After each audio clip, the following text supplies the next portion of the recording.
asked. Is this my end? Taika thought, unable to move because of the pain, waiting for his death. Izuku. Ari Kaka, the demon Izuku was trying to say. Can I do anything else? Izuku's sad voice could be heard as he was trapped in a large mound of deformed flesh that was consuming him more and more. Hadn't I become stronger? Izuku wondered, wasn't I about to complete one for all? You should give up, boy. You can't go to hero course just by studying. Damn you without a gift. No one would trust someone like you. Damn useless thing. Their damn voices still echo in my mind, Izuku said angrily. It's impressive that you've come this far. Another unknown person began to speak, but was it really you? Or was it thanks to that gift of power? Who are you? Izuku said, scared. What are you doing here? Where's the difference? The voice questioned the green-haired man. Even though you have the strongest quirk in the world, you still face death every time you fight. Has anything really changed? Izuku didn't answer, but his face was sad. Nothing has changed in these last few months. I'm still weak and cowardly. So why don't you accept this? The voice manifested itself in the flesh that trapped the green-haired boy. Nobody wanted to help you when you were weak. But now that you are strong, everyone magically loves you. I am not like that. I will always help you. Did no one really want to help me? Izuku wondered. Will I always be alone? You won't be. I'll be with you, he said while the flesh absorbed more and more of the green-haired boy. The green-haired boy's eyes closed more and more as he raised his arm upwards as he sank into the large piece of meat. You mustn't give up yet. Ninth. A whip caught Izuku's arm so that he suddenly opened his eyes. We told you, didn't we? Said the fifth bearer. We will guide you to a better path. Let us help you. The fourth carrier appeared to hit the meat that trapped the green-haired man. It's true, Izuku thought to try to separate himself from the strange flesh. I am not alone, because… Why are we here? Is something wrong? Come on, devour! Kokoshibo ordered, seeing that Midoriya had stopped. Arik! Grabbing his own head, Izuku uttered a few words. Ririka-s, get out. Smash! The full form of the Queen of Curses appeared to launch a blow to the superior demon. What? Kokoshibo said, confused. Perhaps the… With difficulty, Izuku regained consciousness by wiping away the saliva dripping from his mouth and trying to maintain control. Taiku! I can heal you, I just need to get full control, Izuku said between gasps and efforts. Izuku, he tried to speak, the marked one to be interrupted. Don't put your effort into anything other than stopping the bleeding. Izuku said, panting. When you do that, I'll be able to heal your wounds. Izuku, Rika said worriedly, approaching Midoriya. Do you need this? Asked the curse, handing him the sword that the green-haired boy took from Ryu. It's a good thing I put Rika's ring in my pocket before using Gear Shifter. Otherwise I'd be dead. Izuku thought to calm his breathing and accept the katana. Rika, I need you to distract him for a while. Okay. The curse responded in its full form, unleashing red rays throughout its body. The Queen of Curses lunged towards the demon, who defended himself by throwing cuts with crescent moons. Don't move, Rika incantated using the cursed speech. What? The upper moon thought in surprise. Curse smash. A powerful blow was delivered to the demon, which was pushed a few meters away. His blows are just as powerful as Izuku Midoriya's, but adding the difficulty that I can't see his muscles. Kokoshibo thought to see the curse in front of him. The upper moon was able to dodge Rika's new blow and generate a horizontal cut that ended up cutting off the curse's arms. Smash! The curse's arms instantly regenerated to hit the demon and continue with several punches that were blocked by Kokoshibo. Even though she is just as strong, she is faster, thought the demon to cover himself from all the attacks. A punch from Rika shattered the ground where Kokoshibo was standing, but he quickly jumped to keep his balance, but was left defenseless against a new punch from the Great Curse. Lunar Breath. Fourth posture, Lunar Mirage, Light of the Night. In a purple flash, the demon had vanished before the blow had landed, reappearing behind the curse to deliver a vertical slash with the intention of cutting its head in half. Breath of the Wind. Ninth posture. Dangerous Taifu. Izuku in the air generated a circular cut which managed to cut the arms of the surprised superior demon, so that Taiku instantly appeared behind the upper moon. Did he manage to regenerate his arms?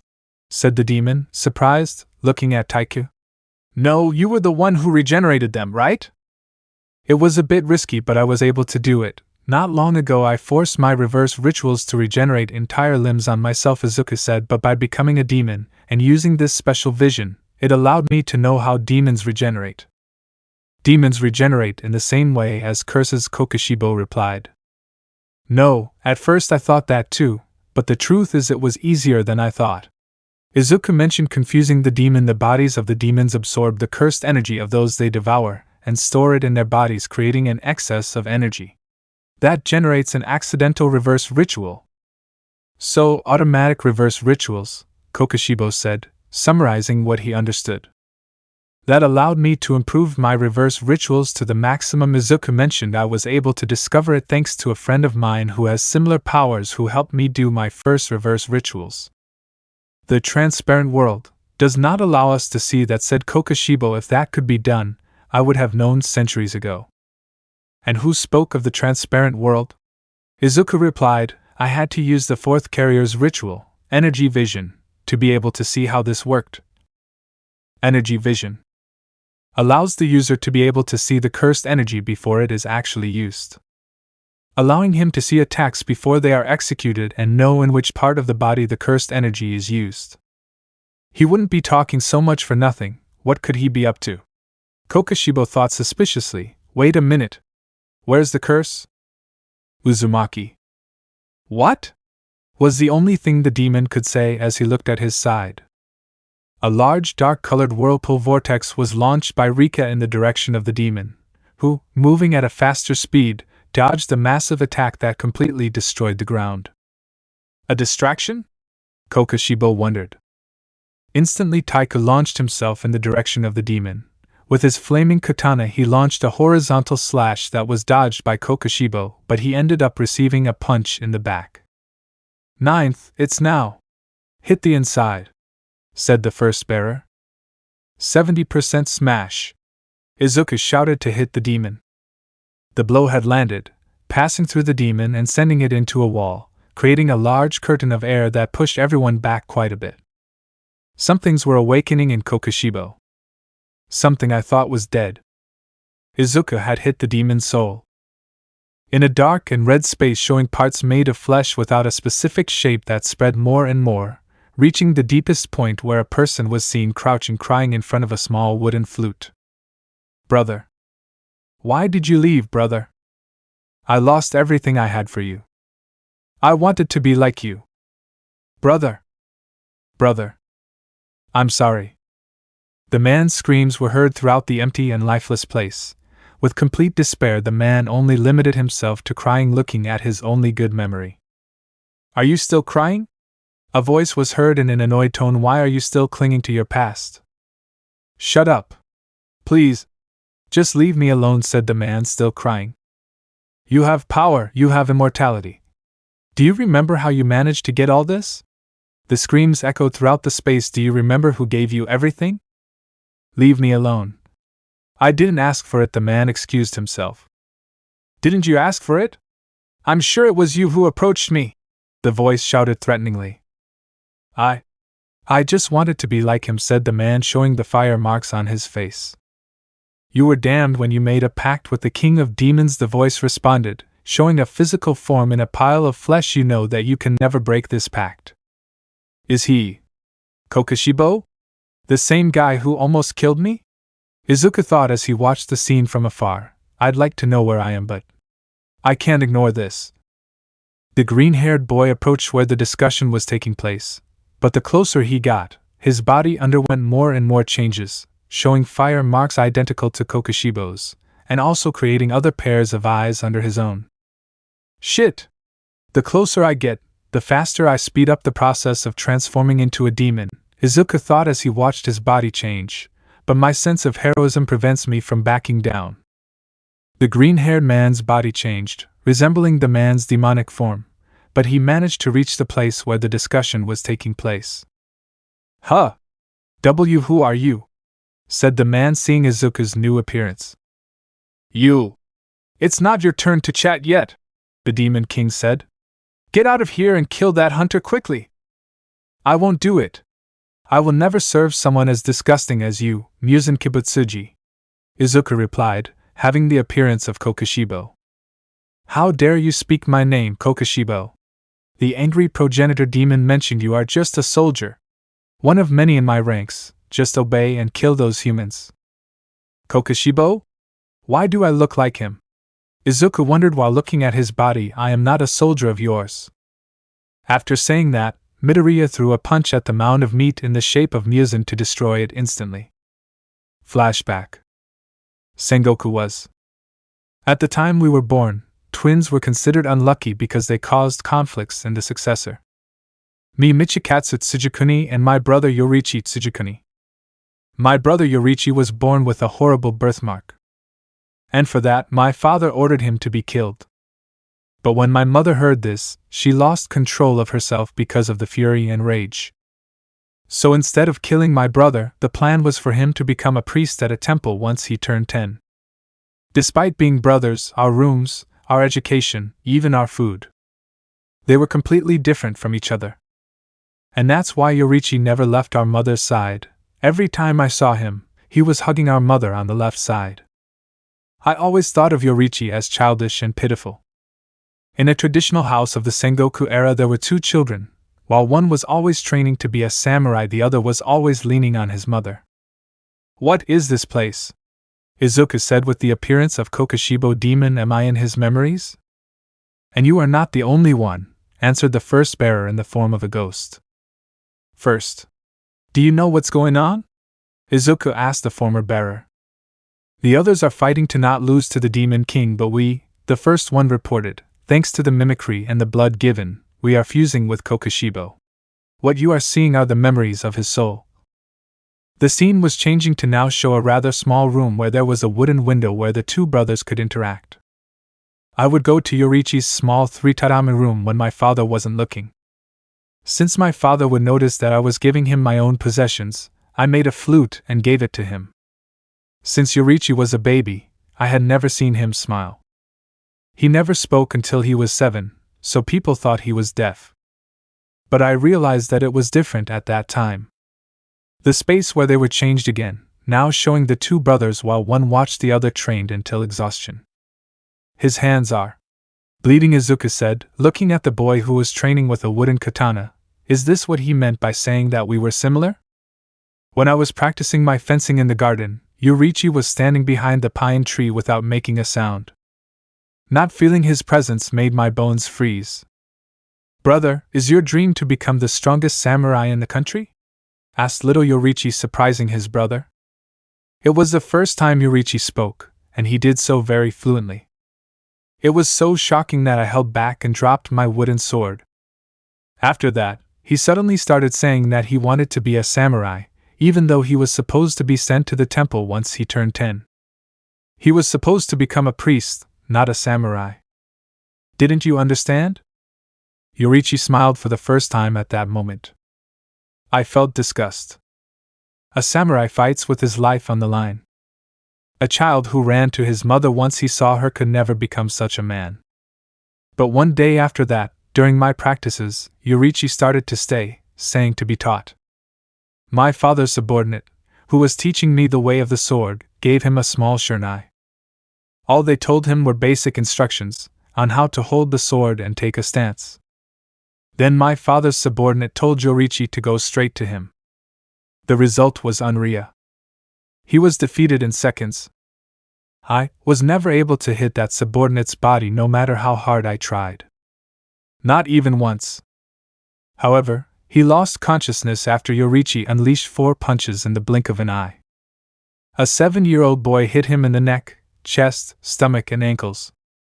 But although there were no abnormalities in his bones, I had swellings the size of fists.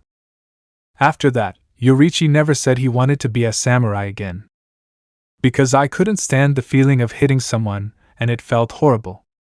He really wanted to know the secret of Yorichi's strength, by chasing him and pressuring him to answer.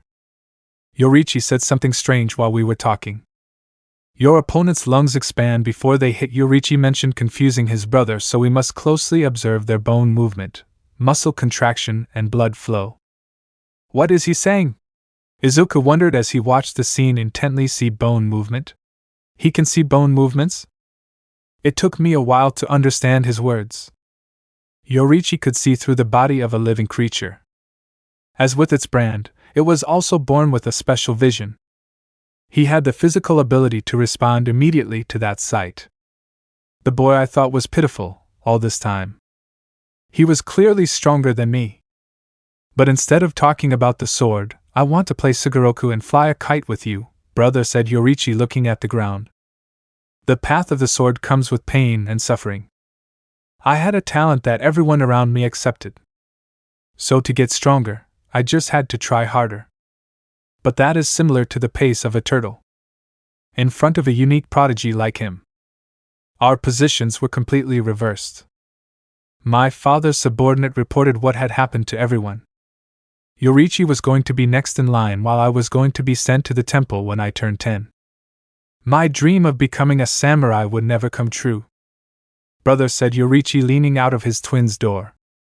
What? Michikatsu answered as a child. Mother has passed away, the marked one said directly. Yorichi arrived at 3 in the morning. My mother's death came out of nowhere. Why did it happen so suddenly? The brother asked, opening the door to see the other. What happened? I'm so sorry. Yorichi apologized. Ask our servant, Ito, about what exactly happened. I'm going to the temple right now. Are you leaving right now? Michikatsu asked. Yes, I just wanted to say goodbye, the marked one said, this flute showing the gift Michikatsu gave him earlier. Flute? Michikatsu wondered. I think of this flute you gave me as if it were you, brother, Yorichi said, smiling. No matter how far away we are, I will never get depressed and will work diligently every day. Yorichi had a flute that could only make out-of-tune sounds in his bag. And he kept her by his side as if she were his treasure. He smiled once again. That thing was garbage. I didn't understand why he was so happy. Disgusting, but somehow that makes me glad. I couldn't tell him anything at all anyway. Then he walked away somewhere, only taking what he had on him and no other luggage. According to our mother's diary, Yorichi realized that he was going to be the successor, so he decided to leave the house earlier than planned. It seems that he knew about our mother's illness and her last days. She had been suffering from discomfort on her left side for several years now. His left side. Yorichi did not cling to our mother.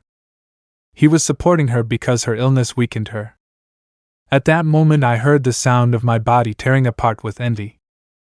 I hated him. I envied him with all my being. Even with our mother he was better than me. Izuku. Move. Taika warned Midoriya. A murderous aura appeared, leaving everyone, including Rika, frozen and still, looking in the direction where Kokushibo was. All his attacks, his best efforts just for this, Kokushibo said angrily. Hey! The three said. They were all cut by a slash that they couldn't even see, causing many wounds, and Taika lost 3 fingers while Izuku lost both arms. That's ridiculous. I just need to see us fight together once to find a gap between us. Taika thought, upset, unable to move. The cut on my abdomen is serious, damn. What did he do? What the hell did he do? Izuku thought, on alert, regenerating his wounds. You only destroyed my kimono, if that's all you can do. Die now, Kokushibo said seriously, showing the new form of his katana. This monster wasn't really fighting. Taika thought worriedly and breathing heavily. Is this guy the same one I saw crying? Izuku thought, scared. No, he's not the same one. Lunar breath. 7th posture. Mirror of misfortune illuminated by the moon. Large slashes were launched towards the trio, which tried to dodge the cuts. Izuku, blocking with his sword, tried to get closer to the demon, but in another slash the sword was split in half. Izuku! Rika said, worried about the green-haired boy. Moon breath. 8th posture. Moon dragon's spinning tail. A gigantic horizontal slash was launched towards the 3 of them, who jumped back so they wouldn't be cut, while Rika stayed close to the older green-haired man. Its reach is twice as great as before. Is this the true strength of a superior moon? Taika thought, trying to take in oxygen. It's not just that. Its speed is greater, while he saw that everyone got cuts even though they had dodged the attack. I have no choice, Izuku said as he stepped back and clenched his fists forward. Maharaga. Lunar breath. 9th posture. Lunar descent. Endless lunar landscape. Descending and diagonal slashes were launched all over the battlefield by the demon, but some were blocked by the Shikigami, and the curse covered the 2 green-haired men. How many stances does he have? He can use them consecutively without any problem. He's ridiculously strong and fast. Taika thought to dodge another cut. He doesn't even let us breathe. If it weren't for the fact that I'm a demon now, I'd be exhausted already. Izuku thought nervously. Mahoraga, attack him! I won't allow it! Kokoshibo shouted, ready to do another stance moon breath. The Shikigami launched itself at full speed towards the demon, surprising it, but the speed of the upper moon was greater. 14th posture, Calamity Divine Crescent Moon.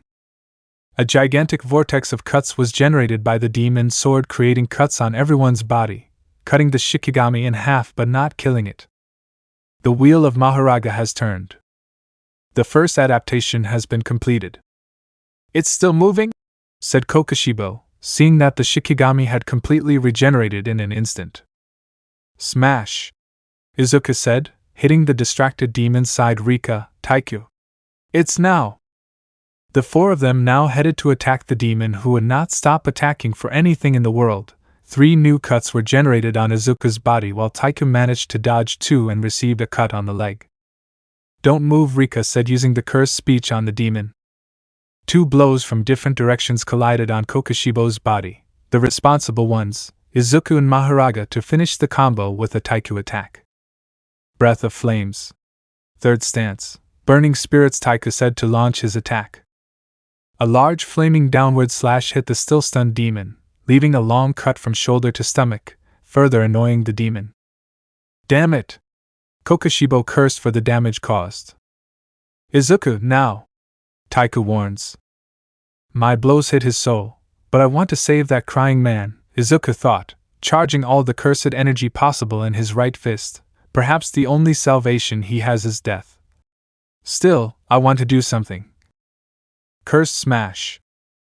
A precise blow hit the demon's body again, causing great damage and pushing everyone into the air current that had been formed by the power of the gift. Kokoshibo's soul had been shocked again. But was it really Kokoshibo who was fighting? Ah! The demon's voice became more and more distorted. Die already, damn it! The demon shouted desperately. Crescent moon cuts were launched in all directions from the demon's body, and due to the distance, all the cuts hit their targets, creating more serious wounds on the bodies of the 2 green-haired men. Swords emerged from it? It wasn't even stunned by Izuku's punch. Taikyu thought. With his entire body covered in cuts, Izuku's Shikigami disappeared. Shit! Shit, shit, shit! Izuku cursed, seeing that his wounds were not regenerating. The carriers are eliminating the demonic cells in my body, but they chose the worst moment. The younger Midoriya's body was returning to normal without regenerating his wounds. Mahoraga has not been eliminated, but if this continues he will not be able to adapt before dying. Izuku thought to make the same arm movement as before. Just as I was able to imbue myself in the maximum elephant, what will happen if I do the same with Mahoraga? The Divine General's wheel was summoned over the green-haired man's head without the Shikigami's presence anywhere, something that did not matter to the demon. Another attack is coming, Izuku and Taikyu said at the same time as they saw the demon firmly take hold of his sword again. I won't let you do that, Izuku said, lunging at the demon. The katana was broken before, but with Black Whip I can join them again. Domain expansion.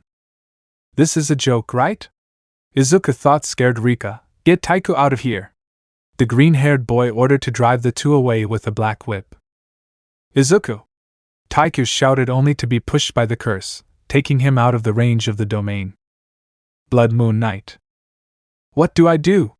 What do I do? What do I do? Izuku thought agitatedly, entering the domain. A sanctuary with gray, black and white tones accompanied by a radiant reddish moon that illuminated the domain where Izuku and Kokoshibo or whoever was fighting for it were. Lunar Breath. 17th posture, said the demon, gripping his katana firmly. Reddish moon, bloody death. The red moon within the domain shone in a deep red so that the demon obtained a red-colored cursed energy, empowering its body. He got stronger? Shit! I'll have to use this thing that Gojo-sensei taught me. Izuku thought to manifest his cursed energy aura. Fallen Petals Excitement. It is an anti-territory curse technique that allows its user, when activated, to counteract any enemy technique by releasing cursed energy. It works in a similar way to Simple Domain. When the technique is activated, an immense amount of cursed energy begins to surround the user's body and allows them to deflect the enemy's attack, as well as cause serious injuries or defeat them in a matter of seconds. It is a technique only taught and inherited by members of the 3 great clans in sorcery. As much as Izuku possessed this technique, hundreds of cuts were generated on his body in an instant. Red moons came out of all the katana that the demon had, creating a vortex of reddish cuts which Izuku could barely see. I must minimize the damage, and when I can expand my domain, Izuku thought as he lost a few fingers. Not only are they fast and unpredictable, but they are also aiming at vital points. If it weren't for fallen petals emotion, I would already be dead. Lunar breath. 10th posture, penetrating guillotine lunar ivy. 3 descending cuts in a circular shape headed towards the green-haired man, which due to the demon's effect it was not possible to dodge them, but Izuku's cursed energy aura repelled the attacks with great difficulty, leaving Midoriya exposed to a new attack. Damn it! He doesn't even let me think what to do, he's too fast. Izuku thought as he tried to get distance from the demon. What the fuck? The green-haired boy's eyes saw the next move's gears shift, overdrive. The upper moon's body was changing again. Tentacles of flesh were coming out from its back. Horns were coming out of its forehead. Its mouth was deformed into a disgusting shape. Sharp red spider legs were coming out of its abdomen along with small threads of flesh. Taking the katana with force and fury, the next attack would be the last of the domain, sentencing a certain death for anyone. Moon breath. 16th form, lunar rainbow fragmented moon. 10th stance, penetrating guillotine moon ivy. 9th posture, lunar descent endless lunar landscape. 14th posture, calamity divine crescent moon. 8th posture, lunar dragon spinning tail. 7th posture, mirror of misfortune illuminated by the moon. Hundreds of cuts were launched by the demon's katana at a speed that Izuku could not even see with the gears shift at its full potential. Fallen petals emotion was not able to block all the cuts, causing the green-haired man to receive many cuts all over his body. I can't see them. Shift lever also speeds up my reverse rituals, but still, Izuku thought, losing an arm and an eye consecutively, I won't be able to get close, or even survive. Izuku's rapid reverse rituals drained his cursed energy at an absurd speed. The green-haired man's defense was overcome with each cut, which did not stop. Die for fuck's sake!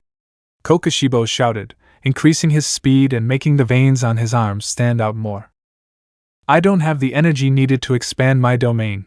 My energy will run out in a few seconds, Izuku thought desperately, concentrating more on moving forward. Whatever I do, I'll die. I'll at least land one last hit.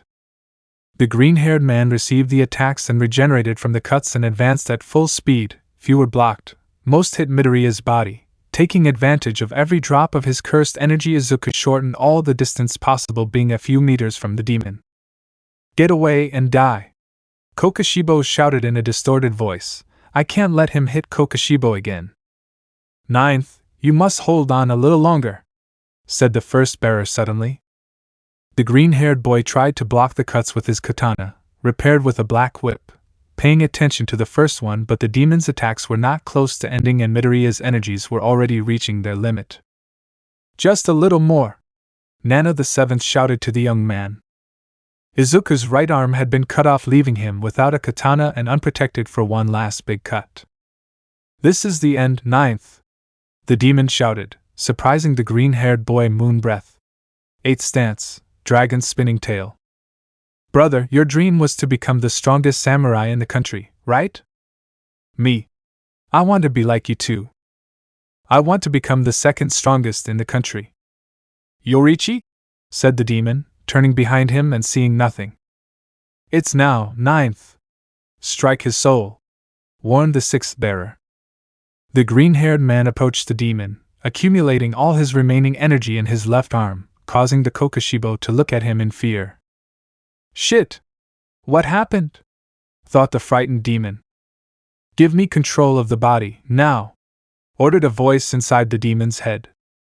The blow is going to be very weak, but I still have something that will make it strong, Izuku thought. I will do a smash with all my strength. In exchange, my cursed energy will be 50% weaker permanently.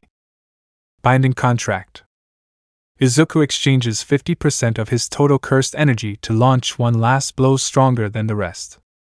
Izuku's body no longer possessed cursed energy, as it was all in his fist. Midoriya's heart rate increased.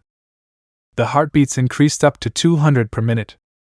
Your body temperature increased. The requirements were complete. The heritage of the strongest swordsman resurfaced in that man who was willing to give everything. In that young successor, a brand had awakened. Smash! Izuku shouted, landing a blow on the demon's abdomen with all his might. The force of the attack caused the demon to be stamped into the duel and destroying the sanctuary along with the domain completely. The domain had collapsed. But in return Izuku was without cursed energy. And a third was not at all happy. Emperor. Somewhere in Japan. Beach. Evening. In the middle of the beach a door had appeared at the sound of the biwa. From the door came Suguru Geto with a tall man in an elegant suit and a mask that covered his entire face. What a peaceful place, said Suguru looking at the seashores. A little peace wouldn't hurt us at all, the man replied, laughing. Neikime, is everyone here? Geto asked a woman with a biwa. Few are here, the woman replied without turning to look at him. Some members of the League of Villains are missing, the upper moons 1 and 2 along with the first lower moon, Mahito and Choso. The League is looking for new members, so for now they won't be coming anytime soon, the man said, but I'm surprised that Kokushibo, Doma and Mahito aren't here. Our Lord sent them on an important mission, Neikime answered the doubt of the two together with the first inferior. They went to collect an artifact. I see, and your Lord is here? Geto asked the woman. That's right, he's on the far left, Neikime replied. On the far left? Why do you always go to the furthest point? The elegant man complained, annoyed. Maybe he's making a plan to eliminate the hunters, said Geto, walking to where the person they were looking for was supposed to be, or who knows. Hey! Mr. Demon King! The man in the suit called to the demon. Why are you so lonely? Muzan, are you here? Geto asked, not receiving an answer from the demon, who was still with his eyes closed. Is he meditating? How strange, he gets angry immediately if we say his name, the confused man mentioned. The two men are staring intently at the demon, but in an instant the Demon King's eyes opened and several veins stood out on his body, showing his great anger. You woke up? Geto said, surprised by the sudden awakening. Were you in meditation? All for one, Geto. Now I know why they want Izuku Midoriya dead. Muzan shouted, very annoyed now. I want to kill that damn brat with my own hands. Wow! What happened that made you change your mind? All for one asked. That damn brat is hitting me through Kokushibo. Muzan said angrily, that bastard. You are really angry, Geto mentioned, surprised, but I suppose you will be with us more now, right? If it means killing that brat. Yes. I'll help you, Muzan spoke. What they were looking for was called Spirit Separator. That's right, something very important for our plan, confirmed the sorcerer. Then we demons will get it, said Muzan. Midoriya village. So, shall we continue? Uragiri asked mockingly. A quick blow landed on the stomach of the younger green-haired girl, leaving her breathless, so Uragiri redirected himself to Okoto's back, punching him in the face. Inko reacted quickly and used her gift on the ground of the bicolor, lifting him up, making him lose his balance temporarily, something that was taken advantage of by a newly recovered Kirari who, releasing green rays, pushed herself to hit the new demon. Demonic art, death instinct, Uragiri mentally conjured. A great pressure in the air was present, leaving everyone immobile. Uragiri regained his balance and hit Kirari, who was stunned by the older Midoriya's demon blood technique, slamming her to the ground. Do you really think you even have a chance against me? Uragiri asked mockingly, landing on his feet. Inko quickly went towards the two-colored man to give him a punch, which was blocked by the demon, but behind him was Okoto ready to return the blow from before, hitting the new demon, who was thrown out by the force of this. So instantly the demon was stopped in midair by Inko's quirk, leaving him exposed for a new blow from a recovered Kirari, throwing a downward punch into the demon's stomach to send him forcefully to the ground. Damn! They have good coordination, thought Uragiri to get up quickly, but it matters. They won't be able to beat me if he doesn't have a Nichiren katana. Okoto launched an attack, but at a greater speed Uragiri hit the adult's stomach and sent him in the direction where Kurari was, causing the two to collide. Inko was distracted for a moment, during which Uragiri took advantage to position himself in front of her and generate some cuts on the older woman's face. I'll cut myself. But with what? Inko thought, seeing that the bicolor did not have a katana in his hands. By the way, where is his katana that he had at the beginning? The older green-haired girl tried to get away, but in less than a second the demon's claws created a cut in the air that ended up cutting Midoriya's eye. Inko-san! Kurari shouted, worried about the older girl. Flashback. A year ago. September. Fake City. Detroit Smash. All Might said, throwing a punch. Inko managed to dodge the blow by very little and tried to counterattack with her quirk, throwing a punch at the hero. When the symbol of peace was about to block the attack, the green-haired girl's fists glowed in a blue aura, paralyzing the professional hero. How? What did he do? All Might thought in surprise. Midoriya's punch hit the blonde to create a psychic wave and send the hero away, causing him to crash into the wall of a building. Phew. I think I'm going back to how I was before, said Inko, wiping the sweat from her face. So I see. You've gotten stronger, All Might mentioned, recovering from the previous attack. Cough, cough, cough. The hero coughed, returning to his civilian form. Are you okay, Toshinori? Said Inko to help the blonde. Yes, you have nothing to worry about. Everything is fine, the hero responded in his civilian form. This whole scene was watched by a silent Gran Torino, but his face showed that he wanted to resolve a doubt he had, but he didn't have the right words. Because if I keep thinking about it I won't get anywhere, said the old man to the heir to address the other two. Mrs. Midoriya, I have a question for you. What's wrong? Inko asked, confused by the sudden call. Your name and appearance mean a lot to me, but I still want to clarify it, said Torino, confusing the two who were listening to the old man's words. Your maiden name. By any chance, isn't it Shimura? Yhhh? The blonde shouted in surprise upon hearing the question. How do you know my last name? The green-haired girl asked. If it's something about my stupid brother, I'm not going to take responsibility.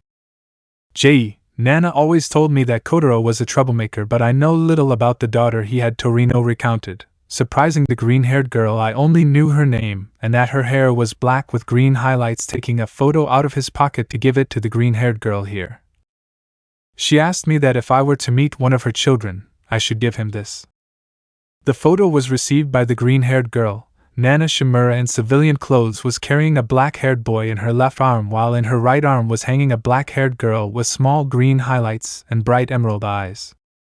Mom, she still looks strong even as a civilian, Inko said, smiling while holding back her tears. I wish Kotaro would appreciate her more. Did something happen with Kotaro? Torino asked seriously.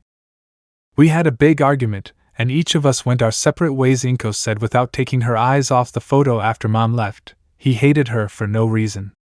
He never understood the real reasons why Mom left. She did it to protect them, Toshinori said. Nana was a great heroine and also a good person. She was a great teacher for me. Your teacher? Inko asked, stopping to look at the photo and directing her gaze at the blonde. Is she perhaps a bearer of that power? That's right, she was the seventh bearer of One for All, Torino said directly. Why, you said that all the bearers died by the hands of All for One. That means that, Mom said Inko, joining the threads, and in her eyes the tears threatened to come out. She separated from you so that All for One would not attack you and your brother, the old man explained. The enemy my son must defeat is the same one who killed my mother, Inko said, looking at the photo in her hands again. Fate was unfair. As much as she wanted to protect them, fate placed them again in the hands of terrible evil. But Inko would not sit idly by. End of flashback. What's going on? Were you really one of the top? Uragiri asked mockingly, or am I wrong, Inko Shimura? Don't rush, I want to give you a slow and suffering death, Inko replied, joining her hands in front of her. It seems you were strong because you were surrounded by weaklings, Uragiri said, ignoring the green-haired girl's threat. I don't care what you think, I just want you to remember this. You will die today! Inko shouted furiously. It's not enough for you to just kill my husband, but you also collaborated with the bastard who killed my mother. A blue aura was created from the older green-haired girl's body that instantly changed to a green one along with some rays that were deployed by Inko's body. Her face only showed how angry she was at that moment. Ritual technique. Psychic increase. Inko's aura fully coupled with her body, leaving a green border surrounding the older woman's body at 70%. The older green-haired girl, ignoring her wound, lunged at the demon who was not expecting that increase in speed. A few meters away from the demon, Inko raised her hand in the direction of the two-colored demon to paralyze him and land a big blow to the stomach. A blow whose effect was forming a whirlpool in the pit of the stomach to instantly take off in the opposite direction from Inko, leaving the demon with a large hole in the abdomen. What great strength! Kurari thought in surprise. Has Inko been training? Because she's stronger than before, thought Okoto looking at the adult. Damn bitch!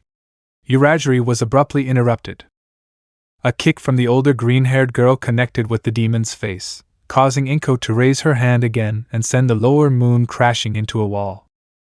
Midoriya was not going to let him rest and his attack continued. She closed her hand tightly so that a green aura surrounded the demon. Severe compaction. Inko conjured her attack on the bicolor. In the blink of an eye, the entire house, in which Uragiri was embedded, was surrounded by Inko's green aura to compress and crush around the demon, leaving him trapped with the entire house on top of his demonic body. Zoka. Were there still corpses nearby? Okoto asked excitedly upon hearing those words. No, it must be the fact that the bearer of that gift is now a demon, Kurari said, theorizing an answer. Perhaps the demon being has increased the range of that damn gift. Distant corpses exploded in a blue glow to empower their new user. Uragiri regenerated completely and using his overwhelming strength managed to overcome Inko's psychic power. Cuts from the demon's claws broke the entire structure, freeing the bicolor. Uragiri, you must go with Kokoshibo. Right away. A voice in an annoyed tone resonated in the demon's head, giving him direct orders. The bicolor will fight seriously from now on. Scratching the air, he created a cut which went in the direction of the older green-haired girl. But Okoto got in the way of the attack and received it head-on, obtaining a large cut in the abdomen. Inko, Kurari, Okoto said, resisting the pain as she stopped the bleeding. Go and attack at the same time. I don't have time to be distracted by trash like you. Uragiri shouted angrily. Demonic art, blood freeze. Everyone's pulse suddenly dropped. They were reduced to less than 60 per minute.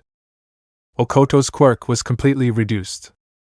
The chestnut skin returned to normal, while symptoms of dizziness, fatigue and shortness of breath appeared in the three on the modern side. You will be the first, said the demon to throw himself at the dizzy Okoto. With his claws he scratched the air in the direction of the chestnut tree to create a cut that tore off the arm of the adult, who was not even able to react. Shit! Okoto complained in pain and trying to get away from the demon. Hood! Kurari shouted worriedly, damn. Come on, get your legs moving. Go! Force field, slowness at 80%, Inko conjured in the demon to avoid the attack on Okoto. Demonic art, death instinct. The field that Inko had created disappeared with the intense gaze of the demon that left everyone paralyzed. Perfect moment that Uragiri did not waste to finish off the adult, burying his claw in the man's rib, who could only scream in pain before the terrified looks of the two green-haired girls. Ugh! Damn it! Okoto said in pain and spitting blood. Die forever! Uragiri shouted angrily. I won't do it alone, the adult replied to try to use his gift again. What? Said the demon, trying to pull his arm out of the adult's body. The blood clotted. But how? Gifts are physical qualities that are capable of evolving in the most critical moments, or when they are pushed to the limit. But only one evolution has been recorded in each person's gift. No one so far has evolved their gift a second time. Iko Kurari. Attack now! Okoto shouted to catch the demon. The adult's right arm turned red and expelled blood towards the demon's available arm so that the blood would coagulate again, incapacitating the lower moon. If I remember correctly, Kirari's gift allows her to have the OFA, that means she also has the rituals, Inko thought to recover, but she doesn't know how to use them, that leaves me with an option. Hood!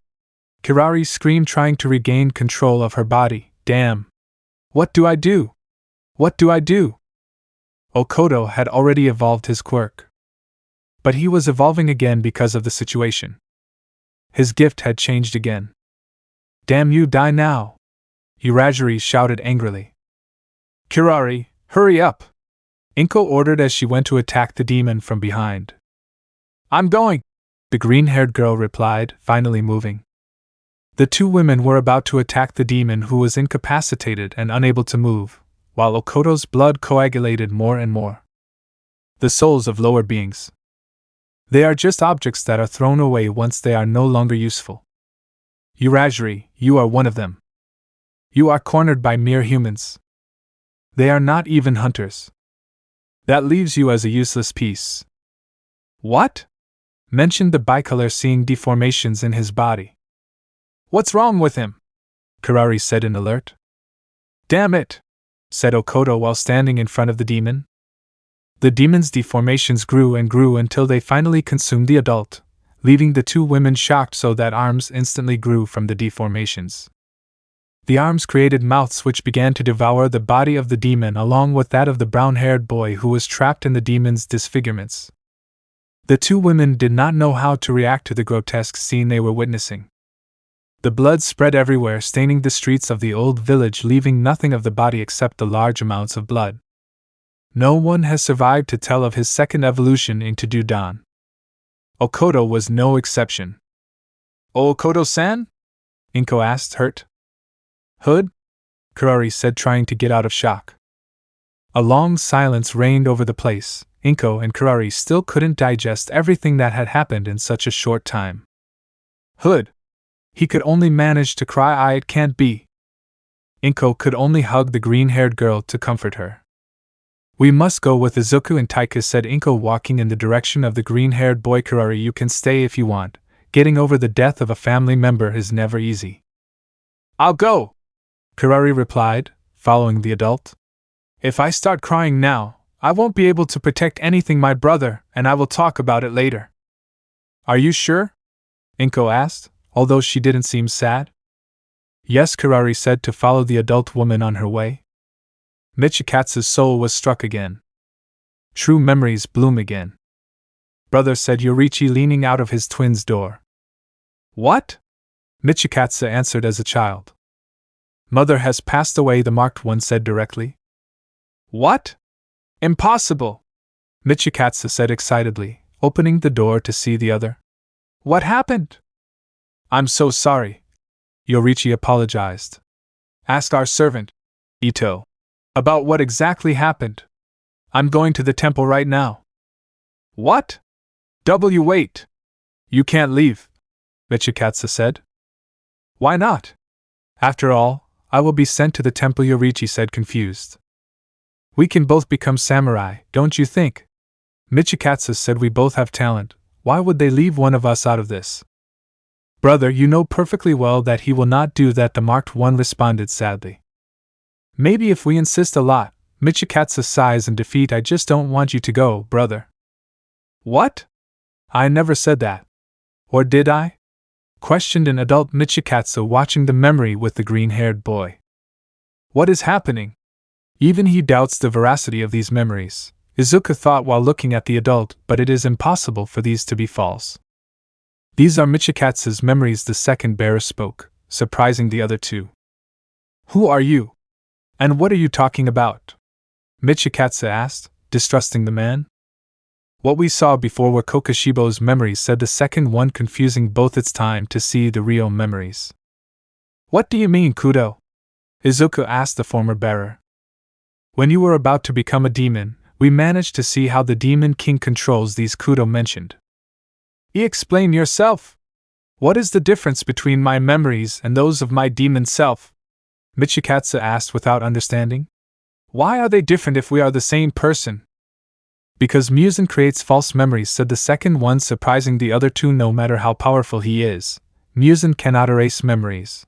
but he can create new ones and implant them in his cells. Through demonic cells, he implants false memories to control his subjects. Create false memories to corrupt the spirit, Izuku summarized. It's time to see the real memories, Kudo said, to go to a door that was in the place. Are you following me? After that, for 10 years I lived a peaceful life. I was blessed with a wife and children. They were peaceful days. The flow of time felt extraordinarily slow. But one day our camp was attacked by a demon. I was helpless. My katana was easily split in two as I tried to pierce the demon's skin. A twist of fate brought us together again. Yorichi saved me from the demon. His swordsmanship had improved greatly, to the point of thinking that his ability, as a child, was insignificant. He easily defeated something that wasn't even human. Seeing my brother again filled me with happiness. Forgive me, brother, Yorichi said apologetically. I arrived late and could not save your subordinates. What was that thing? Michikatsu asked, ignoring the apologies for the shock. He was a demon, or at least that's what they call themselves, the marked one answered. Seeing the ashes of the previous demon, your weak point is your neck and sunlight. Are you the only one who can kill them? Michikatsu asked his brother. For now, yes, but I'm sure more people can do it, Yorichi said seriously. Do you want to join me, brother? The offer was tempting. I wanted to be stronger, but I didn't want to leave my new family. Although fate was cruel and unfair. When I returned home with my brother, we found that the village was attacked by a demon. My family was dead and my home was destroyed. Yorichi tried to comfort me by saying that my children's bodies were not in the area, although I never knew his real destiny. Destroyed except the offer to go with Yorichi. As time went by, more and more swordsmen joined us to destroy the demons. Yorichi taught everyone his sword and breathing techniques. But none of us reached his level. Yorichi adapted to each person's strengths and taught them a modified breathing technique. Thus, the solar breath derivations were created. And in turn, the marks suddenly emerged and the power of the demon hunters grew stronger. Shortly after, a mark also appeared on me, just like Yorichi. But in the end, I couldn't use the sun breath. I only managed to create my own breath. The moon's breath. I thought that with a little more training I could catch up with my brother. The marked people began to die en masse. Obtaining the mark meant exchanging your own life to gain more power. The golden age of hunters was about to end. There was no future for us. It was our end. Why don't you become a demon then? Asked a black-haired man in front of the moon hunter. If you become a demon, you will live forever. He's Muzan, Izuku said, surprised to see the demon king. His cursed energy is gigantic. I remember this part, but I don't know which one is real, said Michikatsu from the present. These are the real ones. The other bearers are containing Muzan's will in this body. He won't be able to interfere for a while, Kudo answered the redhead's doubt. You want to perfect your techniques. I want to turn a warrior who can use breaths into a demon, said the demon king. So what do you say? Of course not. I would never betray my comrades. Michikatsu from the past responded, surprising the one from the present. So you choose that. You still have no choice, said Muzan seriously. I was turned into a demon by force. My memories at that time were blurry and I was forced to obey the demon king's orders. Even when I met Yorichi again, my feelings were mixed. On that day, more than 900 years ago, there was a bloody moon, and I saw something incredible. My brother now looked like a decrepit old man. But words came out of my mouth that my human self would never say. Something inside me was furious. But that wasn't me. Impossible, how are you alive? Kokushibo asked. Now as a demon they should all be dead. You should have died after 25 years old. How is that possible? This is heartbreaking, brother, said the old Yorichi without further ado as tears came out of his eyes. Slowly Yorichi placed his right hand on his katana, preparing to draw it while a great pressure whipped through the air. Here I go, said Yorichi so that the demon would be alerted instantly. In the blink of an eye a large cut formed on Kokushibo's neck, who was not even able to draw his weapon. I hate you, I will kill you. The thoughts were no longer Michikatsu's, but Kokushibo's. The next attack will cut my neck, damn it! The demon thought frustratedly. But the next attack never came. Yorichi died a natural death due to old age while still standing. Nobody, not even that man, could defeat you. That made me angry. I was always behind you. I hate you! A large horizontal cut split the aged Yorichi in half by an angry and upset Kokoshibo. This flute you gave me, I think of it as if it were you, brother. The broken flute showed the end of the path of these twins. One had died and the other was consumed by evil. Stripped of his humanity, of his family, of his freedom. Condemned to obey his enemy and kill his own. For eternity, or when I am no longer useful to him. Brother, said Michikatsu of the present, shedding tears, forgive me please, I'm sorry. Muzan, you bastard! Izuku thought angrily. There's something strange, Kudo said, drawing the attention of the two in the Yorichi and Michikatsu of the past. I can't feel their cursed energy. As if they had a celestial restriction of the same type as Izuku. Huh! No! Impossible! I can believe that Yorichi was the bearer of one, but not me, Michikatsu replied, taking the cut flute. Celestial restrictions work differently when twins are born, Izuku explained. I don't know much about the subject, but I have read that it is possible that the restriction is present in one of the twins, or not in either of them. In this case it was present in Yorichi, Kudo said, explaining to the two, but that does not mean that Michikatsu does not possess the restriction, only that Yorichi is the one who possesses the benefits of it. Michikatsu is bound to his limitations. While his twin is alive, Michikatsu will never be able to use the benefits of the heavenly restriction. Does that mean that Michikatsu is just as strong as Yorichi now? Izuku asked the second. Well, if the theory is true, yes, Kudo answered, not very sure, but I don't know if the same thing happens with Kokoshibo. Huh! Izuku and Michikatsu said, confused. Are you saying that Kokoshibo and I are different people? Michikatsu asked the orange-haired boy. I think so, at least that's what everything I've seen tells me, said Kudo, because even though we're here, Kokoshibo is still fighting out there. Huh! Huh! If I'm here, does that mean my body is still outside? Izuku asked, alerted. I thought you knew that, said the second one, looking at the nervous green-haired boy. I thought you called Maharaga to protect you while we were in the demon's soul. But I ran out of cursed energy, and I don't think Maharaga will be summoned by itself, Izuku said nervously. Hey, you better get out of here, Michikatsu said seriously. In the environment in which the three were, a stage formed by flesh was once again changing. The other bearers of one for all appeared panting, and a monstrous Kokoshibo was forming from the flesh. Get out of here.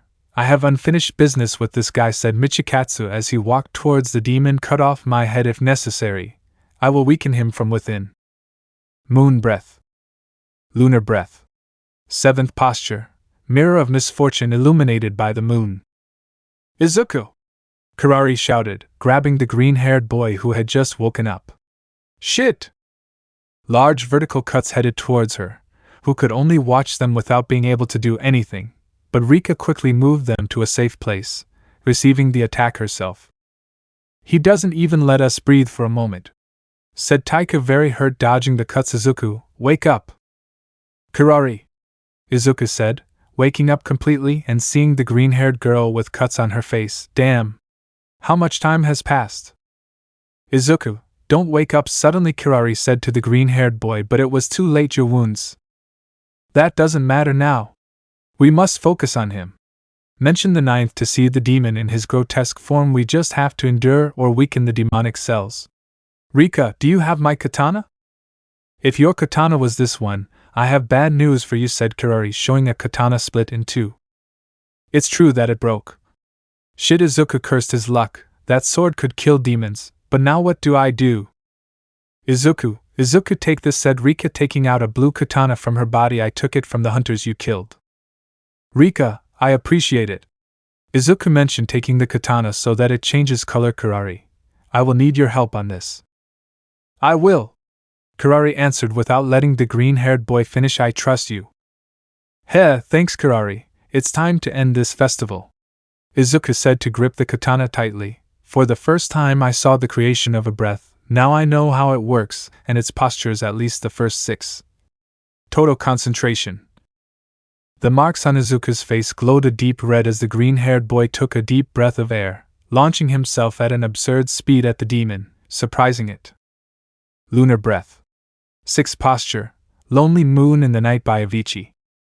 A small cutting vortex was launched by the green-haired man's katana, generating cuts on the demon's body, making him stop attacking. Taiku, Kirari, Rika!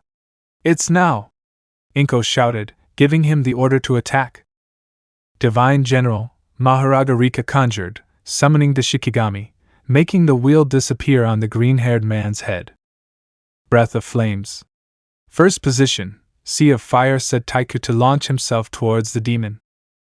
I'm going, Kirari said, increasing the rays of her body to do the same as her brother. Damn rats, die already! Kokoshibo shouted angrily. A kick from Kirari hit the demon's side, who tried to get rid of her, but his hand was cut off by Taiku's katana. I can see it, he has more hearts than before. Those must be his weak points. We need someone else who can see it. Taiku thought to immediately look at the younger Midoriya Izuku, look closely at his hearts. Look inside his body. Huh! Of course, the transparent world. I have to do it, Izuku said, focusing his sight on the demon. Force field, slow at 100%, Inko's spell on the demon to prevent it from moving. Bastards!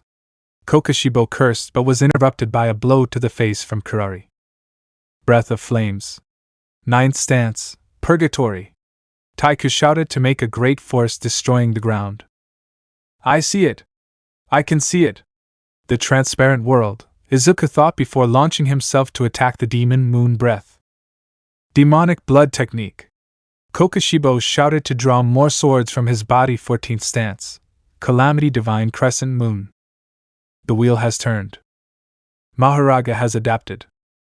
Rika and Maharaga pushed the 3 young men to block the demon's forceful attacks and create openings where they could pass through.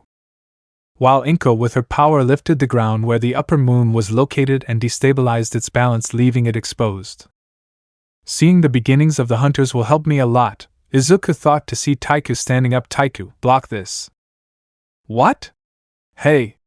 Taiku said to block a slash from Izuku by making their swords clash. At the moment of the clash, Izuku's katana began to glow a crimson red, while Taiku's katana glowed more brightly. The cuts with this katana burn them from the inside. It delays the regeneration of the demons, Izuku explained before the other asked. It's the perfect time to attack. Let's go, Taiku said as he ran over to Izuku. Damn you! Kokoshibo shouted to stabilize himself and land on his feet. Alliant. A blow to the demon's right ribs was landed by the younger green-haired girl, while Inko hit the upper moon's abdomen. Moon Breath / Breath of Flames. Izuku and Taiku said at the same time. 3rd posture, Deadly Moon of Abandonment Chains / 9th posture, Purgatory. Several moon slashes were directed at the demon, cutting off the 2 arms of the upper moon to leave it exposed to Taiku's large flaming slash, cutting the demon's neck with great force. Did it stop the bleeding? Kirari asked in astonishment. Get out of there! Inko ordered the 2 green-haired boys. Is his head regenerating? Taiku said, shocked. Maharaga, protect Taiku, Rika said to the Shikigami. The curse and the Shikigami stood between the new cuts that appeared from the swords of the demon's body, while Inko raised Kirari into the skies with her quirk so as not to receive more cuts. He's not dead yet? Taiku said in surprise. Shit! My eyes are burning, Izuku thought, blinking repeatedly. Taiku. Killing him may be impossible, but his human side is fighting to take control of his body. If we hold on long enough, we'll win. The human part? I don't know what you mean, but I trust you, said Taiku, hiding behind the ultimate Shikigami. So you can't kill him?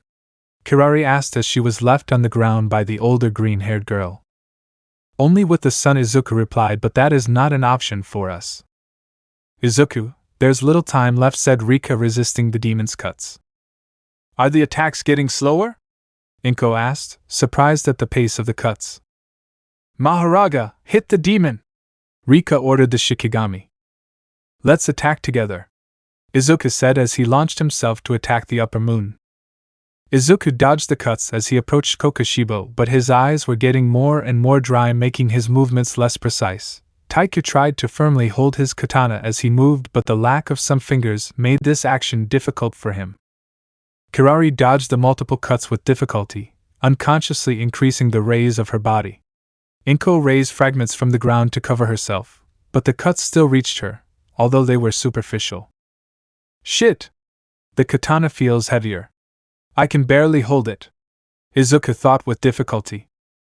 Due to the distraction, Izuku received a horizontal cut in his eyes, losing both in a single cut, but he did not stop advancing. Izuku! Kirari shouted worriedly. Don't stop moving forward. Don't get distracted. Izuku ordered the others. Even without eyes I can see with the transparent world, but they still burn not only because of the cut. I'll have to take my senses to the next level.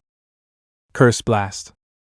A compact sphere of cursed energy was concentrated in the mouth of the Queen of Curses to be thrown at the demon who tried to cut off the attack, but it was useless, receiving the energy cannon hitting the upper moon, tearing off the right arm. Breath of Flames. Second stance. Rising sky in flames, said Taiku, throwing a slash.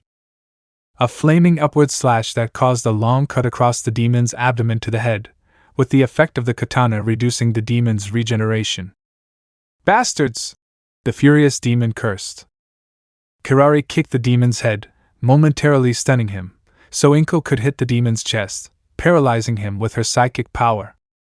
Maharaga has adapted again. The Shikigami lunged to strike the stunned demon, landing a blow from his left and finishing with a slash from his sword on the right. Kirari took advantage to throw a punch at the upper moon. Sun Expansion. Arg. Kokushibo was interrupted by a blow from the curse. They are coordinating. No! No! I will not lose to ordinary humans. I will not lose to someone who does not even use the sun breath. The 5 minutes are up. The eye of the Queen of Curses disappeared, returning to its incomplete form, while the Shikigami disappeared into a dark mass. Huh! No! No, not now! Rika said worriedly. Lunar Breath. Ninth Posture. Lunar Descent. Endless lunar landscape. A storm of cuts without any specific direction cut the entire place, leaving many wounds to those present who tried to get away quickly. Huh! And where is Izuku? Kirari thought, looking for the green-haired boy Izuku. The green-haired boy's body was on the ground without any movement, while his own blood spread around him. 2 cuts headed towards him before Kirari's frightened gaze. Izuku! Kirari shouted as she headed towards him. I won't let anyone else die! Kirari quickly took the body, but the attacks were in front of her, impossible to dodge. She waited for the cut, trying to defend the green-haired man, but the attack never came. Huh! Said the younger green-haired girl, surprised. Damn! You're so attentive to Izuku, Rika said, a little annoyed. The curse had received the attack to defend the two, but Rika's healing was slower than before. He's unconscious. But his pulse is very high, said Kirari with the green-haired boy in her arms. Stay here with Izuku, Rika ordered the younger green-haired girl. We will distract him. Good, Kirari replied. The curse launched itself to attack the demon, which continued to launch aimless cuts. Inko raised a large fragment from the ground near Rika so that she could take it and hit Kokushibo with it. Taiku tried to close his wounds with his breathing to be able to continue fighting. When he succeeded, he went to attack the demon. While they fought, Kirari tried to wake up the green-haired boy who was in her arms. Izuku, Izuku, wake up! Kirari said, carefully moving the green-haired boy's body. I'm awake. I just can't open my eyes, Izuku replied while taking a deep breath. Your arms are very comfortable. Izuku! This is not the time for that, Kirari said, a little blushing. Heh. I know, Izuku replied, concentrating on breathing correctly. Kirari, with your quirk you could use mine, right? Yes, why? The girl asked due to the abrupt change of topic. I am currently out of energy to use it, but you still can, Izuku said. My quirk can do more things than you think, but the main thing is to be able to hit the demon's soul. Hit the soul? Kirari asked, confused.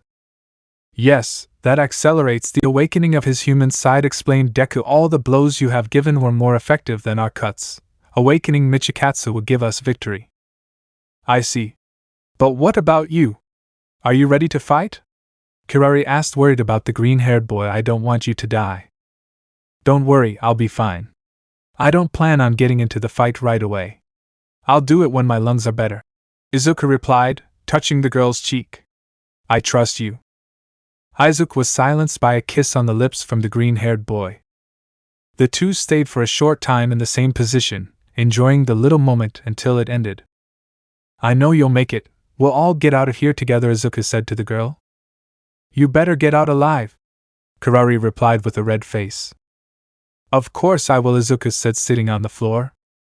The green-haired girl went towards the demon to attack it with the others, although Rika was upset because she did see the scene. My lungs are very damaged. Changing my breath so drastically has its consequences. I didn't think they would be so serious. Izuku thought in pain. Can I know why you are here, Gojo-sensei?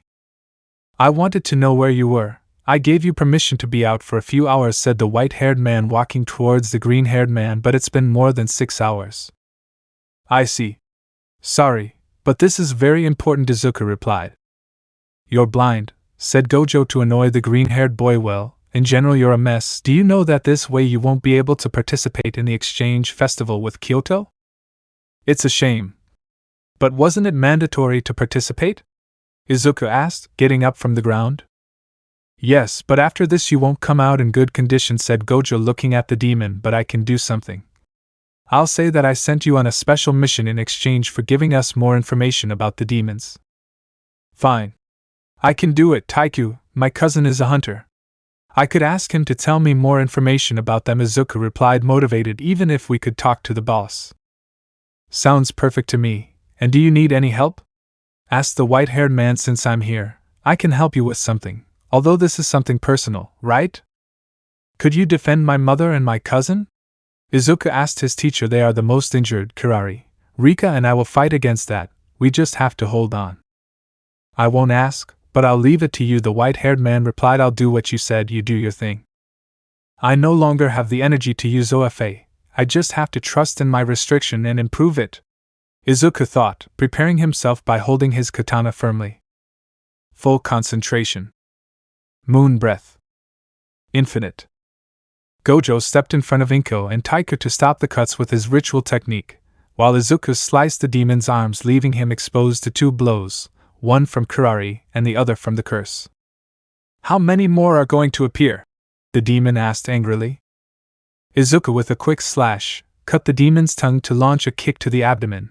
Before it recovers, Kirari threw a punch in the face of the upper moon to send it a few meters away.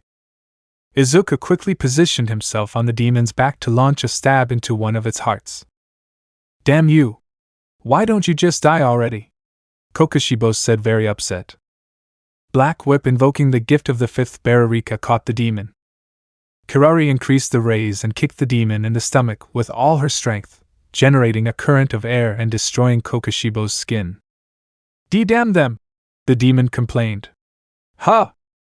The demon's grotesque form was slowly crumbling, cracking all over its body thanks to Kirari's blow. This is my body, not yours. You bastard! Words came out of the demon's mouth. What's going on? The demon's internal struggle surprised everyone, even Gojo, who was the most interested in knowing what was happening. Kirari, Rika, keep hitting, Izuku said, withdrawing the katana. We must keep hitting his soul. Good, they both replied. Don't think he's won, Kokushibo shouted, returning to his original form. Creating his flesh katana again, he attacked everyone using his stances, which were dodged by the 3 while Gojo defended the other 2. Lunar breath. 10th posture, penetrating guillotine lunar ivy. Moon breath. 2nd posture, moonlit pearl flowers. The 3 downward circular cuts were blocked by 6 wavy cuts coming from the green-haired man's katana, nullifying the demon's attack so that Kirari could pass through and hit Kokushibo's ribs. The Queen of Curses also threw a punch, but this time it was on the back, leaving him closer to the green-haired girl, who threw a kick at the demon's head. Moon breath. First stance, dark moon, Night Shrine, Izuku said, taking a big breath. Izuku's horizontal slash cut off the demon's left arm, which annoyingly regenerated it at a slower speed than before, so that it launched itself to cut the green-haired man. The two began to throw cuts, trying to cut the opponent and defend themselves from what the opponent was throwing, generating a fairly even clash. What? We're tied? How? Kokushibo thought without stopping attacking. Am I getting weaker? No, it's not just that. He's getting stronger. The fact that Izuku was pushed to the limit is allowing him to use the full potential of his heavenly restriction, something he never used for more than 5 years, said Gojo, watching the fight attentively. I see, Taika replied in pain. And who is this guy? And what is he talking about? Have you not used it? Inko asked the white-haired man. That's right. It seemed like he had regained his confidence, but that wasn't the case, said Gojo. He had confidence thanks to his quirk. He never trusted himself again. Well, until now, he's relying on his superior senses to fight alongside that demon. Does that mean it's at the level of the Upper Moon one? Taika asked the white-haired man. Not exactly. Although they are fighting on par, said Gojo, it is clear that both are extremely weak. Izuku is weak, but the demon is in a double fight, one external and one internal. I don't know how to answer well. We should see a fight from the beginning of these two monsters. I see, Taika replied. Well, Izuku can't see, Gojo said jokingly. Kirari, come jump! Rika said, placing her hand as a platform. I understand, the green-haired girl replied. Kirari stood on the curse's hand to push herself with it, and launch herself in the direction of the demon to kick it in the head, and get it away from the green-haired boy. Izuku, we must corner him, Kirari suggested, but the green-haired boy didn't respond. The green-haired man lunged towards the demon, launching a vertical slash that was countered by a horizontal one by the demon, but Kokushibo attacked again with a downward vertical slash. This attack was countered by an ascending one from the green-haired man, leaving the demon with the katana raised. Izuku, seeing this, launched a slash towards the demon's legs so that he could jump over it and dodge it. Lunar breath, said the demon. Touching the ground, Kokushibo prepared a horizontal slash which was dodged by Izuku crouching, so that he instantly launched an ascending attack, cutting the demon's mouth in half. The demon moved away from the green-haired man to regenerate his mouth, but this was taken advantage of by Rika to hit him from behind and give Kirari the green light which hit the stomach of the Upper Moon. Damn! They're so coordinated, Kokushibo thought, and this bastard doesn't cooperate. Those human thoughts are useless. Lunar breath. First stance, Dark Moon, Night Sanctuary. Izuku launched a horizontal slash which was dodged by the demon, moving away from the green-haired man to quickly lunge to try to cut the younger Midoriya, who managed to block the slash to begin a quick exchange of slashes which did not hit the opponent. Launching a vertical slash towards the green-haired man's neck, which was dodged and ended up touching the ground, before the demon raised the katana, Izuku stepped on it hard and launched a horizontal slash at Kokushibo's neck. Demonic blood technique, Kokushibo incantation, summoning swords on his neck and all over his body.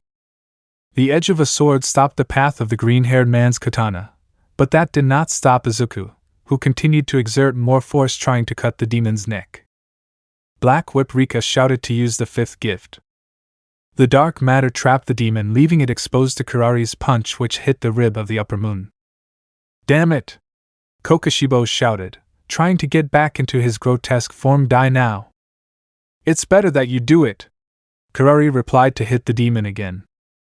The green-haired man's katana pierced the demon in the side, causing an intense burning sensation, so that he instantly pulled it out and cut horizontally one of the demon's pairs of eyes. I won't allow you to hurt any more people. The grotesque form of the demon suddenly burst, leaving Kokushibo badly injured, while his extra eyes gradually disappeared. What? No, it's impossible for you to still be here, the demon shouted, seeing what was happening to his body. Kirari, concentrate all your energy on his fist, Rika ordered the green-haired girl. Okay, Kirari responded to the order. Izuku did not stop attacking the demon, pressuring him until the end. He broke free from the whip but received a cut in the abdomen from the green-haired man, so that more cuts were generated on Kokushibo's body. Now the final blow, Rika said. It's time, Kurari said to hit the demon in the chest. Black flash. He forcefully threw Kokoshibo into the wall of a house while his body continued to change. Shit! Shit! I can still go on. I can still, Kokoshibo said desperately, trying to recover. The demon tried to get up but fell instantly. Looking at his hands, his extra eyes disappeared while his skin stopped being pale and his claws disappeared. Every demonic cell was being eliminated, including Kokoshibo, who due to the drastic changes began to lose consciousness and ended up closing his eyes and finally falling unconscious. Kokoshibo had been eradicated. Michikatsu has taken control. Did we make it? Kurari asked in shock. They won. The upper moon cannot continue, Taika said, approaching the others. Izuku? Rika asked. Izuku Midoriya never stopped attacking. He struggled unconsciously. Izuku threw a cut into the air to follow with another vertical one. He stopped responding for quite some time. Izuku, stop. The fight is over, said Inko, stopping her son. Hearing those words, the younger green-haired boy stopped and fell to the ground unconscious, but was taken by the white-haired boy before he fell. You fought well, now rest, said Gojo to carefully put his student on the ground. It's incredible. Even without being conscious, he continued fighting. Izuku! Izuku, said the curse worriedly, addressing the unconscious green-haired boy. But what do we do with him? Inko asked, looking at the now red-haired human. He's no longer a demon. But we don't know if he's an ally, Taika said, distrusting the unconscious man. He is an ally, Gojo answered seriously. I could see it with my own eyes, the fight between two people for control of the body. Clearly the human part was the victor. Is he a friend? Kurari asked. That's right, that leaves you as the winners. Yee, said Gojo, celebrating. That means Izuku is now the clan leader, Taika said, looking at the unconscious green-haired boy. Huh, Gojo said, shocked. Northern Midoriya clan. March 19th, XXXX at 2:23 a.m. Well, Kokoshibo Dano is dead, said a rainbow-eyed demon. Eh, the upper moon one has died? Said a stitched-faced curse angrily. It's a shame. Well, there's no other way, he said with a false sadness. To return to normality, we need that device. Soul Splitter? Was that it? Asked the curse, or not? What were we supposed to find, Doma? You were right, the Soul Separator. That will give us a great advantage in Shibuya, answered the named Doma. And what is Choso supposed to be looking for? The curse asked, waiting for its companion. We already have the artifact. What are we waiting for? I don't know exactly. He said something about his brothers or something like that, said Doma, not very sure. Oh, there he comes. Two people, or rather curses, approached the two individuals. A man with dark brown hair and a kimono walked next to a white-haired woman with light green eyes. And who is she, Choso? Mahito asked, confused. Choso-kun, the food cannot be taken away, said Doma mockingly. TCH, she is my sister, born from the cursed wombs, replied the named Choso, annoyed by the demon's comment. My name is Naomi. It's a pleasure to work with you, the girl introduced herself. I also found the artifact, said Choso, showing a strange object in his hands. Perfect. With this we completed the mission, Mahito said happily. We have the artifact, we got a new member, and we have fun with our test subjects. It was a very productive night, Doma replied as he left the place, followed by everyone. Cheer up, everyone. Let's destroy those idiots. The demon mocked along with the curse, with his face sewn up, revealing many dismembered corpses along with modified humans who continued to ask for help. At the sound of a biwa, the four of them fell into a door, which appeared at their feet, making them disappear from the place. Midoriya Central Clan. March 21st, XXXX at 1:30 p.m. It was time for a new leader. Izuku Midoriya. He was crowned as the new emperor of the Midoriya clan. A large crowd was in front of the elegant thrones, one of the new leader and the other was empty. All were kneeling, showing their respect. The northern ancient band was completely wiped out, leaving the modern band as the only one in the clan with a firm stance. The factions of different Midoriya clans showed up to see their new leader. The celebration lasted 10 hours. "It's amazing," Taika said, admiring the new leader on the throne. "I'm proud of that blindfold," said Gojo, proud of his student. "You shouldn't even be here," Inko mentioned, whispering to the white-haired boy, "This is not your clan." "But we are very distant relatives," Gojo replied, not wanting to leave. "Besides, what about him?" Pointing to the redhead who was kneeling, showing his respects to the greenhead who redeemed him. "Michikatsu has no place to stay," Inko whispered. "But can I stay a little longer?" Gojo asked in a fake sad tone. "TCHOK," Inko said, sighing defeated. "Just be respectful until the others leave." Gojo replied happily. Boom! The sound of a drum made everyone look up at the one who produced the sound, a soldier in traditional uniform prepared to raise his voice. "Due to the change of leader, our current leader, Izuku Midoriya, must choose at least one lady as one of his wives. Being the first and chosen, she will have the position of being able to command when the leader is absent." The strong soldier informed so that everyone could hear. "Sir Leader, it is up to you to choose now." "Well, I appreciate your words," Izuku replied to get up from his new throne. The green-haired boy was addressing a specific person. Despite being blind now, his senses were enhanced to the maximum, allowing him to walk without problems. Removing the bandages, he showed his eyes, now a dull green, almost becoming white. Stopping in front of a green-haired girl, he raised his hand, so that she looked at him very excitedly. "Kirari, will you give me the honor of being my wife?" Izuku asked in a calm tone. "Of course I do," Kirari answered happily, accepting the green-haired boy's hand. The two young men, holding hands, walked to the thrones to sit in what were now their new positions in the clan. "Well, that leaves Kirari Kumo, now Midoriya, as our leader's first wife," the soldier said to everyone present. "From today on, these will be the people who will lead the clan." Tokyo Academy of Wizardry. March 21st, XXXX at 2:50 p.m. "Hey! Hasn't Gojo-sensei taken too long already?" asked a guy with pink hair arriving with the others. "Itadori, don't come out of nowhere," Fushiguro complained. "But it's true, the damn bandage took too long," said Katsuki, joining the conversation. "Yesterday he came saying that Izuku was on a dangerous mission and that's why he had to be with him today," Panda said. "We were lucky that he arrived on time for the exchange festival with Kyoto. It's a shame that Deku-kun couldn't participate," Ochako said a little sadly. "I don't feel sorry for him. I know perfectly well that he has become stronger in that time," Maki mentioned, arriving with the group. Salmon Inumaki speaking. "I don't think that's going to happen," Panda said with doubts. "If Professor Gojo had to accompany him, it's because the mission was very complex. It's likely that he was injured and that's why Izuku didn't make it on time. Knowing Deku, it's likely that it's both," Katsuki answered very confidently. "Both of them?" they all asked at the blonde-haired man's statement.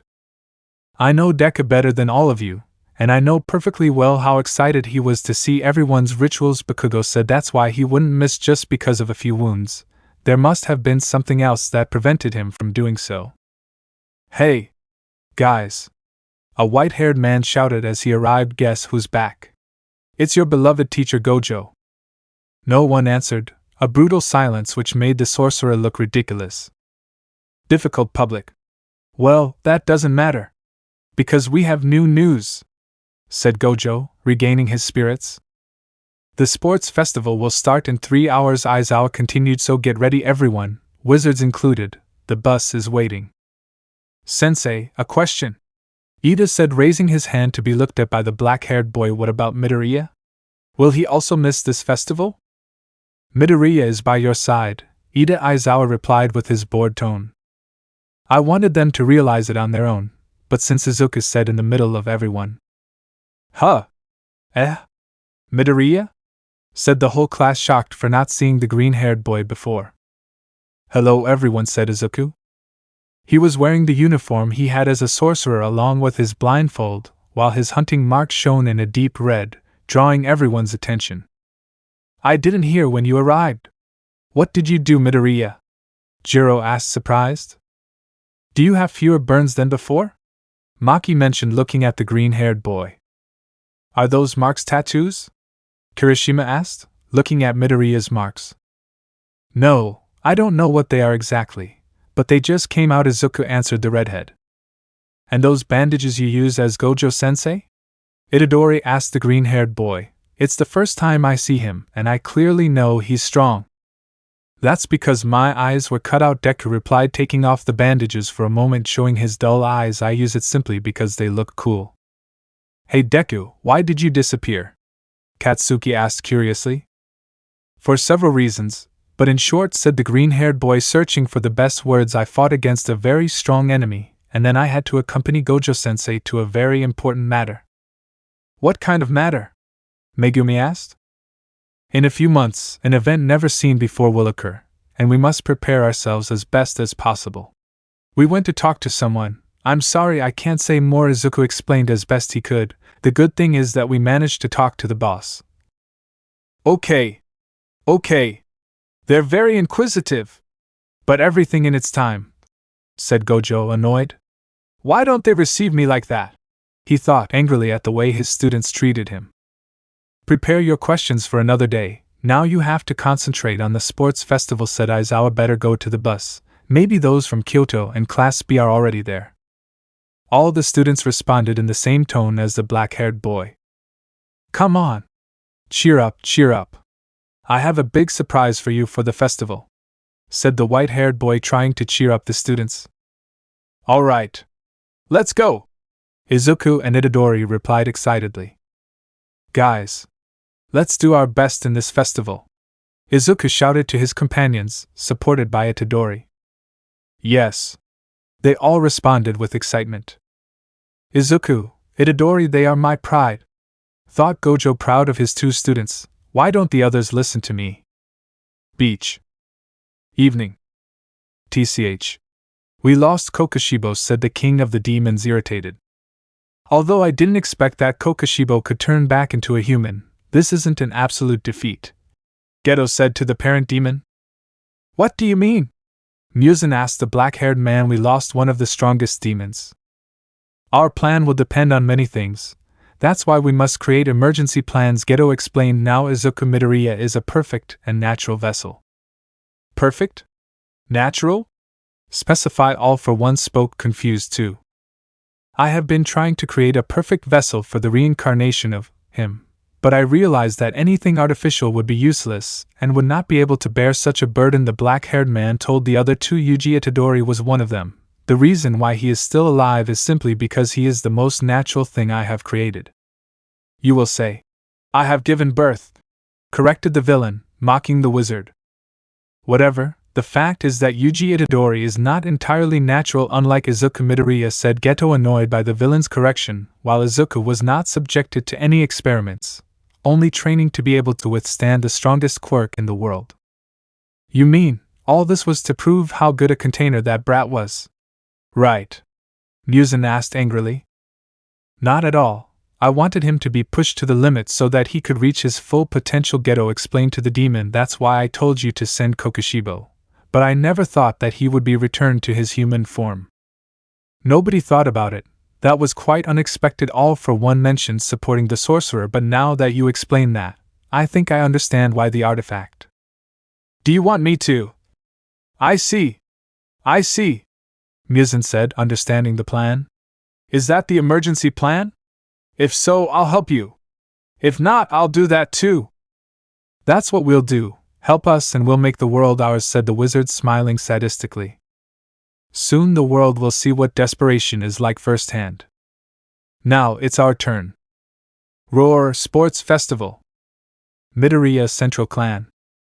March 20th at 8 a.m. A green-haired man and a white-haired man, both with blindfolds, walked in silence until they reached a small house, where meetings were held. The now Emperor Midoriya carefully opened the door, passing into the room, being followed by Gojo. In the middle of the room was a redhead waiting patiently. Michikatsu-san, I hope I'm not bothering you, but we have some questions for you, Izuku said with his blindfold on. Could you answer them? Of course, it is the least I can offer them as gratitude, Michikatsu replied, gesturing for them to sit down. I owe them quite a bit. That's good, but you don't know me anything, Gojo said with a slightly serious tone. After all, it was Izuku who brought you back as a human. I know and I appreciate it. I also apologize. Because of Kokushibo, Izuku-san is now blind, the redhead mentioned, a little sad tone. There's no need for you to apologize. You're not Kokushibo, and you never were, Izuku replied, trying to calm the former hunter down. Besides, Izuku's eyes could be restored, but he was the one who decided to go blind, Satoru explained, trying to take the blame off the redhead. Why would you do that? Michikatsu asked the green-haired boy, surprised, losing something as important as your eyes. I don't understand. These scars that I have show me my journey and my progress, Izuku said, touching his lip and nose scar. These two showed me that no matter how strong I am, I won't be able to save everyone, and I could even be the one who indirectly causes their deaths, he explained while turning his head to the ring he was wearing on the other hand. This wound in my eyes shows me that I can save whoever is within my reach as long as I am willing to suffer the consequences of my actions. As symbolic as it may be, losing vision is a terrible thing for a warrior, Michikatsu responded without understanding the green-haired man's motives, not to mention that I can feel that your energy decreased drastically after an attack. Trying to reduce energy expenditure was never Izuku's specialty, Gojo said to the redhead. It's strange, but it's the truth. The most basic things like distributing energy well in the body is something that his heavenly restriction never allowed him to perfect. My body wasn't born prepared to withstand any cursed energy, and it's something that prevents me from fighting with my quirk for long periods of time, Izuku explained. But this wasn't what you were referring to, right? It's something I didn't know but I could sense, said the old marked hunter, but I was referring to that blow you made to enter my memories for the second time. Your energy decreased drastically. That was by a binding vote. I needed to land a stronger blow than the previous ones. In exchange, I offered half of my cursed energy permanently, Izuku replied, surprising Satoru. The cursed energy your quirk possessed was more than what I possessed. But if you sacrificed half, that would still leave you with quite a bit, Gojo supposed, but clearly less than me. I would have to see with my own eyes the new limit it now has. But it's clear that you won't be able to use your quirk for long. Ahem, I think we got quite distracted, Izuku said to change the subject. We came so you could answer some questions and also ask you something important. Of course, which ones? Michikatsu said, ready to answer. Let's start with the most important thing, since we also have Kokushibo's memories.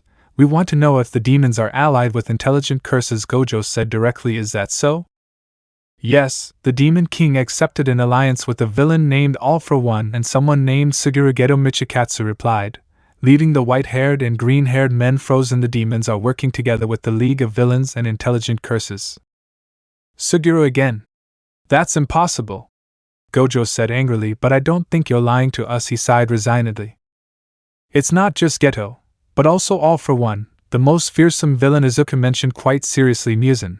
Geto and All for One, tch. What a team, said Deku, irritated. Do you know how Geto is still alive?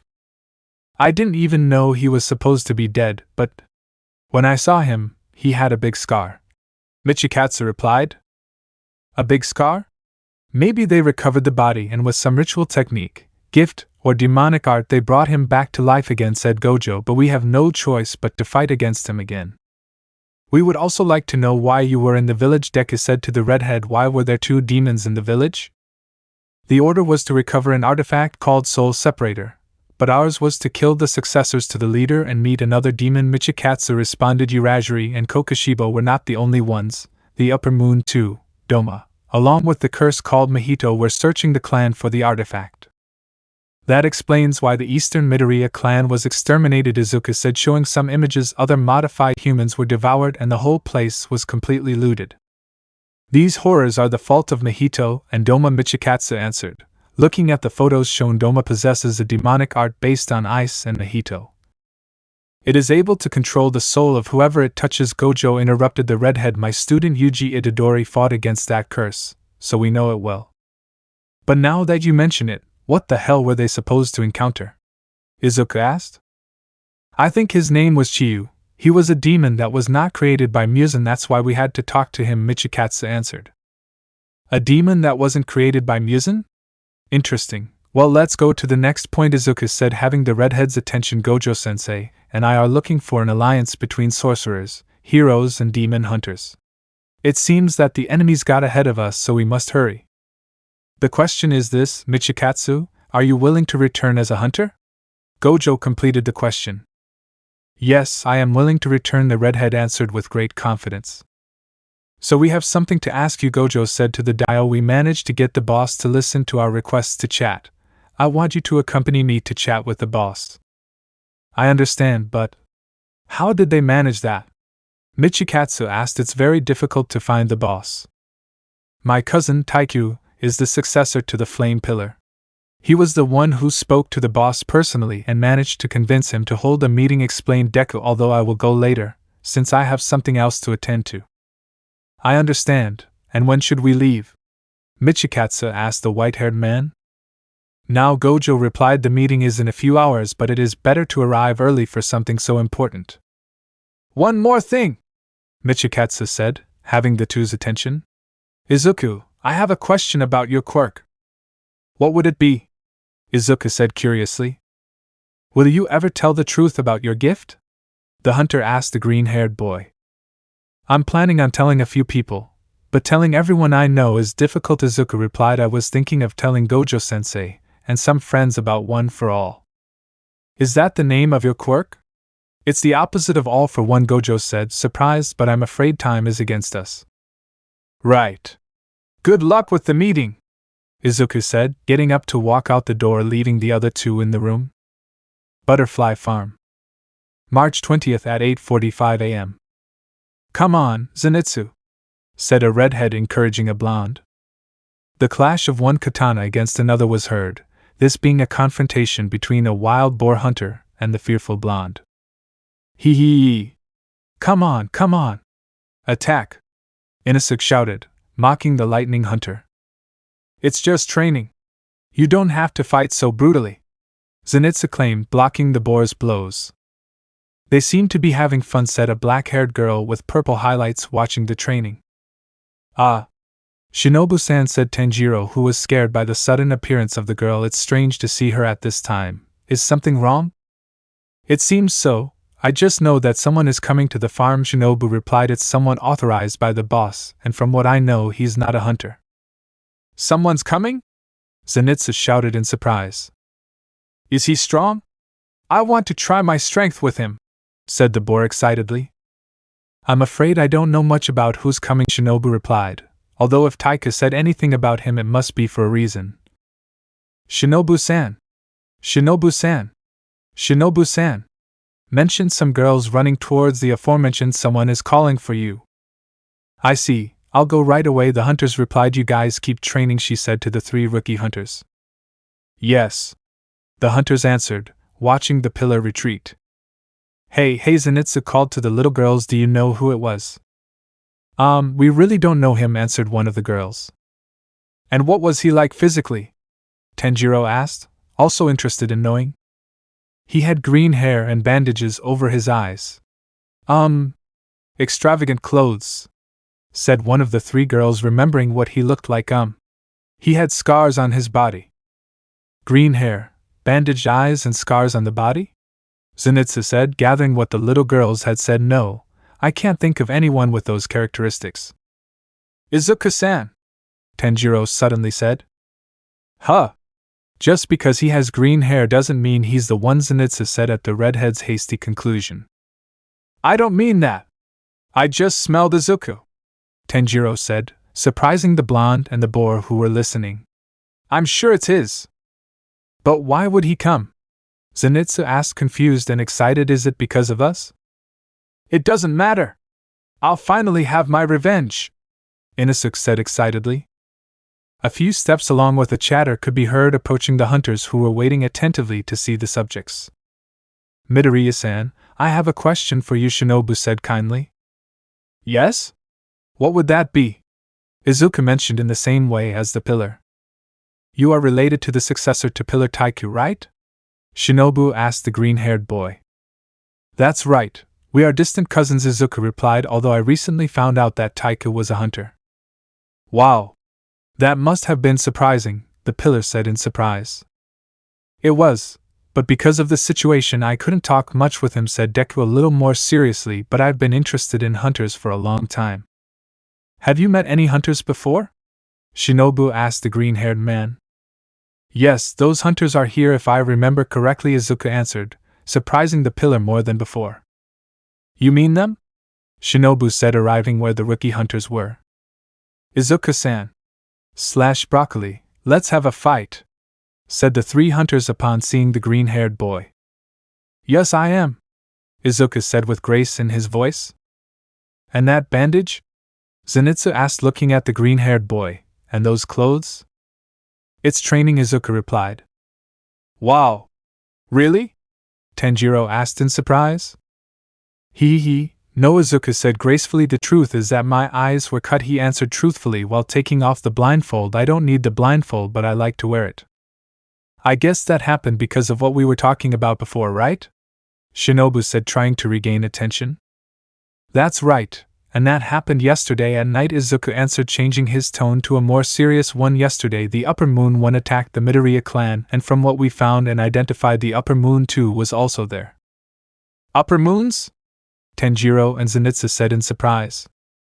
It's hard to believe, but the boss verified it, Shinobu said, but you still haven't told me why you came. The reason is simple. I invite you to come to the UA Sports Festival, Izuku answered, taking out clothing tickets. Huh! They all said, confused by the change in attitude and topic. The green-haired man quickly handed out tickets to the hunters, and before they realized it, the green-haired man was already in his place again. The reason? My teacher Gojo is talking to the boss of the demon hunters to create an alliance between sorcerers, heroes and hunters, Izuku explained to the others. That's why you have to come to the festival. Maybe some aspiring hero or sorcerer will catch your attention. I understand that, but they wouldn't start the alliance for nothing. Did something happen? Shinobu asked, putting the ticket in her Haori. We learned that the Demon King is collaborating with curses and villains. Izuku summarized the information, and it seems that something very big is going to happen this year. It's because of that alliance. It sounds pretty serious, Shinobu said seriously. The greatest evils in the world have come together for something, Izuku mentioned quite seriously. Something very bad is going to happen. That is why we must be together to face them. We will have to be prepared. I hope I'm not bothering you, Miss Shinobu, but we have to go to the meeting with the other pillars, Izuku said, surprising the pillar. That's right. We should have gone immediately, Shinobu replied. Unknown place. I think we all agree that the alliance is important at this point, said Gojo, addressing the boss of the hunters. That's right. I would have liked the director of the UA to be present, but I understand the situation we are in, the black-haired man responded. Time is something very precious and limited at this moment, Michikatsu mentioned. Although the director of the UA is quite influential in the world of heroism, he is not everything. If we want an alliance with the heroes, we must show it on national TV. Is that the plan? We will use the sports festival to make ourselves known to the public eye, is that it? Asked the boss. The sorcerers are quite influential in the government, but unfortunately those who have influence in the government are those who are against these alliances, the white-haired man reported. Wow! That's pretty bad, said the boss, surprised. It is, but Izuku and I have been planning how to get rid of them, Gojo replied, so we should focus on this. I understand. Do you have any idea how to integrate the hunters into the festival? Asked the black-haired man. I'm afraid that integrating several hunters will be impossible, Gojo replied, but we arranged a few things so that a hunter that Izuku chose can participate in the festival. I understand. Then we can move on to the next topic, said the black-haired man to change the subject. Let's talk about the former Upper Moon one, well now former hunter Michikatsu, about his reinstatement in the hunter organization. And what is your answer? Michikatsu asked nervously, but he hid it. We accept it, but he will have to have a successor to appoint him as a full pillar, the boss replied. A successor? Are those the new requirements to be a pillar? Michikatsu asked, confused. No, but we want the lunar breath to be preserved before sending it on a mission, the skipper responded. I know perfectly well the consequences of the marks. That's why I don't want to send it on a mission soon. I understand, boss, but I already have someone who is learning the new lunar art, Michikatsu said proudly. Let me guess, Izuku Midoriya, right? Said the boss, leaving the hunter blank. It seems that I got it right. Let me tell you something. Well, more than telling, I predict something. What would that be? Gojo asked curiously. Today the moon and the sun will come together again. Everyone will be spectators of a great dance that will eclipse evil. The damned, the blessed, and the chained. They will show their worth. UA Stadium. March 21st, XXXX at 3:30 p.m. I wanted to wear my suit, said Mina, wearing the wizard uniform with pink touches, but this is better than wearing the UA gym uniform.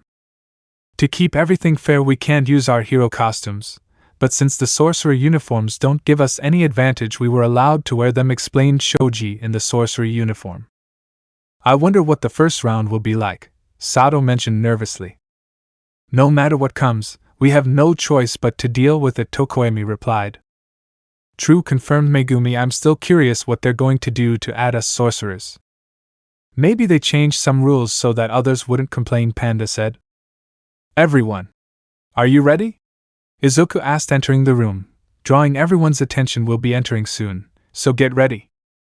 Finally. Itadori celebrated with enthusiasm. How nervous, Mineta whispered, trembling from how nervous he was. Midoriya Todoroki called the green-haired boy, looking at this objectively. You are the strongest in the academy, he said, drawing everyone's attention. You have won this festival from the start. He really said it. Everyone thought when they heard the two-color. If we face you, we will lose, Todoroki said, confusing the green-haired boy. You are aware of this. Where do you want to go? Izuku asked.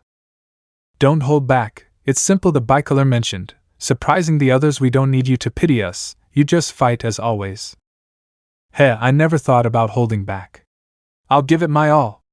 Izuku replied with a smile as he turned his back on the bicolor. We all want to aim for the top of this festival with all our efforts. If I didn't fight seriously, I'd just be trampling on our efforts. I quite admire everyone's efforts and would respond in kind. Hey! Pay attention, audience! Get ready, media for the masses. President Mike said from the screen displayed in the big stadium. The festival you've all been waiting for is about to begin. Are you ready? Gojo, who was standing next to the hero, asked excitedly. It's time for all the first-year students to enter. Class 1A and Class 1B, enter! Aspiring heroes and wizards, please appear. President Mike said excitedly. From the tunnel that led to the stadium, Class 1A walked out with the Tokyo sorcerers next to Class 1B, who were with those from Kyoto. They were all greeted by shouts of excitement from the people. All of them showed their sorcerer uniforms, some with changes in color, and others normal. So Midoriya would participate in this festival, mentioned an orange-haired man who was next to the aforementioned. What happened that day was very unfortunate. But luckily I will be able to participate in this festival, Izuku replied, although I would like to know why I feel a certain hostility between the classes. Even I want to know that, although I think I know who is responsible, said the girl, looking badly at a blonde boy from her class. I would also like the two classes to be able to live together.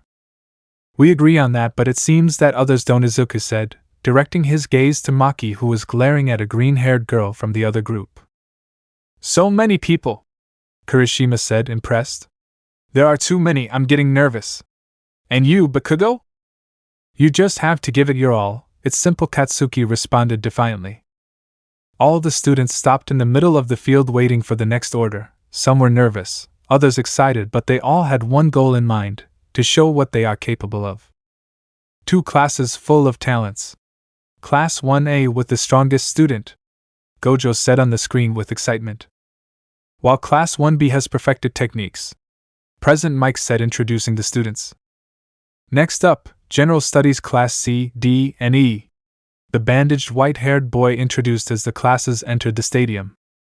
Support courses, Classes F, G, and H are here too, President Mike said as the students entered. And the business course, Classes I, J, and K. Gojo finished introducing. All the first-year students of UA are here. We're just here to make those guys look better, huh? Said a general course student. It's time for the player's pledge, shouted the heroine Midnight to get the attention of everyone present. Oh, this year's referee for the first years is the art class heroine, Midnight? Said a hero who was in the stands. And the director? Asked another hero. The director is in the third-year stage, as always, another hero mentioned. What is Midnight Sensei wearing? Kirishima asked embarrassedly.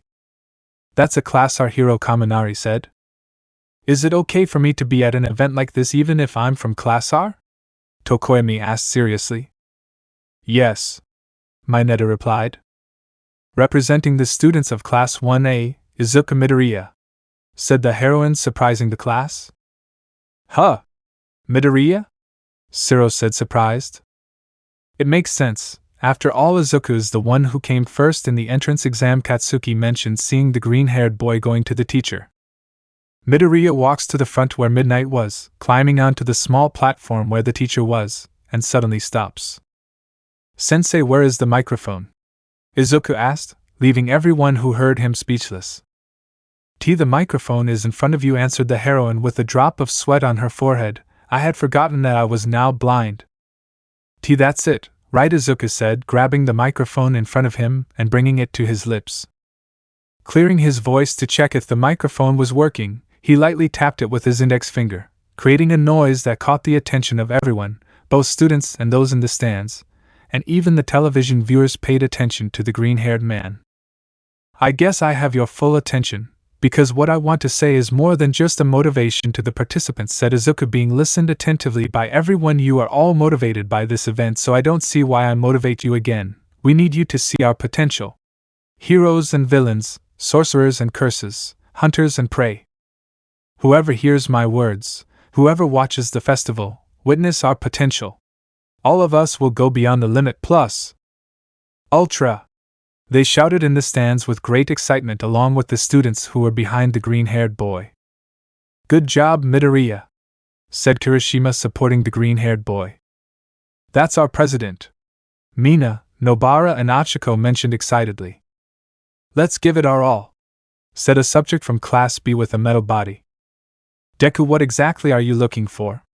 Katsuki thought as he watched the green-haired boy go down and returned to the class formation. Big words. Calm down, everyone.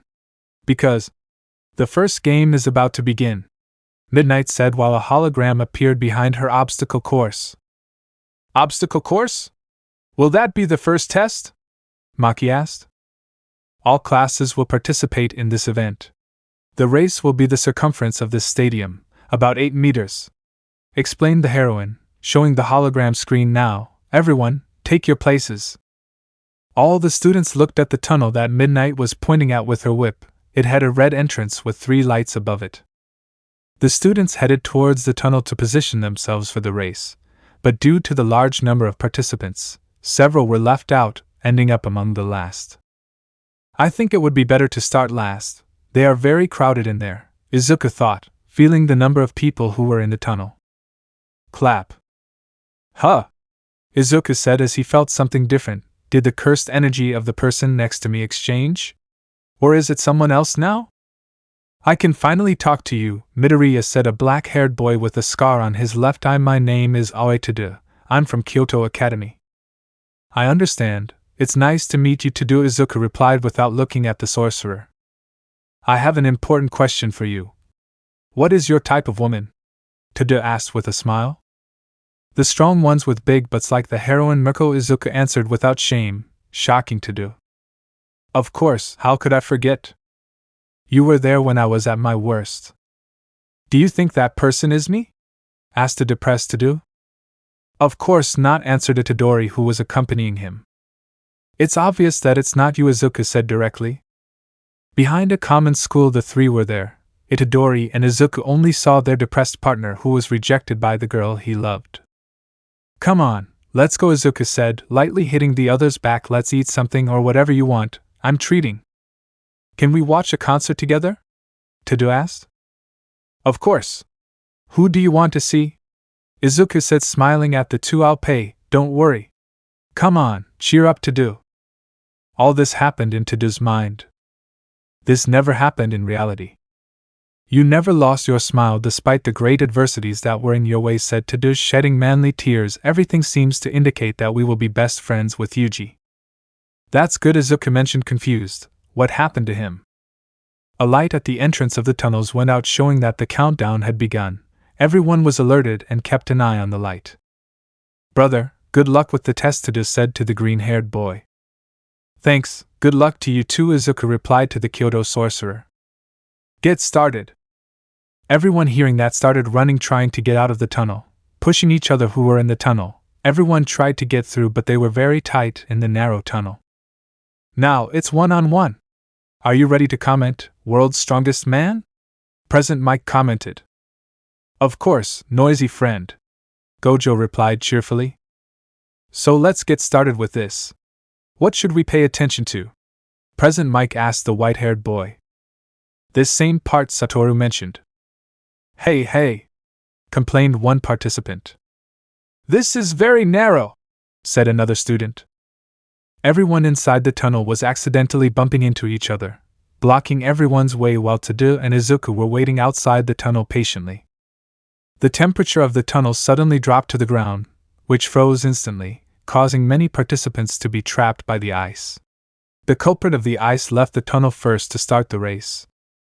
I'm sorry, but Todoroki said, freezing the ground as he left the tunnel. Wow! What the hell? A frozen participant cursed.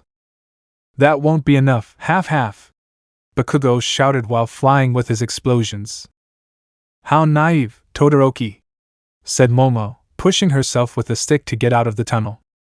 You caught me with that once. You can't do it again, said Ojiro, dodging the ice by pushing himself with his tail. That was close, Mina said, skating on her own acid. More people than I thought were able to dodge it, Todoroki said, running while looking back out of the corner of his eye. Todoroki! Mineta shouted, bouncing on his own quirk as he advanced. The more bounces towards Mineta, the faster it was getting, so he could quickly surpass the two-color. I stood up to you, Todoroki. How pathetic! Mineta mocked the bicolor. Hey! A robot appeared in front of the dwarf, getting in the way of the participant to throw a punch at Mineta, but was destroyed by the dwarf, who continued to bounce, and when he crashed he lost all the speed he had gained. Ouch! And where did that robot come from? Mineta complained on the floor, rubbing his head. Objective located, said a robot behind Mineta. Huh! Mineta said, scared by the new robot. The robot had blue and black colors with 4 red spheres as eyes on its head, while on its chest it had a large blue circle. The robot threw a punch at the dwarf, but his head was quickly torn off by a green-haired man. These robots are like those in the entrance exam, but these are better and have cursed energy, Izuku mentioned, turning his head towards the other robots. The obstacles begin, little participants. President Mike excitedly introduced. The first barrier is presented. Robo Inferno, said Gojo while giant robots appeared on the field being recorded by television. Is this what they meant by obstacles? There are too many. Seriously? The hero course fought against this. Mineta-kun, are those robots the same as the 0 points? Izuku asked the dwarf. It's true that you can't see them. Yes, they are almost identical, they just have different colors and cursed energy? I think so, Mineta replied. Fine, then I will defeat them, Izuku said, walking towards the giant robots. Midoriya is going to fight. I have to see how he does it, Todoroki thought as he watched the green-haired boy walk straight to the robots. Everyone silently watched the green-haired boy, who was getting closer and closer to the robots, who instantly set their sights on him. The 3 giants in front launched a punch in Midoriya's direction, only for him to disappear from everyone's sight, causing the punches to crash into the ground. Did it disappear? Todoroki asked, impressed. No! It moved too fast! The middle robot's head was shattered by a single blow, causing all the circuits in the rest of the body to begin to explode. The other 2 robots turned their heads, trying to locate the green-haired one. Izuku was sitting on the head of the robot on the left, causing the other robo to launch a punch at the green-haired boy, who quickly climbed onto the robot's arm, causing the punch to end up on the other giant, destroying it. That's all? Fine. I don't have much time, Izuku said, quickly approaching the head of the last robot. The green-haired boy hit the remaining robot's head with all his might, repeating what had happened with the first robot. Falling next to the robot, he decided to use a new trick. One for all, 7th float. In the middle of the fall, the green-haired boy stopped it by floating in the air to descend in a controlled manner, Touching the ground, he decided to advance, avoiding the other 0-point robots. Unbelievable! Class 1A's contestant Midoriya defeated 3 Robo-Infernos in just 2 hits. President Mike commented cheerfully. Any opinions, pretty eyes? I'll just say this. Gojo mentioned Midoriya represents superior physical strength. With or without a quirk, his strength is absurd. And now it's in first place. Just what you'd expect from a special grade, President Mike said. It seems that he was right. He became much stronger, thought Maki, who saw everything the green-haired boy had done. It's stronger than before. It was to be expected, but I didn't feel it use cursed energy in any hit. I only felt it use cursed energy when it started to float. Todoroki thought to focus on the race again. I won't be left behind. Especially if my stupid old man is watching. Touching the ground with his left hand, freezing the ground to expand the ice until he reached an approaching robot so that the ice would spread throughout his body, thus freezing the giant robot so that Todoroki could pass underneath. He stopped him. Between her legs. We can pass. I would advise you not to do it, Todoroki said as he walked by, froze it when they had no balance. Saying that, the giant robot began to fall while breaking frozen parts and then began to fall completely, crashing into the ground, unleashing a dust storm. Wow! It seems that the enhanced Robo Inferno are no problem for them, Gojo commented. Todoroki successfully passes the first hurdle to place second, President Mike mentioned. Hey! Someone's trapped underneath. Wouldn't that kill him? Can people die at this festival? No way, Kirishima said with his quirk activated, coming out from under a piece of ice. That bastard Todoroki. He did it on purpose, so he would fall right away. If it weren't for us, someone else could have died. What he said. Todoroki bastard. Tetsu complained, made of iron, coming out in the same shape as the redhead. Our cursed energy is also just as harsh, really, Kirishima said as he ran past the first obstacle. At least our rituals are different, Tetsu mentioned as he followed the redhead. Wow! Normally I would be afraid of those robots. But now it's exciting, Kaminari said, smiling defiantly. I want to fight. Kaminari's rays were unleashed on the blonde's body, who ran at full speed towards the robots. The blonde's cursed energy manifested in his body. It's time to show my ritual, Kaminari mentioned excitedly. Electrical conductivity. Electrical conductivity. It allows the user to create a connection where electricity can pass through and become cursed energy in places where the gift alone cannot do so, improving the power of the cursed energy when it reaches the target, generating a large electrical shock. This connection can be established in the same user where the effect is different. The cursed energy is enhanced and increased in the user's body to improve the user's physical capabilities. The effect will depend on the electricity sacrificed. The blonde's cursed energy was increasing rapidly, making Kaminari's speed greater, allowing him to dodge a blow from a robot. Let me give you a hand, Kaminari said sarcastically as he touched the robot's arm with a finger. Using his ritual, he established a connection with the robo's arm to fire a spark of electricity, which spread throughout the giant's body so that he fell to the ground. I'm sorry, Kirishima, but I want to win, Kaminari apologized as he got ahead of the redhead. Kaminari? Kirishima asked, surprised at the blonde's speed. Kaminari from Class 1A moves up to third place, Gojo commented. So far, the first 3 spots are being occupied by Class 1A. Will this continue? Will Class 1B be left behind? Well, we'll see about that now, President Mike said, looking at the screen. Anyway, let's work together for now to clear the way, said a student from Class 1B, only to be interrupted by an explosion. Bakugo? Uraraka mentioned, seeing the ashen-haired boy flying with his explosions. I'm not going to stay behind, Bakugo shouted as he approached the head of a robot. Using his explosions, he dodged a blow from the robot to stay on top of the giant's other arm. Katsuki accumulated cursed energy in his palms to throw it at the robot's head. Cursed detonation, Bakugo conjured in a whisper. The cursed energy turned into nitroglycerin, Katsuki closed his hand to detonate it remotely and defeat the robot, causing it to fall to the ground while the ashen-haired man propelled himself with his explosions to pass the first test. Wow! Looks like Class 1A is really excited, said an orange-haired girl watching the other class's exploits. You don't even have to say it, said a brown-haired girl with mushroom-shaped hair. I want to defeat those things too, said a blonde boy from Class 1B. I want to compare my speed against Midoriya's, said the orange-haired girl running towards the robots. Kendo?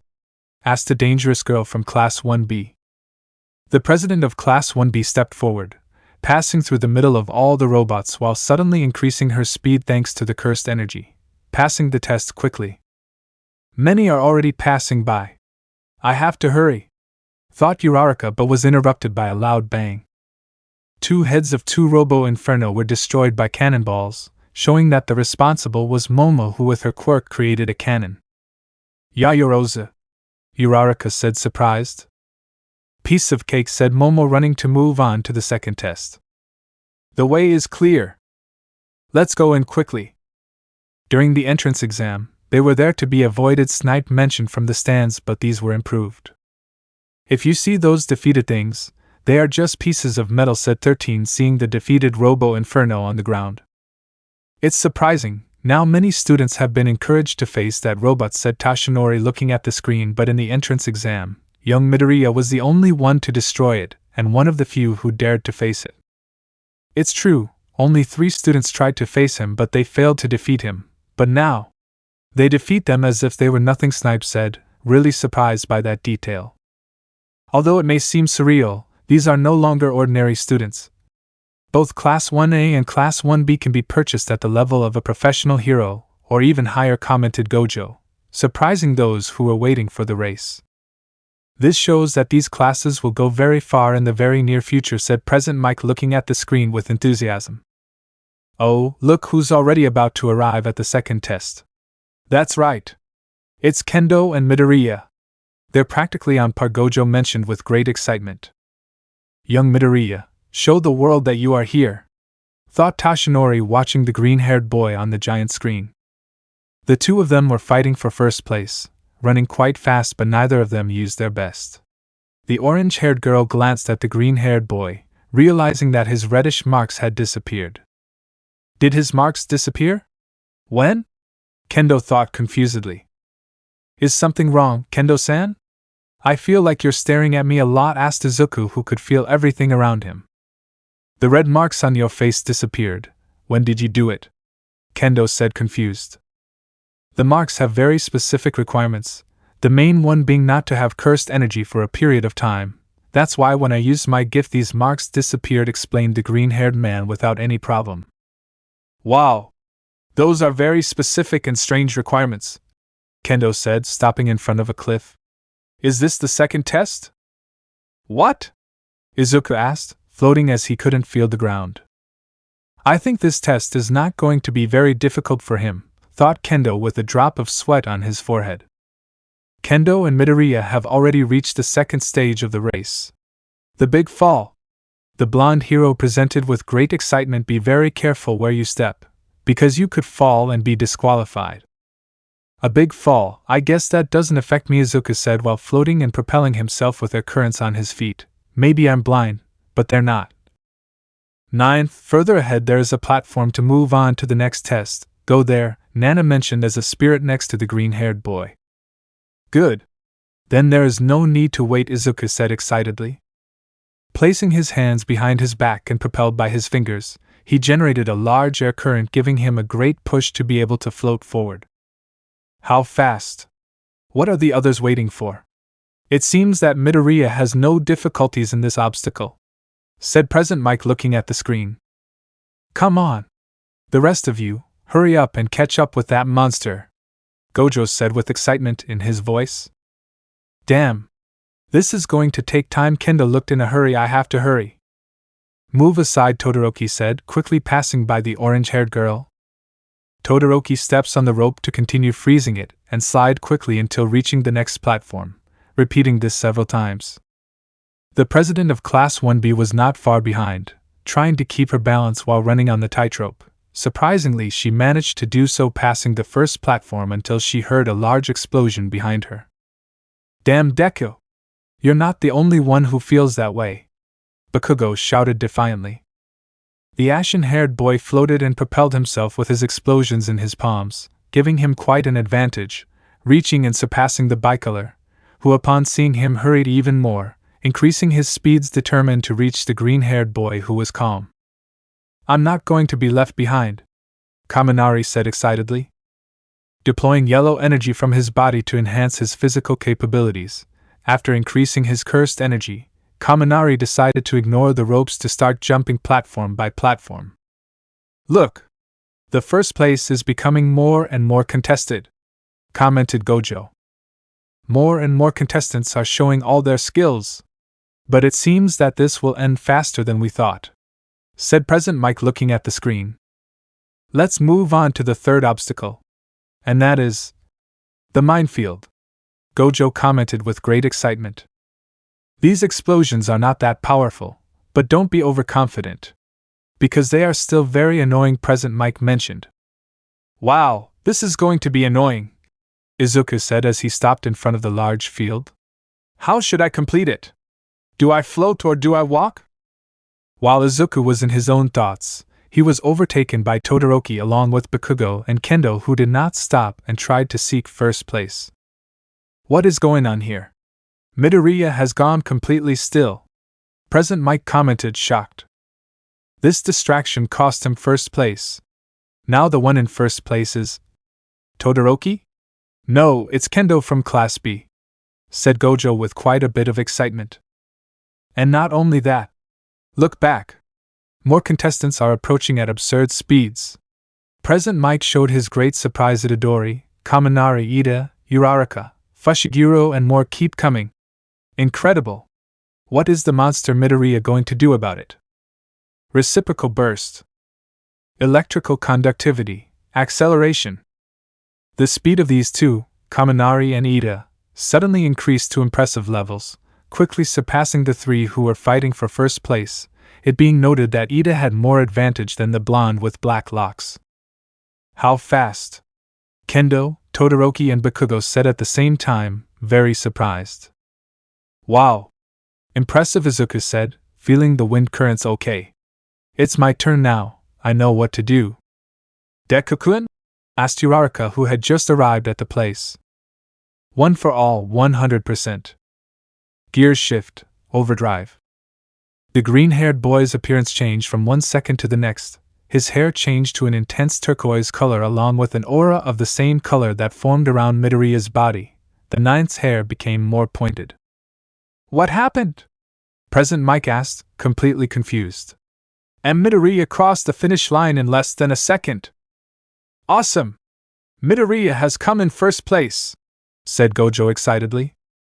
The next ones to finish arriving were Kendo as second place and Ida as third place, followed by Todoroki, Bakugo, Kaminari and Itadori, who were still surprised by what the green-haired boy did. What the hell did you do, Deku? Bakugo asked, very confused. Pick up the pace, isn't it obvious? Izuku replied gracefully. That's obvious, Midoriya.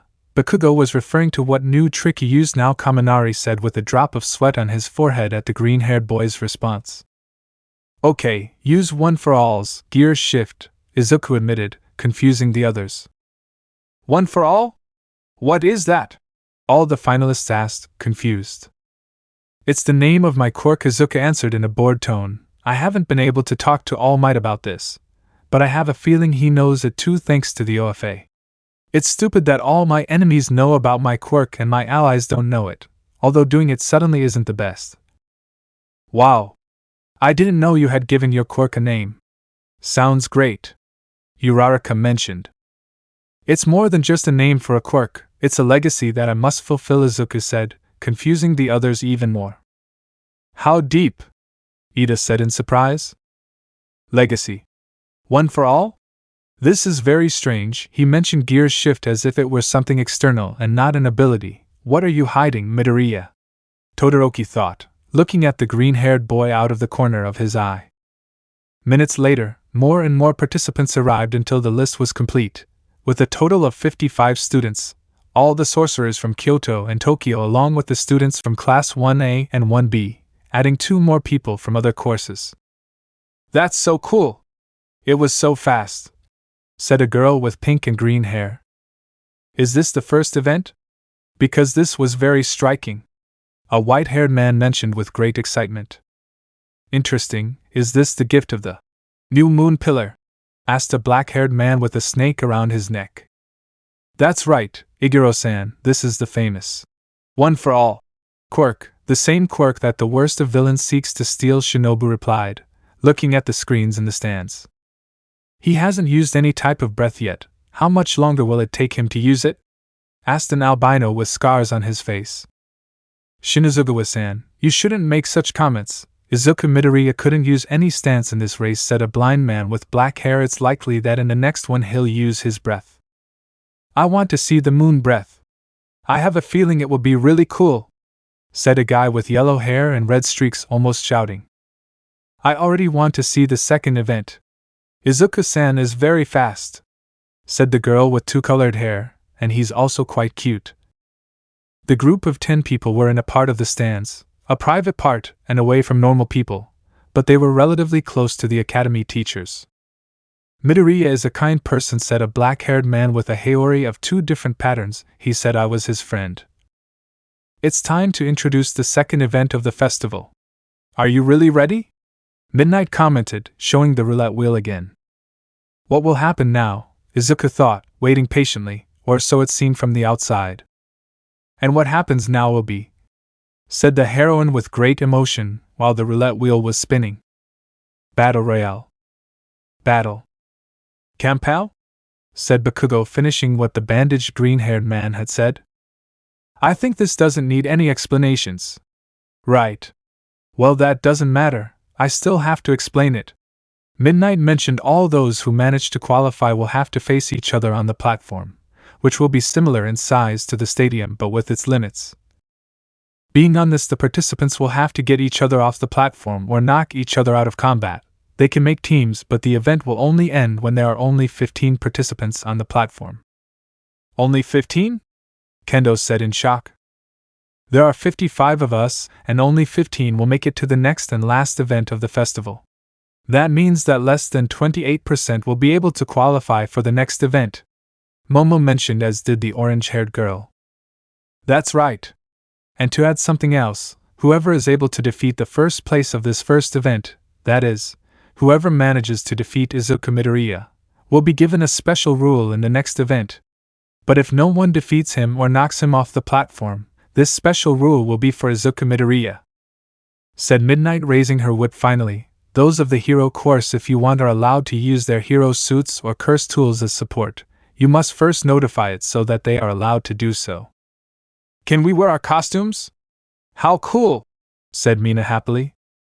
And for those who haven't qualified yet, don't be discouraged, because there are still small events that you can participate in. The heroine mentioned these events will be held right now. Those who qualified can rest if they want. In 30 minutes the second event will begin, so you better be ready. Gag. Shit! I'm not fully recovered, damn it, the green-haired boy complained without his bandage. Midoriya was in the bathrooms while everyone was having their break time. Izuku was vomiting a lot of blood while his skin was showing a little pale. It's normal, after all, you've been using gear shift too much lately, Kudo said as a spirit at the green-haired man's side. Moving at high speeds with serious injuries has its consequences. Aside from that, you got several serious wounds yesterday in your battle against the demon Chiyu, Nana mentioned in the same way as the second carrier. Clearly those wounds don't heal with a little nap. Don't tell me. Gag. The green-haired boy vomited blood again. Izuku-san? Are you here? A shy redhead entered the bathroom slowly looking for the green-haired boy. Upon hearing him, Midoriya quickly put on the bandage and cleaned the blood, leaving the stall as if nothing had happened. Hey, Tanjiro. Nice to see you. Are the others here too? Izuku said, changing his attitude quickly. Are you okay, Izuku? When the first event ended I saw you holding your mouth, and when I asked about you they told me you were here, Tanjiro said in a worried tone, and from your smell I know you're suffering, apart from the fact that you smell like blood. I had forgotten that you could do that. Well, yesterday I had a pretty even fight and I ended up with a lot of injuries, Izuku replied, sighing in defeat. But can't you regenerate your own wounds? The redhead asked. Yes, but I can't now. I'm almost out of cursed energy, and the one I've recovered is being accumulated by Rika. Izuku said, I don't want to waste energy at the moment, especially now. Why? Tanjiro asked curiously. You'll see soon, but it's more to awaken my hunter mark, the green-haired man responded, leaving the Kamadu equally confused. But leaving that aside, did you bring what I asked you for yesterday? Yes. My katana, but why did you ask me for it? Said the elder Kamadu. You'll see that later, but I'll tell you something in advance, Izuku mentioned with a smile. Those who will move on to the next event are 15 people, but there will only be 7 fights in total, including the finals, so do the math and you'll find an error. I think so. 15 people and 7 fights in total? If it were a 1v1 with 15 people it would be 7 fights, but there would be many failures. One person would be left over and there would be no one who would win, said Tanjiro, listening to the green-haired man. With 15 people the battles could not be done. There would always be one who is alone, without any enemy or with whom to fight. Now, think deeper, said the green-haired man with a smile. So I brought my katana too. Wait. How did the people in charge not notice this flaw? Asked Tanjiro, knowing what he was referring to. Of course they noticed, because they did it on purpose, Izuku answered, leaving the redhead stunned. I know perfectly well how the next event works. It will be a 2v2, the roulette that forms the teams is rigged and I will be the one who ends up alone. And that's where I will use the special rule to choose my team from the stands, and that will be you. And me? Why? Asked Tanjiro, shocked and much. Do you remember the dance of the fire god that your father did? Have you tried using it as a breath? Izuku mentioned. Yes, after you separated from us, our next mission was where I fought against the 5th lower moon, where I used the dance of the fire god to be able to be on par with that demon, Tanjiro answered. That makes it much easier for me to explain what I want to explain now, Izuku said to clear his voice. When I was in the memories of the first upper moon I managed to see the first breaths, especially the solar breath and the lunar breath. And I found certain similarities about the solar breath and the dance of the god of fire. I think you already know where I want to go. The dance of the god of fire is the sun's breath? Tanjiro said, totally surprised. That's right, or so I think. For now it's just a theory, Izuku said, a little unsure. I tried to use the dance as a breath, but let's just say it didn't go very well. I almost drowned. Well, something similar happened to me, but not as exaggerated, said Tanjiro with a drop of sweat on his forehead. It's something, whether or not it's the sun's breath, we'll find out today. So get ready, Tanjiro, the green-haired boy mentioned. Oh, okay, the Kamadu replied, a little nervous. The sun and the moon will meet again. Well, is everyone ready? Shouted the heroine Midnight. Because in 5 minutes the second event of the UA Sports Festival will begin. So you better prepare as best as possible. All the students who had qualified were scattered around the huge platform that was in the huge stadium. In the middle of it was the green-haired boy without his blindfold and with his hero's suit a little changed. They finally managed to repair my suit. In my fight against All For One it was almost completely destroyed, although I noticed slight changes. Although I had to add a katana at the last moment, Izuku thought as he stretched his arms. Gran Torino's cape was replaced by a longer one. It's a shame I can't see it. Come on. Don't be discouraged. It looks great on you, said the first bearer, encouraging the green-haired boy. Ninth, do you think you can win this event to move on to the next one? With those wounds, I doubt the outcome, asked the third bearer. The whole plan is tied to whether I win this phase. I will win. I will not break my promise, Izuku mentally responded. Suddenly the fire marks reappeared on the green-haired boy's face. Midoriya's eyes sharpened for an instant, and then returned to normal, showing the others that he was staring into space. So you're going all in from the start? Fine, we've got your back, the fifth bearer said with excitement in his voice. Come on, ninth, said Nana excitedly. All the other participants were in groups at the edges of the platform. Some of them looked at the green-haired boy in confusion, and others looked at him in a challenging manner, while a few did not care at all. Huh! What is Deku-kun doing there in the middle? Uraraka asked, confused. Calling attention, that or he is provoking us, Maki answered, looking at the green-haired boy. Midoriya-kun has been acting weird lately, Ida said, moving his arms in a straight line. What are you going to do, Midoriya? Todoroki thought curiously, looking closely at the green-haired boy. Fighting against Midoriya-senpai is useless. We will only lose, Fushiguro said to his group. I'd say you're being very pessimistic, but I think you're right now, Itadori said with some fear. The second event will start in 30 seconds. Midnight commented while being the commentator. Get ready. All the students tensed upon hearing that, but quickly everyone got ready. The vast majority of the groups looked at the green-haired boy as the main target, who did nothing but stand still while the countdown came to an end. 5, 4, 3, 2, 1. Get started. Under. Everyone against me? Izuku asked, looking into space. If you want to stand out, I don't recommend it. Several participants used ranged gifts to attack the green-haired boy, and others approached themselves. Being surrounded, Midoriya stood still, patiently waiting for the attacks. The ground where Izuku was standing turned into semi-liquid, resembling quicksand, while scales launched like bullets headed towards the green-haired man, along with nuts that went directly to Midoriya's head. Horns were launched at high speed and were about to hit the green-haired man. A large onomatopoeia was created in the air and began to fall rapidly towards the green-haired man's head. Several arrows were launched along with a pellet that was shot by someone from Kyoto, and finally a laser was directed at a single enemy, Izuku, who only took a deep breath and beep, beep, beep, beep, beep, beep, beep, beep. A loud whistle sounded throughout the stadium, marking 8 disqualified students. Astonished, everyone looked back to the center, seeing that all the attacks collided with each other, and the green-haired boy was still at the edge of the platform, looking at the blonde Frenchman who he eliminated last. Juzo Hananuki, Hiryu Rin, Reiko Yanagi, Pony Tsunatori, Manga Fukidashi, Noritoshi Kumo, Mai Zenin and Yuga Oyama are off the platform. They are disqualified. Midnight commented, hiding her surprise.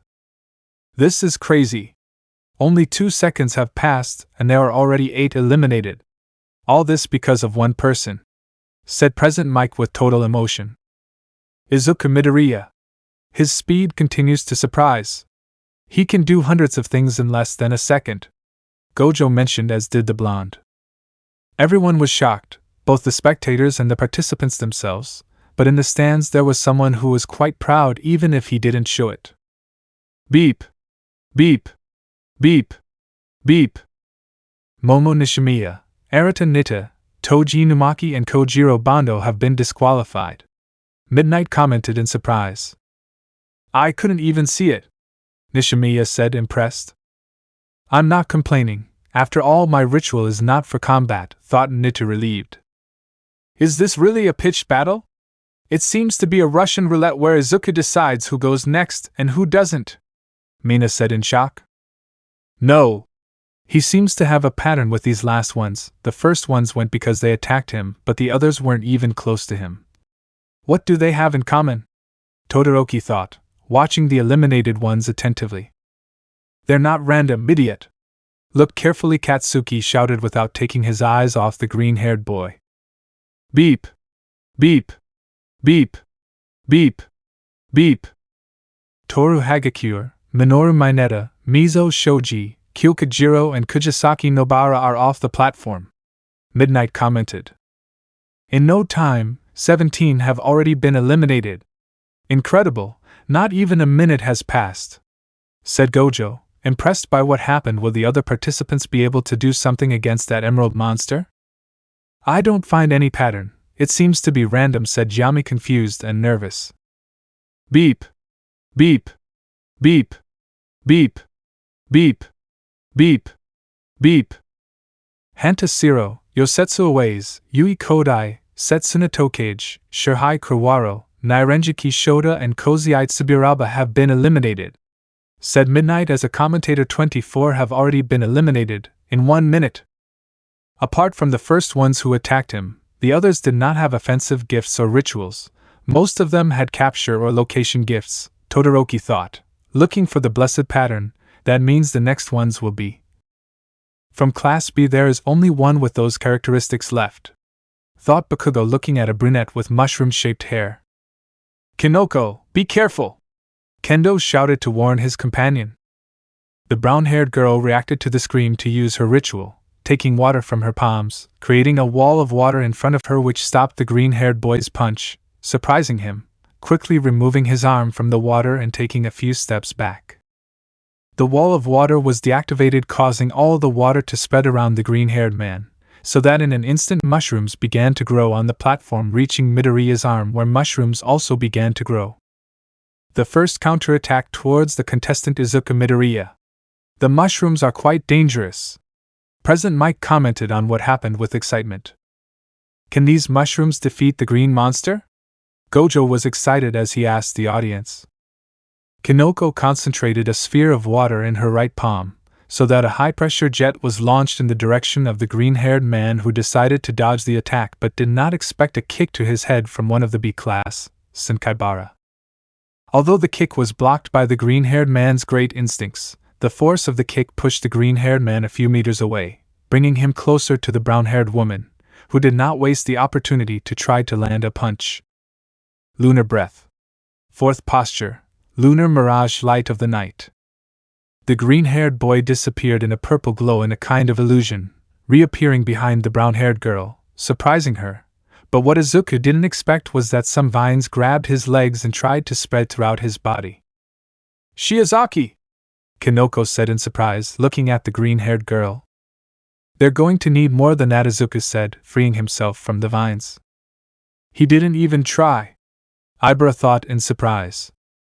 The green-haired boy was about to attack but was interrupted by another student from Class B, who created a blade in his elbow and tried to cut Midoriya, who took the blade with his hand to destroy it with a little effort, something that surprised him, but he hit it.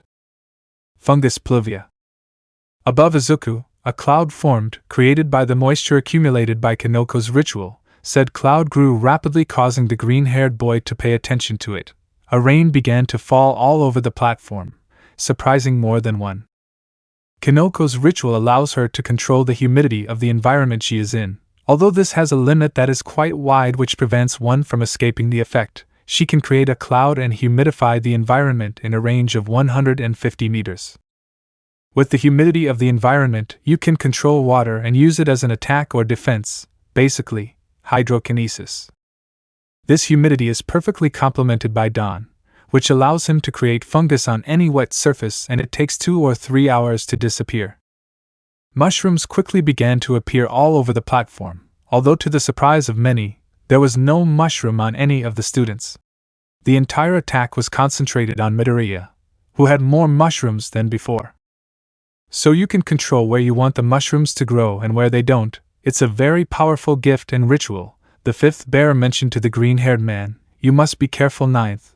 This is getting complicated and you are surrounded. I understand.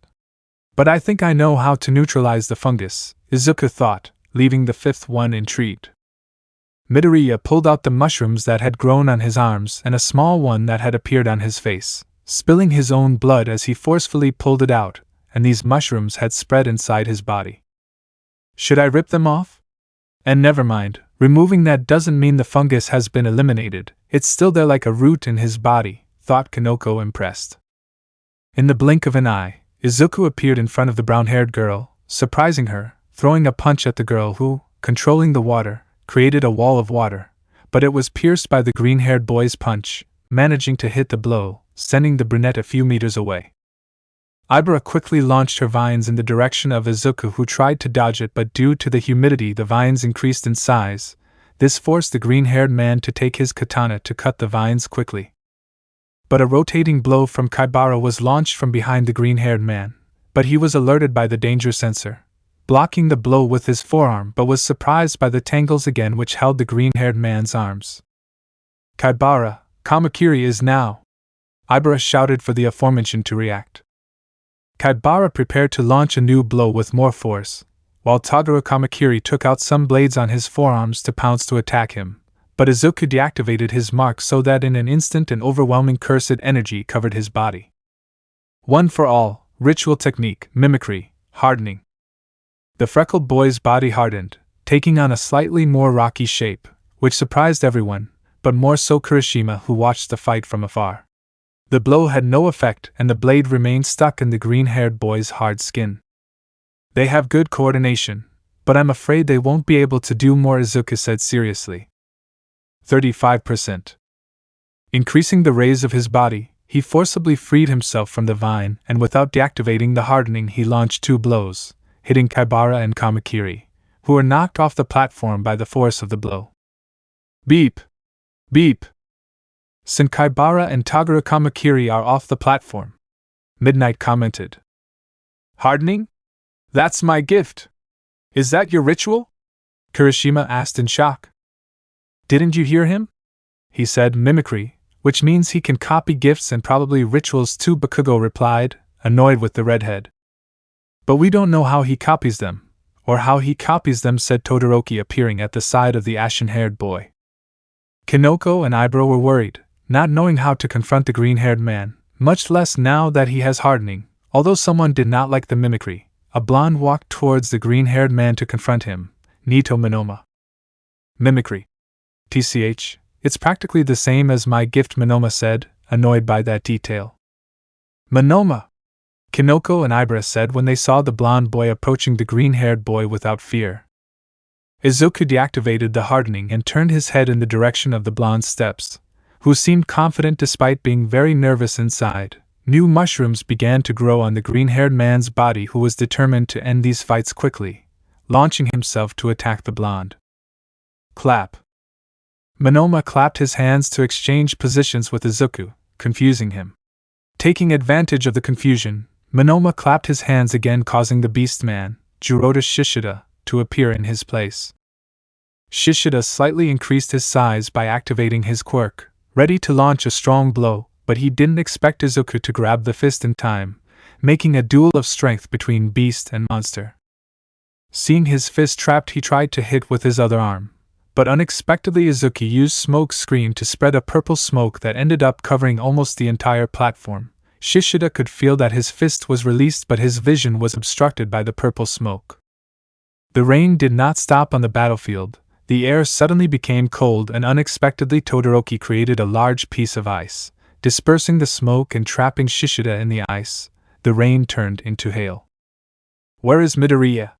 Todoroki asked himself, looking for the green-haired boy with his eyes. Todoroki, said Momo, scared while calling the attention of the bicolor.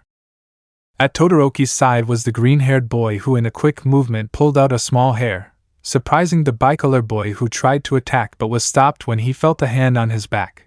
Looking sideways, he saw that it was Izuku, who had moved quickly. This is my fight, don't get involved in it, Izuku threatened. The green-haired boy's left hand caught fire, surprising the two-colored boy, who raised his hands as a sign that he was not going to interfere, until he stopped feeling the hand on his back to see that Izuku was no longer there. A large wave of fire melted the ice, freeing Shishida, who looked up to see the green-haired man in front of him and ended up receiving a blow to the stomach that knocked him off the platform. Beep! Jiroda Shishida has been disqualified, Midnight commented. Without wasting any more time, Izuku appeared in an instant behind Kinoko to pull out a small hair from her without her noticing, then quickly moved away, dodging some vines that attacked from the ground where he was before. I'm not going to waste this power, Izuku said as his temperature increased. The temperature of the environment gradually increased, giving a shower of hot water and causing the mushrooms around and on the green-haired man's body to burn, throwing a flame at Ibara, who reacted in time to dodge it. But when she looked up, she only saw Izuku with his fist on fire. Incandescent fist, jet burn. A powerful flaming punch hit the green-haired nun's abdomen. An overwhelming orange flash blinded everyone, while a beep announced that someone had been disqualified. Beep! Ibara Shiozaki has been disqualified, Midnight said. I used my stupid old man's attack, Todoroki thought irritatedly. He's already finished off almost all of Class B, Katsuki thought in surprise. All the rain stopped in the sky so that all the drops took a sharper shape, and instantly they all pointed at the green-haired boy, who remained calm, deactivating his fire. "You shouldn't be too confident, because we might surprise you," Monoma shouted, touching the ground and joining his hands on it. "Juzo's gift will stop him and leave him exposed for a massive attack. That's the plan." The ground where Izuku stepped turned into a semi-liquid, like quicksand, preventing him from moving from that place. Torrential rain, maledictus chaos. At high speed, all the sharp drops of water headed to pierce the green-haired boy. Although it was a killer attack, Kinoko couldn't find any way to defeat him. If that didn't work, she was defeated. Stampede of rabbits. With a hand signal from the green-haired man, large amounts of rabbits appeared in a dark puddle to form a sphere around Izuku, causing almost all the damage to be received by the rabbits. "I could also copy rituals?" said Monoma, surprised and annoyed. "It does the same thing as my gift and ritual together. How annoying!" "Kinoko and Monoma, right? They have my respect. They are strong," said Izuku, showing some scratches from the sharp drops. "Well, better said, all of Class B have my respect. They fought with everything and I admire that. That is why I must reciprocate using all my power." "Hasn't he used it all yet?" thought Kinoko in surprise. "One for all, 100%. A gigantic amount of cursed energy could be felt on the platform, something that paralyzed several. 2 beeps sounded, giving the signal in the arena to show that Kinoko and Monoma were off the platform. Beep! Beep! Although I said that, if I hit them at 100% they would die, that's why at the moment of hitting I decreased the percentage moments before the impact, Izuku thought, deactivating his gift, and so that his marks would reappear. "Kinoko Komori and Nito Monoma have been eliminated," Midnight commented. "He has eliminated almost all of Class B," Mina said in shock after watching the fight. "There are only 2 left from Class B, Kendo and Tetsu. They have it very difficult," Kirishima mentioned, looking at the last members. "Kendo! We must fight that monster, come on!" said Tetsu with anger and frustration. No, Midoriya-san was taking out of the platform those who did not have an offensive gift. "It is clear that we are not his target," Kendo answered seriously, looking at the green-haired boy. "As long as we do not attack him, he will not do it either. That is why the others lost. If we want to stand out, we should not fight against him." "But Kendo," said Tetsu without understanding the girl's point. "No buts, we must not face him," said Kendo, looking at Midoriya. "At least now we must not. I have to wait for that to take effect." The green-haired boy panted a little, as the rabbits disappeared and the clouds cleared in the sand, now having a clear sky and an Izuku with a scratch on his cheek which was bleeding. The wear and tear of one for all is too much. In a short time he was exhausted, Izuku thought, trying to hide his tiredness. "I think it's obvious that the OFA wears out a lot, but especially with the careless use you're giving it," the second carrier reproached. "What will Midoriya do now?" thought Fushiguro, staring at the green-haired boy. Midoriya began to walk, something that made everyone tense as they prepared themselves in case the green-haired man attacked. But he only disappeared in an instant to reappear next to a purple-haired man. "Are you going to rest?" asked the purple-haired man with dark circles under his eyes. "For now, yes, I will let the others fight each other," Izuku replied. "And what will you do, Shinso?" "What do I know? Maybe I'll fight someone later," Shinso said disinterestedly. Me! I want to stand out!" shouted a pink-haired girl standing next to the 2 of them. "So why don't you fight someone?" Shinso asked the inventor. "First I want to know the gifts of my enemies, and know in which ones I have an advantage with my inventions. I cannot go against any type," the inventor replied. "Hatsum-sen, if you want an ideal opponent to show off your inventions, that would be Tokoemi," Izuku said, sitting on the ground with his back to the others. Then I'll go against him," Hatsum said excitedly. "Don't rush things so much, for now you should know how he fights," Izuku responded calmly. "Hey, what's going on? Why are you all so quiet? Remember that there should be only 15 participants left.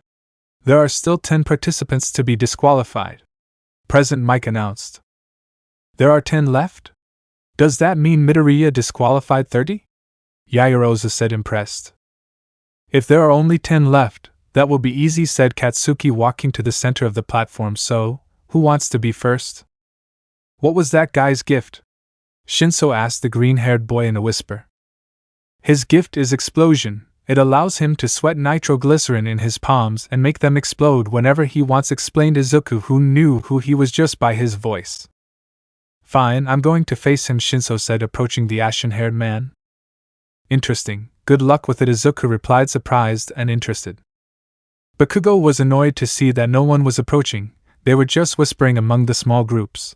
But finally someone started walking in his direction. That person was Shinso. Purple hair with visible dark circles under his eyes, without a physically toned body, something that bothered the ashen-haired boy but that no longer mattered to him. You have guts, I'll admit it, but are you looking to be disqualified immediately or what? Katsuki said, looking at the purple-haired boy. No, but I want to stand out in this festival. If I show that I have potential, it is possible that I will be transferred to the heroism class, Shinso answered. That is why with you I will demonstrate the power of my gift. As you wish, Katsuki was interrupted, suddenly remaining silent and still. That was easier than I thought. Now turn around, raise your palm and launch a big explosion, Shinso ordered the ashen-haired man. Unexpectedly, Bakugo heeded the order given by the purple-haired man, turning around and raising his palms so that a large explosion came out of them. What? Kero? Beep! Beep! The explosion hit 4 participants: Sato, Kirishima, Ashido, and Azuri, although Sato managed to dodge it, the other 3 were not so lucky. Receiving the explosion, which knocked Tsuyu and Mina off the platform, while Kirishima activated his gift in time to withstand the impact. Mina, Ashido, and Tsuyu Azuri are off the platform, announced Midnight. Why did Bakubro listen to him? Kirishima asked in shock. It must be his gift, but what is it? Sato said. Just 2? It doesn't matter, launch another explosion at those 2, Shinso ordered again. The ashen-haired man obeyed the order again, making a huge explosion that came out of his raised palm. Kirishima, who had his quirk active, dug his fingers into the platform so as not to get out of it. Beep! Unfortunately, Sato was not as lucky as before and was unable to avoid the new explosion, leaving the platform through which it was. Rikito Sato has been disqualified, announced Midnight. Damn! Their explosions are so strong, Kirishima said, a little frustrated. It seems that Shinso is excited. It was hard to convince him, but it will be worth it, Izuku thought while listening to what happened. Aizawa-sensei was right. Shinso has great potential, he just has to prove it. I think I'll go help Shinso. That will put me in the public eye, especially my babies. Do you know what that means? Big companies will see my ingenuity, said Hatsum with emotion. You're excited, fine, do it, but if you have problems don't expect me to help you, Izuku responded gracefully. You don't have to repeat it, I'm clear about it, said Hatsum, raising her thumb. The inventor walked calmly to stand next to the purple-haired boy who was missing, seeing the girl at his side. What are you doing here? I thought you were going to wait, Shinso said, surprised, but it wasn't noticeable from his face. Yes, but not now, Hatsum answered vaguely. I see. And what does that mean? Thought Shinso, confused at the pink-haired girl's attitude. Kirishima? I have an idea and I need your help, Tokoyami said to the redhead as he approached Bakugo, distract him for a while. Okay, I'm good at withstanding explosions, Kirishima replied, running towards the ashen-haired boy. With 2 objectives at the same time I won't be able to do it, but I think I can trust her, thought Shinso, looking sideways at Hatsum. Don't worry, I'll take care of the little bird, Dark said Hatsum. Even though those words didn't give her confidence, Shinso had no choice but to do it anyway. The inventor stood in Tokoyami's way, who quickly called Dark Shadow to attack Hatsum. Heh, it's show time! Hatsum said excitedly as she used one of her inventions. My babies are going to shine. A large flash of light came out of Hatsum's invention, similar to a ring. It directed a large amount of light at Dark Shadow and Tokoyami, frightening the former and blinding its wearer. This baby is one of my latest inventions. It refracts sunlight and redirects it, enhanced, to release it in a great flash. Amazing, don't you think? Explained Hatsum, taking her time to promote her invention, and this is Hatsum approached Tokoemi stunned, who was carefully moving away so as not to be on the edge, but he failed to sense that Hatsum was already with him, placing her fist on his abdomen with no intention of hitting, or so he made everyone think. Boom! A huge hologram of a giant fist hit Tokoemi along with his quirk, being sent a few meters away, but they were taken by a purple-haired girl and a brown-haired girl. These were Yami and Uraraka. We also want to stand out, Uraraka said seriously. Achiko-chan, let's go, Yami said seriously. Shadow dolls? From the shadows, two silhouettes similar to its user emerged, three of which were running quickly towards the inventor, who took out a new invention to counterattack the shadows. Shadow binding. Unfortunately, the inventor was not fast enough to react. The two shadows threw dark chains from their bodies. These chains caught the inventor's hands. Oh wow! I already lost, said Hatsum without caring about the situation. Doesn't he care about losing? Uraraka thought, confused. The brown-haired girl quickly approaches the inventor to use her gift on her, removing gravity from the girl and lifting her into the air. Yami-san! Uraraka said, giving the signal to the purple-haired girl. Before making any extra movement, the purple-haired girl covered the brunette with shadows so that seconds later a large explosion was directed at them. Hatsum, being in the air, avoided the attack without doing anything but knowing who it was from. Shinso, who was still controlling Bakugo, but when saving Hatsum he was exposed to an attack from a scratched Kirishima, who never gave in to Bakugo's explosions. This is common logic. Someone who occupies others for battle means that he is physically weak, that is, the first target to win, Kirishima shouted excitedly. Landing a hit with his quirk but lowering the cursed energy so as not to cause a serious wound, but with enough power to get him off the platform, making a beep sound again. Beep! Hitoshi Shinso is off the platform, announced Midnight. Baku bro, are you okay now? Kirishima asked, waiting for an answer from the gray-haired boy. Midoriya knew what was happening because he heard it very well and also because the carriers gave him some extra details. Getting up from his place he disappeared and in an instant he hit Bakugo in the abdomen, making him wake up. Hey! Why is that? Huh! I can control my body again? Katsuki said, confused. Shinso's brainwashing is deactivated by pain, Izuku replied, leaving to the place where he was sitting before. I'll wait for you at the third event. Taking advantage of the distraction, the chains made of shadows were taken by Yami, to get the inventor off the platform. Beep! Mei Hatsum has been disqualified, Midnight announced. Good job, Achiko-chan, said Yami, happily approaching the brunette. We did well. And thank you for helping me, Uraraka said embarrassedly. Now there are 5 participants left to move on to the next event, Kirishima mentioned, looking around. Some are just walking on the platform, others are on the defensive, and most are afraid of Midoriya. What do you mean they already eliminated 5 others? When? Katsuki shouted angrily. When you were controlled, you eliminated 3 of our class, Yami responded to the gray-haired boy. Izuku was waiting for action which was not there at the moment, but some footsteps were heard which were approaching a specific group. This was Tetsu approaching Kirishima and the group that was next to him. Huh! Okay. Come on, I'm going to destroy you, Katsuki said, knowing who it was. I'm not looking for a fight against you, but rather a manly duel between Kirishima and me, Tetsu replied seriously. Tetsu, how manly! I accept the duel. Just between you and me, said Kirishima, approaching his friend. TCH, fine, whatever you want, I'll leave you, said Bakugo, annoyed but retreating with the group.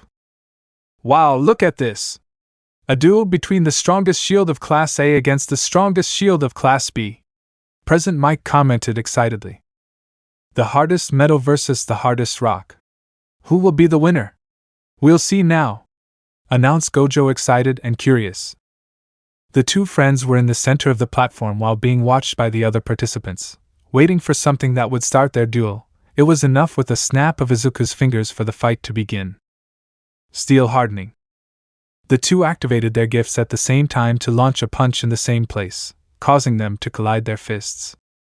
But the 2 counterattacked in the same way to hit each other in the face, but they did not stop there. Tetsu launched a powerful right hook enhanced with cursed energy, although it was blocked by the redhead. Kirishima stepped back a few meters but quickly recovered from that blow, to rush to attack the Iron Man, launching a blow with cursed energy to the abdomen, but it was barely blocked by Tetsu, who stepped back a little, to recover instantly by throwing a left which was countered by another left from Kirishima. Then it was another blow that they collided, and little by little they generated a storm of veils of blows that were intercepted by the other. They are very evenly matched, Kaminari said, surprised. No, they are not. Right now Tetsu has a slight advantage. His cursed energy is stronger than Kirishima's, Izuku thought while listening to the fight. Kirishima threw a quick punch to Tetsu's right side, but he managed to dodge it to connect 2 consecutive blows to the redhead's face and finish with a punch to the ribs. With pain all over his being, he tried to recover quickly but was interrupted by another punch from Tetsu. Kirishima had no choice but to go to the totally defensive path, taking a pose of total blocking. Each blow from the Metal Man was blocked by the redhead, but he still made him take a few steps back. Little by little he cornered him more. The duel had started in the center of the platform and now they were a few meters from being at the edge of it. Blocking alone won't win. Come on, attack! Shouted Tetsu as he continued to attack.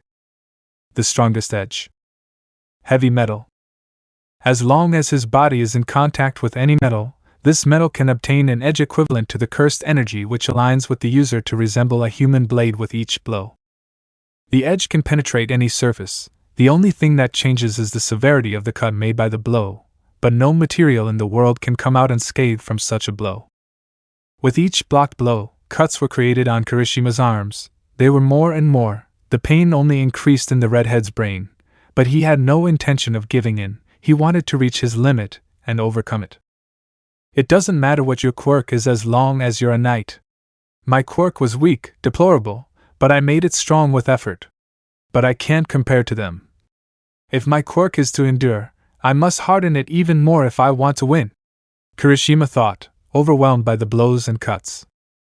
Despite the pain and the storm of blows received, Kirishima took a step forward while covering himself from the powerful blows. Kirishima wanted to be better. Memories of his past tormented him to this day. That was why he. For me, being chivalrous is living without regrets. I don't plan on regretting anything anymore. I want to be a hero who can protect people. I was very scared at the USJ, but seeing Midoriya fight until the last second, even when he was everyone's target. I will be the strongest shield. And I will fight without fear. I will break the limit now, Kirishima thought as he advanced further. Unbreakable. The hardening gift at its peak, taken to the limit by its user, Kirishima, reached a hardening capable of reducing the damage of Tetsu's cuts. To continue advancing more and more, disconcerting the Metal Man, Kirishima's spirit was unbeatable.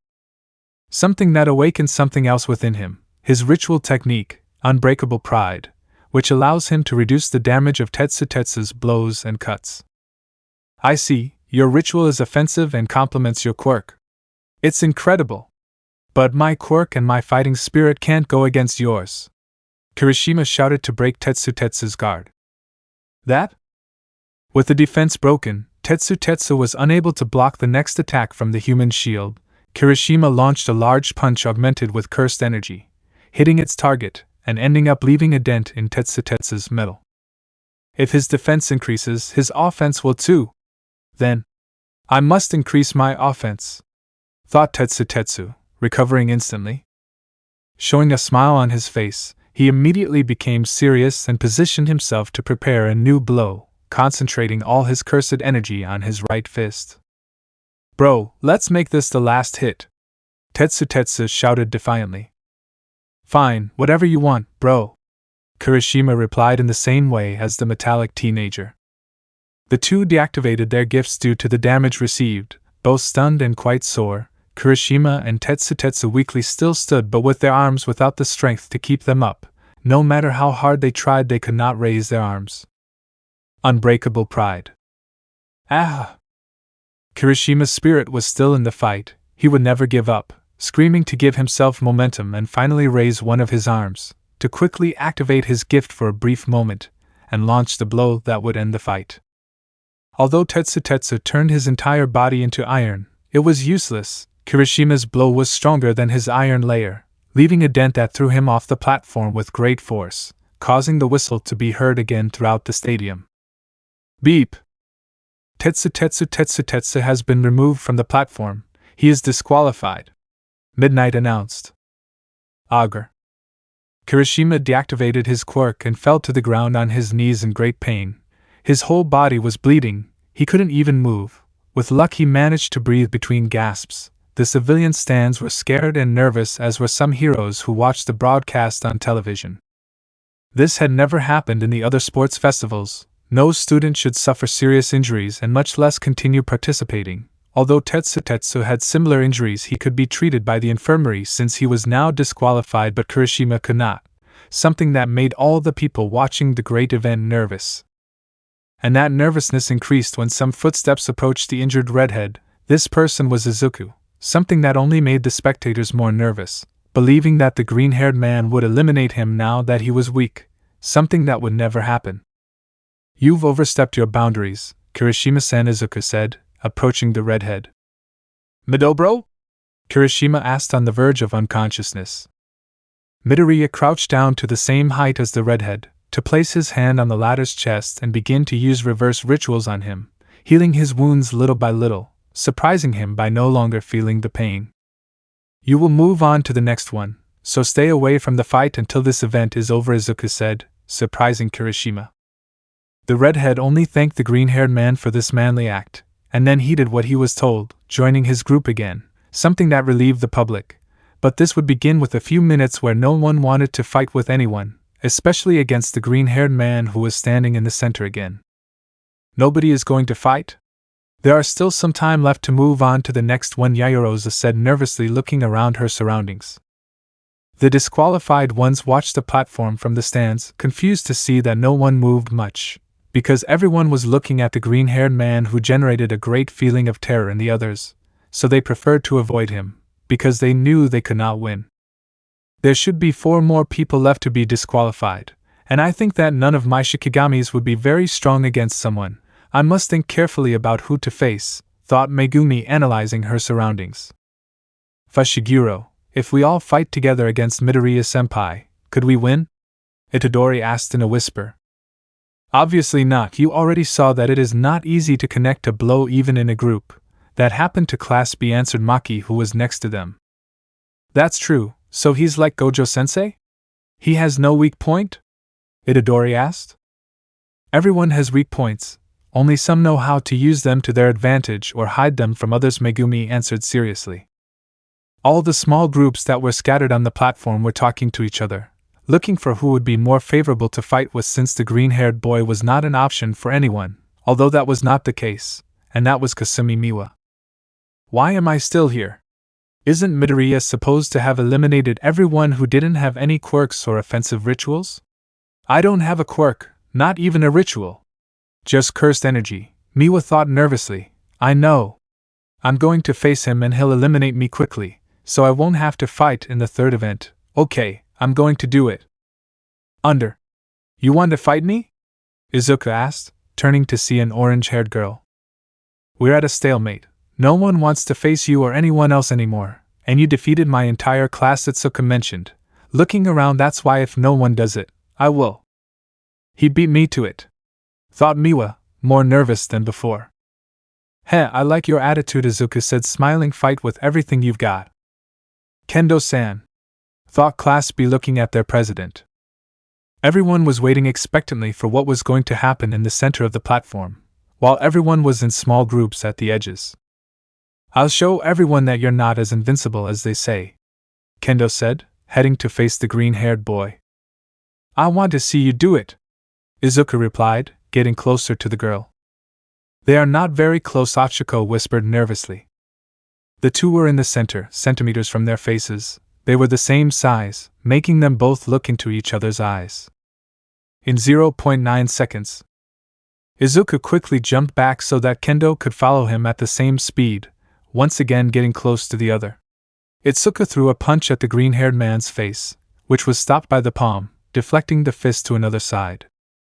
Izuku decided to counterattack by throwing a downward punch, which was dodged by the orange-haired girl and ended up breaking the ground, causing Kendo to move away a few meters. "What speed?" Itadori said, impressed.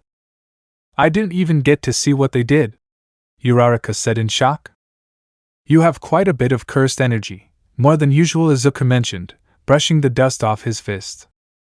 "In order not to use cursed energy, your physical strength is absurd," said Kendo, stretching to prepare for the next attack. Itsuka lunged at the green-haired boy, kicking Midoriya in the head, which was dodged by him, who stepped back and threw a punch at the girl, who blocked the attack with her arms. "What impressive physical strength," thought Kendo, overwhelmed by the blow. The blow pushed the orange-haired girl away, leaving her on the edge of the platform, so that Izuku, at a higher speed, launched himself to hit the girl, who dodged the fist at the last second. Kendo tried to get distance from the green-haired man, but he kept pressuring her, kicking the orange-haired man in the abdomen, leaving her breathless for a moment, but she held the green-haired man's leg. "Heh, that kick was pretty good," Itsuka said in pain and excitement, "but you still lack the technique to make it perfect." Makiri. Kendo's mind cleared of all thoughts, increasing Itsuka's mobility, agility, and maneuverability. Kendo took the green-haired man's leg with all his strength and lifted him up to throw him away, sending him back to the center of the arena. Did his strength increase? Izuku thought, impressed. No, it's not just that. His speed also improved. The aspiring heroine attacked the green-haired man again, launching a storm of blows which were blocked by a serious Izuku, but little by little a slight superiority of Kendo began to be demonstrated. Wow! Wow! What are we seeing here? Do you see it too? President Mike said excitedly. That's right. The unbeatable beast, Izuku, is slowly being surpassed by the contestant Kendo, said Gojo with great excitement. Will Kendo be able to prove that Izuku is not as invincible as everyone thought? Will she be able to overcome this great wall in front of her? Check it out below.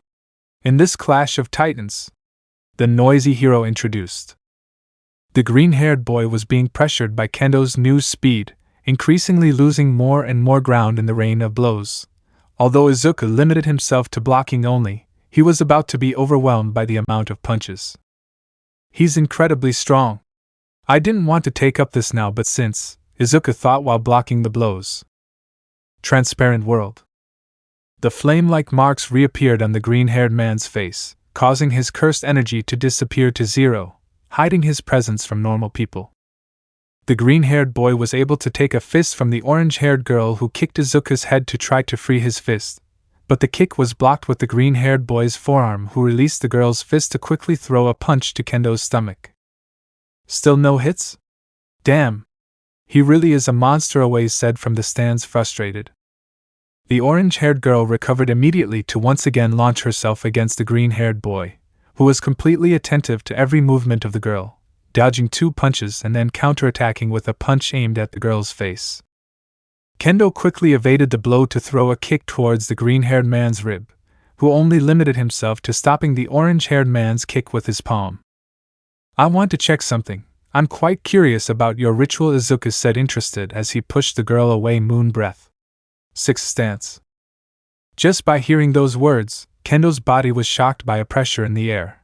Her instinct only screamed at her to run away from this guy, but for Itsuka that only excited her more.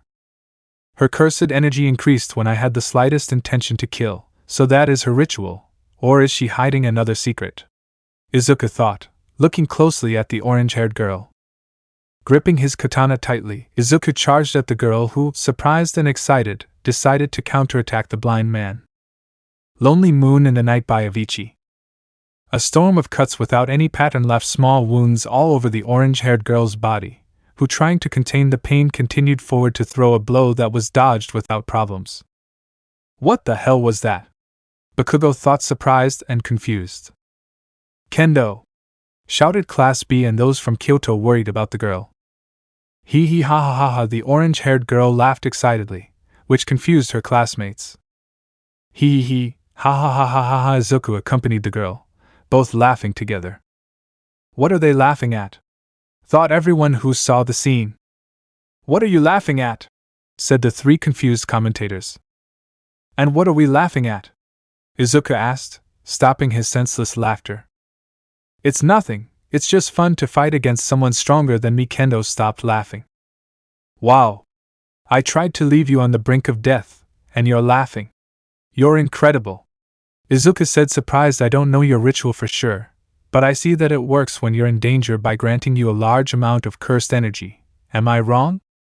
You're not wrong, but you're missing some details. Itsuka mentioned, smiling. My cursed energy increases based on the same amount of killing instinct as the enemy present. My ritual is called Cursed Frenzy. A very useful ritual. I want to see how far you can go, Izuku said, looking somewhat excited and impatient. Boom! All those waiting for the fight were surprised. The orange-haired girl at great speed finally managed to land a punch in the face of the green-haired boy, who was really surprised. He hit him, finally, Kinoko said from the stands. P first hit lands on Izuku. Midoriya. Itsuka Kendo is catching up to him, Gojo said in great surprise. To everyone's surprise, Kendo wouldn't stop attacking him, and the green-haired boy knew it. The orange-haired boy started a storm of punches towards Midoriya, who tried to block them all but ended up receiving another one in the face. Stunned, the green-haired man threw a punch which was blocked, only to be surprised by a hook and a kick to the abdomen. Quickly recovering, he jumped back to keep his distance. But Izuku wouldn't allow it. Now she was the one leading the fight, quickly approaching and jumping slightly to kick the green-haired boy, who managed to defend himself in time. One for all. 100%. In an instant, the green-haired man's appearance changed again. A murderous instinct appeared in the place. The air felt heavy and cold. Although it was just a feeling, that's what they thought. Overwhelmed by the feeling of death, Kendo's cursed energy rose again, suddenly increasing, generating a slight nervous smile on her face.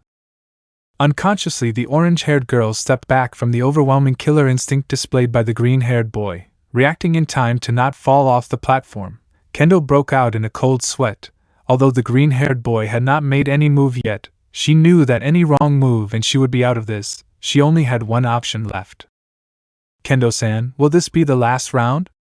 Izuku asked, watching the girl's muscles tense. Yes, I think it's time to end this, Kendo answered nervously, but quickly changed her attitude to a more confident and serious one. I will keep my word.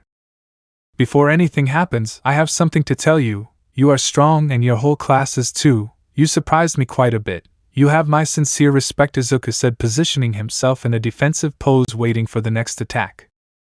Heh, I appreciate it. I would say the same. But we all know you are strong for a long time. But you are very kind, Itsuka laughed, relaxing his muscles. This will be the end.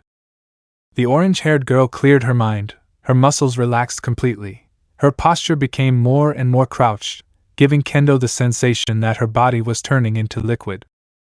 Cockroach boot.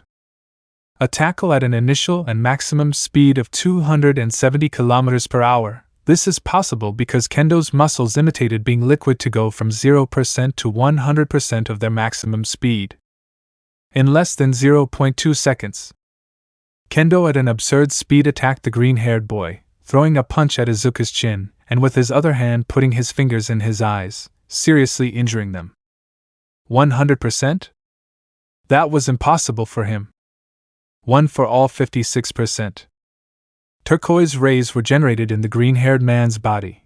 His hair stood on end and changed color to a very intense turquoise, although that was only shown for a brief moment before returning to a more normal form with green rays. Without further ado, Izuku quickly recovered from Kendo's attack to try to move at the same speed to throw a punch at the girl's stomach, a blow that, due to the force applied, sent Kendo crashing into a wall of the stands, causing her to lose control. Kendo! Class B and the Kyoto sorcerer shouted worriedly. Midoriya! Deku! Class A and the Tokyo wizard shouted as they watched the green-haired boy bleed. Midoriya fell to his knees while bleeding from his mouth and eyes. He began to cough up blood, showing that the attacks did affect him quite a bit. Itsuka Kendo is disqualified, Midnight said, raising a flag in the direction of the defeated orange-haired girl. What an impressive battle! But its conclusion was what everyone expected, President Mike commented. But no one expected the damage Izuku has suffered in this fight. Kendo has completed her objective. Even if she lost, said Gojo with total emotion. She managed to prove that Izuku can be damaged. He is no longer an unbeatable beast, now he is just another participant. Will the other contestants take advantage of this moment? Will they get Izuku off the platform? President Mike commented, I remind you that there are still 3 contestants who must fall to continue to the next test. What will they do? The green-haired boy continued to cough up blood, but without anyone expecting it. In the blood there were small mushrooms, showing that Izuku was being affected by these. Mushrooms? The mushroom head's gift is still working? But why is it affecting him now? Katsuki thought strangely. Everyone watched this with confusion, especially Class B in the stands, but few people knew the answer. One of them was the user of that gift. Haven't you deactivated your quirk, Komori? Setsuna asked her companion. It's not like that. I only control the growth of the fungi. Once the spores come into contact with something, they will grow rapidly. I can't eliminate them. They will just disappear after 2 or 3 hours, Kanoko answered seriously, and worried if the fungi grow in the lungs this can lead to death. But it is strange. The one that is strange? Asked Setsuna, confused. I control where the mushrooms grow by creating spores with cursed energy, something that makes these mushrooms not grow inside my body. I always believed it was immunities that my body had on its own, but if it were from my gift, Kanoko said, analyzing her ability. That means it could be copied, so Midoriya has been using your quirk all this time to stop the consequences of the mushrooms. But it seems that it has a time limit, Monoma compliments. With that limit, it would also explain why he has not used Todoroki's gift again. Perhaps his limit is 4 or even 6 minutes, Kanoko mentioned. I mean, it's like my gift, how frustrating, Monoma thought angrily.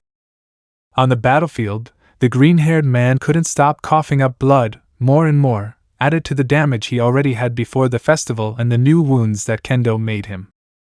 Being exposed to any type of attack, everyone looked at him with doubts about whether to attack or not, but one thing was clear: 3 more people had to be disqualified now.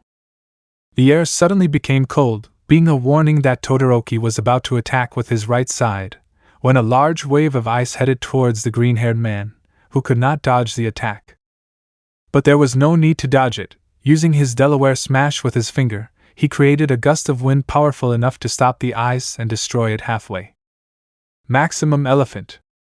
A large pink elephant with a symbol written on its forehead emerged from Megumi's shadows, instantly launching a powerful jet of water from its trunk. Clap. A small stone was reinforced by cursed energy, so that to the rhythm of the applause this stone disappeared to exchange places with Izuku, saving him from the attack of the elephant Shikigami. Brother! Let your brothers help you, said Tado while clapping again. Come on, brother! Huh? Everything? Itadori said, confused when he appeared in that place in an instant. Whoever dares to try to disqualify my brother will have to go through us first, Tado shouted, challenging everyone present. Despite his warning, this did not discourage those who were willing to fight seriously, and in fact encouraged others who were undecided. Fine, whatever you want. Hey, Fushiguro! Give me my gun, Maki ordered the black-haired man. I understand, go, Nu! Said Megumi, summoning the owl Shikigami, which had a Sansetsuken on its back. Maki took the triple nunchucks to start running towards the sorcerer of Kyoto, and she was not the only one. Tokoemi, Megumi, Ojiro, Todoroki and Panda quickly headed to attack Tado, but he was not alone, he was with his brother Itadori. Everything. Clap. At Itadori's shout, Tado clapped his hands, causing Yuji to switch places with Ojiro, who was now next to Tado, receiving a courtesy blow from him, but the blonde reacted in time to block it with his tail, but due to the impact he retreated a few meters. Dark Shadow. Tokoemi's shadow gift lunged at the Kyoto sorcerer, who grabbed him with his hands trying to hold him back but was taken by surprise by a kick from Ojiro to his back. Refraction of light. But in an instant a powerful flash blinded those closest to Tado. The cause of this was an invisible Izuku, surprising the invisible girl who was watching from the stands. Thanks to the light, the shadow gift cowered, shrinking its size. Itadori! The sorcerer understood the order. Although he did not know where it came from, he did it anyway, launching a powerful upward blow at Ojiro, sending him a few meters into the air for a few seconds, enough time for Black Whip to catch him and quickly take him off the platform. But this did not end here. Todo took advantage of the opportunity that his two brothers had just made, giving a strong blow to Tokoyami to get him off the platform. Beep! Beep! Mashireo Ojiro and Fumikage Tokoyami are out of the arena, they are disqualified. Midnight announcement. Izuku-san! Huh! Where is he? Itadori asked confused. Next to you, my clothes are still visible, cough, cough. Izuku replied, stitching blood again. There is no time, brothers. We are still in everyone's sights. Todo warned seriously. A large electrical attack, one yellow and one purple, headed quickly towards the trio of brothers, but Izuku, still coughing up blood, raised his arm to use it as a lightning rod, using Kaminari's gift. Demon Dog Cabal. A large Shikigami with the appearance of a large canine, formed from the shadows to pounce on the trio of sorcerers along with its user and more participants. Although some remained still, being these Kirishima, Bakugo, Uraraka and Yami, everyone else was against the trio. TCH since, Deku! Katsuki shouted, rushing forward with his explosions. At great speed, the ashen-haired man propelled himself with his palm explosions until he reached the trio, who prepared for an attack of this kind. But what they didn't expect was for Bakugo to turn around and launch a moderate explosion at the Shikigami, and position himself next to Itadori. Deku and I will fight in the finals, that's clear, that's why you won't lose now, you hear, Deku? Said Katsuki, surprising the three present. There's only one left, right? Fine, leave it to me. What are you planning to do, Casey-chan? Izuku asked, invisible but confused. It's something your past self would do. If I have to eliminate just one, then I'll blow up the entire platform. Katsuki replied, preparing a huge explosion in his palms. Releasing all his cursed energy and concentrating it in his palms, he jumped slightly to launch explosions from his palms, causing them to spin on their own axis, spinning over and over again, creating a tornado of a huge explosion. But Todoroki knew the great danger that could be with that attack, so he used his right side to create a gigantic ice glacier. Wall of ice piercing the sky. Howitzer impact. A huge explosion reverberated throughout the platform and in the tanks, in turn destroying them completely, and raising a lot of smoke, preventing anyone from seeing what had happened. But this was not over. The cursed energy had spread through the air until when it finally hit the ground, it created another less powerful explosion, but this occurred more than 27 times at the same time on the entire platform, causing the dust storm to not stop, preventing anyone from seeing if someone was already outside or not. But with a strong stomp from the green-haired man who was still invisible, the dust dissipated. Beep! Momo Yayorozu is off the platform, thus disqualifying. Midnight announced, and with this, the second event of the sports festival ends. That means that the 15 students on the platform are now qualified for the last event of this festival. President Mike mentioned with great excitement. Did I just qualify? Miwa thought in shock.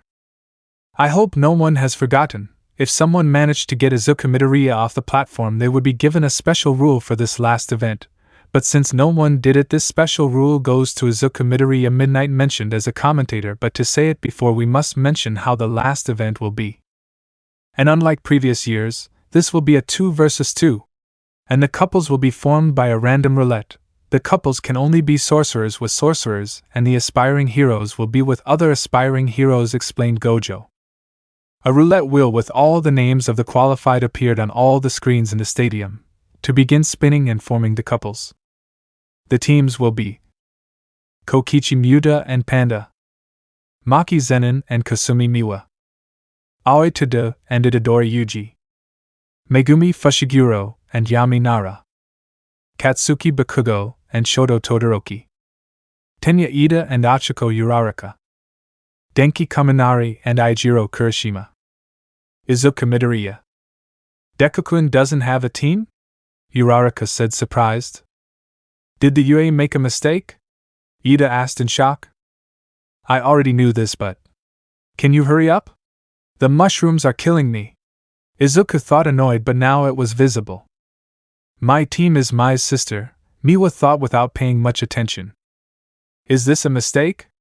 No, not at all. Because this is what the special rule is for. Izuku Midoriya can choose his team.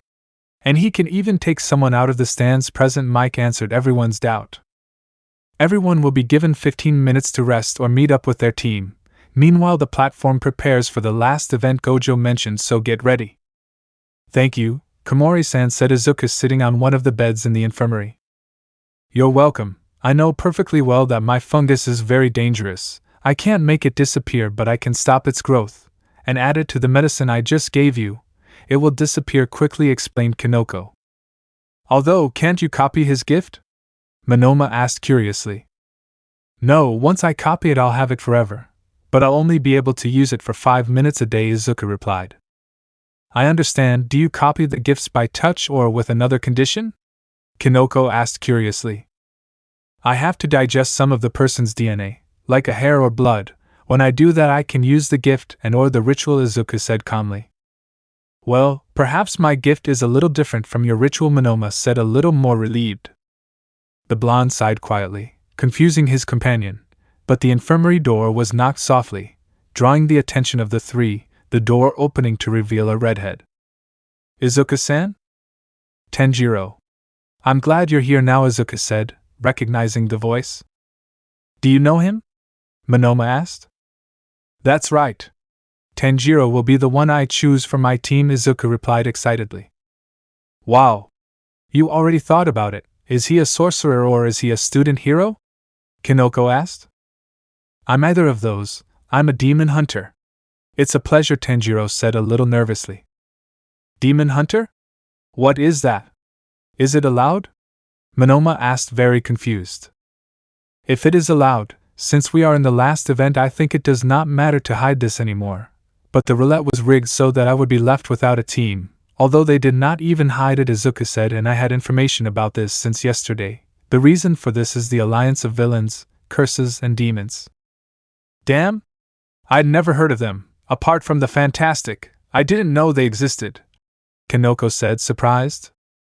Thanks to the hunters, they have existed for many centuries. Perhaps they are as old as the sorcerers themselves. And the impressive thing is that they do not use cursed energy. They only use their breathing, Izuku mentioned. As far as I know, the hunters allied themselves with the sorcerers, right? Tenjiro asked the green-haired boy.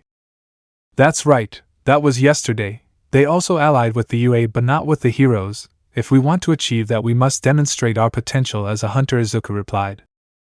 I imagine that a hunter attack was one that you used against Kendo-san, right? Kinoko asked. That's right, the lunar breath. There are several types of breaths that depend more on the user to use it correctly. Everyone can do it, but not everyone achieves it, Izuku mentioned. I understand, I'm interested in it now. Will they teach us those breaths? Will other hunters come to the UA? Monoma quickly asked curiously.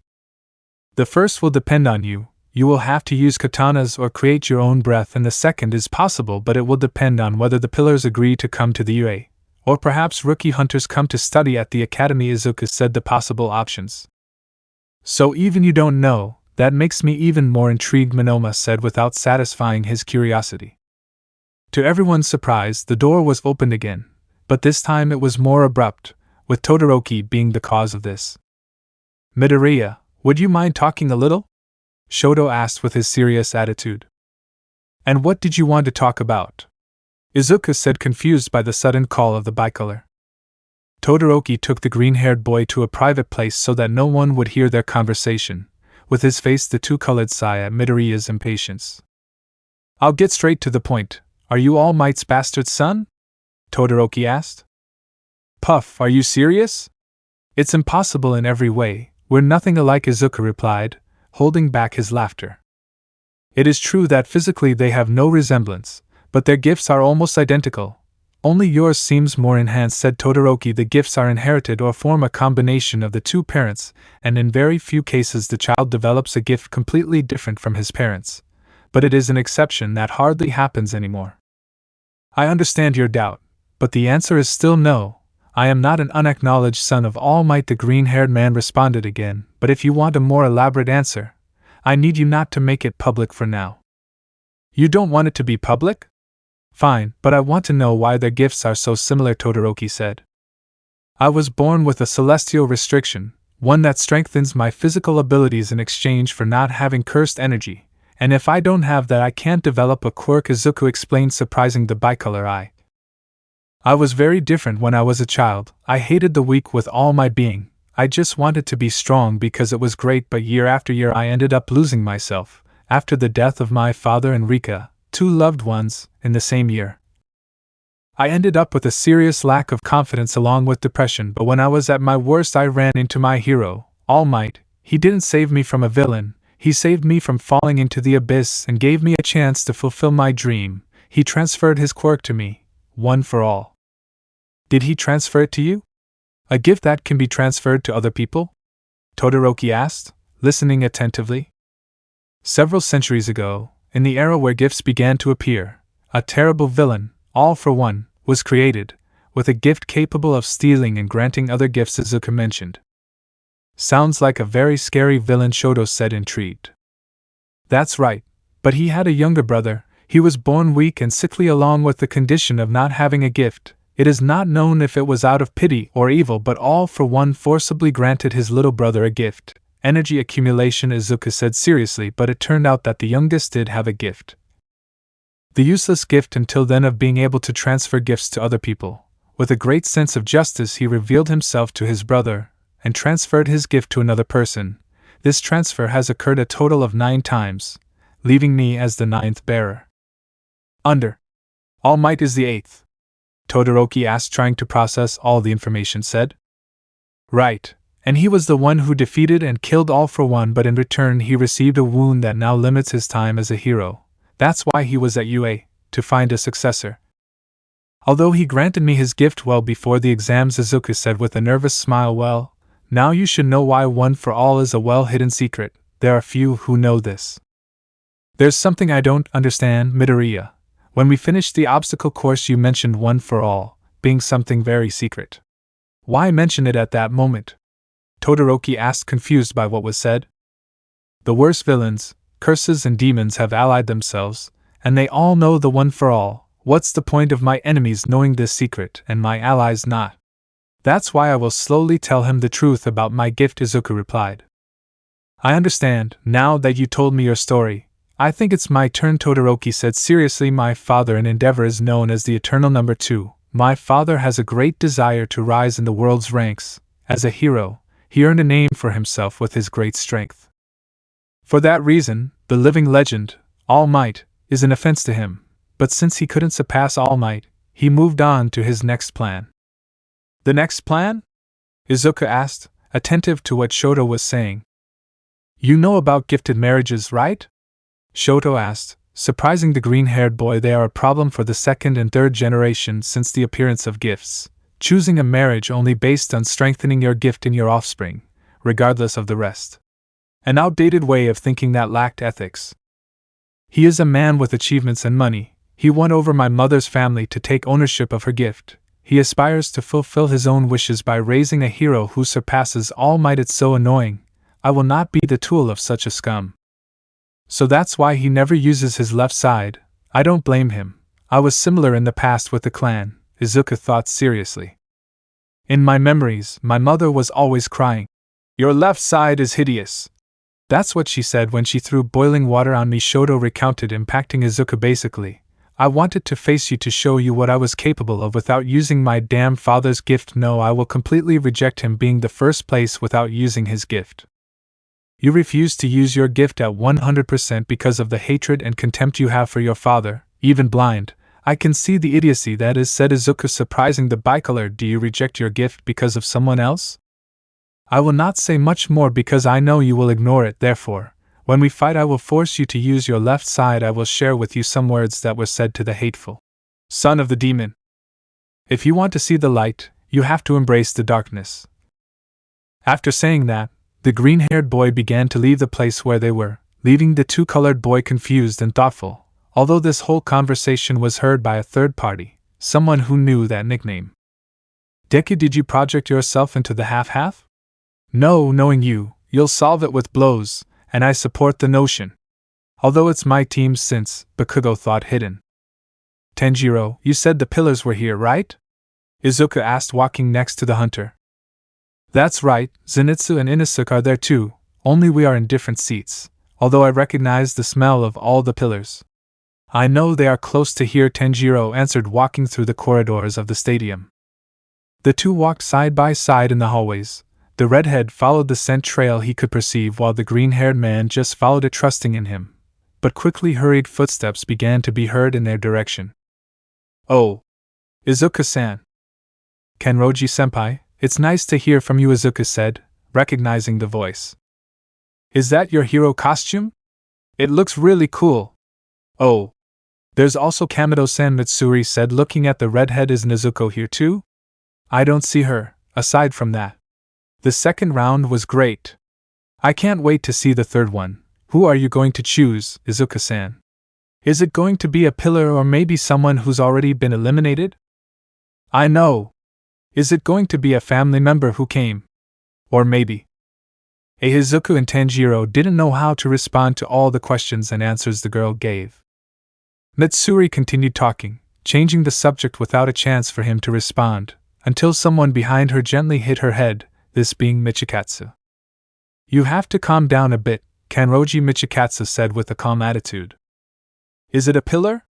I hadn't seen it when Izuku was judged, thought Tanjiro, confused. Sorry guys, but I was a little excited about the sports festival. Mitsuri apologized, a little embarrassed. Apart from that, Izuku is the one with the main breath? Michikatsu asked, looking at the redhead. As it refers to the dance of the fire god. Well, the solar breath, Tanjiro said nervously. Yes, that's what I told you before, but in a few minutes we'll have to go to the platform Izuku mentioned. But before we go, I have a question for you, Michikatsu-san. Why create other postures in the lunar breath again? Well, that's because the seventh posture to the last one was created when I was a demon. I want to completely get away from that, Michikatsu replied, so that's why I'm creating the new lunar art. When you were a demon? But now you are human, Tanjiro said, surprised. I hadn't told you because we don't know exactly how that was achieved, Izuku said, but in both cases, it required Muzan to try to control the body, and since Nezuko was freed from Muzan's total control, I doubt that what we used would work in the same way. On both occasions? I knew about Michikatsu-san, but I didn't know about the second case, Mitsuri mentioned, confused. The other one is me. I almost turned into a demon, Izuku answered nervously, surprising the other two. All qualified participants please gather on the platform. 16 participants began to arrive at the platform, which had reduced in size but was still quite large. Many looked at the red-haired hunter, knowing that he was the person Izuku had chosen as his team. Okay. It seems that all the participants are here, said Gojo as a commentator. Ahem. Now the respective fights of the first round of this last event will be shown. Look carefully. Midnight mentioned on the platform. On one of the stadium's big screens, a table was displayed where all the teams appeared in order like a tournament, something that everyone looked at attentively to know who they were fighting against. First fight. Aoi Tadu and Yuji Itadori vs Yami Nara and Megumi Fushiguro. Second fight. Denki Kaminari and Eijiro Kurishima vs Maki Zenin and Kasumi Miwa. Third fight. Izuku Midoriya and Tenjiro Kamado vs Kokichi Muta and Panda. Fourth fight. Shoto Todoroki and Katsuki Bakugo vs Achiko Uraraka and Tenya Ida. Kokichi Muta and Panda, those are your first opponents, Kudo said, reading what appeared on the screen. You are the third fight. You know how Panda fights, the problem will be the other guy, Nana said to the green-haired boy. Oh. Against Izuku, Panda said. Uraraka? The Machi, said Katsuki, reading his opponent. This must be a joke, Uraraka thought, shocked. Fushiguro. Let's have a good fight, Itadori said happily. Same here, Megumi replied in an exhausted tone. Shoto Todoroki, Origin. Better not keep the crowd waiting any longer. The first match will begin in 5 minutes. So get ready, everyone. President Mike commented. We begin with the first fight of this last event.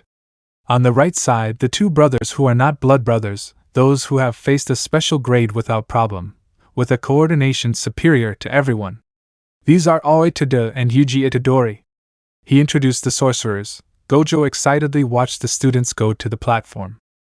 And on the other side, two shadow sorcerers, with great potential in their ritual that could easily surpass the first grade. These are Megumi Fushiguro and Yami Nara. Present Mike commented.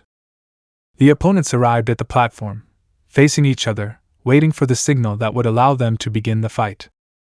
Before we start, I'll say the rules again. The fight will end when two members of the team are disqualified. If only one was disqualified, the fight will continue in this one. If the fight ends with only one participant, his team for obvious reasons will be able to fight in the next one. Do I understand? Good Midnight reviewed the rules of the third event.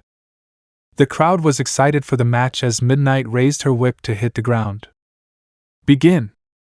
Itadori headed at overwhelming speed to attack his opponents, but Yami did the same, but with the aim of landing a blow on the pink-haired sorcerer. The two fists charged with cursed energy collided in the middle of the platform.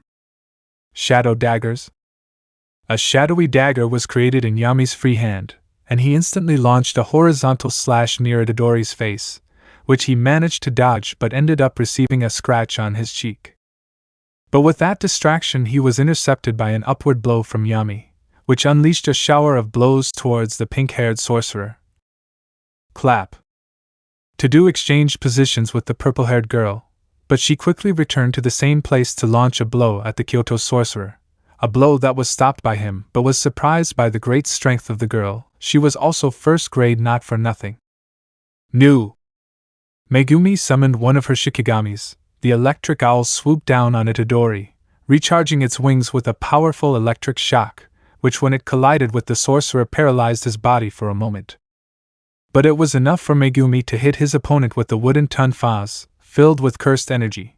Despite the blow, Itadori quickly recovered to counterattack, throwing a punch at the black-haired man. Shadow dolls.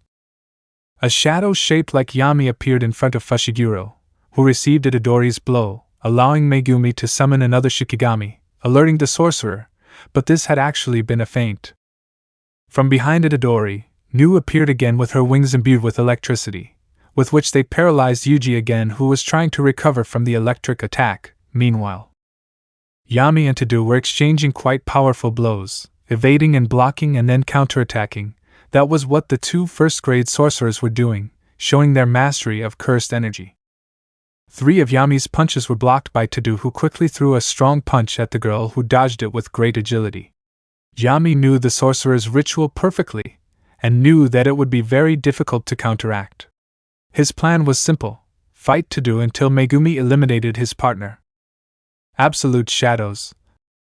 The girl's hands were covered by their own shadows, similar to the shape of gloves with cursed energy, quickly launching themselves to attack the older sorcerer, who did the same as the girl.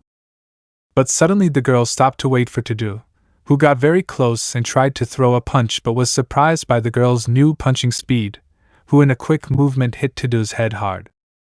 To-Do was thrown back by the force of the blow. He did not expect it to be so strong. To-Do tried to recover from that blow but was received by a storm of punches from Yami, who did not intend to stop hitting. Black flash. A sudden blow went straight to Yami. It came from Itadori, who managed to do that impossible blow with great ease. The surprising blow pushed Yami to the edge of the platform. To-Do! Itadori shouted worriedly. I'm fine, but I didn't think his blows would be so strong. I was really surprised, To-Do replied, wiping the thread of blood from his lip. Nara-san! Fushiguro said, grouping up with the girl. Was that a black flash? It's the second one I've seen in my entire life, Yami said, rubbing his arms. That's not important now, we have to separate them again, Megumi mentioned without taking her eyes off her opponents. I managed to block it, but my arms still went numb. He is strong, although by reflex I expected a black flash with Midoriya's strength. Thanks to that my defenses increased to the maximum, Yami thought, recovering from that extraordinary blow. Clap. A clap was heard after a few seconds of silence.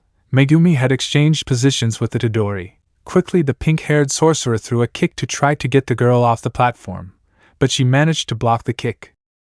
Increasing the pressure on her feet, Yami broke the platform and buried her feet to prevent her from moving due to the kick, creating 3 shadow puppets of herself, which prepared to hit Itadori, who jumped away but was chased by one of the shadows, which threw a punch that was blocked by Yuji, but he didn't expect the other shadow to kick him in the abdomen.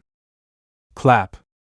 Todo took the position of one of the shadows to help his partner, leaving the shadow next to Megumi, having two shadows in front of him along with Yami herself, who was able to get out of the place she had buried herself in. Brother! Clap.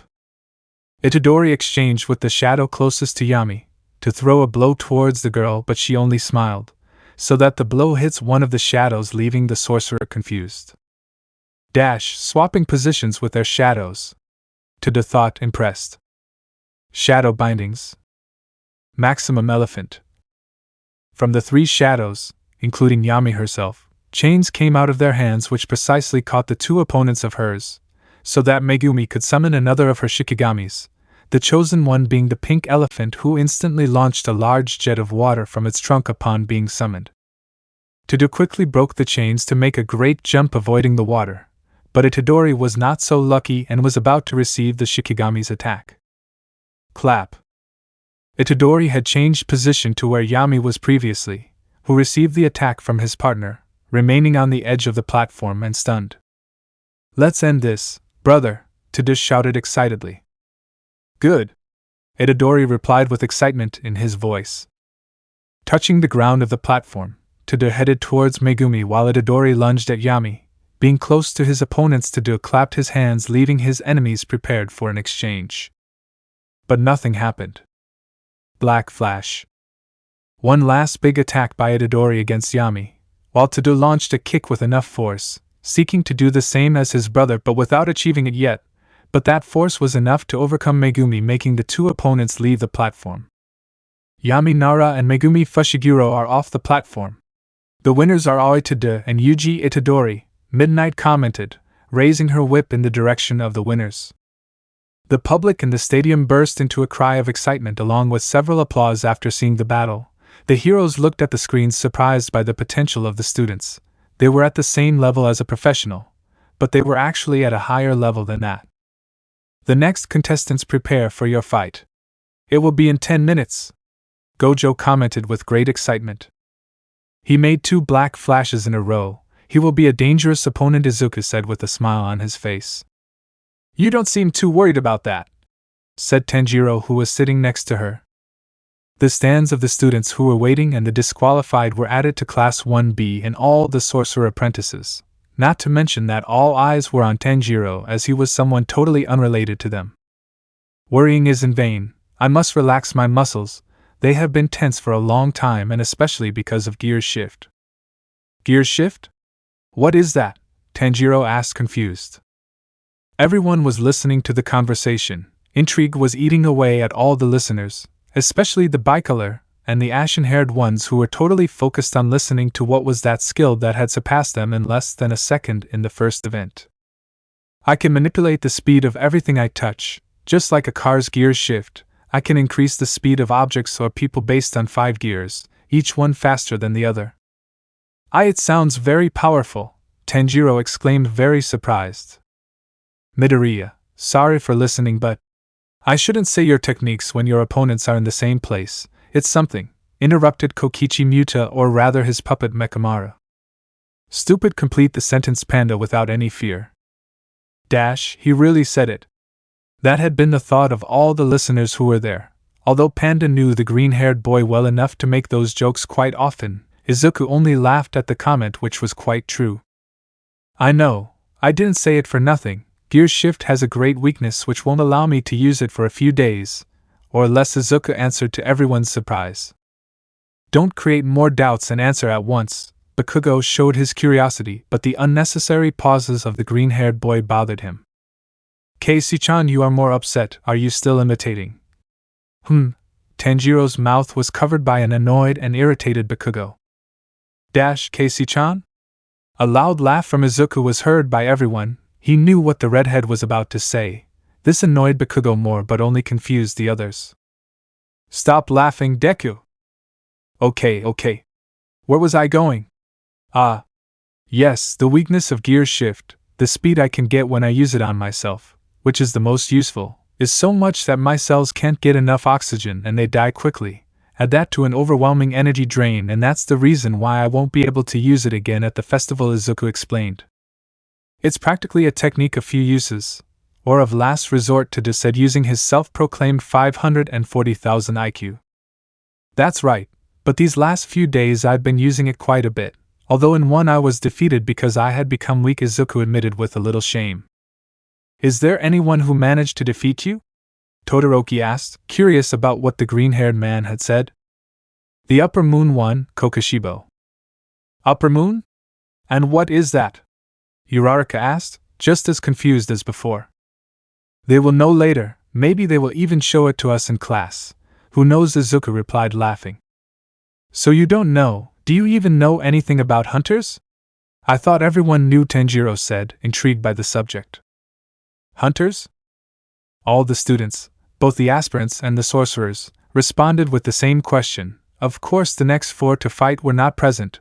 What was said left the redhead speechless to slowly look at the green-haired man. Ah. Wait. Maybe you know him. I remember Izuku said it once, the demon hunters, right? Panda replied, remembering that day. Tuna flakes. Yes, I'm referring to those hunters, Tanjiro replied, happy that 2 people knew the hunters, of course apart from the green-haired boy. But the rest of us don't know. Who are they? Uraraka asked. Alright, everyone ready for the show? Because now on the right side, depending on where you see it, on the right side 2 aspiring heroes, the electric spear, Denki Kaminari, along with the strongest human shield, Eijiro Kirishima, Gojo introduced while the 2 students arrived at the platform. Yeah! And on the opposite side are the sorceresses experts in cursed tools. Expert in spear and Sansetsuken, Maki Zenin, along with the common sorceress, Kasumi Miwa. Present Mike commented while the 2 mentioned arrived at the combat arena. You know the rules. Are you ready? Begin. To the sound of the whip hitting the ground, Maki charged at high speed against Kaminari, who managed to block the vertical attack of the green-haired girl's triple nunchaku, but was surprised by a kick from her. Arc. Maki was going to attack again with her Sansetsuken, but Kirishima appeared in front of her at great speed, and activating his quirk, he received the full attack of the cursed tool. Thanks to his cursed energy and quirk, he managed to resist the blow without moving even a little. Electrical conductivity. Kaminari recovered from that kick, established a connection within himself, converting his electricity into cursed energy that was now empowering his body, moving at high speed to position himself in front of the green-haired girl. But Maki didn't worry. After all, she had trained against someone even faster, ducking her head moments before she was able to dodge a blow from Kaminari who, due to the speed he possessed, made it difficult to react in time. Hey Miwa, it's your turn. New shadow style, simple mastery. To Denki's surprise, he had fallen into a trap. The Kyoto sorceress was on his right side, quite close to him, and due to that distraction, the blonde Maki managed to hit him to push him even further into Miwa's range, while the green-haired girl went to Kirishima so that he wouldn't get in the way. Unsheathing. A large, quick and precise horizontal cut was made by Miwa automatically when Kaminari entered his 2.21 m range. The cut was not deep or serious, but it did leave the blonde in pain, who received the cut on his right side. But that wouldn't stop him. Even with that pain, he wanted to fight and show his potential to the other heroes or sorcerers. The cursed energy overflowed his body, showing another increase in energy. The only advice Maki gave me for fast enemies was... I forgot. Miwa's thoughts were a mess. She didn't know what to do against an opponent of such magnitude as Kaminari. If she had to guess what his grade as a sorcerer would be, she would leave him as second or first grade to the blonde aspirant. He was not weak at all. With all her negative thoughts, she made her lose her balance. Without realizing it, she almost fell by herself. But thanks to that, she managed to evade a punch from Kaminari that she didn't even manage to see.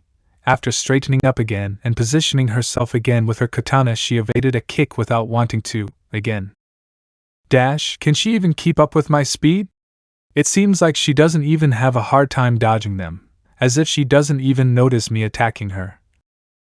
Denki is amazed by the feats his opponent was doing, who looked completely relaxed. Although Miwa couldn't be more nervous inside, she hadn't even realized that Kaminari attacked her twice. The blonde stopped smiling confidently and became more serious, opting for a combat pose with a serious face, thinking that his opponent was very powerful, although this only made Miwa more nervous. Why are you looking at me more seriously? Are you going to eliminate me? Maki, help! Moving on to Maki, she was fighting against the nearly unbreakable wall named Eijiro Kirishima. The Sansetsuken couldn't handle cursed energy but was still considered a special grade tool, a perfect weapon for Maki. Roaming Cloud.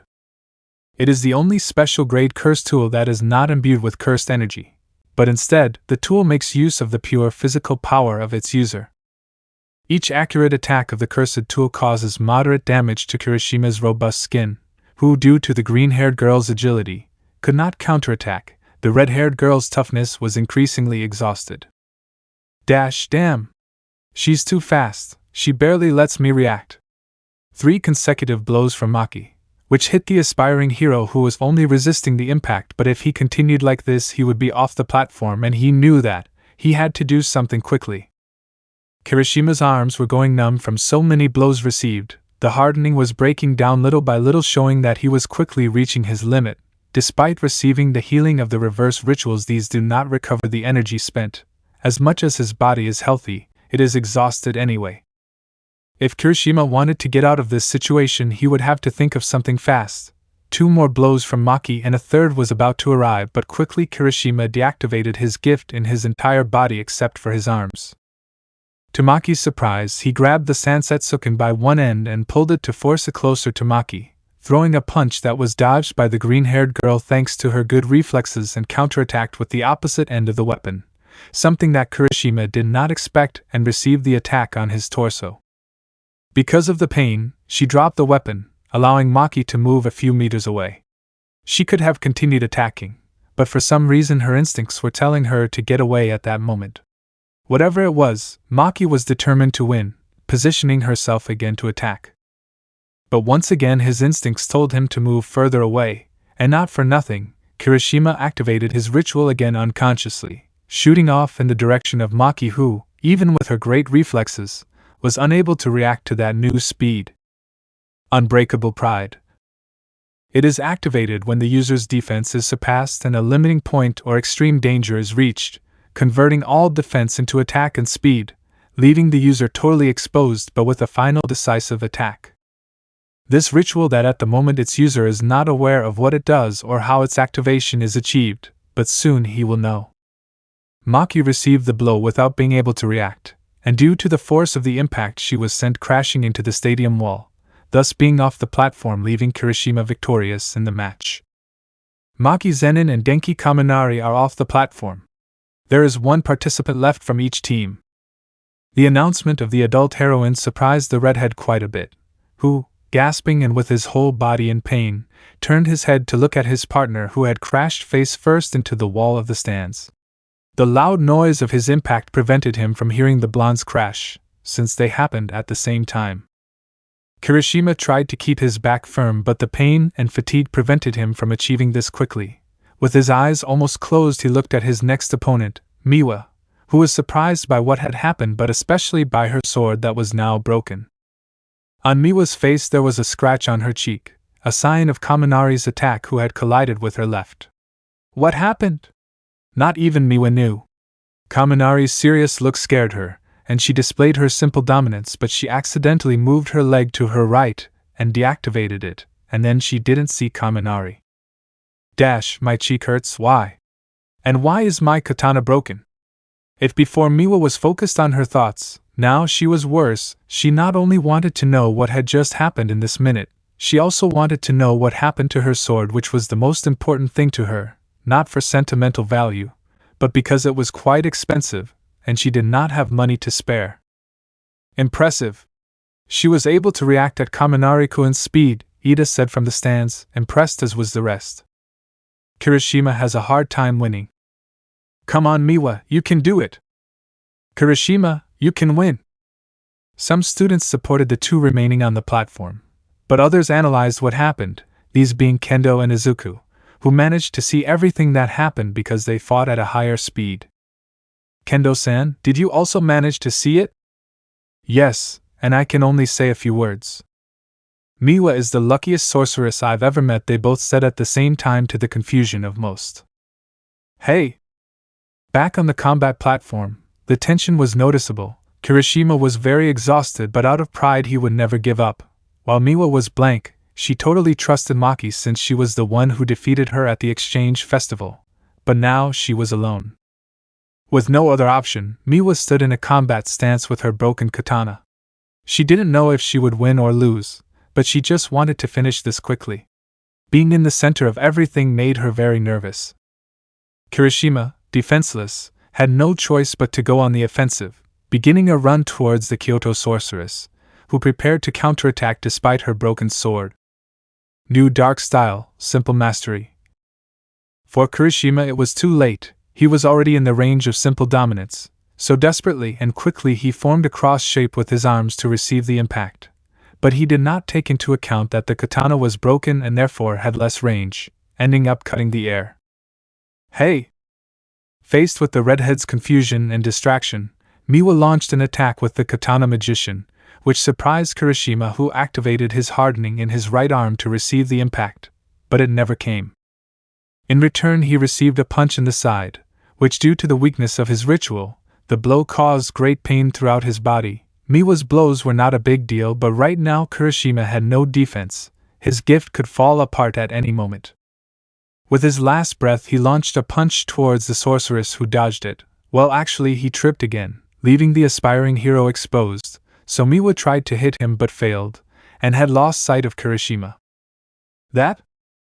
Eijiro Kirishima fell unconscious. That leaves Kasumi Miwa and her team Maki Zenin as the winner of this fight, Midnight shouted, causing the audience to scream with excitement. I won? How the hell did I win? Miwa wondered. You did well, now relax, Maki said, hitting the man of the blue-haired sorceress. Yes? But now my katana is broken. The next contestants, get ready for your fight. It will be in 10 minutes. Present Mike commented. Tanjiro, do you feel ready? Izuku and the rookie hunter were in the waiting room, using their 10 minutes to prepare for their next fight, which in the words of the green-haired man would not be easy to win. I think I'm ready. What level are our opponents at?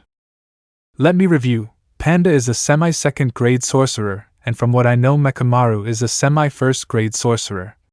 So you can make a comparison, the pillars are in the first grade. So we'll have to fight at a level similar to a pillar? The fear in Tanjiro's voice was noticeable. He knew the pillars, although he had only seen one fight, Tomioka, who killed the fifth lower moon with too much ease while he almost came out dead from that battle. For him the pillars were on another level. No, we will have to fight at a higher level. I will give you some advice because I know that in such a short time you will not be able to reach that level. That doesn't cheer me up, you know? Relax, if you awaken your mark and use the solar breath I would say that you could reach the pillar level. I trust you. But before I tell you how to awaken your mark, I want you to know what it entails to do so. Izuku's voice immediately turned serious, which scared the hunter. What would that be? Tanjiro asked with fear. The hunter's mark causes the user's strength, speed and agility to double or even more, but all at a price. All those marked will die at age 25, whether in battle or naturally, they will die no matter what. The atmosphere in the room became tense. Tanjiro was shocked by what was said, especially because Izuku told him with his mark activated, which made Tanjiro put everything together and know the green-haired boy's fate. That means that you will die at 25, Tanjiro asked with fear, hoping it was a joke. That's right. Unfortunately, there has only been one exception in the almost 1,000 years that brands have existed, and I doubt I'm one of them. Only one in 1,000 years? Yes, I managed to see it in the memories of the first superior, Yoriichi Tsujikuni, the creator of the solar breath, died at the age of 96 due to old age. The creator of the solar breath? Amazing, isn't it? But no more distractions. I have to ask you, are you willing to awaken your brand despite the consequences that this entails? Tanjiro heard the question perfectly, but the answer was not simple. He became a demon hunter to find a cure for his sister, Nezuko. He did not care if he had to fight the Demon King himself. But after his last mission, he was able to see how weak he was. Not even the pillars could face Muzan. What chance would he have? He was much weaker than them, If he accepted he could reach that level faster, in exchange for dying soon, he already found the answer. I am willing to die at 25, if that means I can reach a level to defeat Muzan Kibutsuji, and make Nezuko human again, Tanjiro answered with determination. That answer was enough for Izuku to hear all the determination that the hunter possessed, although it saddened him a little since now they were condemned, but now they would do it together, all to defeat that absolute evil. Well, so be it, friend, we will die together. A small smile formed on Izuku's face. Together. Together. Good.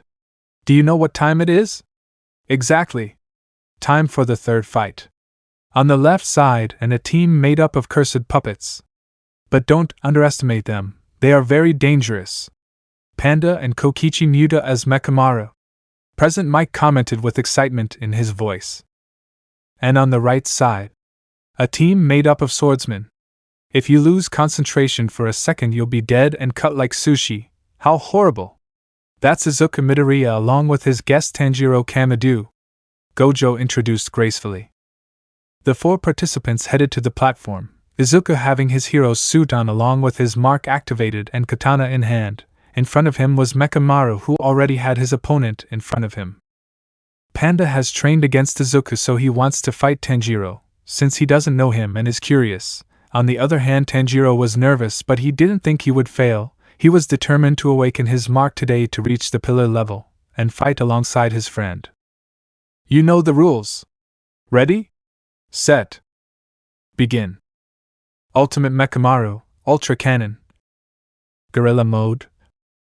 Panda's body changed abruptly, obtaining a shape similar to that of a gorilla but keeping his panda colors, while Mekamaru raised his hand in the direction of the green-haired man so that a powerful burst of energy came out of his palm.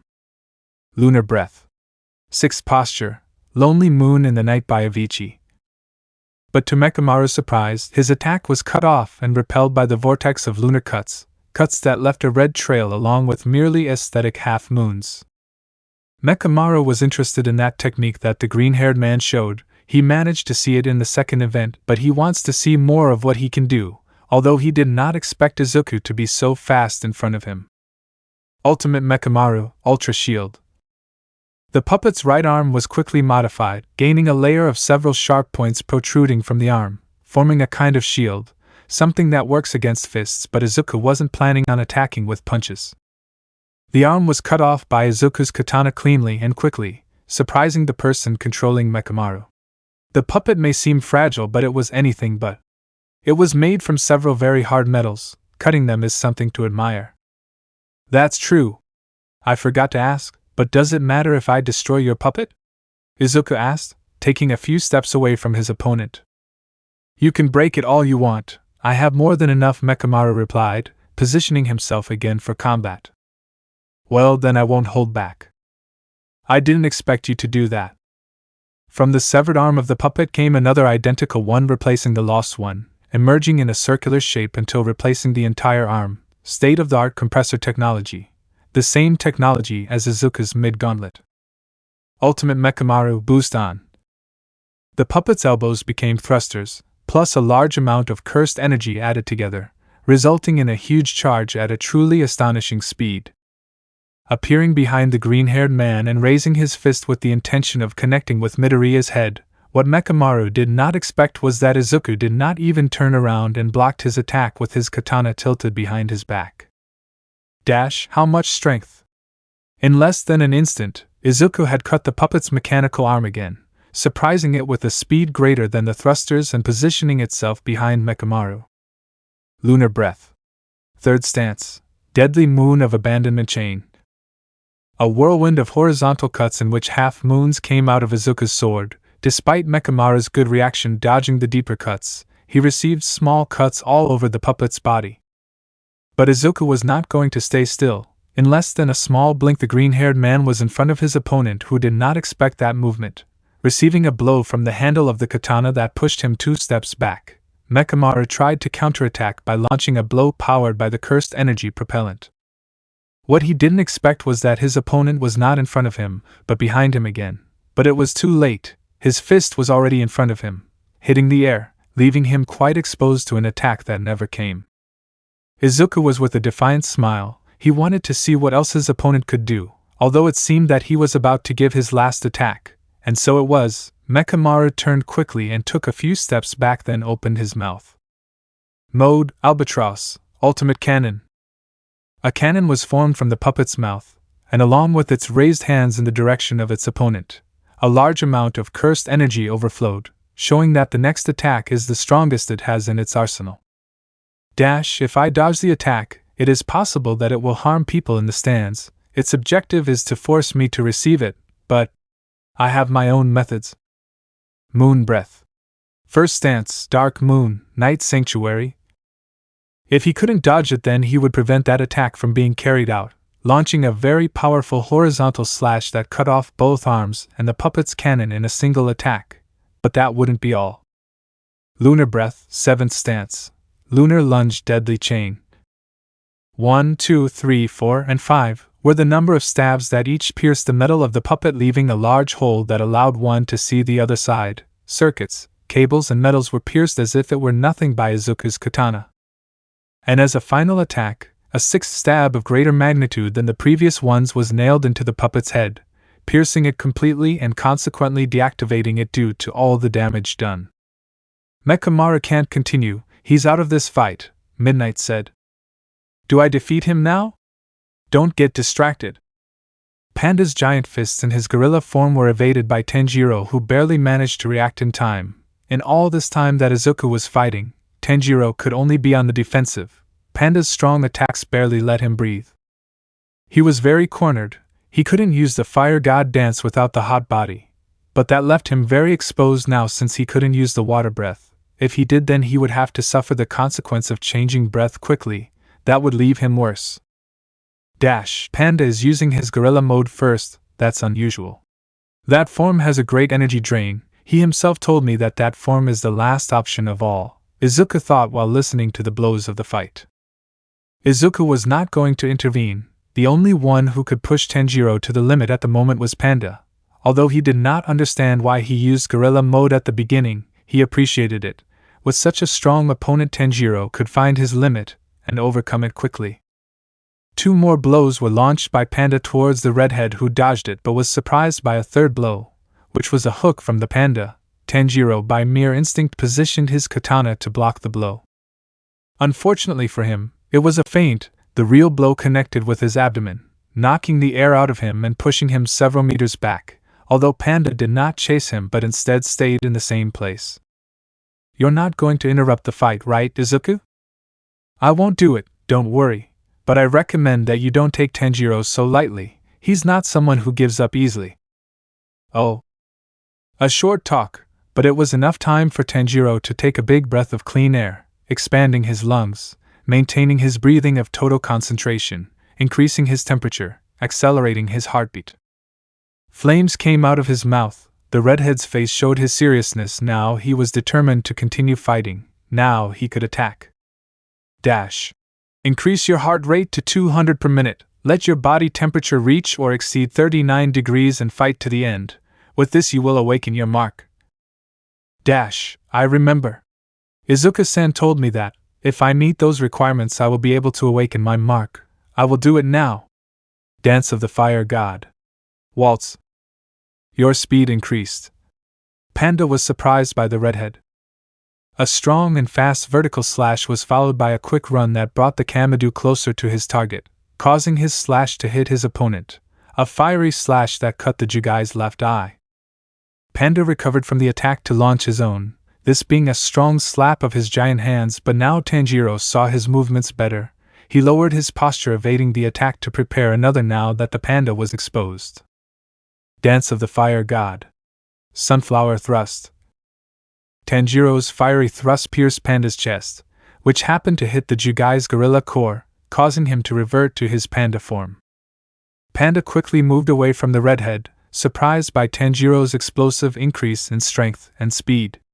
He didn't expect that just being distracted for a few seconds would cost him his last resort core. He always hid the location of his cores very well, although this only worked on people who could sense the cursed energy. Therefore it did not work against Tanjiro, someone who barely knew this energy and never put it into practice. Izuku was right, he shouldn't take this hunter lightly. Panda became serious and positioned himself to continue fighting, as did Tanjiro, who nervously but determinedly pointed his katana at his opponent.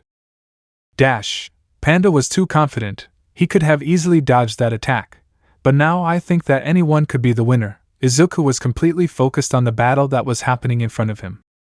Dance of the Fire God.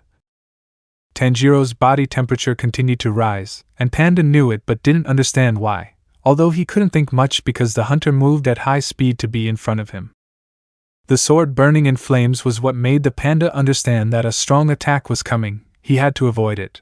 Panda launched a flurry of blows in the direction of the redhead, who could not dodge it due to the distance, or at least that's what Panda thought. Rainbow Parhelion. An illusion? That's right. When Tanjiro received the first blow, his silhouette disappeared in rainbow flames, surprising the panda greatly, who ended up punching the air without knowing where the real redhead was. Dance of the Fire God. Blue Sky. Tanjiro was behind the panda. With his feet on the ground and increasing his blood flow, he held his katana tightly, causing large flames to come out of it to make a circular cut covering its entire axis with a turn.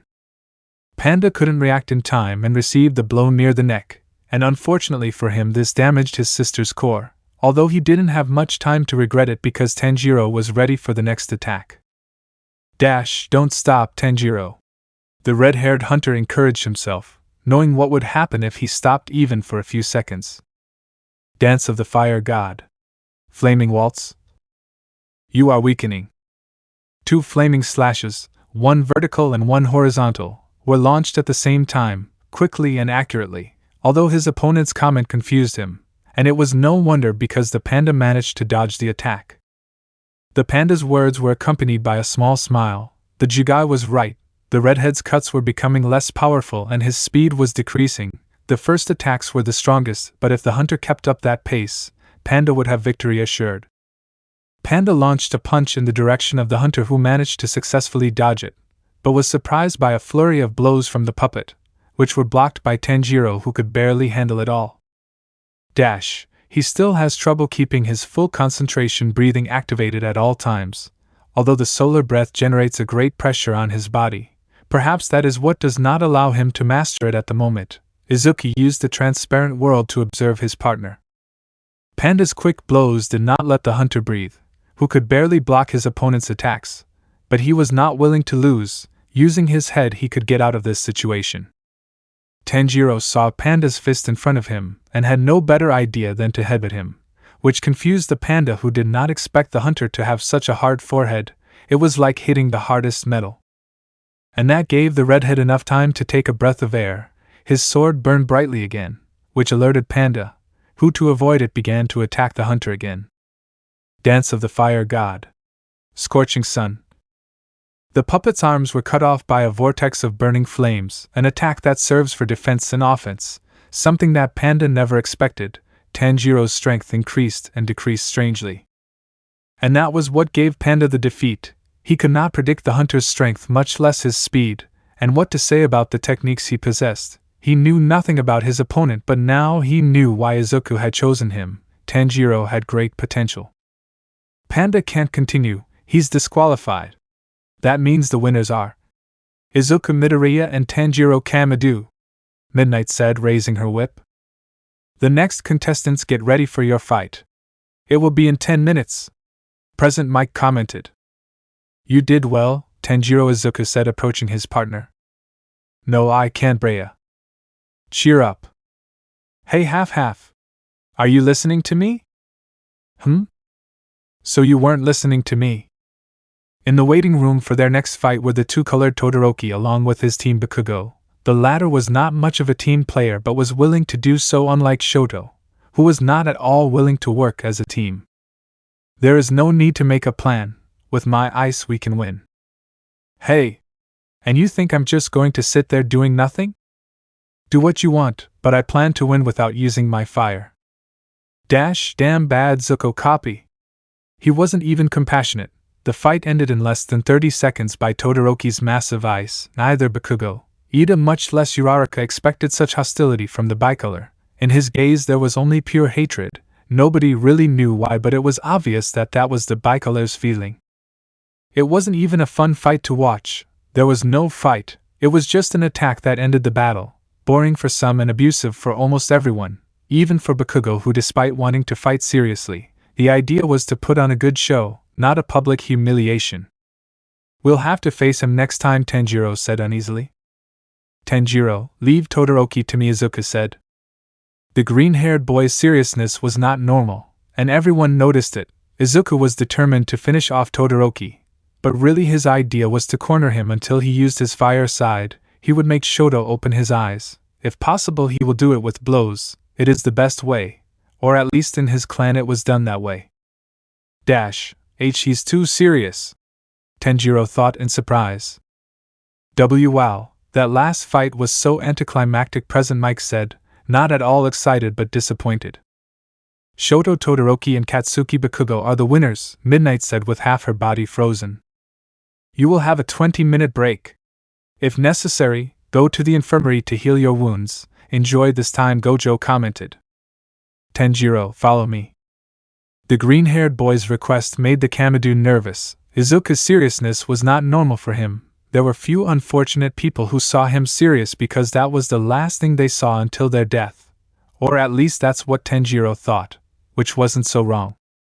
In the infirmary of the place were the brunette girl with her team, lying on different stretchers, with their spirits on the ground. They couldn't even do anything. All the training they did was in vain. No hero would call him to do internships. His thoughts were interrupted by the door of the room being opened. Ida and Uraraka, are you okay? Bakugo-kun? The one who had opened the door and entered the infirmary was Katsuki Bakugo himself, who had 2 recently purchased bottles of water in his hands, along with a strange calm voice, something that surprised the other 2. Yes, we're fine, Uraraka replied, who, despite being confused by the ashen-haired boy's strange behavior, responded with low spirits. Here, I bought you some water. Bakugo threw the bottles, which were skillfully caught by the 2 in the air. Ida and Uraraka's thoughts were very scattered. They were depressed for not being able to do anything remarkable at the festival, but the kindness of the gray-haired boy surprised them even more. Thanks, Bakugo-kun, but why are you here? Ida asked, trying to be as rude as possible. His curiosity was wide. Without saying a word, the blonde-haired man took a seat near the 2 so he could talk better. He was never good with words, but he had to do it. The situation warranted it. I'll be direct. I apologize. What Bakugo said surprised the other 2. Huh? No one could blame them. Hearing Katsuki apologize was something that never happened. Only his best friends Izuku and Tanjiro had heard him that way. His arrogant and explosive attitude covered a kind guy, and he believed it was time to be one, even a little. He wanted to help those 2. The half idiot is out of his mind. I wasn't going to hold back, but not like that. What he did was practically trample on everyone's efforts. The bastard doesn't want to fight with everything and has no mercy, Bakugo said. I don't think Todoroki-san did it on purpose. He seemed to be angry before, or at least that's how I see it, Uraraka mentioned with a discouraged tone of voice. But it's still not very manly of him. Kirishima's scream scared the ashen-haired boy, and he turned his head to his right to look at the redhead who was lying on one of the many stretchers in the infirmary, with several bandages on his arms and face. While next to him was his teammate, Kaminari, who was lying down with patches on his face, from the big hit he had against the wall. Since when are you here? Since our fight ended, Kirishima replied. So they heard everything, shit. Bakugo thought, embarrassed. Michikatsu-san. Izuku, is something wrong? The hunter team, Tanjiro and Izuku, arrived at the point of the stands where all the pillars were watching the fights, although in Haimajima's case he was only listening to what was happening. I wanted to borrow your Nichiren, since I don't have one, Izuku mentioned, surprised to the Kamado. He's a pillar, and he doesn't have a Nichiren, Tanjiro thought in shock. Will you be serious in the next one? Shinizugawa asked with excitement in his voice. His next opponents, or rather, his opponent seems to be someone unpleasant. Humiliate him, Iguro said with venom in his voice along with a light but evil laugh. As the moon pillar handed over his Nichiren to his student, he could feel the hostility between the pillars. Although it didn't seem like much, Todoroki had earned the hatred of many in just a few seconds of combat. Here, don't even think about breaking it. If you do, I'll break your bones, Michikatsu threatened, handing over his katana. Calm down, I break my bones alone. I didn't need help, but thanks, Izuku replied. Puff, I'm sorry, Mitsuri couldn't help but laugh. A little joke that the green-haired boy made, trying to lighten the atmosphere of hatred towards Todoroki. He knew that what his classmate had done was something that many hated, but he didn't imagine that even the pillars themselves would hate him for that. But achieving their goal, although it was only Mitsuri who laughed loudly and was hiding it, the others only made slight smiles, or so it was until the rock pillar stood up. Midoriya-san, what will you do with your opponent? The tall pillar's question was heard by everyone present. His deep voice commanded respect, but it was not just that. Being close to him, one could feel a great pressure in the air, but this time he had tears in his eyes as usual. He was easy to break into tears. I will push him to the point that he fights seriously. The grudges from his past prevent him from seeing beyond. That includes that his actions are done with the resentment he has inside, Izuku answered seriously and sincerely. I understand, you want to help him to a better path, right? Himejima moved her hands along with her rosaries that she had on her wrists. That's right, I guess he reminded me a little of myself, Izuku said with a little shame in his voice. He didn't like his past at all, but he lived with that guilt and accepted it. If you just talk to him, it won't be enough? Is that why you want to force him to forget his past in the fight itself? I feel that in combat people's feelings are shown as they really are. That's why I think it's useless to talk to him, because he would only ignore my words. The two of us, who no longer possess earthly eyes, can see beyond the physical. That boy, Shoto Todoroki, is suffering inside and unleashes his anger on others out of spite. You know it too, that's why I believe in your word. May Buddha have mercy on that poor boy, Himejima said, shedding tears as she placed her hands in prayer. I know what Todoroki-kun is suffering, that's why I will help him use his 100 regardless of the past. Izuku was completely determined on what he wanted to do, and the rock pillar knew it very well. A small smile formed on his face, taking a seat again and continuing to pray. I will pray that you achieve that noble goal. May Buddha have mercy. I see, thank you, Himejima-san, said the blind Izuku. Although this time he mentioned it without doing it as a joke, the seriousness in his voice showed it, but his blindness did not help him at all. Sorry, Shinobu apologized with a small smile on her face. This time it wasn't me. How nice! Mitsuri thought with relief. Fire, that was what came out of the body of a person, or better written of a hero and a bad father. Endeavor walks through the halls. His steps were heavy, showing his usual bad mood, to begin to go down some stairs, but behind his back someone was following him. A person he hated too much. Long time no see. Let's get something to drink, Endeavor. The number one hero himself, All Might, was the one following the flaming hero, wearing a formal suit instead of having his hero costume due to his job as a teacher at UA. All Might. The fury and resentment in the voice of the number 2 hero was noticeable. They never got along, although this was because of Endeavor. All Might was always willing to get along with all the other heroes, but for some reason unknown to him, Endeavor always hated him. I haven't seen you since that press conference 10 years ago, right? I saw you and thought I'd say hello. I understand. Well, you've done it, now go away. The hero Endeavor openly showed his displeasure. He hated the mere existence of that symbol of peace. His only goal was for his son to surpass him and reach the top.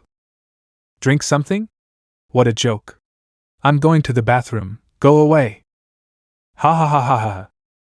The number 1 hero jumped and did several spins in the air, to position himself in front of the flaming hero, blocking his path. Don't be so cold. TCH. Your son, young Shoto, has shown great skill with half of his gift. It is a great achievement. Did you teach him well? What are you trying to say?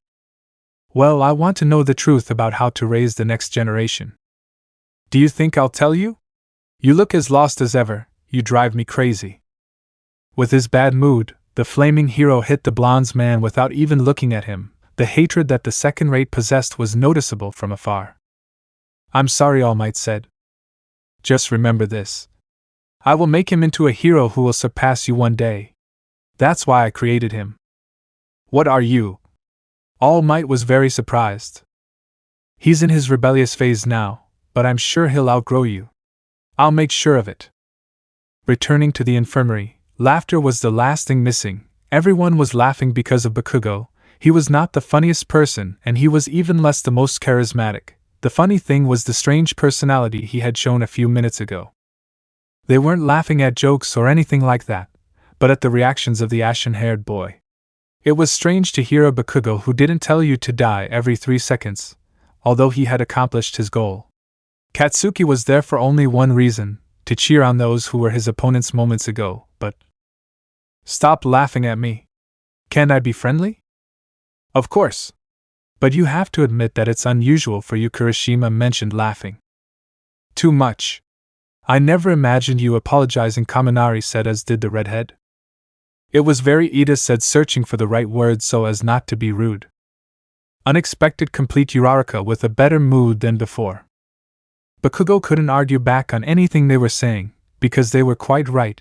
Perhaps his best friends would be used to that attitude from him, but the rest never saw him that way. Right now he was just gritting his teeth because he didn't like being made fun of either.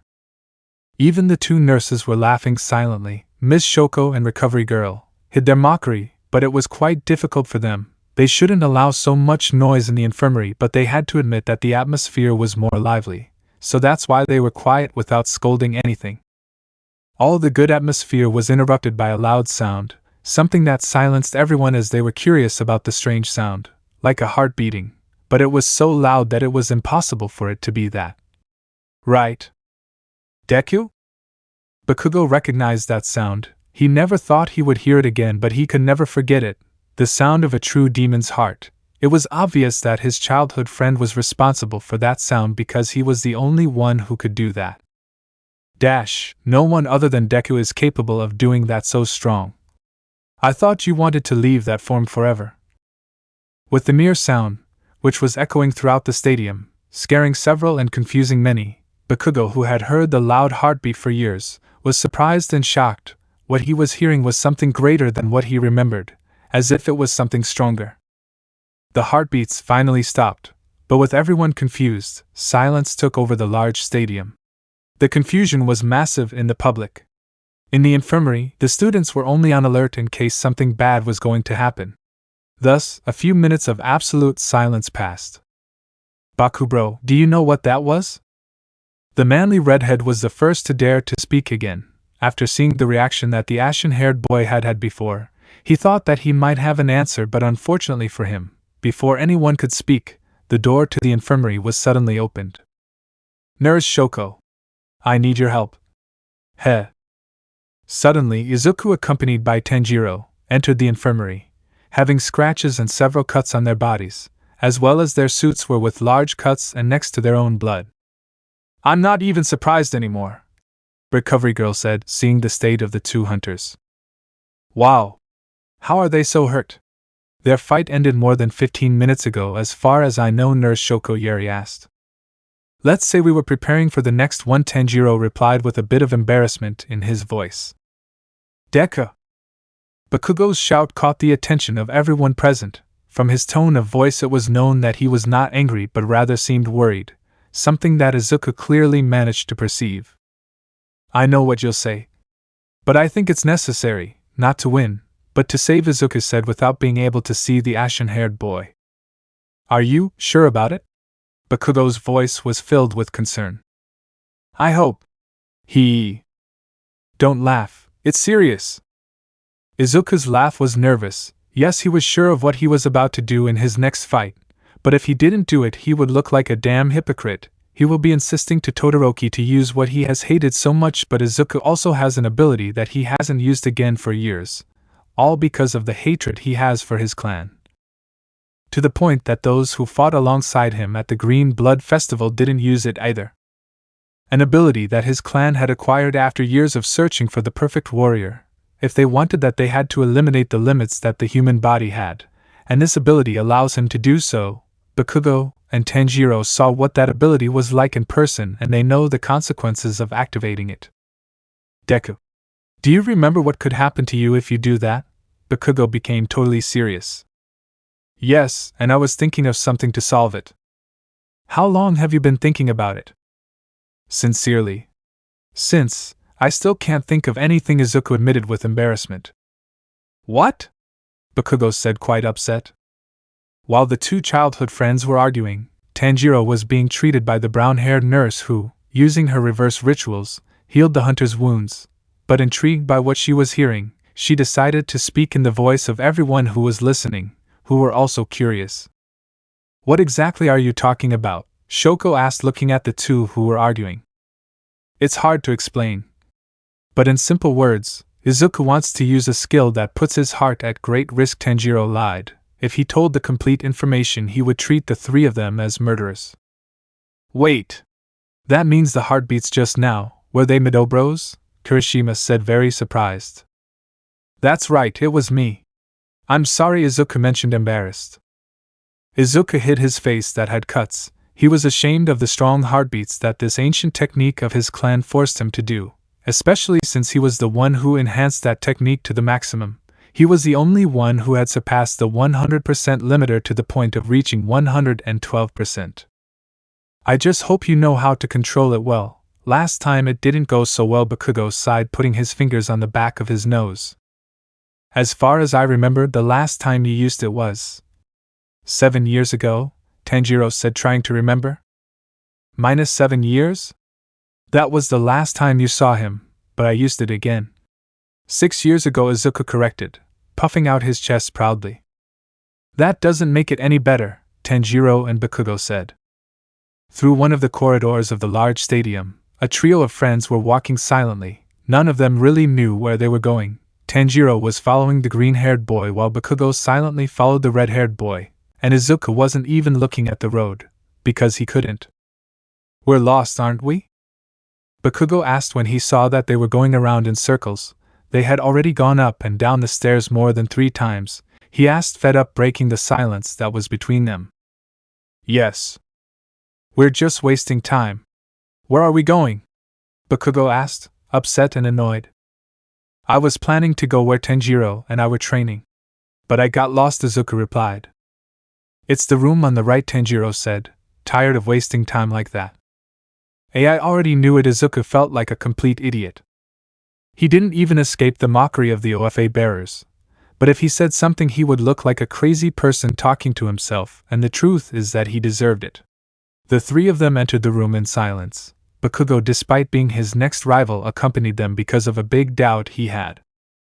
Okay, now tell me what I wanted to ask, Casey-chan.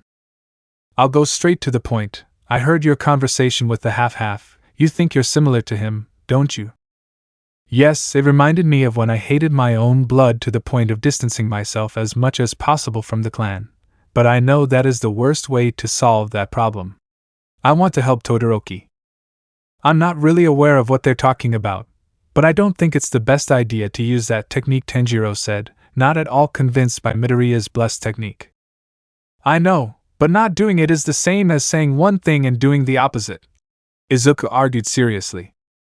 The half-half doesn't know about that technique. For him there would be no contradictions, Katsuki said. I know, but I'm too proud not to give my all in our fight, Izuku replied. If you lose because of your damn pride, I'll kill you, Bakugo threatened with his typical attitude. Hey, calm down, I've got it all under control, I'm going. No, we're going to win, Izuku said with a confident smile on his face. You're better off doing it. I don't care about losing. I want that damn half-half to take his gift seriously and not take it out on other people, Bakugo said, turning towards the door. See you, Casey-chan, Tanjiro said goodbye. See you later, big forehead, hee hee. Despite the mockery, Katsuki turned around to give a smile and raise his hand in farewell. Everyone had one goal in mind. They didn't want to win, they wanted to show their true battle spirit, and no one would take a step back. Izuku raised his hand to correspond to the gesture of the ashen-haired boy, while Tanjiro clenched his fist as a sign that he would give his all in combat. Without further ado, Bakugo left the room. In the eyes of the 3 childhood friends, in Izuku's dull eyes, Bakugo's reddish eyes and Tanjiro's fiery eyes, all 3 were full of emotion. sharing the desire to fight, but especially, they wanted to fulfill that promise as children. A promise that seemed impossible was now about to become a reality. When we grow up, we will fight together against the bad guys. That simple but very meaningful promise for the three of them. Perhaps today they cannot fulfill it, but sooner rather than later it will come true. The three of them will be able to fight together against those villains, demons, or curses. They did not care what danger it was. As long as they are together, they will have fulfilled their promise, and they will live for it. When the time comes, we will fight together, Tanjiro said, raising his fist. Together against the bad guys, complete Izuku bumping fists with the redhead. They didn't have much time for Tanjiro to awaken his mark before the fight, but if it was about remembering that promise, he didn't mind wasting time on those beautiful memories. Many things were different, and the three of them knew it, but there were also things that would never change, and that was their friendship.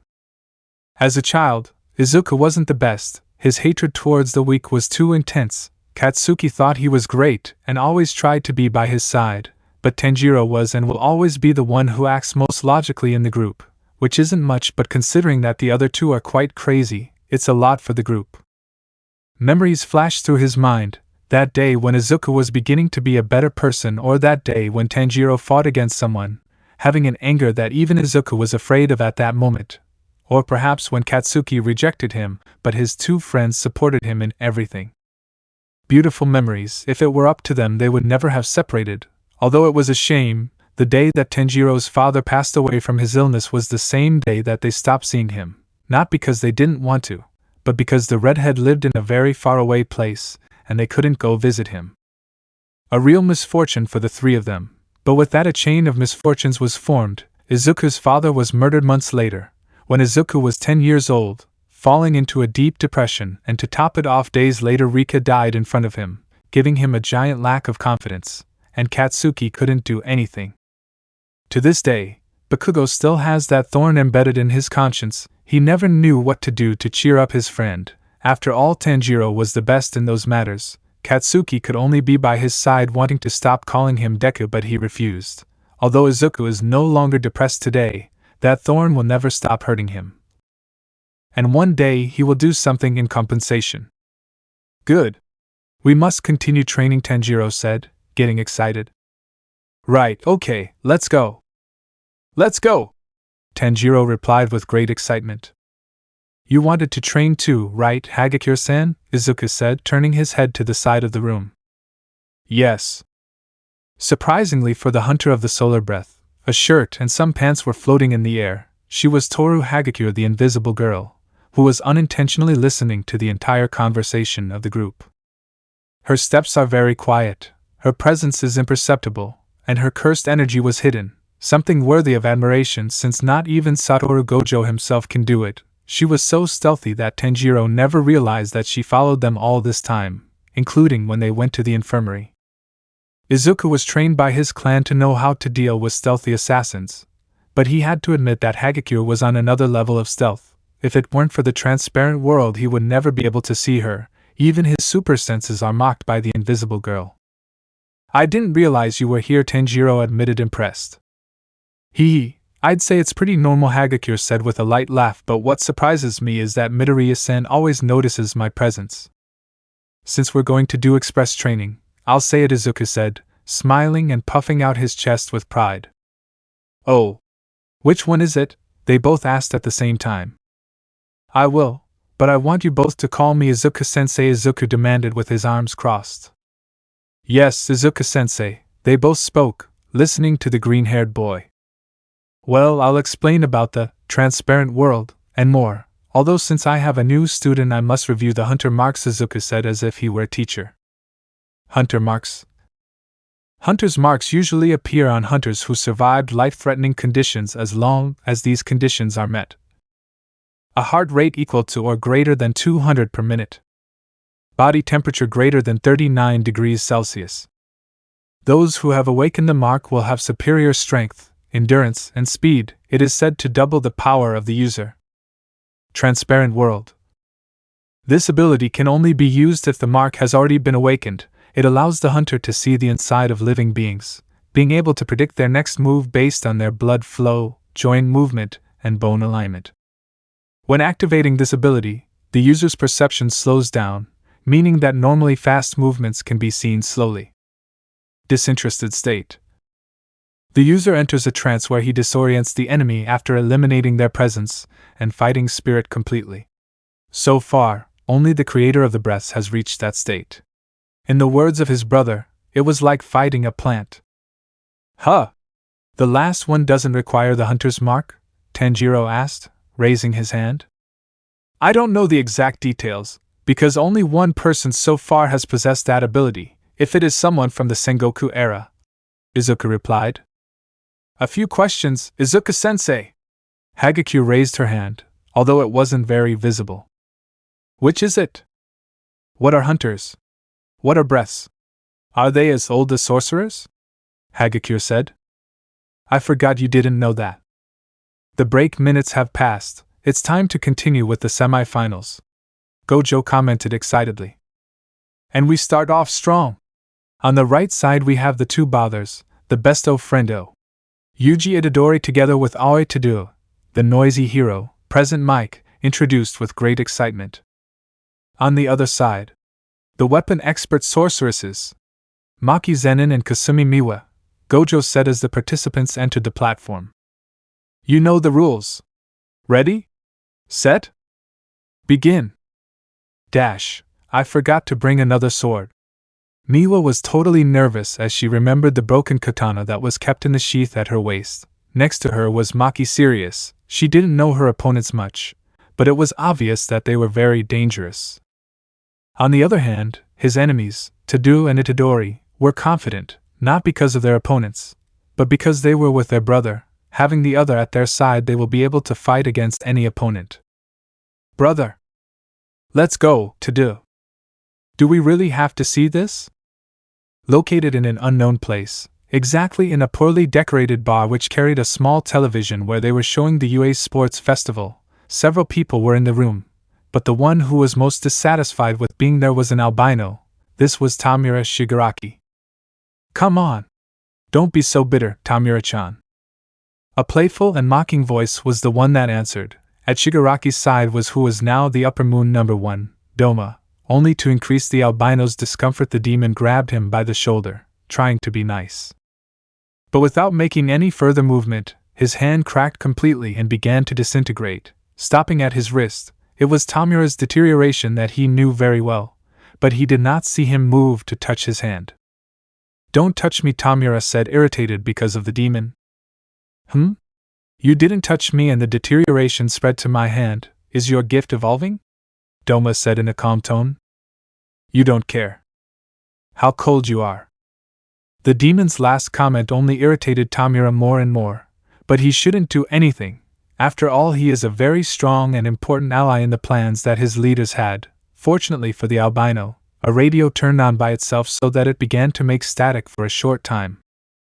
Sensei? Tamura asked, grabbing the radio with 3 fingers. You are wrong, this is Sugiri Geto. What do we owe your call to, Mr. Geto? Kurojiri, who was serving as a bartender, asked politely. I wanted to know if you were still watching the sports festival, Geto said over the radio. Yes, we still see him, Tamura answered, not wanting to stay there. A small laugh from Geto could be heard through the old radio. This only irritated the albino more, although his lack of enthusiasm to see the festival was shared by several of those in the room. Quickly and carefully, a sash grabbed the radio to begin to carefully bring it closer to the one who was wearing the sashes, the upper moon number 6, a woman dressed in a style identical to an oiran, wearing sashes on her back moving as if they were tentacles. She was Daki, although she was disguised as a human having the name Warabiheim. Geto-sama, why should we waste time watching a ridiculous brat festival? Everyone, especially all the demons in the room, were showing their annoyance at seeing the fight of teenagers who want to be heroes. They were only doing it because they had been ordered to, but no one wanted to watch it. Well, Doma was the exception, but no one cared about that. Come on, don't be so mean, you have to admit that some fights were interesting, Doma said, sitting near the radio. The reason is simple, Class 1A and 1B are collaborating with the sorcerers of Tokyo and Kyoto, and your objective is to get to know their enemies, observe their gifts or rituals, see what they are capable of. But especially, Keep an eye on Izuku Midoriya. He was the one who defeated Kokushibo, Geto replied, ignoring Doma. Izuku Midoriya was the one who defeated the first superior? That bastard? That's right, Tamura, the same one you fought with in the USJ. I'm surprised you just realized it, Kurojairi said, sighing a little disappointed. The Villain League debuted in the attack on the USJ, attacking Class 1A. Did you forget because of the beating they gave you, Tamura? Geto said, mocking the albino villain. Of course I remember, Tamura replied, very annoyed. Geto. Oh? Akaza, do you need? Geto mentioned. I saw that there were 2 hunters in the fights, Izuku Midoriya and Tanjiro Kamado. Are the hunters now making an alliance with the heroes? The demon's question caused the curiosity of the demons who were with them in the bar room, and although he didn't show it, Tamura was also curious about it. The Upper Moon number 2 approached the old radio. That's right, Akaza, it wasn't something we hadn't expected, but we didn't think they would make it public, at least not in their own way, Geto replied in a somewhat confused tone. It was obvious that after Kokushibo dies and Michikatsu joins the opposing side, it was obvious that the heroes, sorcerers and hunters were going to unite to fight, but I never expected that they would make the alliance so publicly, although they never said anything about the hunters. They only mentioned the sorcerers but did not explain anything about them. That caused him a little terror. They would not do something as stupid as showing 2 myths in society as if nothing. There should be something more, especially since there were Director Nizu and Abuyashiki together. Those 2 were 2 brilliant minds. They would never do something without having a good plan in mind. Dash. The winners are Aoi Tadu and Yuji Itadori. The heroine Midnight was heard from the television, announcing the end of the fight. Wow. Looks like the fight is over. Too bad I couldn't even watch it, Doma said in a false sadness. Well, I won't distract you any further. I'll just tell you to watch carefully the next 2 battles that remain. The information will be quite important at this point, Geto said before the radio suddenly turned off. A deep silence reigned in the bar, the 6 upper moons present along with the albino villain and the walking portal. None wanted to talk. No one was enjoying seeing the festival, but the fact that their enemies were now allying was worse. Their main objective was that green-haired man who interrupted the attack on the USJ and the same one who defeated the former Upper Moon one. He was the most dangerous target. How boring. I can't feel my arms. Unfortunately for the invisible girl, her complaint was completely ignored and overshadowed by the loud noises of metal colliding at high speeds and with quite a bit of force. She looked impressed at the fire and the moons that came out of the flashes. His new teacher had given him the task of slashing in the air, something basic for beginners in the art of katana, but he forgot one detail, that 2,000 slashes in the air was not for a beginner. He had not even done more than a quarter of the number that his teacher ordered him to do, and his arms were already begging for a rest. Dance of the Fire God. Waltz. Moon Breath. The 2 attacks hit together. The great effort that Tanjiro made was countered by the calm that Izuku possessed when attacking and dodging. Perhaps he did not have much experience with the breaths, but his talent allowed him to reach the pillar level and higher effortlessly. This being the main reason why he believed that Tanjiro could do the same in a short time, adding to the fact that the redhead does have experience in the breaths. But even then he couldn't land any attack on the green-haired man, who blocked it effortlessly or quickly evaded it to launch accurate counterattacks on the hunter of the solar breath. Dash, I didn't get to see much of Midoriya's fight at the USJ, but with what little I remember, I know perfectly well that he's gotten a lot stronger. But how did he do it in such a short time? Hagakure thought as she watched the 2 friends fight. The girl slapped her cheeks, coming back to herself to slash the air again. She didn't want to think about it too much. If she wanted to catch up with her class, she should train instead of watching romantic series. With all the pain in her soul, she should cancel her meeting with Mina. Now her motivation was clear. With everything that Izuku and Tanjiro have explained to her about the demons, she finally understood what she wanted to do, the descriptions of the demons, especially the 12 demonic moons, just by saying a detail in the eyes.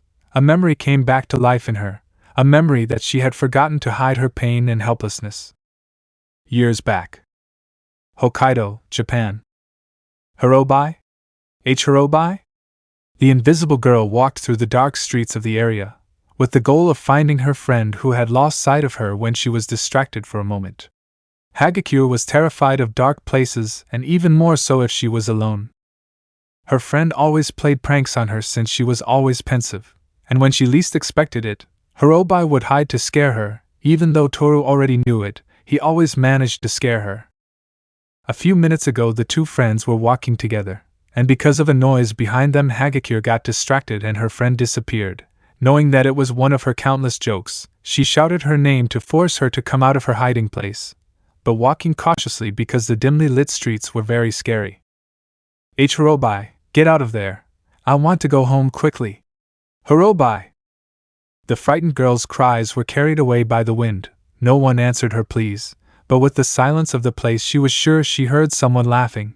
Doubting if it was her friend or someone, she woke up by screaming so much. She continued moving forward, managing to hear another laugh. It was getting louder, which meant that she was getting closer to whoever was causing it. Although the closer she got, she heard more and more strange noises, one similar to a liquid dripping, something breaking as if it were a bone, and also slight moans. They were from pain, of that she was sure. The road was getting darker and darker. The noises she heard did nothing to calm her down. She was still scared as she walked forward, praying that whatever she was hearing was either her friend playing a joke on her or a couple giving each other a lot of affection, although she didn't know that she could be breaking up. Jaya! A loud scream of horror and pure pain echoed throughout the streets. Hagakure stopped from the pure fear she was going through at that moment. It sounded too real to be a joke audio by her friend. What she heard was agony in its maximum expression, along with a light mocking laugh, which upon hearing it she knew she was about to reach the place where it was coming from. That terrified her. She didn't know if she really wanted to know what was making those noises. She just hoped it was a really bad joke from her friend. But the laugh was from a man, so she could rule out that option. The dripping water could still be heard. Its noise was becoming less and less frequent, although unfortunately for Hagakure, her shoes stepped in the liquid, making quite a noise because it was a fairly large puddle. But it was not water, it was fresh blood. No! And no! Let it be paint! Let it be paint! Let it be paint! Her sneakers were stained with blood, blood that splashed onto her pants. The frightened girl prayed that it was red paint, but she knew it was nothing of the sort. She just hoped that no one saw her stained with blood. As if she hadn't tried hard enough, she was getting dizzy. The smell of blood was too strong, and not only that, a smell of rotten fish was reaching her nostrils. Disgusted by such a terrible smell, she managed to hear this time not a laugh, but a phrase from the same person as before, and who she believed was the culprit of the spilled blood. Be it the guy or someone else. Wonderful! Magnificent! I knew it! I, the great Gyako-sama, could make art out of any rubbish I could find. I will name you. Magnificence of pain. Art, that was it. So it wasn't blood. What had stained her wasn't blood, it was paint, and she was just listening to a crazy artist talk about a painting of pain. At this point any excuse was enough to calm Hagakure's fear. With what she had heard she thought it was better to talk to the artist. Ask about her friend and go home together, and that's it, end of the night, right? This, sir, knows about a high school girl. Daria Hagakure came out of her hiding place to talk to the happy artist. But to her terrible luck, what she had in front of her was her friend. Only she was the piece of art, and the artist did not look human at all. She did not want to be bad, especially in an era of gifts where people can have very different and unique bodies. But what she was looking at was definitely not human. Everything was connecting. The pool of blood, the same one that now stained her feet and pants, was the blood of her friend who she was looking for. The screams of pain she heard were screams of her friend, and the smell of dead fish was from that being with a deformed body who boasted of being an artist. The same one who had his back turned. Hagakure was paralyzed with horror. Her friend's body was deformed, broken fingers, arms in places where they shouldn't be, non-existent legs, eyes that still moved with fear, all decorated with a bath of blood, and to add something else, 3 swords stuck in the girl's body. It seems that we have a very curious person. Were you curious about this beautiful piece of art? I don't judge you. Everyone falls for Gyako-sama. I had to work hard to make it pure art. After all, the girl was trash. The appearance of that monster was horrible, with an elongated body without legs, a kind of tail coming out of a vase, the entire body of the monster where there should have been eyes were two mouths with green lips, arms coming out of the sides of its head. And where the mouth should have been and on the forehead were two eyes with a kanji inside the iris. Upper fifth. The terror and horror of seeing her friend murdered in front of her prevented Hagakure from even being able to say or do anything. The horrifying visit she had in front of her caused nausea throughout her being. She wanted to run, but even running would not be a good option. She didn't even have any options at that moment. Not even tears came out of her invisible face. Fear and shock prevented her from having any reaction to what she was seeing. The demon stopped showing off his supposed art, to turn and look at the person who had interrupted him. He knew it was a girl from the voice he managed to hear, and from the little she said, he could conclude that she is a friend of what was now a piece of his art. Huh! So you're going to run away from the great Gyako-sama? I have bad news for you. No one has escaped from me.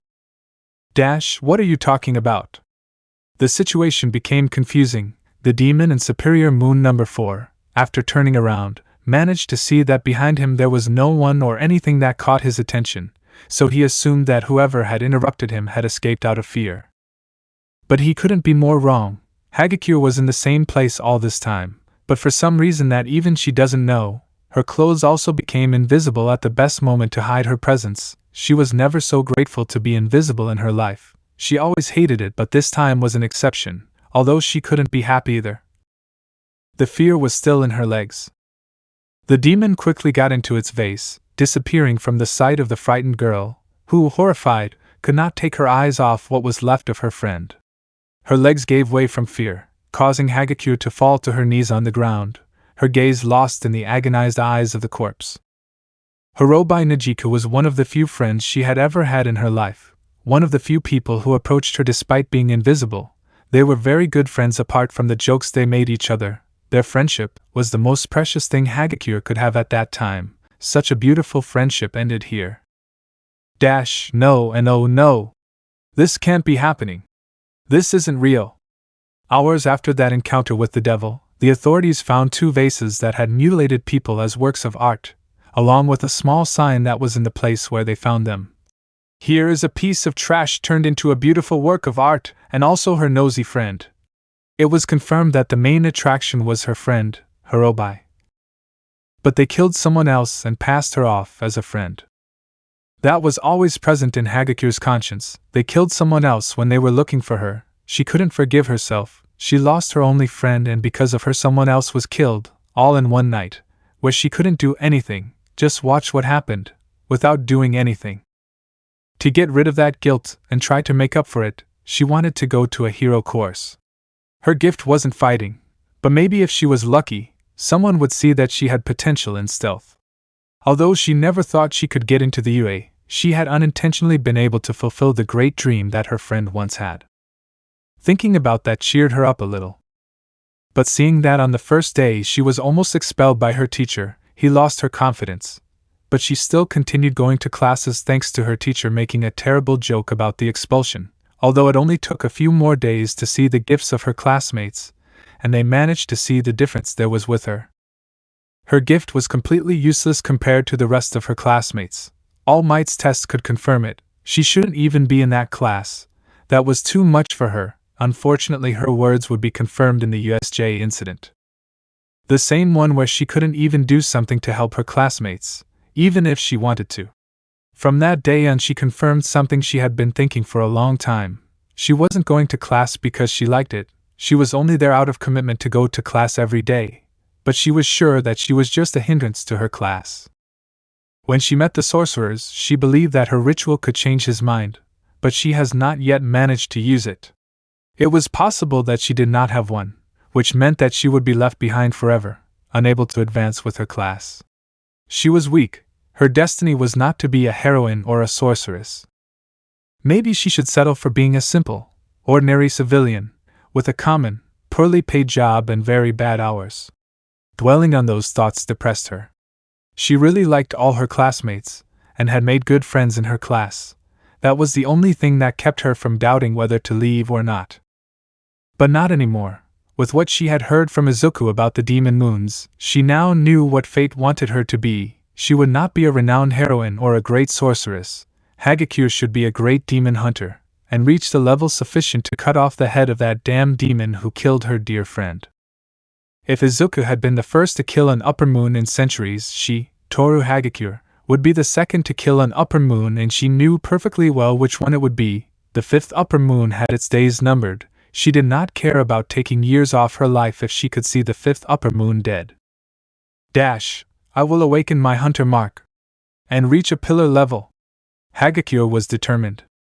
She stopped slashing for a moment, to take a deep breath, accelerating blood flow and expanding her lungs, strengthening her muscles, and at the same time for a moment she stopped feeling exhausted, without realizing her invisibility was deactivated for a while, totally focused on finishing those 2,000 cuts. Hey, cheer up, Hagakure! Izuku said as he stretched out his arms. It's our turn, Izuku Tenjiro said seriously. Is it now? Hagakure asked, surprised. That's how it is. The two boys' response was quick and simple, but their faces looked serious. They were determined and somewhat confident for their next fight, but the one with great confidence was Izuku, who managed to see the redhead's true potential and knew that it would be in this battle where he would awaken. The two hunters headed for the door, leaving the room, but before leaving, Izuku stopped to turn around and show his phone in hand. Hagakure-san, could you take care of my cell phone for now? Izuku asked. Well, no problem, the girl replied, taking the phone in her hands. I appreciate it. Well, train and get strong. I trust you, Izuku said, leaving the room. They weren't the most motivating words in the world, but for Hagakure they mean a lot. The strongest boy in her class believed that she had potential, she who only had a power that made her invisible, a gift that she hated for several years of her life, never believed that she would be praised for having potential in the offensive. After all that thought, he looked down, and accidentally looked at the green-haired boy's phone, which was on, having a picture of a green-haired girl with a pink shirt, blue pants, wearing unique gloves, and holding a wooden sword in her hand. Huh! It only took her a few seconds until she realized the girl in the picture was her visible. Totally shocked, she didn't know what to think. On one hand, she was happy to know what she really looked like, but the other part was very confused. She had no idea what happened to her gift or why she was now visible. I'm visible, Hagakure shouted, jumping for joy. To finish off the semifinals, we're going with the match that everyone was waiting for. I think. On the left side, the green monster, Izuku Midoriya, with his partner, the Hunter of the Sun, Tanjiro Kamado. Present Mike mentioned with quite a bit of excitement. On the other side, we have the dysfunctional team. Hell, like my parents, ahem, the team made up of Katsuki Bakugo, the walking dynamite, along with his partner Shoto Todoroki. Gojo said, trying to liven up the atmosphere. Despite the joke that the strongest wizard made, the people in the stands were not happy at all. What happened previously in the previous round of Todoroki? There were only two sides in the stands, those who supported the hunter duo and the others who were just hating the bicolor. Everyone noticed that, even the students themselves noticed that. It was not a good environment, but the participants who were on the platform did not care in the least. You know the rules. Ready? Wait, Professor Midnight. Suddenly, Izuku interrupted the countdown for the match to begin. His rivals were confused, although Bakugo could imagine what it could be, but everyone else, including the commentators, were confused. What's going on? We want to propose something to our opponents. Change the rules of this fight, Izuku said with a smile. Change the rules? Is that possible? Midnight said in surprise. No idea, but it doesn't hurt to listen to what he proposes, the present Mike Hero mentioned curiously. Well, what's the idea? The heroine asked the green-haired boy. It's simple, the fight would be all over the field. If he left the platform, the fight would continue. He would only lose if he couldn't continue or surrendered. It's not something that can't be done. Do the other participants agree with the proposal? Present Mike said, addressing the participants on the platform. I don't know what you're trying to do, Midoriya, but I accept the new rules. It will be more comfortable to fight that way. Todoroki replied seriously. No problem for me, Bakugo said with a defiant smile. Fine. So be it. Just for this fight, the rules will be changed in this fight. Participants will be disqualified when they give up or can't continue. Ready? Ready? Midnight said, starting the countdown. Begin. Sky-piercing ice wall. Dance of the fire god. Scorching sun. Lunar breath. Fifth stance. Ghostly moon curse vortex. The great ice wall that was quickly created was cut by the slashes of the two hunters together. Tanjiro's burning fire cut and melted the ice, while Izuku's moons completely destroyed the ice at long distances. Todoroki's attack was quickly neutralized. Tanjiro, leave this to me.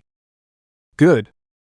The red-haired hunter stepped back off the platform, allowing the green-haired man to approach Todoroki very quickly, but he reacted in time to step back a little and quickly launch another ice wall. But this great wall of ice was once again shattered by the green-haired man without any effort, who quickly hit Shoto with the handle of the katana in the abdomen, which broke the ice he had on his hero's suit, to connect an upward blow to Todoroki's face, a blow that took him out of the arena. But with the new rules, the battle was just beginning. Cursed energy? I see, now comes the ice. A large layer of cursed energy was present in the air of the battle, so that quickly and progressively it began to turn into ice, this being another attack by Shoto, which was again repelled by Midoriya's cuts. Shoto's hero's suit had ice covering his entire left side, but said ice was now broken because of the blow he had received, that left his left side visible to everyone, that made him very angry. Large amounts of cursed energy were expelled from Todoroki's body, cooling the air in the place, showing his anger. The cursed energy covered the entire battle zone, indicating that a great attack was about to arrive. Sky-piercing ice wall.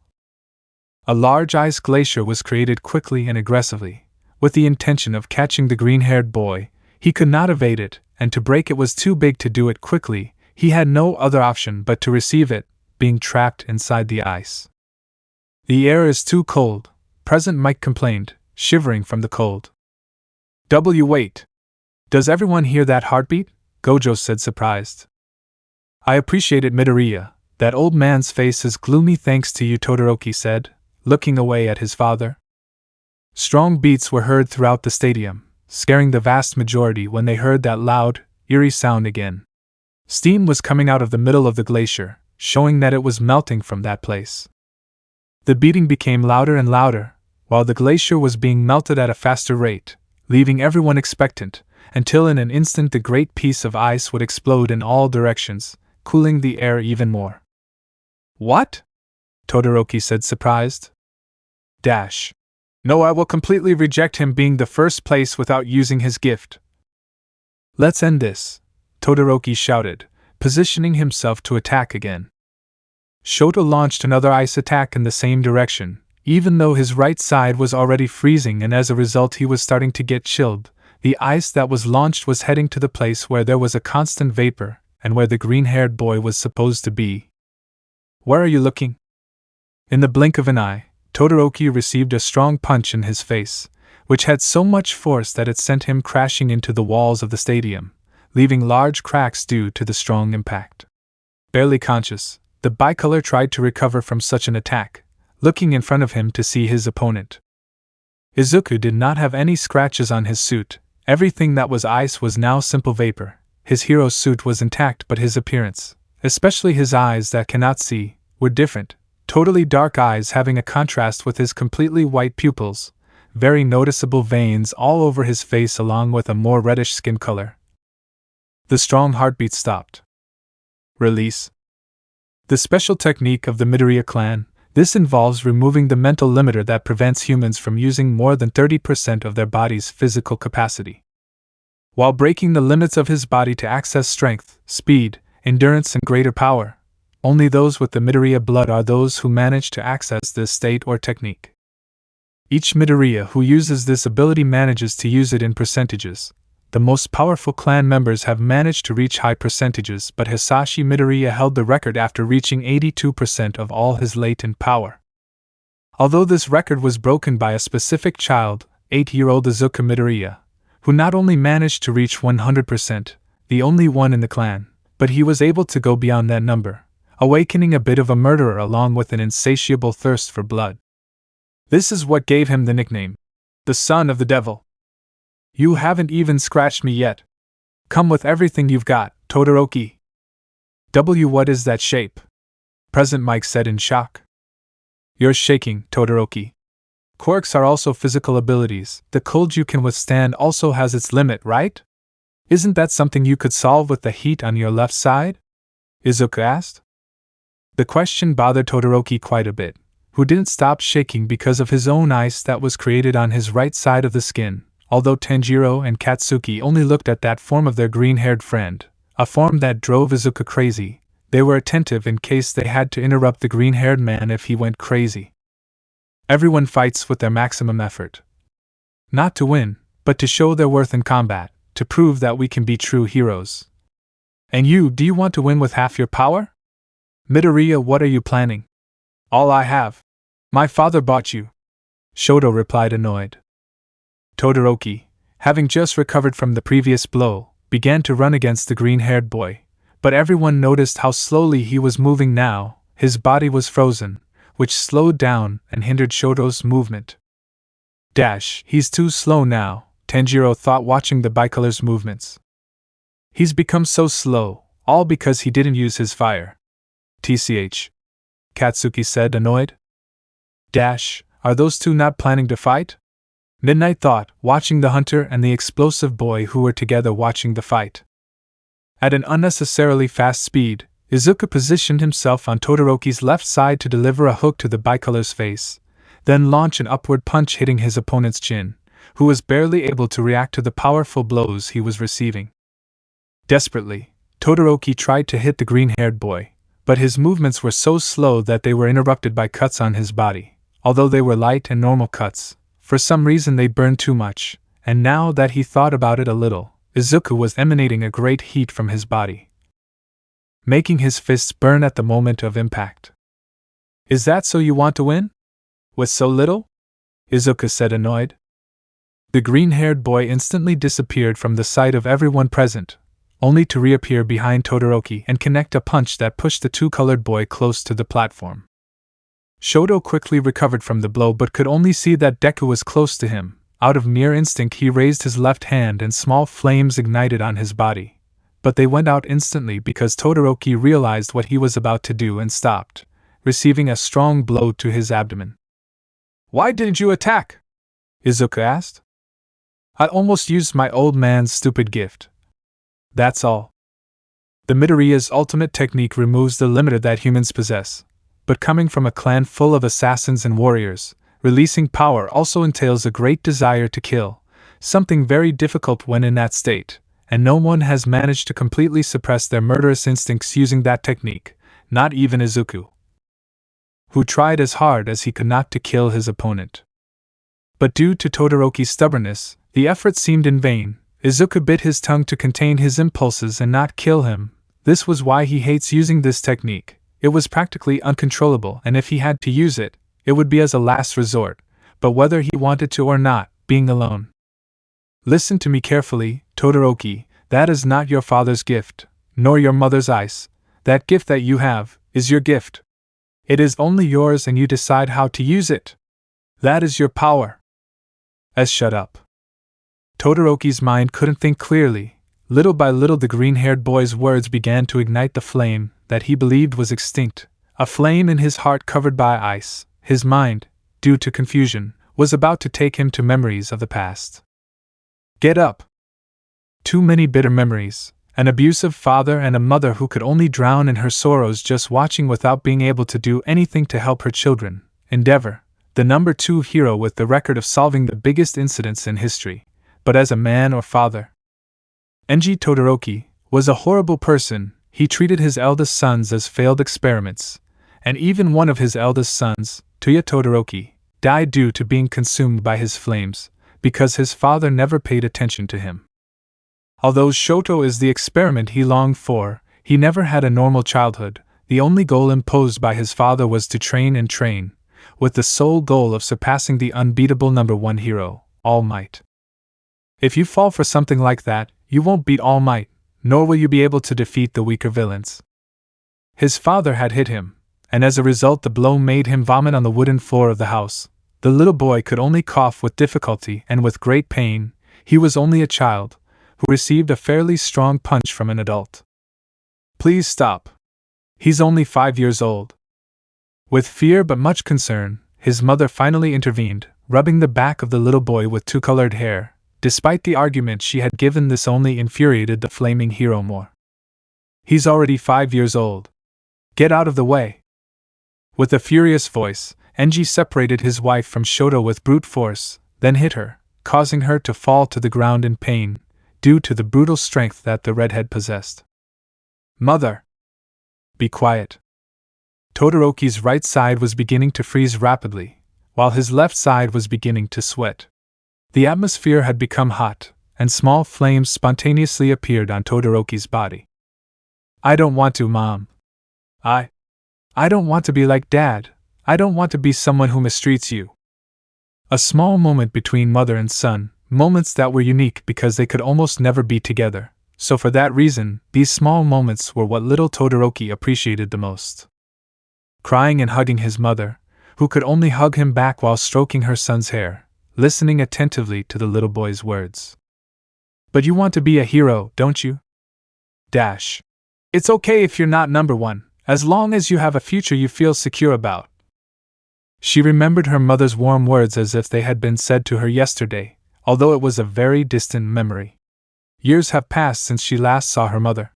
She would like to have her in front of her, and be able to talk to her again. Although what he really had in front of him was Izuku with his demonic state activated, a sinister smile, with his face full of his own veins highlighted excessively, and with totally dark eyes that saw the darkest part of his soul. Midoriya technique, Hataripa.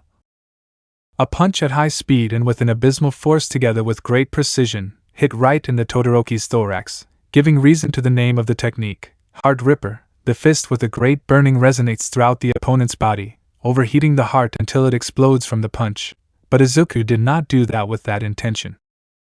Normal days, in the house of Hero No. 2, exactly in the courtyard of the large traditional house, 3 children were playing in a calm and fun way for the little ones, laughter and tranquility, without training or hitting in between. Shoto just watched his older brothers play.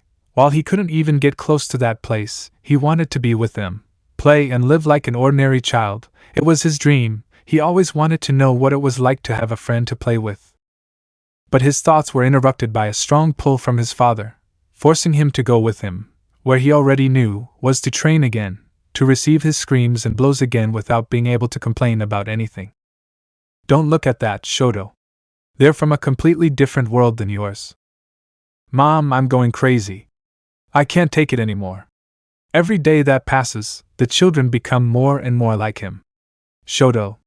His left side sometimes resembles his father's. I can't raise him anymore. I don't think I should do it. Mother? The kettle only increased its noise, to the point where everything collapsed. On that day, a tragedy occurred, one of many in that family. Hot water was poured into the left eye of the little two-colored boy. My goodness, at such an important moment. And Mom? HM? She hurt you, so I sent her to the hospital. It's your fault, you're the one who made Mom. Dash. That gift you have is your gift. It's only yours and you decide how to use it. That's your power. Yes, that's how it is. All the emotions and all the memories that his mind has gone through so far, this is the only one that he had completely forgotten. Or perhaps his heart hid it because of the great appreciation he had for his mother, her words along with an interview with All Might, which he was listening to in that precise memory. Children inherit gifts from their parents, but the important thing is not that connection, but to recognize your own blood. Recognize yourself, that's what I mean when I say, I am here. See? But you want to be a hero, right? It's okay if you are one. Dash, before I knew it I forgot. Dash. Don't be prisoners of your blood. It's okay if you want to be something you want. Those warm words from the memory of his mother, that memory that was buried deep within his being, those words along with those of the green-haired boy, revived those flames that were hidden in his heart. He no longer had to flee, now he would only fight because he really wanted it. Hey! In a quick movement, Shoto grabbed the fist that had hit his body with his left arm in force, surprising Izuku. But even more suddenly for everyone, the arm caught fire completely and due to the proximity, Izuku's fist also began to burn. Midoriya! Shoto launched a huge flame at the green-haired boy, who received the attack completely, but this did not matter to him at all. Todoroki's flames reached very high temperatures, burning both of their suits at the same time. Izuku made the most desperate decision to get out of that situation, using another of his Midoriya techniques. Midoriya technique, Pazuru. Having his right arm grabbed and with constant flames, Izuku approached the bicolor to do a pull with his right arm, causing Todoroki to lose balance and head towards him by force. Being so close to two, Izuku made an attack that his hunter friend would be quite proud of, a strong head-up between the two opponents. But none of them were willing to fall with so little. Todoroki extinguished his flames for an instant to release the green-haired boy to quickly launch his ice, and it spread until it reached the green-haired boy. But the heat emitted by Midoriya's body due to his technique was so much that the ice melted almost instantly upon reaching its target. But Izuku did not take advantage of that opportunity to approach his opponent. On the contrary, he moved away from him to show a calm smile in his demonic state in which he was. The Midoriyas obtained that form by accelerating their heart, causing the blood flow to be excessively fast, which gave them that appearance. But the only way to deactivate the technique was with absolute calm or with the death of their opponent. And Izuku managed to deactivate it in the most harmless way. His mind was calm, he had fulfilled his objective, and in the process he freed himself from a burden that he carried all his life. The release, he always used it to kill. His hands were completely full of blood because of that technique. But now, he had saved Todoroki. Finally, in his entire life, he had done something good with that technique. You did it, Todoroki-kun. Why did you stop using that state? Todoroki asked, watching his opponent smile kindly. Midnight Sensei! I surrender! Huh! Not only his opponents were confused, all the spectators, heroes, even Midoriyas themselves who were watching the festival on television, were all confused by what the green-haired man had said, who had a smile on his face. Are you sure of your decision, contestant Midoriya? The heroine asked, confused. That's right, I surrender. I leave this fight to my partner, Izuku answered confidently. Fine, if that's your decision, Izuku. Midoriya is disqualified from this match. Izuku in a blink appeared at the doors leading to the platform, leaving his two opponents confused, but that wouldn't last long. Everyone's eyes focused on Tanjiro, who was stretching his arms, taking a big breath of air to increase his body temperature. Alright. It's my turn, Todoroki-kun. World of the Strongest. Shiketsu Academy. Course of Heroes. A very strict academy in its studies, and thanks to this it managed to become a second option for many. Normally its students are students who did not manage to enter the UA, and after knowing their results they took the Shiketsu admission test. It is located in the west of Japan, precisely on the opposite side of the UA. The exam is scheduled for a date when all students already know their results at the UA, something quite strategic to obtain more students and capture the interest of several others. But something that no one could deny was that Shiketsu had a strong rivalry with the UA. Although this only happened with the students, the directors of the respective academies were quite friends together. But that competitive atmosphere of the students intensified, especially when it was the sports festival. And this was something that the teachers took advantage of. Their class today was about analyzing gifts and finding weaknesses quickly and accurately. In a real fight, that is a vital part and decides the victory of the fight. And what better than to have the students watch the sports festival in class while studying those who excel in this same thing? His gaze was the same as Endeavor's. The one who thought about that was Inasa Yorashi, a student who is a fan of the UA, and who took the recommended exam but ended up refusing to enter for some strange reason, although he is a very talented student in combat, since his studies leave much to be desired. I don't understand anything. Since it started, they've been talking about some kind of cursed energy, but they don't say what it is. I don't understand. The complaint was heard throughout the classroom, but no one could really give him a helpful answer, because they all had the same question. If they could say anything, it was that this cursed energy made them stronger, and nothing more. Kami-chan, you shouldn't shout in the living room. I know, but I really don't understand. Do you understand something, Kurari-chan? Kami Utsushimi asked. Well, I don't know much either, but I remember something Izuku told me about them. Izuku? Isn't he the same one who is now fighting against Endeavor's son? Inasa asked, surprised and almost shouting. Yes, the same, but don't shout, Kirari said, quite stunned by her partner's screams. I'm sorry, he apologized again, shouting. It seems like you're not learning anything. What can you do? Cammy sighed, exhausted by the boy's screams. If I remember correctly, cursed energy is the negative feelings of people, but it is also an energy that supports the existence of the gifts themselves. Without cursed energy there is no gift, simple, Kirari explained, or at least the little she remembered.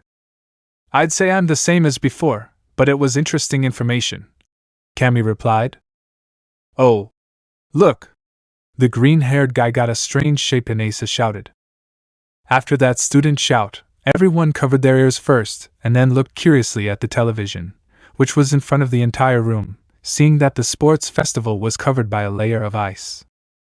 Along with a loud heartbeat sound, something that left all the students interested, who were staring at the television, but the only one who knew that it was that loud sound. Kirari knew that noise perfectly, a technique that any Midoriya is forced to awaken, along with hellish training to control it and many cold-blooded murders to satisfy his thirst for blood. Even she had a dark past with that clan technique, but what surprised and enraged her the most was that Izuku had broken his word. He said that he would never release again. We'll have a serious conversation, Izuku. Kirari was definitely upset. Todoroki's flames burned quite intensely. He barely remembered how to use them correctly, but his body remembered something. Although being so focused on the fight, he did not hear the euphoric cry of his annoying father. Shutu. The happy Endeavor couldn't hide his joy. His masterpiece had finally stopped throwing its damn tantrum and would finally use its fire. Although his scream was heard by several people, his son didn't even seem to hear it. Huh? The two commentators said, confused. You've finally accepted yourself? That's it. That's it. It all starts now for you. With my blood you will surpass me. You will fulfill my wish. Endeavor suddenly shouts in support of him. A doting father present, Mike said. Although the screen completely disappeared from the students who were on the platform, they were so focused on their fight that they did not pay attention to the noises from the stands, especially Shoto, who had simply forgotten about his old man. You did it, Todoroki-kun. Why did you stop using that state? Todoroki asked, watching his opponent smile kindly. Midnight Sensei! I surrender! Huh! Not only his opponents were confused, all the spectators, heroes, even Midoriyas themselves who were watching the festival on television, were all confused by what the green-haired man had said, who had a smile on his face. Are you sure of your decision, contestant Midoriya? The heroine asked, confused. That's right, I surrender. I leave this fight to my partner, Izuku answered confidently. Fine, if that's your decision, Izuku. Midoriya is disqualified from this match. Izuku in a blink appeared at the doors leading to the platform, leaving his two opponents confused, but that wouldn't last long. Everyone's eyes focused on Tanjiro, who was stretching his arms, taking a big breath of air to increase his body temperature. Alright. It's my turn, Todoroki-kun. I wanted to fight, but why? Bakugo thought, sighing annoyed. But you better not take too long. I want to fight too. It will be fast, I trust Tanjiro. He can beat both of them at the same time, Izuku said with a smile on his face. What the green-haired boy said annoyed the ashen-haired boy. He didn't know if he said it to annoy or because he truly believed it. Deku was always very unpredictable, like his younger brothers. It's true, he had forgotten that Izuku had younger brothers, although they weren't from the same mother. But before Bakugo says anything, Todoroki and Tanjiro's fight began. A powerful flame headed very quickly to burn the red-haired hunter, who with greater speed than in the last round, managed to successfully evade the attack while running closer to the bicolor. Dance of the Fire God. Sunflower Lunge. A flaming stab from Tanjiro's katana, an attack that was aimed at Todoroki, who quickly managed to make a small wall of ice which received the flaming stab. From the heat of the attack, the ice was shattered and pierced by the katana. Although this gave Shoto enough time to retreat with the help of his ice, he wanted to attack with his flames, but he didn't control them as well as his ice, but he still attacked. Dance of the Fire God. Crimson mirror suffocating. The flame thrown by Todoroki collided with Tanjiro's flaming katana, who in a quick and agile movement, launched a large defensive cut, deflecting the attack in another direction. I'm still too slow. I need to raise the temperature more. Come on, Tanjiro. Burning flames came out of the redhead's mouth, along with an intense sound of his breathing. In less than a blink, Tanjiro was a few meters away from Shoto, who, surprised by the new speed of his opponent, tried to defend himself by creating a wall of ice a little larger than the previous one.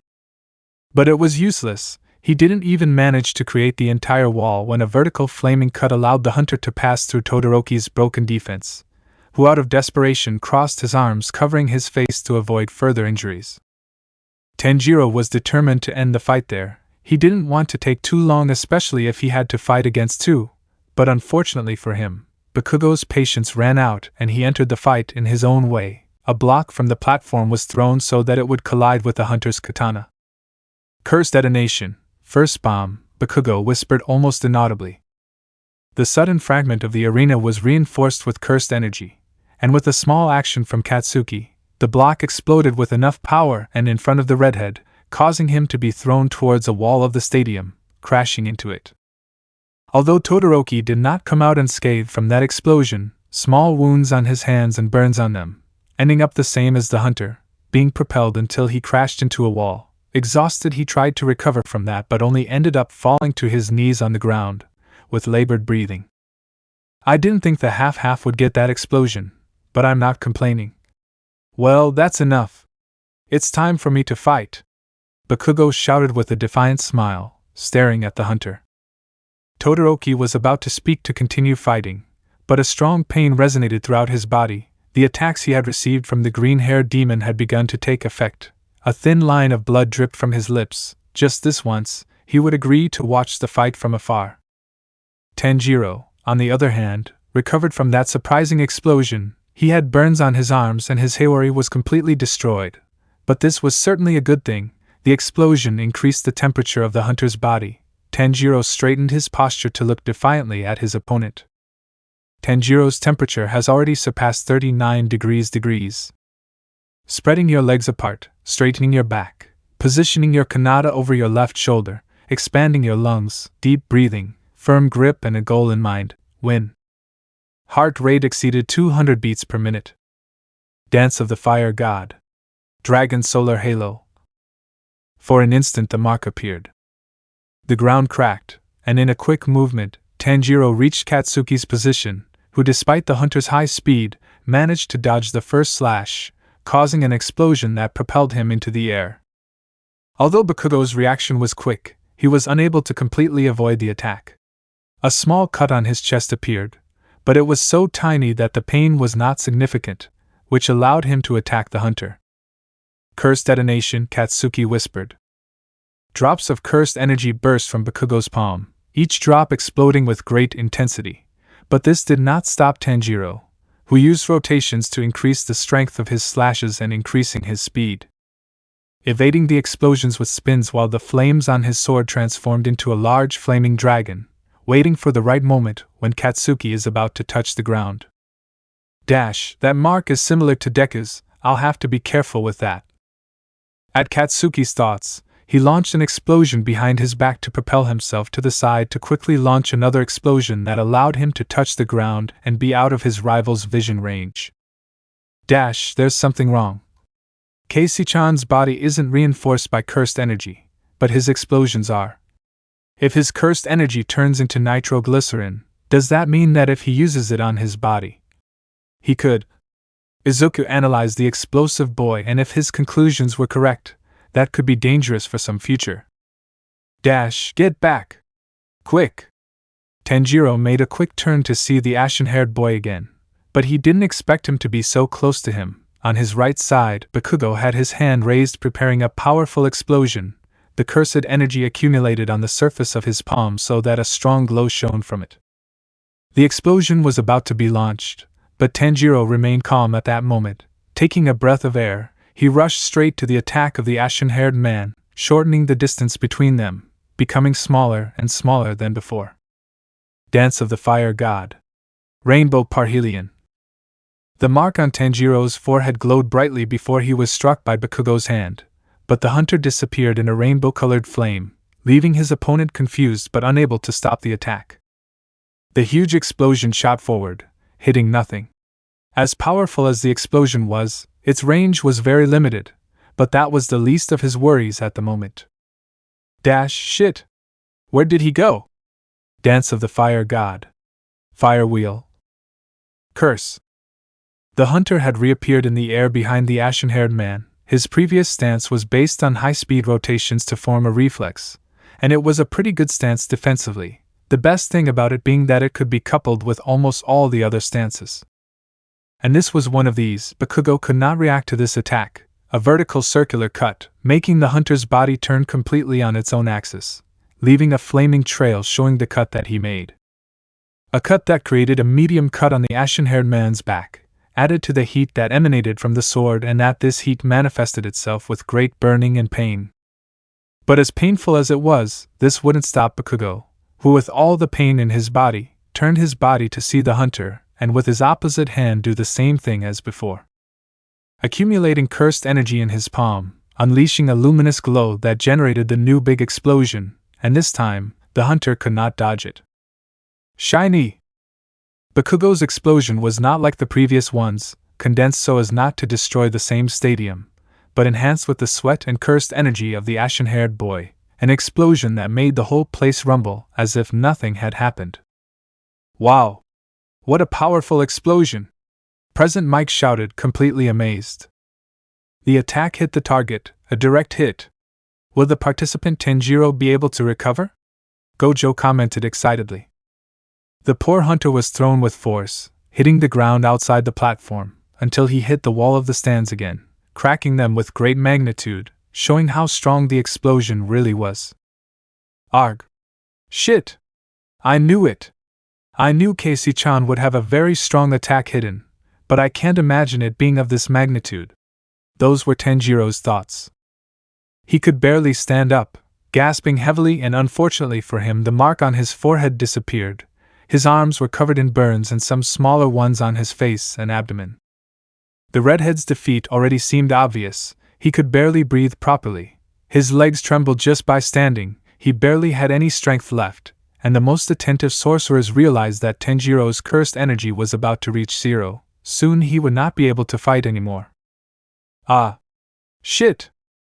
That moan did not come from the hunter. In fact, it caught the attention of the redhead, who, raising his gaze, managed to see who that complaint was from. To his surprise, it was Katsuki Bakugo. The cut on his back hurt and burned quite intensely, but what hurt the most were his palms, which were bleeding, and the grenades that the gray-haired hero's suit had were completely destroyed. Some parts of these grenades were on the platform as fragments. Drops of blood stained the scene of the fight that was in progress at this very moment. Not only were Bakugo's palms with noticeable wounds, but also his arms up to the elbows were almost full of burns because of the explosion that he himself made. Of course! Casey-chan's cursed energy does not turn into nitroglycerin. I was wrong. Bakugo's cursed energy is nitroglycerin. Thought Izuku, who thanks to his abilities had seen everything that happened. That's right, the real reason why Katsuki Bakugo can't reinforce his body with cursed energy. Because for him it was the same as bathing in nitroglycerin, that is, a damn suicide. His explosions were strong by themselves, but after suddenly increasing the nitroglycerin that his palms carry, they also receive the impact. Reverse rituals are too complex, but if I could do them I could make explosions like that without worrying. But few are the people who reach that level, and I am not the exception, Bakugo said, looking at his palms in pain. His own blood from his palms was staining the combat platform. The pain was hellish. He could feel a great burning with his entire body. The grenades in his suit allowed him to exceed his limit in nitroglycerin production, but now they were completely destroyed.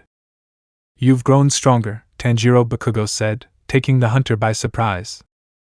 Howitzer impact.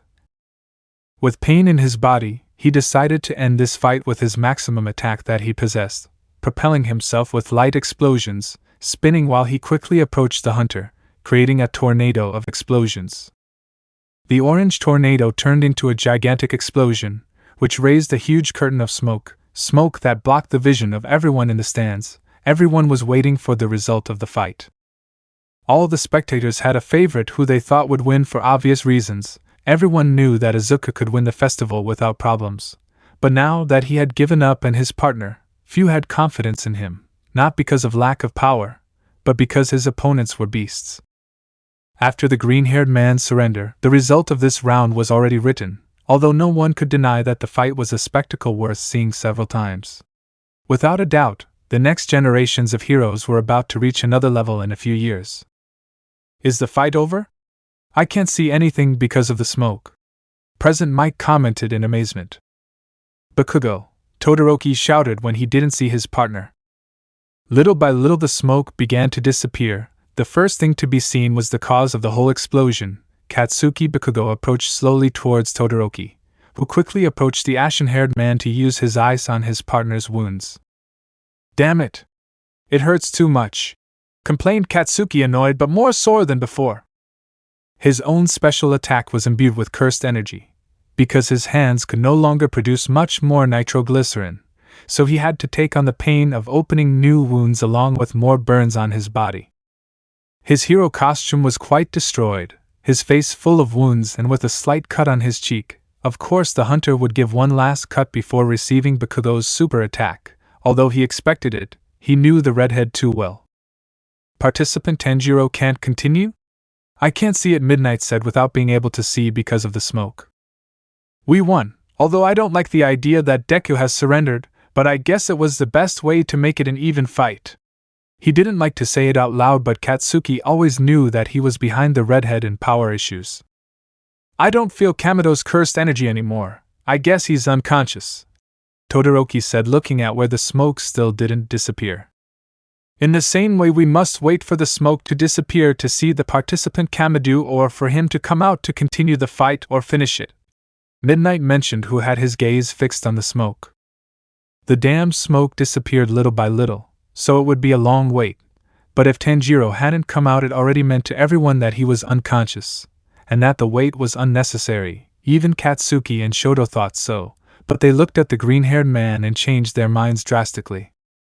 Izuku has been standing in the same place since he surrendered, using the transparent world to observe the combat and everyone's movements, and now that they realized it, he had a wide smile on his face. His head was focused in the direction of the smoke. This small but significant detail had been seen by few people. Only the most observant people had seen it. Shoto and Katsuki had noticed and immediately raised their guard. Bakugo, leave it to me. You recover, Todoroki said quite alertly. Don't give me orders. Bakugo was also attentive for some movement in the smoke. Everyone saw the two participants alerted, but almost no one understood why they looked so scared from one moment to the next.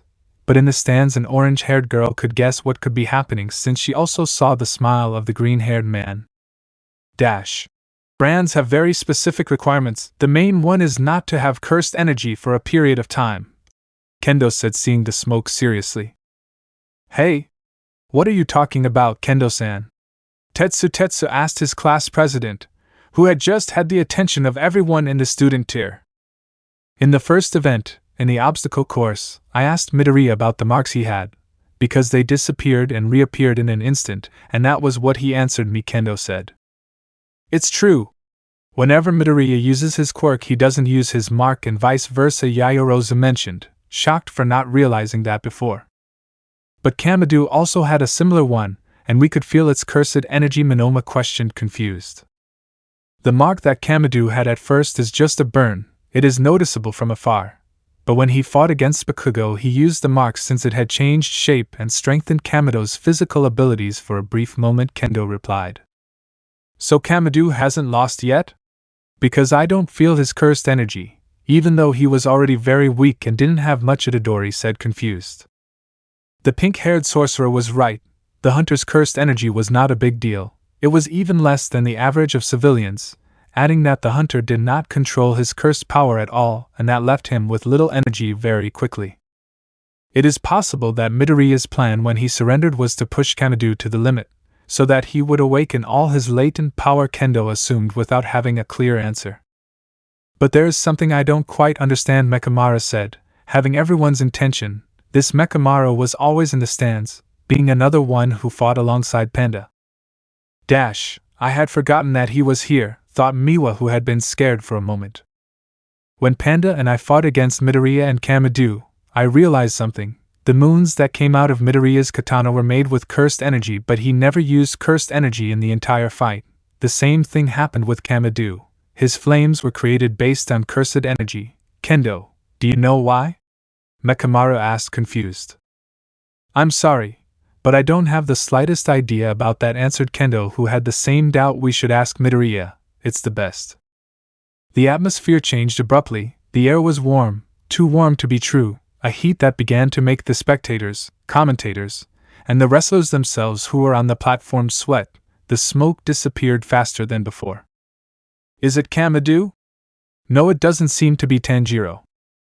Although there was only a silhouette that was slowly showing, the smoke was showing a head of red hair. His forehead was stained with his own blood until it reached below his eyes. His suit was quite dusty and with burns, his katana that only its silhouette could be seen because it was still in the smoke.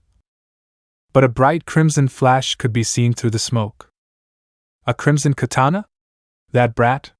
Sanemi Shinazugawa said, surprised from the stands. Tanjiro could already be seen by everyone. Although his gaze was lowered, his eyes were barely visible to his opponents, but they, who were closer with Midnight, managed to see something else behind the marked hunter. But a pillar that observed everything, knew what or who it was. An imposing figure, a silhouette that was there and at the same time was not there. Few were lucky enough to see him. Superior eyes were needed or to be in front of the redhead when he was at his limit, the silhouette of a warrior who was not known in the world but was the strongest for those who knew him. Brother, Michikatsu knew perfectly well who that silhouette was. The figure of the strongest hunter. Yorichi Tsujikuni. What is that? Todoroki said, shocked. The smoke had completely disappeared. Tanjiro looked serious, his eyes with blood under them and with a stoic look, a look that did not possess any murderous intent. His eyes were so wide that they seemed like they were going to pop out of their sockets. His eyes were seeing a new world. The solar breath finally woke up. I remember my dad dancing the fire god dance even when he was sick. He didn't care about each step, he always danced until dawn. The correct movements don't harm the body. I mustn't make unnecessary movements. I understand now, Dad. Contestant Tanjiro Kamadu can still continue. The match continues as normal. Midnight noticed to all spectators. The hunter slowly approached his rivals, positioning his katana below his waist, walking at a very slow pace, getting used to this new power he was achieving. My dad, Izuku, not only them, but the strongest. They lived in a different world, the world of the strongest. I can see it now. This is the transparent world. Here he comes. Bakugo. Sky-piercing ice wall. A large wall of ice was created quickly and with the intention of trapping the hunter, who kept walking forward. Without showing any intention of attacking, he only advanced slowly, but he saw that the ice was spreading more slowly. He opened his mouth very slightly to inhale air, expanding his lungs to the maximum, increasing his blood flow even more, strengthening his muscles so that in less than a blink he could easily crack the ground with the explosive force of his legs, after heading towards his rivals with brutal speed. Solar breath. 10th posture, bright light of gratitude. The flames released by his katana were too powerful, with a temperature that melted ice just by being close to the flames, spinning as he approached his opponents, creating a whirlwind of fire wherever he went. His muscles tensed, his left side is about to move. Tanjiro was beginning to get used to the new vision he had at this moment. A few meters from his rivals he stopped to move quickly to his right, predicting the next movement of the bicolor. Todoroki raised his left arm to use his flames, launching a powerful and burning flame at the redhead, but without even being able to see him, he dodged it before being able to launch the attack, missing the fire and being exposed to any attack from the hunter. Solar breath. The fire emanating from the redhead's katana increased, indicating that he was about to launch his next attack, and that for obvious reasons the attack should be directed towards Todoroki as he was exposed.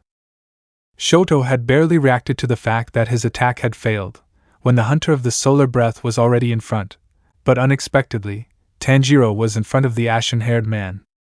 Having launched such powerful explosions had left him too exhausted and in pain. As if that were not enough, the cut on his back was still burning, and what to talk about the burns he had all over his body. His weakness was such that his eyes kept looking at where the ice wall had been. Bakugo's brain wasn't going slow, on the contrary, it was too accelerated by the excitement of the battle, but even then he couldn't keep up with Tanjiro's new speed, he was simply on another level. 7th posture, Sunflower Lunge. The crimson katana released flames in abundance, hitting Katsuki's chest at an overwhelming speed, but when it hit, Tanjiro quickly reacted. If he finished carrying out the attack, he could pierce the ashen-haired man's heart, and clearly that was not his intention. Solar Breath. 12th position, Flaming Waltz. His attack changed abruptly, going from a dangerous stab to the heart to 2 slashes, one vertical and one horizontal, that would leave a mark on Bakugo's body, but it would be enough to knock him out. But he had forgotten how stubborn Katsuki could be. Because of the small doubt that the hunter had, he managed to move away centimeters for the little time he had, receiving the attack but reducing the damage he could have had. You need more than that to defeat me. The adrenaline that Bakugo's body was releasing was not normal, the damage to his body was too much and the pain was much worse. If the cut on his back burned, the 2 new cuts he had just obtained could be compared to having molten metal in his damn insides. It hurt like never before, but his excitement and stubbornness were even greater. The ground where Tanjiro was suddenly frozen, and Bakugo took advantage of that moment to move further away from the hunter, and then raise his hand towards the redhead and hold his middle finger with his thumb, accumulating cursed energy and nitroglycerin in his next attack. Wait! Isn't that the same attack as Midoriya? Ida said, watching the fight from the infirmary. It's true. It's the same one I used against Bakugo-kun in All Might's test, Uraraka mentioned, knowing that finger position. Is that a Delaware Smash from young Bakugo? Toshinori thought in amazement from the stands. Shiny, Bakugo shouted. Solar Breath. Delaware Bomb, Cursed Impact. The movement was identical, obviously inspired by his childhood friend, the one with broccoli hair and now burned and blind. The explosion was compact, having little range, no more than 10 meters. But the force of this explosion was greater than the previous ones but weaker than the howitzer impact, for obvious reasons, but it still triggered a powerful smoke screen, smoke that luckily disappeared quickly. Although it was dispersed due to flames that were released through this same smoke, clearly being a counterattack by the red-haired hunter, revealing the ashen-haired man unconscious and with cuts on various parts of his body. Katsuki Bakugo cannot continue, he is disqualified from this fight, Midnight commented upon seeing what had happened. Tanjiro, he's at the same level as a pillar, how cool, Izuku thought, watching the fight attentively. The hunter was panting. The explosion didn't manage to do much damage to him because he managed to react to step back and dodge the attack, although he didn't expect it to have that much range, so he had to make an extra effort that exhausted him much more than he expected. But he didn't plan on losing there. He didn't like hurting his friend, but he didn't want to disappoint him by showing that he was a weakling, and to reciprocate he attacked with everything he had, and he will continue like this until the end of the fight. A black whip carried Katsuki's unconscious body so that he would not hinder the fight, and also so that he would not be harmed more than he already was.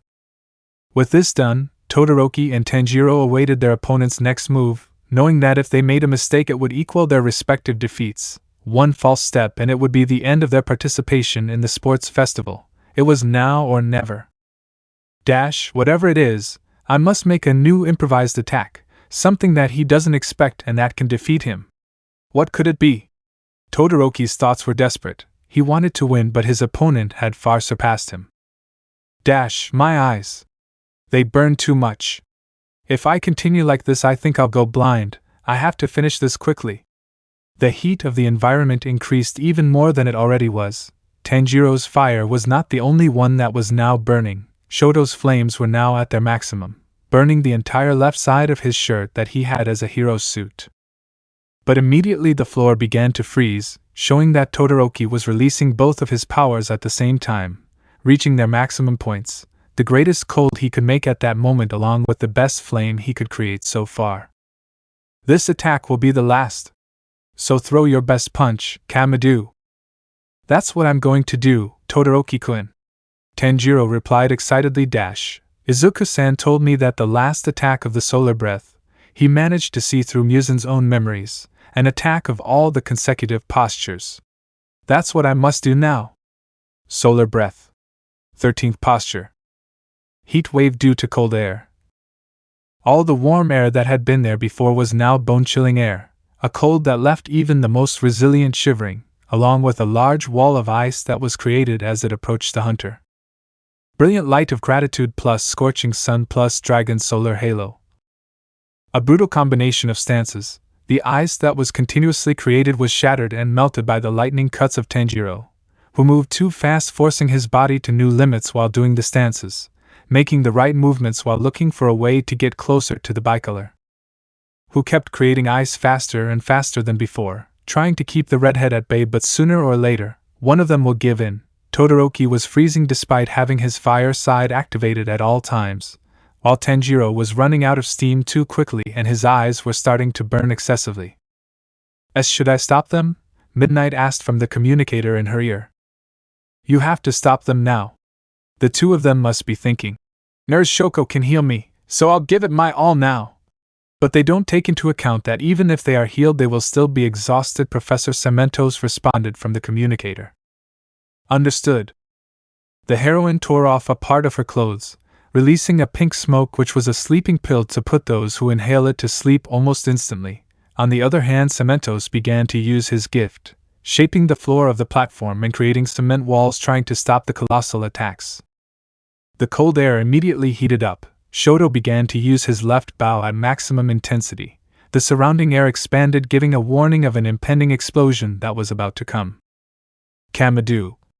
Midoriya, even you, Bakugo. Thank you. The two attacks collided, the solar breath with the hunter's crimson katana and the aspiring hero's gift. The two maximum powers of the participants collided against the walls of Cementos, melting the cement as if it were nothing. The melted fragments of cement flew through the air. The fragments fell abruptly, each one raising large amounts of dust, blocking the vision of all the spectators and commentators, increasing the tension of everyone, waiting to find out who was the winner.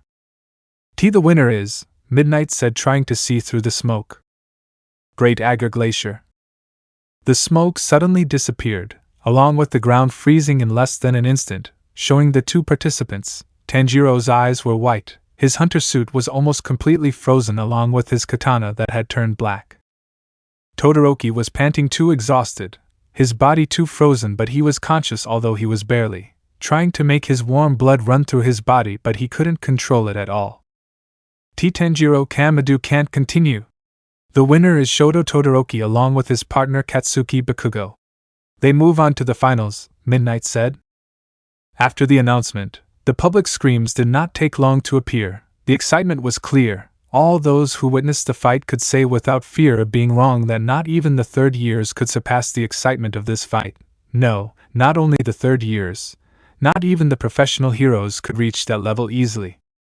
These students were on another level. The professionals already looked like idiots for the most part. This was something out of this world. No one expected that simple first-year students could give such an exciting show, although it is already obvious that they have nothing simple. Tanjiro, wake up, damn it! In the infirmary, the important thing was silence and tranquility, so that patients could rest comfortably, but there was someone who did not understand that. For obvious reasons, everyone looked at him strangely. First of all, they had no idea who that person was, and second, why did he have a boar's head as a mask?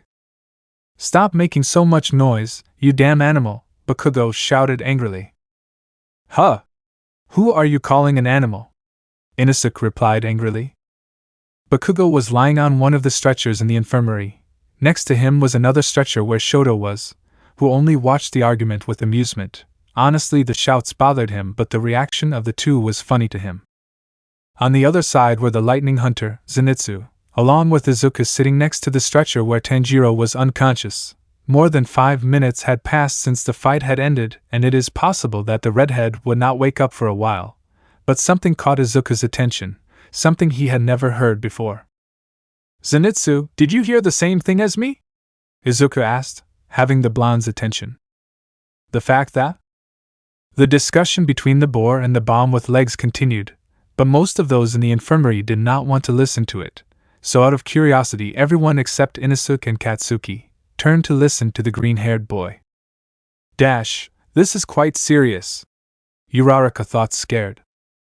Inosuke, did he just say Tanjiro's name right? Izuku said seriously. What kind of question is that? Uraraka and Ida thought, confused. Now that you mention it. It's true. Inosuke, say my name. Zenitsu said, shocked, as he approached the boar. Huh? For what? Did you forget your own name? What an idiot, Inosuke mocked without fear of anything. Just say it, Zenitsu insisted, annoyed. Of course I can do it. I can even say those two, Inosuke said confidently, pointing at the unconscious hunter and the green-haired boy and Manitsu, Manjiro and Izuku. At least he said my name right, Izuku said, somewhat surprised. The blonde hunter was quite upset that he wasn't going to scream in an infirmary. He wasn't an animal, and he wanted Tanjiro to recover as best as possible, but with Inosuke present it seems like an impossible task. Ha ha! You can't even say names right, damn animal! And clearly Bakugo was not cooperating in this. He was only adding fuel to the fire. He definitely could not get along with that boar, and everyone in the infirmary was already asking to see that it was completely like that. I think I forgot something. My cell phone. No, wait, right? I gave it to Hagakure. Right, Hagakure. He just remembered that he had asked the invisible girl to make 2,000 slashes in the air. And now that he was thinking back, he had forgotten to tell her that she could take breaks every 500 cuts. But she wouldn't do all the cuts in a row, right? He should go with her anyway. He had accepted her as his student, and he had forgotten something very basic like taking a break. Zenitsu, I'll leave you in charge of silencing Inosuke. I have to do something. I'll be back in a while, Izuku said, addressing the blonde. Hey, how am I going to keep quiet? Zenitsu asked, totally confused. It's easy, you just have to attack the pride. Come closer, I'll tell you something. The green-haired boy said something in the hunter's ear so that only he could hear it, receiving a response with a nod from Zenitsu. With that done, it was time to leave for the infirmary for the moment. Walking out the door, he could hear some questions, but he closed the door without wanting to answer them. This day was really exhausting him, and he wanted it to end quickly. After all, there were still some things left. Something that only the presidents of each class at UA knew. After the festival, there would be a class where they would have to make a statement to the other students and give a short explanation about various things. Just thinking about it exhausted him too much. He already wanted to go home and sleep peacefully, or maybe have a good time with his younger brothers that he hadn't seen or spent time with for a while. But now he had to concentrate on the festival that luckily he didn't have to participate in anymore. Well, now that he remembers it, he should fight to win at least third place. With all his thoughts, without realizing it, he had already reached the door where Hagakure should be, and before opening it he could hear it. She was inside and continued counting the cuts. He had to admit that Hagakure's determination was quite worthy of admiration.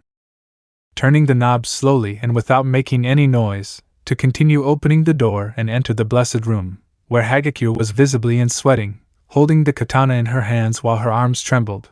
Her breathing was agitated, but she did not want to decline after so much effort. She raised the bakken to launch the next cut. 1 for 57. For a rookie, I'm quite impressed, Izuku thought, looking closely at the girl. 1 for 58. Footsteps approached this place, Izuku thought, straining his hearing to the maximum. 1 for 59. Hagakure, you can stop and rest, don't overload your body. Take a deep breath and recover, Izuku advised the girl. Hey! Yes, Izuku-sensei, Hagakure replied, although she had been scared when she didn't hear the green-haired boy enter the room. The girl had become invisible again because of the scare, but that didn't matter to Izuku. He could still see her with the transparent world, so he knew where she was and how she was. Her lungs were exhausted, her arm muscles were too tense. She really needed a rest. The footsteps were getting closer and closer to where they were. Izuku wanted to recognize who the footsteps were from, but he wasn't able to recognize them. He would have to train his hearing again. They were calm but strong footsteps. The person was quite tall, and now that he heard well, they were two tall people. The door was abruptly opened by a white-haired man with a strong body. This was the self-proclaimed god of festivals, the pillar of sound Tenjin Yuzui, and at his side was the strongest pillar in the room, or so it was before, the pillar of rock, Jyomi Himejima. There you are! We've been looking for you for quite a while. W how imposing they are! Hagakure thought, overwhelmed by the two pillar presences. Were you looking for me? For what? Izuku asked. Yes, we were lost in the hallways for a few minutes, but we found you. And I have to admit that the fight was very showy. I like that, Yuzui answered with excitement in his voice. I was really impressed too. I didn't intend to fight for long, but the spectacle the three of them managed to put on was fun to watch, Izuku said with a smile. Don't even mention it. It was so much fun watching her. Although I was surprised by the red-haired brat, I see why you had so much faith in him, Yuzui said, ignoring the presence of the invisible girl. What can I say? I have a good eye, Izuku said. Tenjin tried to control his laughter, but in the end he gave in. He didn't expect that answer. He could say it with certainty, the green-haired boy and he could get along pretty well from now on. But a light laugh alerted the two pillars, a smile from a woman, but Yuzui could only see that they were the only three in the room. Confused, he looked at the rock pillar who had a head fixed to the side of the green-haired man, implying that the girl was there. Sorry. I didn't mean to bother you. Hagakure was quite nervous and scared. It's not a bother, we came in without warning, it's our fault, excuse us, said Himejima with his deep but at the same time calm voice. And who the hell is she? And why can't I see her? The sound pillar asked the green-haired boy. She is Toru Hagakure, and I plan to train her to become a hunter. She has talent. You don't see her because that is her gift, invisibility, Izuku answered confidently. The girl slapped her cheeks trying to calm her nerves. Although it was difficult, she was in front of two pillars and her new teacher who is going to be a pillar soon. Her clothes became visible after calming her nerves. She was not aware of this detail, because she never gave importance to the fact that they do not see her. She is used to it. It's nice to meet you, Hagakure bowed nervously. The pillar of sound managed to see how some clothes that were floating in the air came to bow, but after doing so they immediately disappeared. It's a pleasure, I'm Jyomi Himejima, the rock pillar responded to the greeting. I see, she can turn invisible when she wants? Or when she's nervous? Yuzui asked when he saw that she disappeared again. Hey! I would say that she herself is not aware of how her gift works well, but if I were to bet on an answer I would say that it depends on her emotions, Izuku said. I understand, she's still a student, so she still has a lot to learn, Himejima said calmly. I had never thought about it, but I think he could be right. Those were the thoughts of a Hagakure shocked by what the green-haired boy had said. Anyway, we didn't come for that, Tenjin said, having the attention of the lunar hunter. True, I at least come to give you my approval. You fulfilled what you had said before. You managed to save young Todoroki from the chains of his past. Doing that is something admirable. You have my respect and I believe that you are fit to be a pillar, what Himejima said surprised the green-haired boy quite a bit. Well, it's an honor and I appreciate it, Himejima-san, Izuku replied, bowing in sincere gratitude. I'm going to say the same. You have my respect since you managed to defeat an upper moon. When I found out that upper moon is now Michikatsu, I was even more surprised. You defeated a pillar of the golden era, worthy of any praise. You have my approval to be the pillar of the new moon. Now it was Tengen's turn, who without hesitation said everything he wanted to say. The fact that Izuku became a hunter was something too improvised, because he has not made the final selection that every hunter has completed, so being a pillar without starting with the basics was difficult. So the boss said that each of the pillars will give the green-haired man a test so that he can get approval and have the ceremony to officially become a pillar, specifically the new moon pillar. I appreciate you both giving me your approval, but shouldn't you have given me a test before this? Izuku asked, trying not to be rude. Yes, but I don't feel like doing one, and I think you've proven enough today. You're worthy of the position, Tenjin replied, downplaying the matter. If you want, you can take what happened with young Todoroki as your proof. I don't need any more proof than that, Himejima said. Although I'm a little bored and the kids' show is about to end, do you fancy a friendly fight? Tenjin offered excitedly. Sure, I don't see why you should reject it. So Izuku-san left, do you know where? In the infirmary. Tanjiro had already woken up, although he was in great pain throughout his body. His eyes were burning quite a bit, so he kept them closed for the moment. Next to him were his two hunter friends. Zenitsu happily told him what had happened after he fell unconscious, which wasn't much, and he strangely took the fact that he had lost his fight too well. And about Inosuke, he was very quiet. Moments before he wouldn't stop yelling at Bakugo, arguing over the slightest thing, so Zenitsu used what the green-haired boy had told him. Simple words, but they had a strong effect on the boy's pride. Even a baby can keep quiet in an infirmary, but it seems you can't. It's weird, because even a baby can do it. With that, Inosuke has been quiet until this moment. Who knows, Deku is too unpredictable, Katsuki said calmer than before. True, Augur, my whole body hurts. The red-haired hunter tried to sit up on the stretcher, but his whole body was screaming for some rest. His whole body hurt too much, and that was supposed to be healed. He honestly doubted that a lot. Well, since you've talked about everything you wanted, it's time to give you some news. The voice of the oldest nurse echoed throughout the room, drawing the attention of everyone in the room. Recovery Girl looked a little exhausted and upset. She didn't expect the students to fight as if they were in death fights or something like that. The last three had quite serious injuries.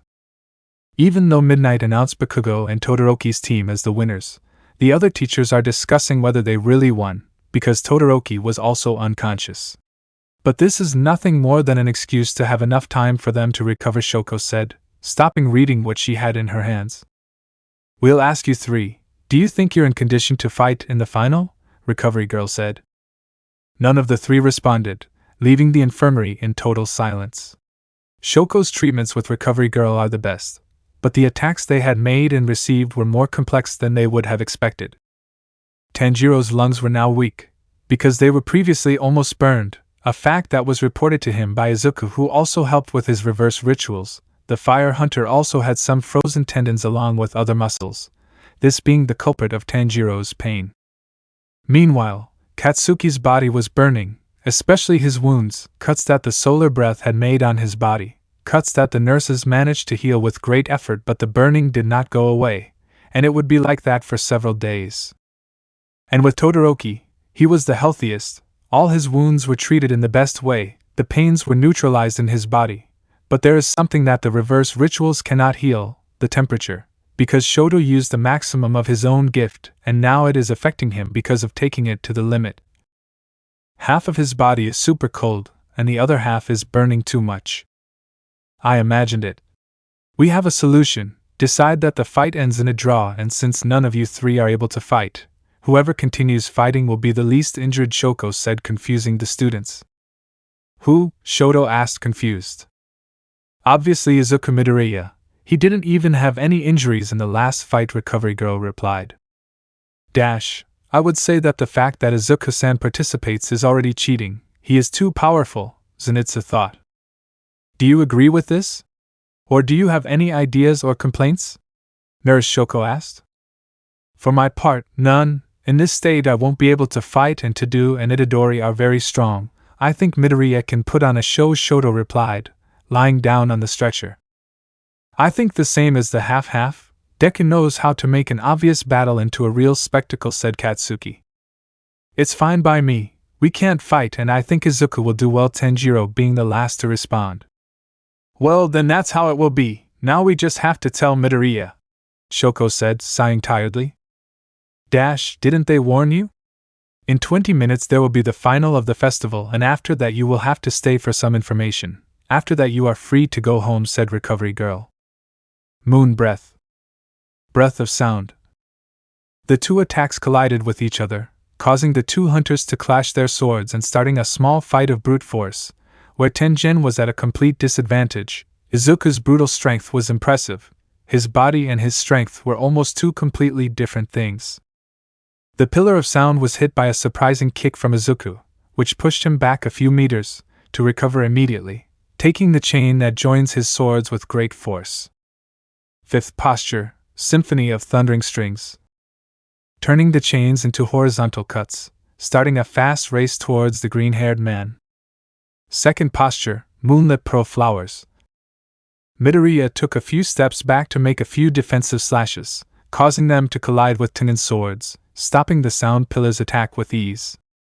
The friendly battle was still going on, either of the two was losing ground in combat. On the contrary, the speed and frequency of their attacks increased each time. The speed was equal to or slightly higher than that of a first-grade sorcerer.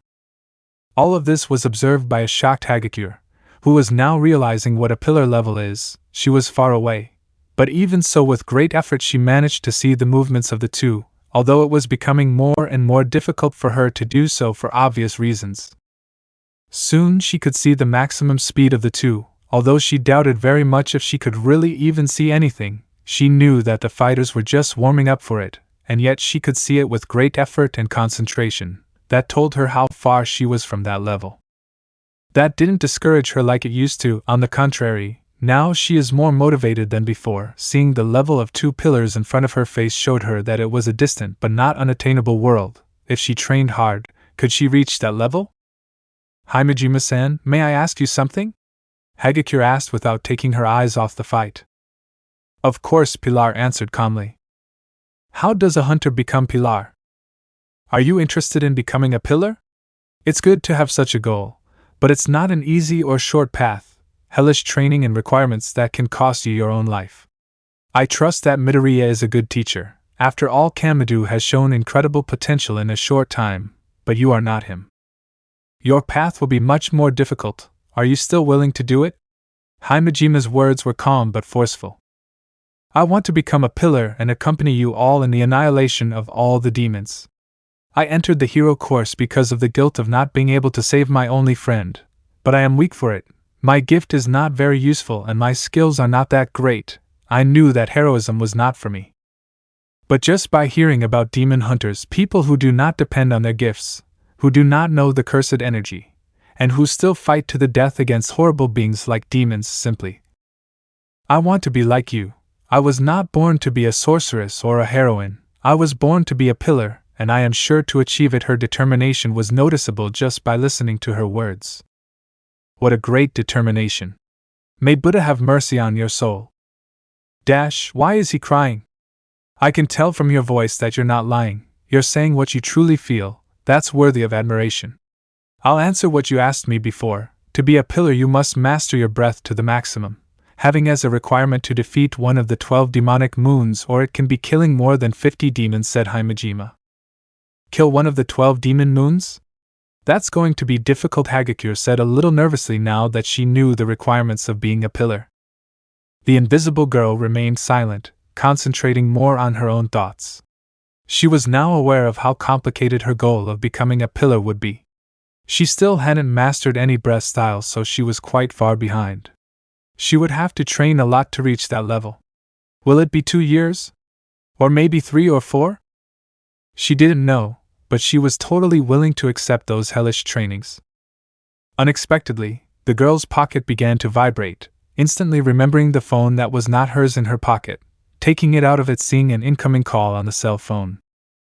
Oh no, Midoriya-san! Hagakure shouted quite nervously. At the girl's scream, the two pillars who were fighting stopped the moment they heard the scream.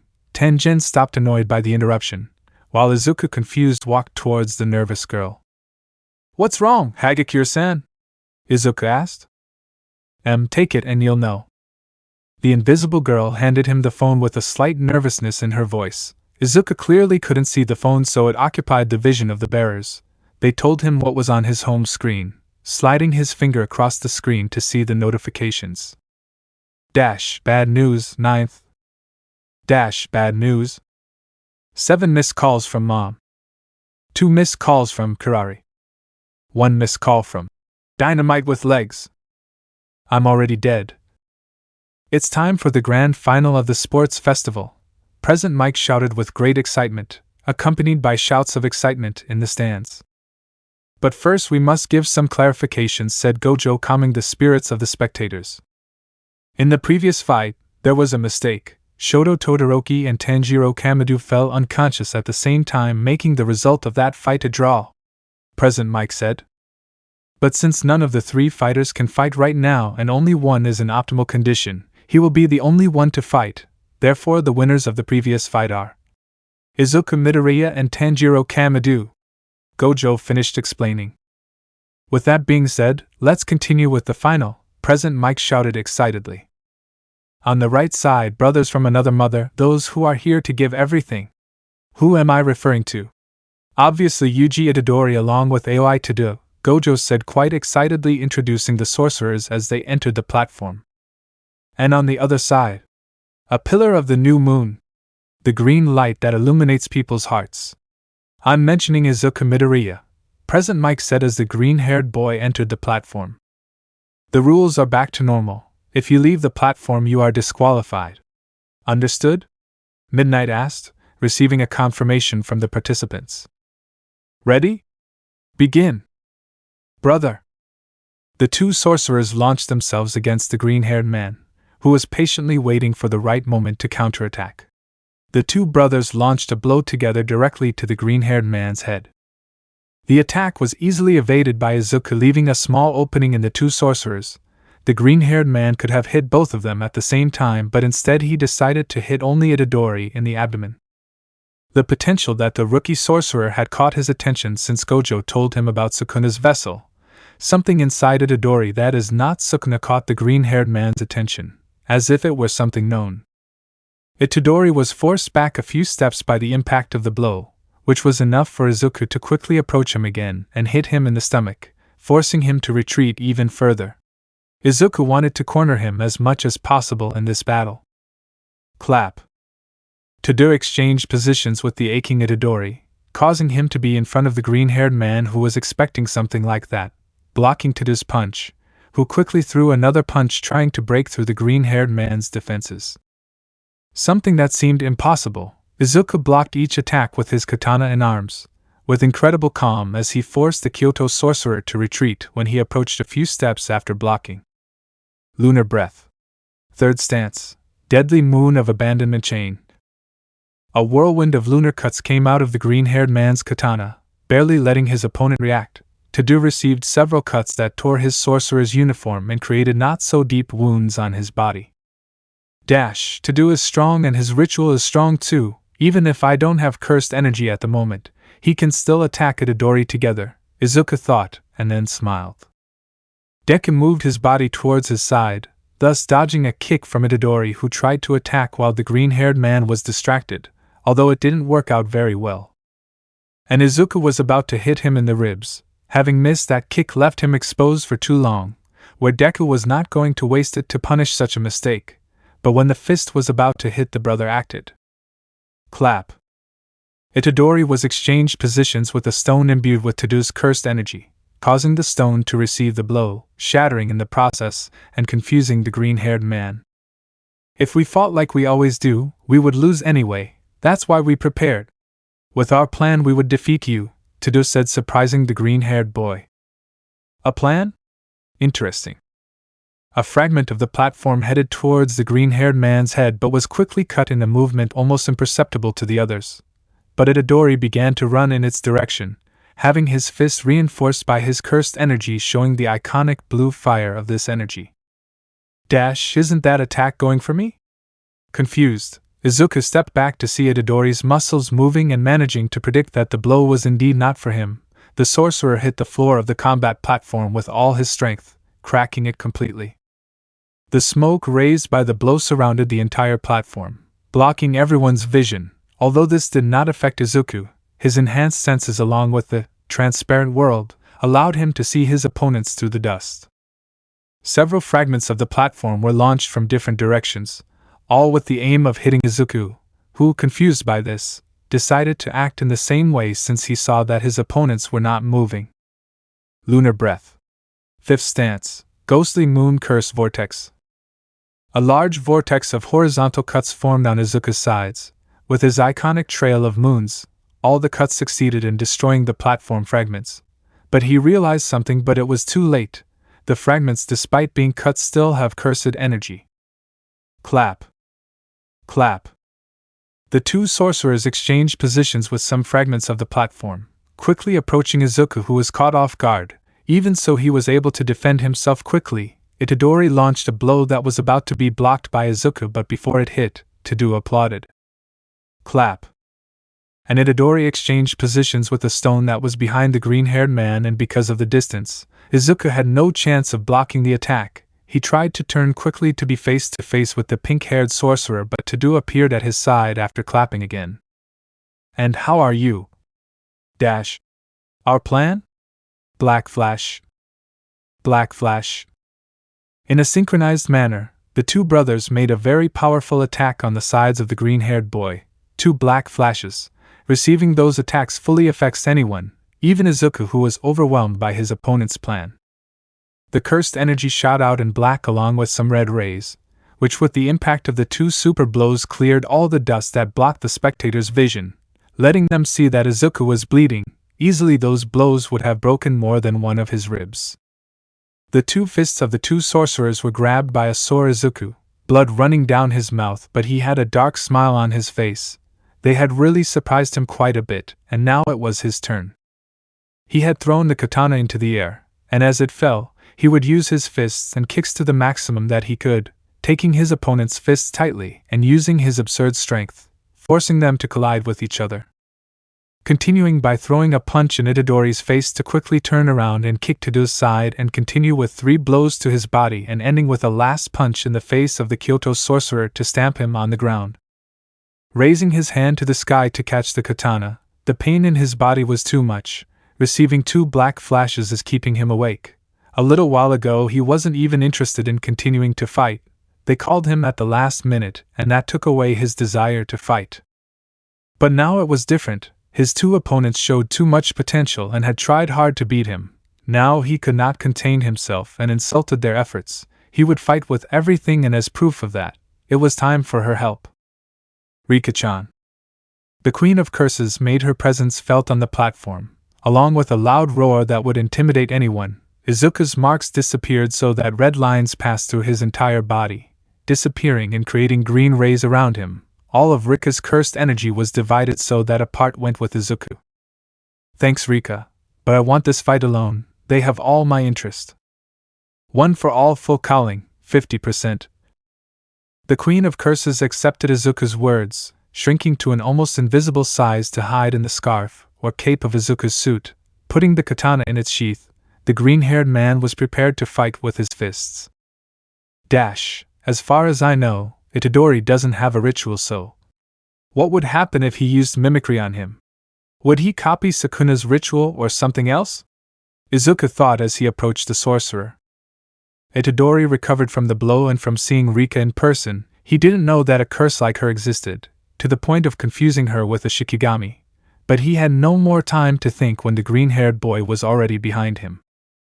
Although Itadori reacted quickly by turning around trying to evade the green-haired man's attack, he could only see a quick movement from Izuku, but it had not been any kind of attack or blow. That confused him, but he instantly received a punch in the face.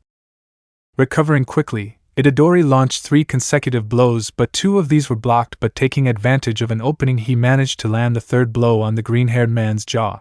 But he only smiled, which intimidated the pink-haired sorcerer. You guys did a black flash to bring out your full potential. I'll do it too then. Izuku's fist showed a large amount of cursed energy. This scared Itadori, who raised his arms to block the green-haired man's next attack. Expecting the worst of that blow, that super attack was very unlikely to happen, but he could not be trusted. Black flash. And indeed that super attack is very unlikely, and Izuku obviously did not control it. The punch was quite strong, pushing Itadori to the edge of the platform by the brutal force exerted. But it was simply a normal punch, if that is what you call normal. Wow. I didn't get it, Izuku said, laughing nervously. Tadu recovered from the damage he suffered earlier to position himself near Itadori, who was barely recovering from the previous blow. He had not been the strongest, but his arms hurt quite a bit. Like lightning, Izuku shot towards his 2 opponents, deploying Black Whip on his gloves as he ran at high speed against the pink-haired sorcerer, but his brother understood in the moment, and clapped his hands. Clap. Izuku changed positions with Itadori, who was previously at the edge of the platform. Due to the speed, the green-haired man was about to leave the combat platform, but in a quick act he activated the gift of the seventh float, so that before touching the ground he rose into the air. Standing above his opponents, he combined two of his attacks, Black Whip, with Air Force, using the latter to stay in the air while spinning on his own axis and making the fifth gift attack as if it were a whip. Slamming the platform with violence and great force to the point of cracking it more than it was already in this fight. The attacks were random and fast. Tadeu and Itadori managed to dodge it. The reach of this attack took the entire platform. All their concentration was on dodging the green-haired boy's Black Whip, but in doing so they failed to see Izuku's next move, who was repeating the same movement all the time. Not for nothing, although Rika recharged her energy, she managed to understand that 100% is too much wear and tear for now. It is best to take other routes. Black Whip. Fa Gene. The green-haired man's hands and whips were surrounded by a reddish energy, these being charges of the Fa Gene, kinetic energy accumulated in the green-haired man's limbs to be able to release them at any time. Now time for the first charge. Pseudo 100%, Manchester Smash. Having the charge of Fa Gene on his leg, he propelled himself at a speed equal to the maximum percentage of one for all, a speed that almost no one can react to an attack like that, and Itadori was no exception, receiving the powerful kick in the abdomen and sinking him into the platform, destroying it more than before. The dust raised was quite a lot, but Izuku was already tired of it, so putting his fingers together he did a Delaware Smash to the sky to clear all the dust. Without wasting any more time he launched himself against Tadeu. Clap. Tadeu did not hesitate, and exchanged positions with the green-haired man who now had his back to the Kyoto sorcerer, but what Tadeu did not expect was that he would be caught by the fifth gift, squeezing his entire body and preventing him from clapping once more. Dash, he used these whips from behind? No! It's not just that, he used those whips and now they surround the entire platform. And what Tadeu thought was true, Black Whip was all over the platform and had also caught Itadori, although he couldn't think anymore because Izuku was about to hit him, and this time he couldn't change positions with something or someone. Black Flash. This time, the green-haired man achieved what he wanted to do before, managing to do that super attack that was difficult to do at will, but he had two opponents in front of him who had already done it. He couldn't stay behind in it, and he achieved it. The blow hit the abdomen of the Kyoto sorcerer, with such force of impact that the whips holding him broke, exploding into thousands of pieces and pushing Tadeu several meters away. Dash, I reduced the power of that last blow, but Tadeu's reaction capacity is still surprising. He managed to raise his defenses at the exact point and in time. But the green-haired man couldn't be distracted any longer when Itadori was about to attack him. If it weren't for danger sensor, he wouldn't have known that they were about to attack him, and thanks to that warning he managed to turn around in time to throw a punch. The two punches collided with each other, creating a slight shockwave from the force of the attacks, but Itadori reacted faster this time and managed to land a blow to the green-haired man's stomach with his other fist, leaving him breathless for a short time. So in that short time, Itadori took advantage to connect 3 blows to the green-haired man's body and finish with a kick, which unfortunately was caught by Izuku, leaving him exposed to any attack. Clap. But the brother returned to the fight, exchanging positions with Itadori on a stone, making it so that he didn't get hit just in time, surprising Yuji, but he quickly became serious. Together with his brother, the last round of this fight begins. Ready, brother? Yes. So now we're going all out? Fine, then me too, Izuku said with excitement in his voice. Dash. It's time to find out if Itadori really has a ritual or copied Sukuna's. Having the probability of not having copied anything, it's a bet. Mimicry? Dash. I'll make the strongest Black Flash of all. Itadori thought determinedly. It's time to bring out our full potential, Tadeu said as he tore off the top of his uniform. The 3 fighters had one goal in mind: unlocking your 120% potential. Starting the final round of this fight, Izuku was the first to launch himself to attack his opponents. But he was not the only one. The other 2 fighters also made the same decision, without plans or anything, just improvisation. that was all for both parties. Itadori was the first to throw a punch, which was dodged by the green-haired man who was quickly about to counterattack, but Itadori clapped, exchanging the positions of the green-haired man with Yuji, leaving an exposed point for Izuku. I'm getting used to this. Midoriya quickly turned to throw a punch in front of him, anticipating some movement from Itadori and hitting, but in the same way the pink-haired sorcerer managed to connect a punch in the green-haired man's face, but he also managed to hit him in the side. Black flash. As if that were not enough, Itadori managed to make his punch a black flash, this being the fourth of this day, equaling Kento Nanami's record in terms of making consecutive black flashes. Blood ran down the green-haired man's nose, but it was not the time to think about it, and Izuku quickly recovered from the attack to land a punch on Itadori's jaw, lifting him into the air for a few moments, but the danger sensor activated again. Itadori was about to hit him from behind. If it weren't for the fourth's gift he would have received that blow, managing to catch it at the last moment, but it was enough time for Itadori to recover and launch a downward blow towards the green-haired man's head, hitting the blow completely and forcing Midoriya to release Itadori's fist.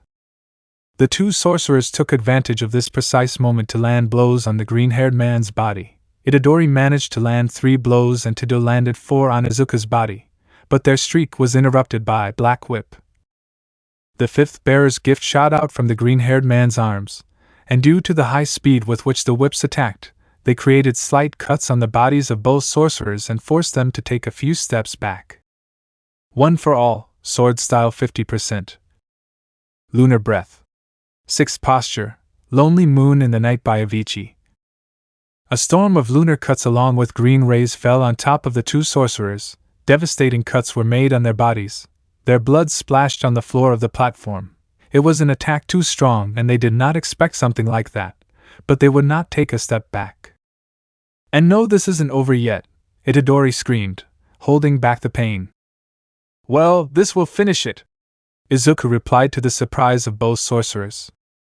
The surprise was not the answer, but what the green-haired man was doing with his hands and cursed energy. It suddenly increased, warning that it was about to be used to its full potential, while the green-haired man showed his left fist, where inside the glove was the ring that linked him to Rika. With his right hand raised, showing the back of his hand along with the spell. Domain expansion, Legacy of the Bearers. The barrier of dominance completely consumed the platform, leaving spectators in the stands and those watching on television expectant. Unlike the events at the USJ, this was a complete dominance. Izuku had completed his dominance. The rules were now slightly different, as it is not an enemy like All for One. The domain is not as murderous as that time. It is more of a roulette wheel where one effect or another can come out, obtaining a number from 1 to 9. When a number does not come out 3 times, the domain will be simple. It will create a different scenario where the user will have a slightly higher cursed energy. But when the same number comes out 3 times, an additional effect and a different scenario will be activated. 9 to 9 9. Domain of the Ninth. Mutual and True Love. A territory full of swords. All of them were the same as the one the green-haired man had on his waist, a crimson katana with a handle with purple and yellow details. Something that confused the two sorcerers was that the green-haired man took another katana from the place instead of taking the one he already had. The special ability of this domain, Mutual and True Love, is to possess all the curse techniques that Izuku has copied and compressed them into katanas, imitating the shape of the katana that the green-haired man has at that time. Izuku does not know what technique or gift is in each sword until he takes it in his hands. That is when the information reaches his brain to know how to use the technique. Bingo! I tried several ways to use Itadori's ritual before, but I couldn't do it. But there was one. And now I know which one. It's an inherited one, Izuku thought with a smile on his face. The two sorcerers grew tired of waiting for the green-haired man to move. Itadori was the one who launched himself first, followed by Itadori, although the latter was much more attentive to any attack that Midoriya made. The green-haired boy just smiled, then played along, the 3 of them running to a midpoint, where Itadori threw a punch first, but it was evaded by Izuku, who counterattacked by hitting his chin. Clap. Izuku changed positions with the pink-haired sorcerer, standing behind him, which Itadori took advantage of to launch a kick to the green-haired man's ribs, hitting the target, but unfortunately not doing the expected damage. He only slightly moved Midoriya's body so that he instantly turned around and managed to hit Itadori in the face, but in exchange he ended up receiving a punch in the stomach from Itadori, who carried all of Yuji's determination. Black Flash. The blow was too powerful, even for the green-haired man, who was noticing that Itadori's power was rising with each Black Flash that hit. If he could bet on how strong it is now, he would say that it easily surpasses a special grade curse. Black Flash. The rain of attacks did not stop. Itadori was determined to end it all right now, even if it meant defeating him in his own domain. This being the sixth he managed to do so today, and there were still more to come. Itadori threw another blow at the green-haired man. Black Flash. With so many hits of this power that had hit Midoriya's body, he was beginning to bleed. He did not expect Itadori to manage to do so many in such a consecutive way. That was not normal at all. And as if that were not enough, Itadori was getting stronger with each Black Flash that he hit. He had to end this quickly. With difficulty, Izuku managed to predict Itadori's next blow, grabbing it before it could land, but the sorcerer was not alone. Itadori positioned himself behind Midoriya to put his hands together and clap, activating his ritual. Clap. Itadori exchanged positions with Itadori, falling behind the green-haired man who now had the Kyoto sorcerer trapped. But Izuku in a quick movement used Black Whip on the cape of his suit to attack Itadori's head, who in a skillful movement crouched, dodging the attack and preparing his own Taito martial art Manji kick. Black Flash. An agile kick hit the green-haired man's face, and as if that were not enough, the red rays and cursed energy fired in black showed that this was the eighth that Itadori had done on the same day, a unique feat, one of such magnitude that it broke Izuku's nose and stunned him quite a bit. This increased the confidence of the two sorcerers, of the two brothers. They believed that they could win if they continued like this. But that thought would be the same that would lead them to ruin. Izuku was the second strongest sorcerer, so the fight could really end a long time ago if he had fought seriously.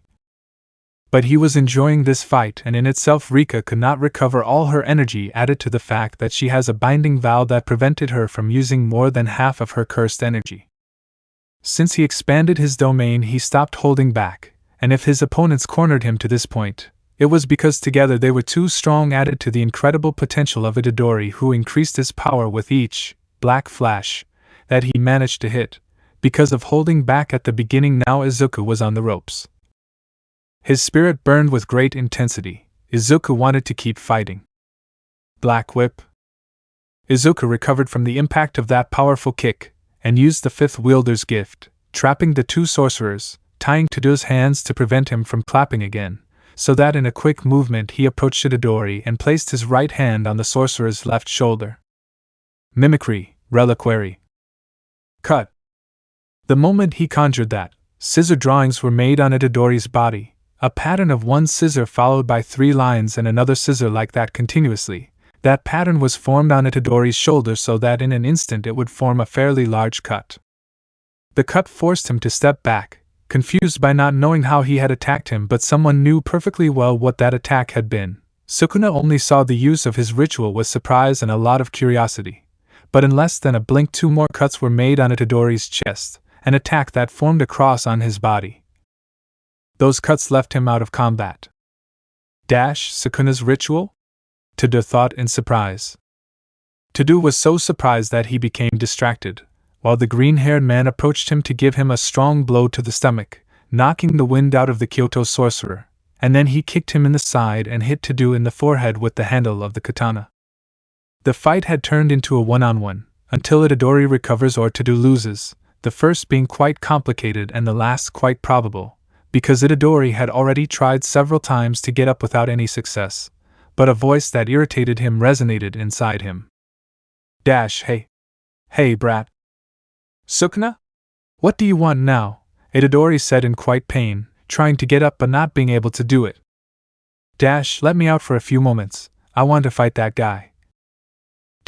You're crazy that I'm going to let you go. Last time you killed me. Itadori spoke mentally, angry with the king of curses. You can't continue right now, your opponent is too strong for you, that's why I just want to fight him, without cheating, without killing. Damn boring guy, Sukuna said, irritated. Dash, and how do I know you'll keep your word? Dash, brat, we've already had this conversation, and that was when I brought you back to life, Sukuna said, already annoyed. Dash, huh? When? I don't remember. Dash, and what do I know, maybe you're such an idiot that you forgot. Dash, hey. That hurt. Dash, I haven't even hit you. TCH, whatever, will you let me fight now? Sukuna exclaimed, already fed up with the conversation. Dash, yes, but only for 3 minutes, then I'll have control, Itadori said, not very convinced. The green-haired man pulled Black Whip, bringing the Kyoto sorcerer closer to his fist, hitting him in the ribs and finishing with 2 strong kicks to Tada's face and another to his abdomen, leaving him stunned for quite some time, at which point Izuku was determined to end this once and for all. But in an instant an overwhelming presence could be felt behind the green-haired boy. The person responsible was the King of Curses himself. Sukuna had appeared in the domain, borrowing Itadori's body, regenerating the wounds he had in order to fight at 100%, although unfortunately he only had 3 fingers of all his power. You are interesting, Midoriya. Dismantle. Several cuts were generated on the green-haired man's face, making him bleed quite a bit. Although it wasn't something Izuku couldn't handle, he had previously lost his arm and regenerated it, so this wasn't a problem for him. But if he fought against the 2 of them at the same time, he was going to lose or it would become too difficult for him. The green-haired man was not distracted anymore and hit to do so that at that moment he deactivated that Black Whip, trying to knock him out. But if the sorcerer's endurance was too much, he had endured too many blows and still did not fall. With no other option, he grabbed another sword from the ground to use another technique. Curse speech. Go to sleep. The sorcerer of Kyoto could not dodge or evade. He was in a domain. The blow was certain, and in less than an instant he fell to the ground, closing his eyes, being out of combat, and leaving the 2 titans now in a next intense fight. It is true that Sukuna only has 3 fingers of all his power, and that an Izuku at 100% could defeat him without any kind of difficulty. But right now the green-haired man is too exhausted. It has been a long enough day. Kendo was the first person who cornered him that day, and now Itadori along with Tada received 9 black flashes in his body. The fight could be too even at this moment. Wow! Sukuna himself wants to fight me. It's not something you see every day. You have caught my attention. I want to fight you, but in your domain it will be annoying. Let's make this more even. Domain expansion, demonic reliquary. A shrine formed behind Sukuna. Several cuts formed on the green-haired man's body. All over his body he was being cut, although it was not to the point of losing a limb, but it did leave quite a lot of bleeding. Although Sukuna focused on reducing the range of his domain before deploying it, with the sole objective of breaking Izuku's domain from the outside, the green-haired man's domain barrier began to break, leaving the people watching from the outside curious, because they did not know what was happening. The katana that was in the green-haired man's hands disappeared, turning into cursed energy at the same time that the domain was completely destroyed, leaving the spectators and commentators to watch the fight, seeing the green-haired man with several cuts all over his body that was making him bleed along with his hero's suit quite destroyed. Dash, another domain without barriers. How unlucky I am with this, Izuku thought while using reverse rituals on his body. Sukuna, seeing that the domain was broken, stopped using his own, deactivating it at that moment. The cuts stopped being made automatically, and at this moment the 2 could not use rituals or gifts. The King of Curses looked at the injured green-haired man with a mocking smile, waiting for him to heal before starting the fight, but he didn't expect Izuku to hit him quickly before healing. The punch forced him to take a few steps back, but that wasn't all. Receiving another blow, but this one in the ribs on the right side, so that without being able to react he received 2 more blows to his face that took him quite far away from the green-haired man, who took advantage of that time to heal his entire body completely, but even so his suit was destroyed again because of a domain without barriers. Izuku activated his mark. Right now he didn't need cursed energy to fight. If he couldn't use his quirk or curse techniques, he didn't need to use this energy at the moment. With the transparent world, he would fight against his opponent. It was the best option. Dash, in a few seconds I'll be able to use my technique again. I'll have to have some fun. The 2 opponents did not think twice and launched themselves against each other. throwing a punch at the same time, colliding their fists in the center of the platform, creating a powerful wind that everyone could feel. But that would not be the end of it. Izuku quickly threw a hook towards the ribs of the King of Curses, but with great reaction he managed to evade it, moving a few steps away from him to instantly attack with a kick straight to the green-haired man's head. This attack was dodged by Izuku, who after evading it managed to grab his opponent's leg to quickly lift him up with his brutal strength and slam him into the platform. But Sukuna responded with a double kick that the green-haired man managed to block, but due to the force of the impact he took a few steps back. But at that time Sukuna quickly got up and launched another attack against Midoriya. But this time Izuku was the one who threw the first blow, another hook but now in the direction of his opponent's face, managing to hit the blow after shortening the distance between the two of them a little. The impact of the blow forced Sukuna to jump back a few meters, but after recovering he smiled sinisterly, something that generated doubt in the green-haired man's mind, but he couldn't think much more. Sukuna had already made his move. Dismantle. Sukuna launched a slash from a distance, aiming at Midoriya, who quickly managed to jump, dodging the slash and causing the attack to collide with the walls of the stadium. But the simple act of dodging the dismantle surprised the King of Curses quite a bit. Can you see my cuts? Sukuna's voice was filled with excitement. The green-haired man didn't give an answer, but the answer was obvious after that fact. As soon as he touched the ground again, he launched himself to attack the King of Curses. The latter simply made a sign with his fingers, ready to use dismantle, and launching a horizontal cut to interrupt Izuku's run. But he limited himself to crouching a little while running to dodge Sukuna's attack and throw a punch straight to his opponent's abdomen. But the King of Curses predicted that attack and managed to evade it by moving to his right. As a result, the green-haired man passed by the attack. But Izuku in a skillful movement skidded on the floor, trying not to lose so much speed to launch himself again in the direction of his opponent, who was waiting to counterattack him with a kick. But thanks to the transparent world, Izuku managed to predict his opponent's intentions. Before Sukuna could launch the kick, Izuku swerved to the side of his opponent just as he launched the kick, leaving him exposed and with his defenses open. Where Izuku did not waste the opportunity to land an upward blow on Sukuna's chin, and then followed with a rather strong hook on his right ribs. Sukuna could not do anything at that moment, he only managed to let out a small groan of pain. The force of the impact of the last blow forced Sukuna to fly in the direction of the blow, managing to recover in the air to be able to regain his balance in the air and fall on the platform, with quite a bit of pain in his body, but he was still in the fight. That was what mattered to him. With a mocking smile on his face, he was now ready to use all his cursed energy and add it to what he believed was little Itadori's energy, displaying an aura of blue fire throughout his body. But there was something that didn't make sense to him, something strange about all of this. Sukuna's cursed energy was equivalent to his own 3 fingers, as if it hadn't added up to anything. Was Itadori's energy that little? No, that was impossible. He gave Izuku a lot more fight. It couldn't be that it was that little cursed energy. Impossible. Is it? That brat? Sukuna said, believing he knew the answer. What was least expected, he couldn't use Itadori's cursed energy because the one he had surpassed him. With all the black flashes he had hit before he managed to surpass the strength of a 3-fingered Sukuna, it is more likely that Itadori has reached the level of 5 or 6 fingers of Sukuna. If he wanted to get the most out of a body that is serving as a vessel, it should be stronger than it is. Was that really the reason?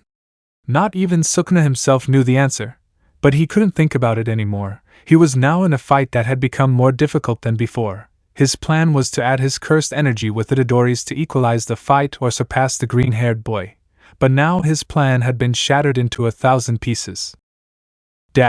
So he can't use Itadori's cursed energy. It must be painful for a warrior like him to know that Itadori managed to surpass him in such a short time, Izuku thought, watching Sukuna's reaction attentively. Moon breath. First stance, dark moon, night sanctuary. The green-haired man launched himself at rapid speed to grab the katana that was sheathed at his waist, and in a quick unsheath he launched a horizontal cut with a trail of moons. Sukuna was distracted with what was happening to him, and that's why he ended up receiving the cut on his chest. Shit! If I get distracted again I could lose, The King of Curses quickly recovered from that cut, clenching his fist and throwing a strong punch towards the green-haired man's head. But the blow was easily dodged by Izuku, who then hit Itadori's body 3 times. But it was quickly countered by a hook made by Sukuna, hitting the green-haired man in the face.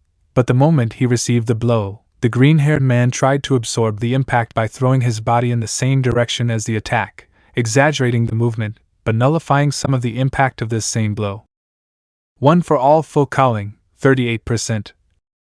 Izuku made his hunter mark disappear to proceed to quickly activate his inherited gift, giving him a strong smash in Sukuna's face, pushing him away due to the force of the punch's impact, but taking advantage of the distance, Sukuna made a quick horizontal movement with his fingers.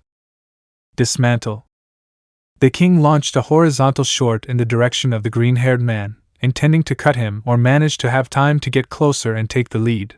But Izuku jumped the cut, and being in the air he slightly increased the raise of his body, raising and forcing the percentage of 40 to manage to launch an axe kick. Manchester Smash. A downward kick was launched by Izuku, but thanks to a quick reaction from Sukuna he managed to evade the attack by centimeters, managing to feel the electricity of the quirk resonating on his skin. Sukuna managed to place his palm on Izuku's side, preparing a lot of cursed energy for his next attack. Cut. Izuku was unable to defend himself when a huge cut formed on the side of his body. In the same place where Sukuna's hand was resting, blood spilled onto the floor of the platform, splashing on the clothes of the 2 opponents. But the green-haired boy couldn't care less about this. Without even trying to prevent Sukuna from making another attack in the same place, Izuku used the gift of the 5th bearer to catch the King of Curses, taking him by the shoulders. 1 for all full calling, 50% force. Midoriya technique, Pazuru.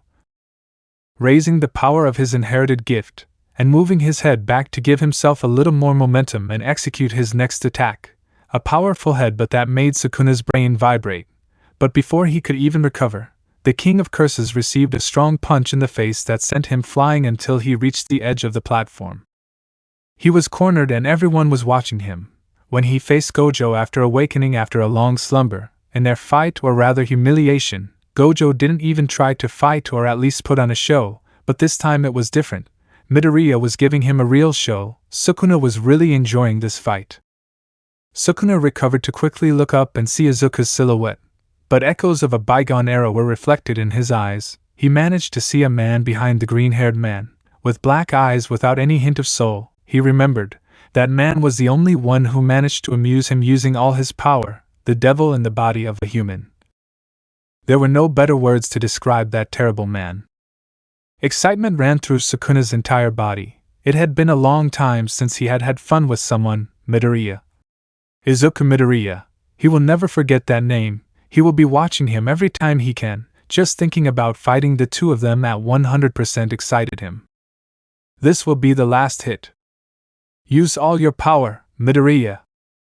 The 2 opponents began to run against each other. Izuku firmly grabbed the borrowed katana, imbuing it with cursed energy, and adding the power of 1 for all, while Sukuna increased all his cursed energy to enhance his next attack. Moon Breath. Dismantle. Cut. A huge smoke screen covered the entire battlefield.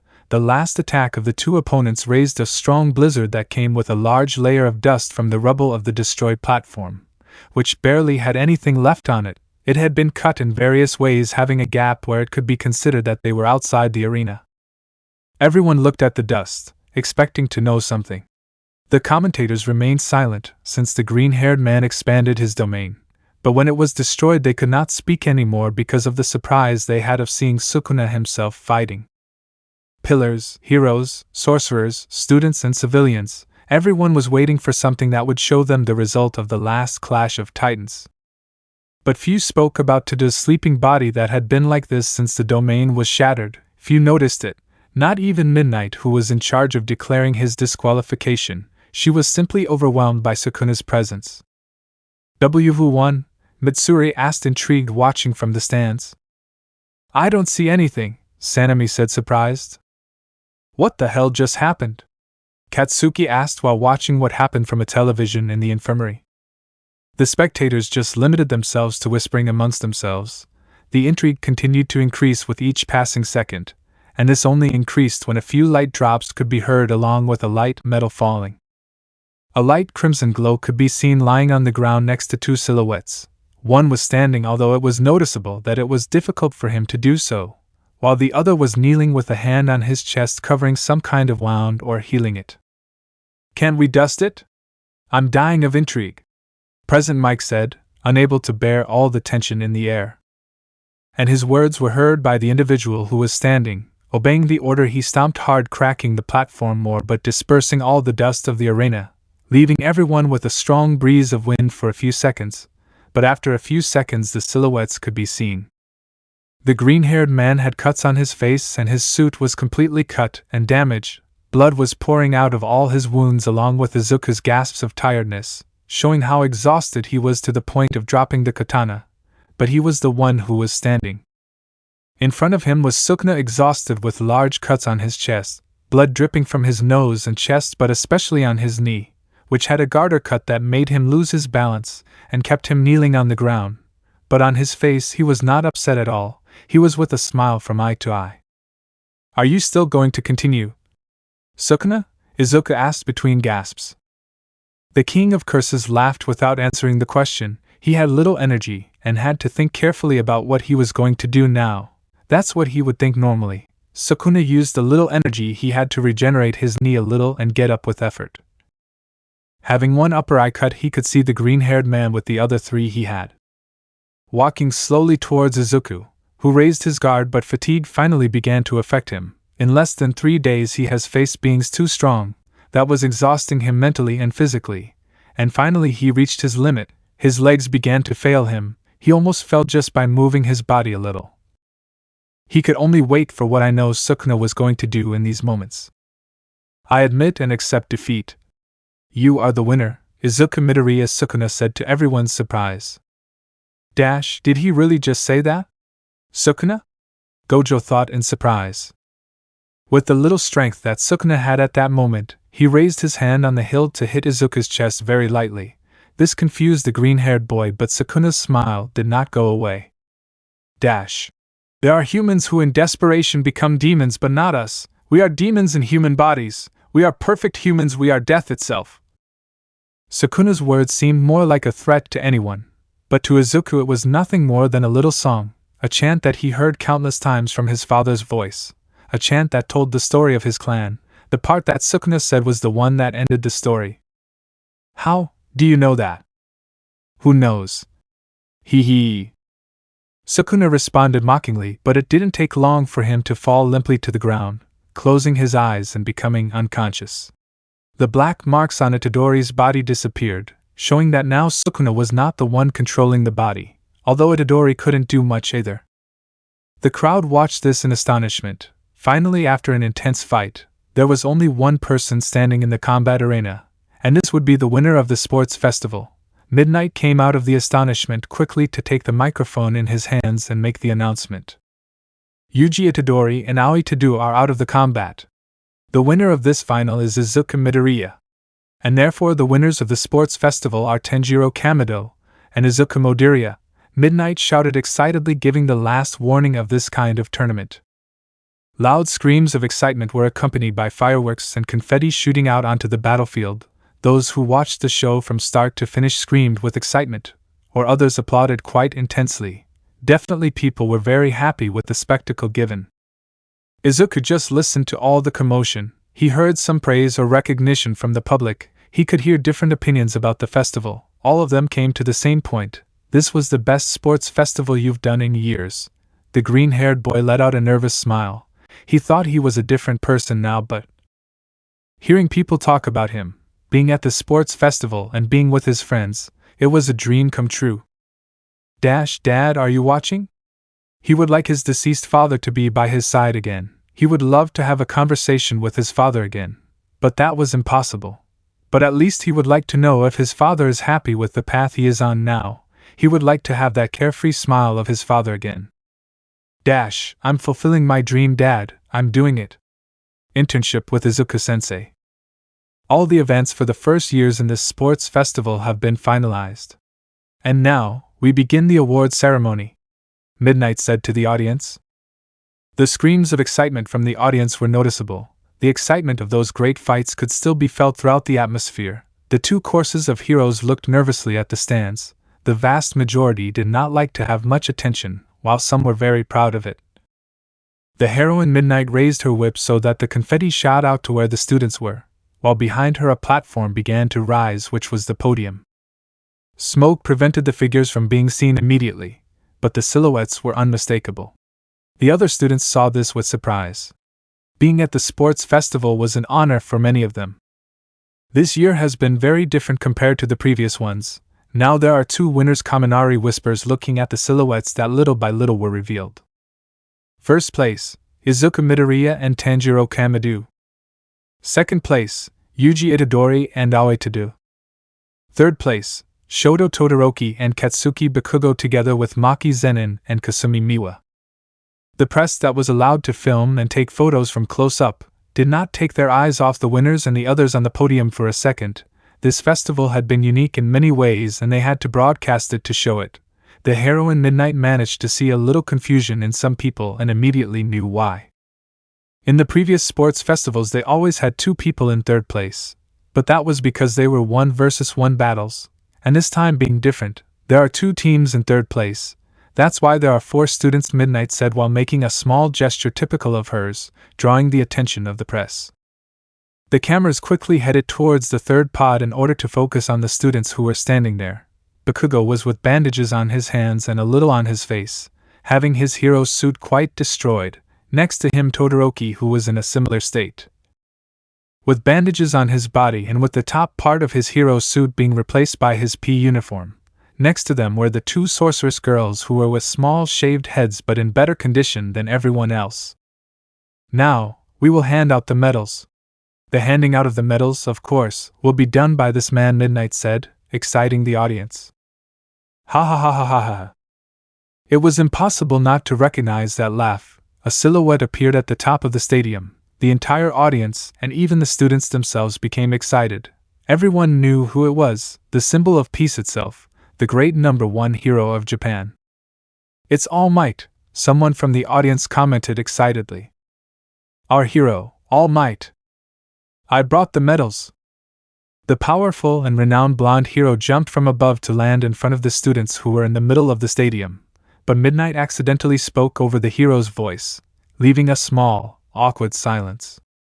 Speak at the same time, Midnight said sadly. This year's freshmen are very lucky, they have the #1 hero watching them, said someone from the stands. Now, All Might, please hand out the medals starting from third place, Midnight said, showing a box with the different medals. Jijage, well, young Miwa and young Zenin, congratulations, you really are very strong. Your physical abilities have shown that you can overcome several obstacles, and I know that you can aspire to more, however. You will have to work hard and it is not an easy path, but I know that you will achieve it, the blonde hero spoke while placing the medals on the girls' necks. We appreciate it, Miwa replied very nervously. We will become strong. You can be sure of that, Maki said, hiding her nervousness with a fighting spirit. Ha ha. So be it, and of course I didn't forget about you, young Todoroki and young Bakugo. What can I say to you? You already know it, you have great potential and you can still exploit it even more. Ice and fire, explosions, are strong gifts. Don't be discouraged and keep your head up. Pride is fragile, but when you are a hero you must swallow that pride to save someone. I hope you understand, All Might said, placing the medals on the 2 named ones. I think I understand. Pride is those chains that prevent us from moving forward, Shoto mentioned. You're wrong, half. Pride allows us to never give up and keep our heads forward in the worst situations. But there are times when one must abandon it to find oneself, Katsuki said, surprising the bicolor. All Might simply laughed lightly, and then patted the head of each of those in third place. It was a simple gesture, but no one was going to complain about it. All Might refocused on what he was doing to instantly appear in front of the second place of the festival. Dash, how fast! Thought Itadori, who had been scared by the hero's speed. Young Itadori, you are amazing! The coordination you showed was impressive. Even I am curious how strong you can become in the near future, All Might said with excitement, as he placed the medals on the 2. We don't need words in combat when we listen to our hearts to do mentioned quite proudly. If we are together, there is no opponent that we cannot face, Itadori said with emotion and pride. The symbol of peace saw that confidence with a big smile to caress the heads of the two at the same time while letting out a light laugh from his mouth. He was really impressed by this duo of sorcerers. They proved to be very strong together, but unfortunately they had an opponent really worthy of them. And now, it's your turn, young Midoriya, young Kamadu. You showed an absurd potential, and in a short time you reached totally different levels. You made the sports festival a unique spectacle this year. This was the festival of the two of you. Congratulations on this great achievement. All Might gave the medals to the two. Izuku had bandages all over his torso although it was under his hero's suit. Some parts were visible. On his face there were scars from cuts, nothing that was permanent.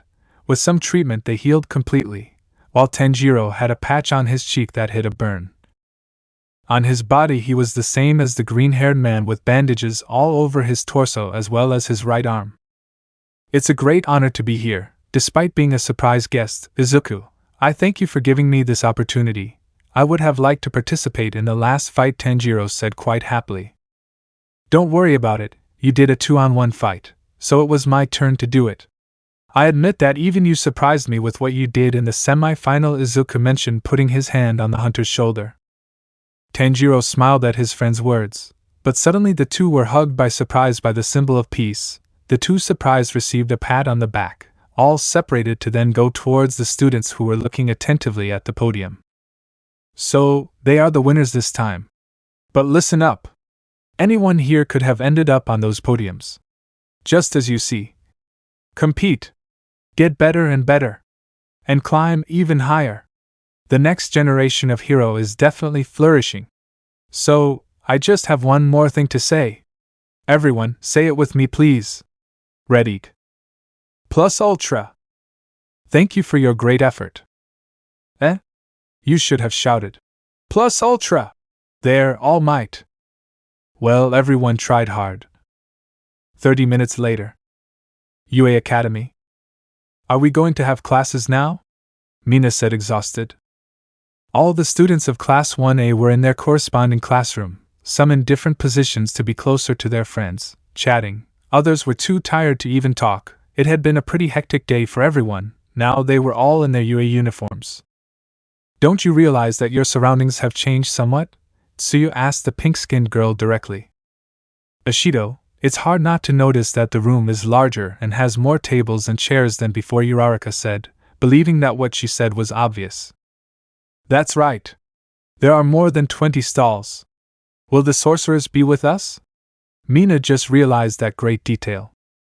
Before the group of girls could say anything else to the pink girl, the door to the classroom was abruptly opened, the person responsible for this being Maki Zenin herself, while behind her were the other sorcerers of Tokyo, all of them entering the classroom looking for their positions that had been assigned to them now. Wearing the full UA uniform. Maki! Kujisaki! They came, Mina said quite excitedly, quickly going to the stall. The two sorceresses did not refuse to talk to the alien girl and quickly more joined, creating a group of only girls in that place. And on the other side of the room something similar was happening. The boys gathered in a group discussing what would happen now. Why do you think they called us? Kirishima asked curiously, looking for an answer. It's possible that it's to talk about the implementation of sorcerers in the UA. As far as I know, those from Kyoto are currently in Class 1B, Megumi answered with her serious attitude. Tuna. You're right, it could also be because of our performance at the festival, Sero replied, looking for another answer. Hey! And Midoriya-san? Itadori asked, looking for the green-haired boy with his eyes. Deku is the class president. Surely the teachers called him for something. Katsuki's response was quite calm, unlike how he responded before. Tuna flakes. Nobody understood what Inmaki said, but he pointed in a specific direction.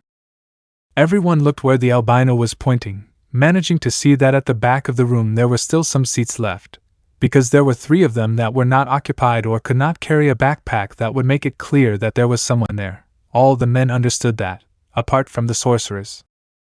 Will we have more companions? Denki asked, surprised. I hope it is what I think it is. Katsuki looked at those 3 stalls with a smile. The boys speculated about what their new classmates would be like, or maybe female classmates. Everything was possible, but in Bakugo's mind, there was only one person who could be his new classmate, and if what he thought was true, when he got home he would cry like a baby with happiness.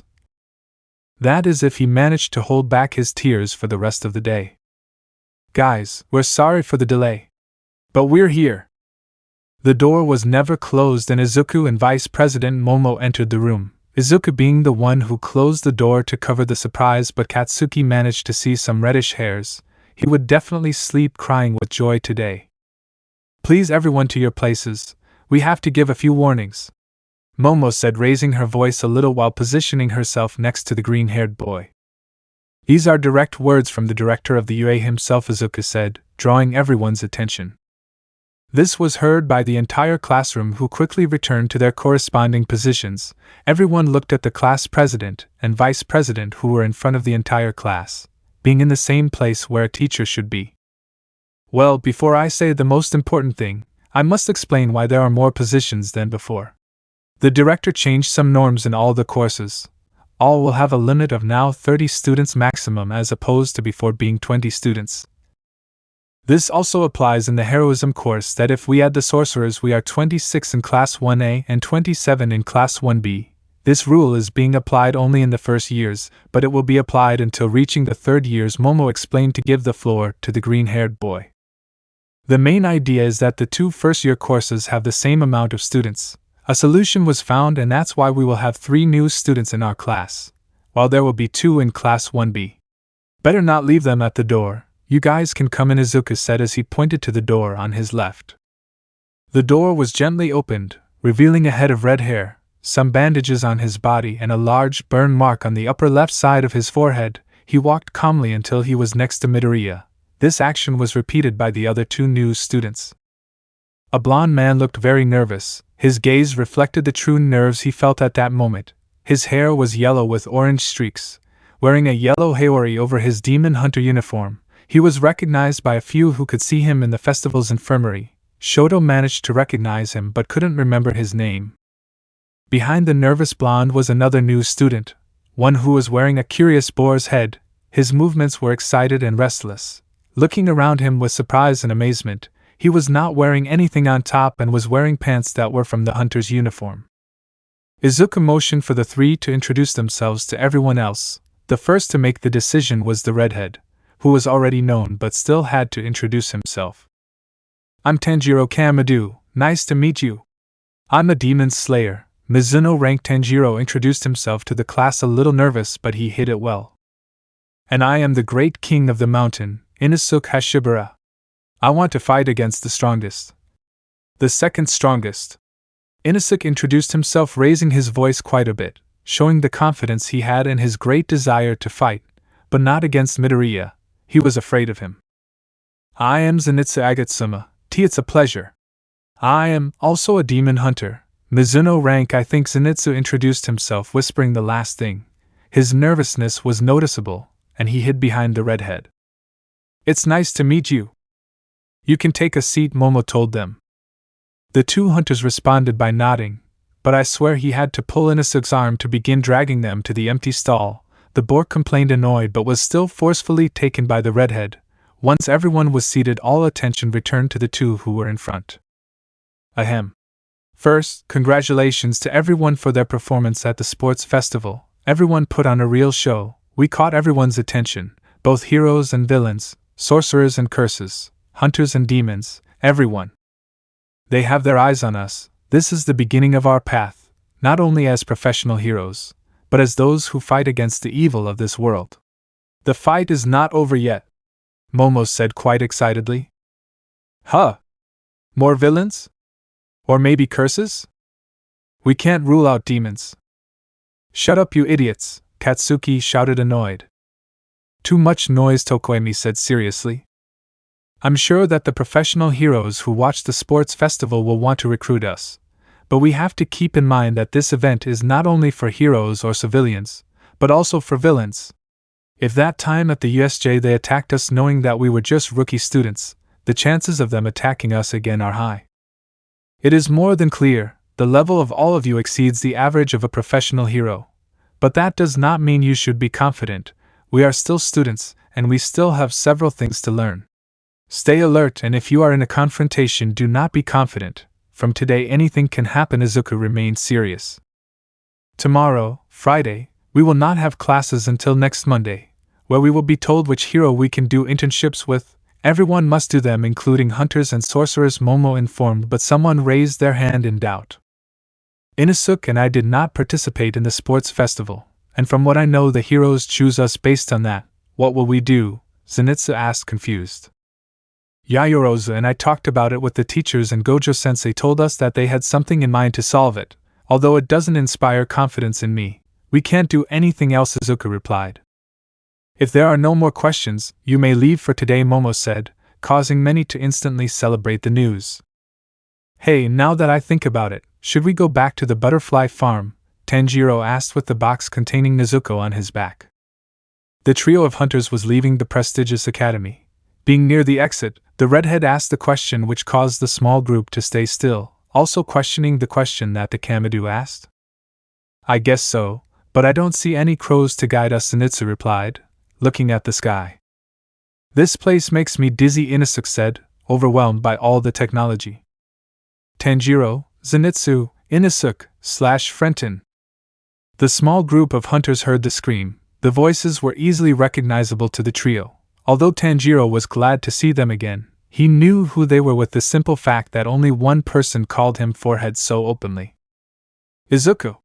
Casey-chan.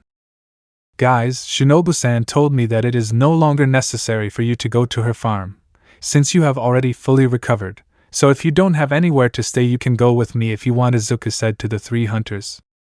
Are you serious? It's okay if we stay. Zenitsu asked, surprised. Not at all, there are extra rooms, so don't worry, Izuku said, smiling. As far as I remember, you lived in an apartment before. Did you move? Tanjiro asked. I recently moved with my mother to the Midoriya clan, and let's say I inherited several things that I don't think I'll use, Izuku replied, scratching his cheek nervously. The Midoriya clan? I remember you talking about it, but neither Casey-chan nor I saw it, Tanjiro said, surprised. That's why I'm going with you. I want to see what it's like. Curiosity is killing me, Katsuki mentioned. If you don't have any problem, then we'll go, Tanjiro replied. Thank you, Izuku-san, Zenitsu thanked nervously. Midoriya clan? You said you had a few spare rooms, not a whole house, Zenitsu said, surprised. This looks more like a small town than a clan, Tanjiro thought as he looked around. Amazing, Inosuke said, amazed by the house across the street. As I said, I inherited some things. Now that I am the leader of the clan, I inherited the vast majority of properties, land, and some other things that make me wonder what the hell does my clan do? You know, the typical stuff, Izuku said thankfully. Yes, of course, the usual, Zenitsu repeated, knowing that this was nothing normal. Here, these are the flames of the house. I made sure it wasn't empty in terms of food. You also have some gifts from me. If you need anything, use the gift and let me know, Izuku said, exciting the boar. The keys were thrown towards the lightning hunter, who managed to grab them without dropping them. Although Inosuke took them from his hands to quickly go towards the door of the house, he was the most excited and the hungriest. Clearly Zenitsu followed him, trying to take the keys from him, but to his surprise the boar did know how to open the door properly. Wait. Tanjiro tried to reach them but was taken by Katsuki, who held his shoulder. I would like to talk more, like we haven't done in a long time, Katsuki said that, smiling nervously with his hand behind his head. Today the three of us, no. From today on, we fulfill one of our promises as children. The three of us are at UA, even though our paths once separated. Now we are together again. Izuku seemed calmer and more nostalgic. You're right, together in the UA. When Nezuko became a demon, or when she was training to be a hunter, I really lost hope of seeing you guys again. But now I'm in front of you. This fills me with happiness. Tanjiro showed a real smile on his face. Do you remember this, Tanjiro? Izuku asked. In the green-haired man's hand was a holographic card, with several colors, while in the center of this card was the figure of All Might in his golden age, having a back where it showed a small description along with some statistics of the symbol of peace. The card had a small double in the lower right part. something that the hunter recognized instantly. That's my letter. I thought I lost it at home. Have you been keeping it for all these years? Tanjiro asked, taking the letter in his hands. Yes, the last time we met, you left it in my room. Although Casey-chan had also kept it, I gave it to him the next day. I was going to give it to you when we saw each other again, but then we never saw each other again, Izuku said, taking out of his pocket his letter similar to the Kamido's but in perfect condition. Tanjiro, Izuku, we have to make the promise again, Katsuki said, taking out All Might's card in his pocket. Which of the thousands we have done? Izuku asked playfully. I would say the same one we did days before the front left, Bakugo answered, raising his card in the middle of the three of them. I think I remember, Tanjiro said, repeating the action of the ashen-haired boy. You chose the strangest one of all. Why did we make the last one this way? Izuku said, repeating what the two did. The green-haired boy's complaint was shared by the other two. They don't even remember why they put such a specific rule in this promise. Gathering their most valuable cards was normal. What wasn't normal was how they said the promise. A little Izuku once said, "True words are born from the soul." And based on that, the three little ones decided to make this promise with the words of the soul. They remained silent and promised with their souls joining them with the most valuable thing they had at that time, their limited edition All Might cards. With this object they will know their souls and make the promise. Which one? Not even they know. Each one asks for a different thing, but having something in common, to be able to be together and continue being friends. Honestly, as children they did so many stupid things that they would like to go back in time and do them again. Without worries, villains they met were villains in the hospital they left. Or well, Izuku was the one who left the poor villain in that state. The difference in powers between the two and Izuku was gigantic. Both in the past and in the present, but now the difference is not as abysmal as before. Now they can walk next to the green-haired man and they could fight together. None of the three said a single word. All three were focused on making that promise that connects their souls. They are inseparable friends. Not even the years they were separated would break their friendship. Their friendship always united them wherever they were. Suddenly Katsuki hugged his two friends. Surprised, they reciprocated the hug of the ashen-haired boy. Izuku and Tanjiro were surprised by what Bakugo did. They knew perfectly well that this was something he only did with them. Katsuki shed some tears from his eyes. He really wanted to hug his friends for a long time. Being able to see them smile like before was something he hadn't seen for a long time. Izuku was for quite some time without a smile on his face, having a nervous and depressive attitude along with a great lack of confidence. So seeing that Izuku now shows a smile as if nothing, that he now trusts in his own abilities, being kind at all times and serious in those where it is necessary, is something that Katsuki wanted to see for a long time. Seeing Bakugo cry was not something that many saw. Not even his own mother could see him in that state. Tanjiro was infected by the silent crying of the ashen-haired boy, beginning to shed some tears remembering small fragments of the past. "Hey, don't make me cry too, you know how I am," Izuku said, shedding quite a few tears. "You're already crying," Izuku Katsuki replied while exerting more force in the hug. The three of them did not want to separate. They did not want to do it again. They were friends, and such good friends that they allowed themselves to show a side that no one else knew, even a facet that not even their relatives could know. To that point was the trust of the three in each other. "Guys, you are my best friends. More than friends, you are my brothers that I never had. I love you and I hope to never lose you," Bakugo said through tears that showed the sincerity of his words. "There is nothing that separates our paths anymore. We can finally be heroes together, fight against villains and improve every day. Always together." Tanjiro shared Bakugo's feelings. The only consolation that Tanjiro had in the years that the three of them were separated was his family.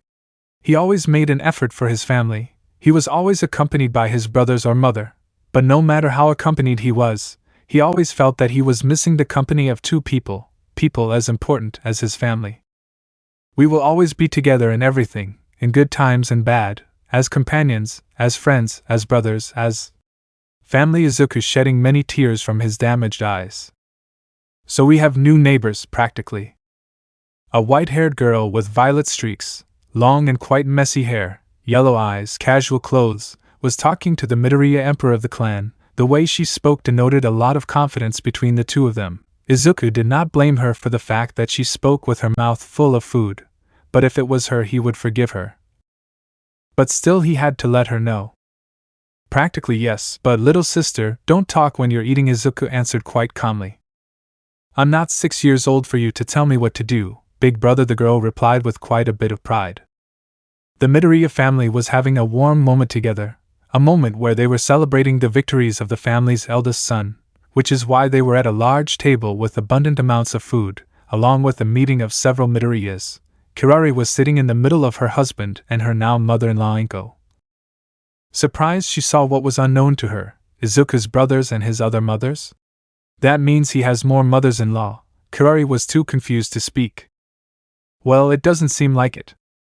The one who answered was a 15-year-old boy.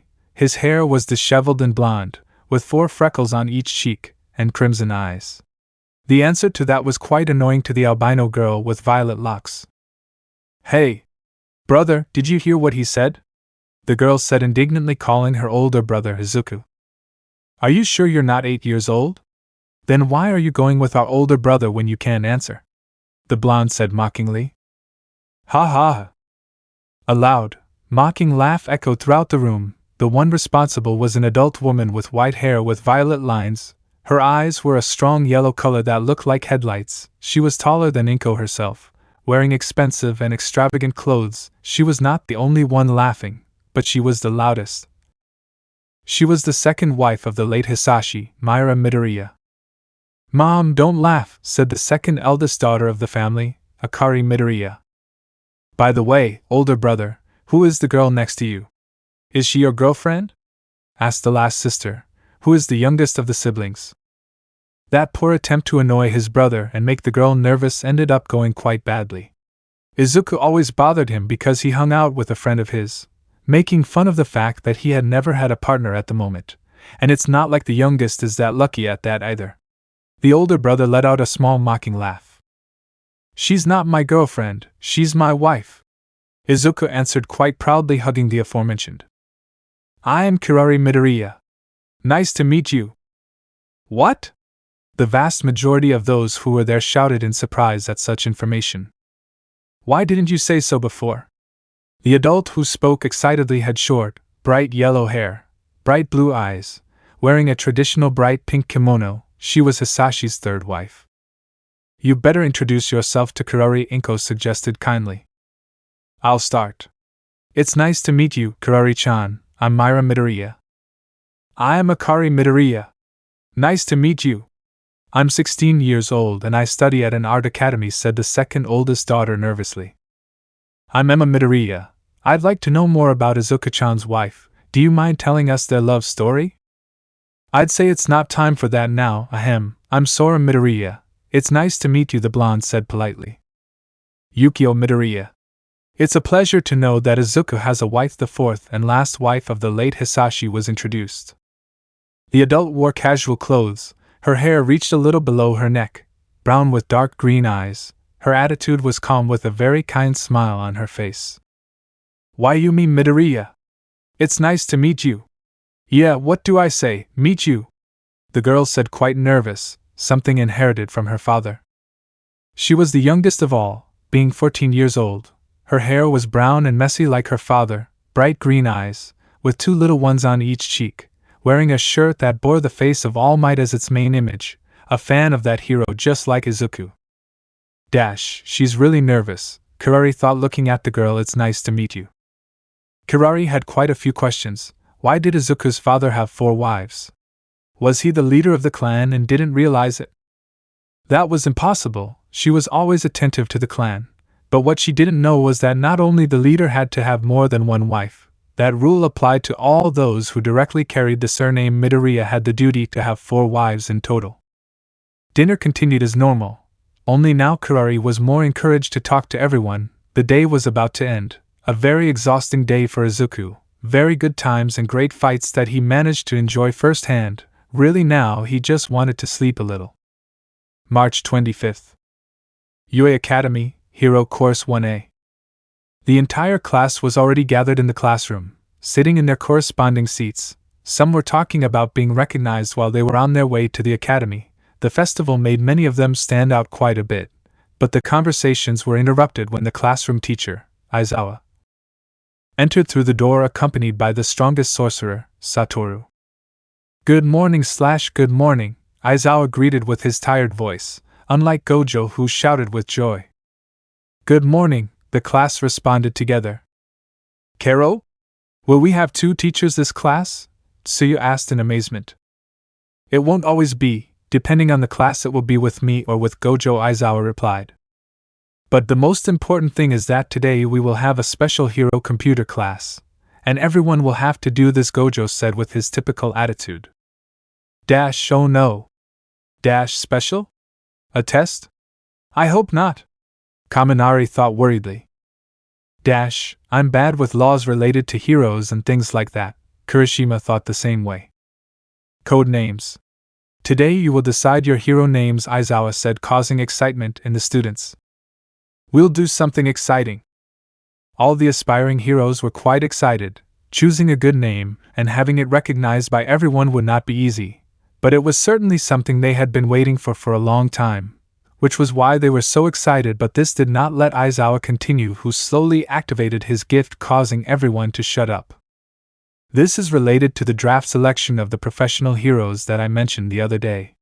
The draft starts in the 2nd and 3rd years. After that, the students have gained experience and can immediately become support for the professionals. In other words, for them to send offers to first years like you means that they are interested in their future potential, Aizawa explained calmly. So we have to prove ourselves once we are chosen, right? Hagakure asked. That's right. So it's time for you to see who got offers, Gojo said, activating a hologram on the board. Izuku Midoriya, 6501. Tanjiro Kamadu, 5477. Yuji Itadori, 5293. Shoto Todoroki, 4355. Katsuki Bakugo, 3991. Maki Zenin, 2490. Panda, 1525. Kirishima, 1490. Kaminari, 1357. Yami Nara, 1299. Megumi Fushiguro, 1210. And the list went on, leaving Mineta as the last person who had more than 100 applications, showing that almost all eyes were on the first year, something that pleased all the students, and made the eraser hero smile with pride, who had said smile with his neck bandages that he used as a scarf and capture tool. If we compare the first and last, we could say that there is a big difference, but if we compare the other years, this is quite even, said Gojo while pointing at the blackboard. In previous years there were students who had 0 applications. The fact that the minimum was 100 is something they should be proud of, Aizawa mentioned, hiding his feeling of pride about his class. And for the 2 hunters who couldn't participate in the sports festival, they will be able to accompany the lunar pillar. Izuku, Gojo said, surprising everyone. It's not that it bothers me, but why don't you tell me before? And why me? Izuku said, clearly annoyed to receive the information now. Why not? Gojo laughed, further annoying the green-haired boy. Everyone will participate in internships with the pros, Aizawa said, turning his attention back to him. At the USJ, aspiring heroes gain experience in real combat against real villains. Sorcerers and hunters risk their lives whenever they fight, but this is still meaningful training for everyone. See the professionals working firsthand. That explains the names of heroes, Sato said happily. Things are getting more fun, Uraraka mentioned excitedly. Well, those hero names are temporary, but if they're not serious about it, Aizawa said when he was interrupted by the door opening abruptly. They'll have hell to pay later. The adult heroine Midnight had entered the classroom, walking slowly towards the other 2 teachers. Some students were excited to see her, and the more perverted ones didn't say anything but just enjoyed the view that the beautiful heroine granted. Because many hero names used by students become recognized by society and end up becoming names of professional heroes, the heroine explained while walking provocatively. Well, that's how it is. Midnight and Gojo will make sure their hero names are okay. I can't handle this, Aizawa said, taking out his sleeping bag. When you give yourself a name, use a concrete image of what you want to be in the future, and you can get closer to it. This is what it means when you say, names and natures often coincide, Gojo said. All students were given a small board with a red frame and an erasable marker so they could write their code names and show them to the whole class. Many had already decided, but the vast majority were undecided. Okay, start presenting the names you've chosen, whoever has finished, of course, Midnight said. Until finally, alright. Who starts? Gojo said, exhausted from waiting. The wait had really been long. It took them more than half an hour to decide on a name. Some were still undecided. Even Aizawa had already fallen asleep in a corner of the room with his sleeping bag. Are we going to present this? Kirishima shouted in surprise. Gosh, this makes me so nervous, Cyril whispered. Here I go. The first brave one to stand up and win in front of everyone was Aoyama, who already had his name ready some time ago. With his attitude, many were expecting some rather strange name. Dash. Shining hero. I cannot stop twinkling. Which means, I can't stop my twinkling, Aoyama said, raising his small board for everyone to see. Dash, that's a sentence. They all thought. It's a very long name, you can simplify it more, Gojo said. For example, if you remove the I and cannot for can't, it will be easier to say, Midnight corrected. That's correct, Mademoiselle Aoyama accepted. Then it's my turn, Mina said, walking in front of everyone. Hero name, Alien Queen. It's not a very suitable name for a hero, Midnight said discouragingly. Are you trying to have acidic blood or what? Gojo mocked, referring to a certain alien from a certain movie. Kero, so can I be next? Go ahead, Tsuchan, Midnight replied. I've had this in mind since I was in elementary school. Heroine of the rainy season, Froppitsuyu said, showing the mini blackboard. How cute! And he's friendly. I like him, Midnight said, moved. Too cute for my taste, but not bad. Others can take it as an example, Gojo mentioned. Froppy! Froppy! Froppy! The whole class repeated in chorus, excited. The whole class was encouraged when they heard Tsuyu's heroine name, so thanks to that everyone was encouraged to start moving forward. The mood in the environment changed abruptly to a totally animated one. Sturdy hero, Red Riot. Hearing heroine, Earphone Jack. Tentacle hero, Tentacle. Hero tape, Cellophane. Martial arts hero, Tailman. Sweet hero, Sugarman. Pinky. Stun gun hero, Charge Bolt. Heroine for everything, Creati. Shoto. Hey, your name? Is that possible? Gojo asked, confused. It's not something that can't be done, but... Are you sure about that? Midnight asked the bicolor. Yes, Shoto replied dryly. Jet Black hero, Tsukuyami. Fresh Harvest hero, Grape Juice. King of the Mountain, Inosuke. Shadow heroine, Yugata. Supreme Puppet, Panda. Sorcerer of the Voice, Inumaki. God of the Great Killing Explosion, Dynamite. The name is not bad, you should just remove the assassins, said Midnight. Why? Bakugo asked, annoyed. Because it's not something a hero should have in his name, Gojo replied, silencing the ashen-haired boy. Well, it's my turn. This is what I thought, Uraraka said, walking forward. Uravity. He has style, Midnight replied, relieving the brunette. The hero name selection is going more smoothly than I thought. All the ones missing are Ida, Itadori, Nobara, Zenitsu, Tanjiro, Megumi, Maki, and Midoriya, right? Gojo said. Whatever now, I'm going, Izuku said, walking forward. Hero of Emerald Hope. Deku. Deku? Does it have any specific meaning? Midnight asked. Not exactly, it's just a nickname I've had since childhood. I guess that's significant, Izuku replied, a little nervously scratching his cheek. I have no complaints, it's a good name, Gojo said. Come on, who else is next?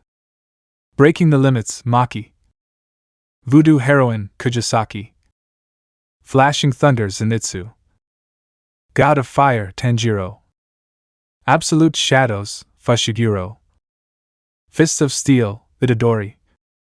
Turbo Hero, Ingenium. What's your brother's name? Midnight asked.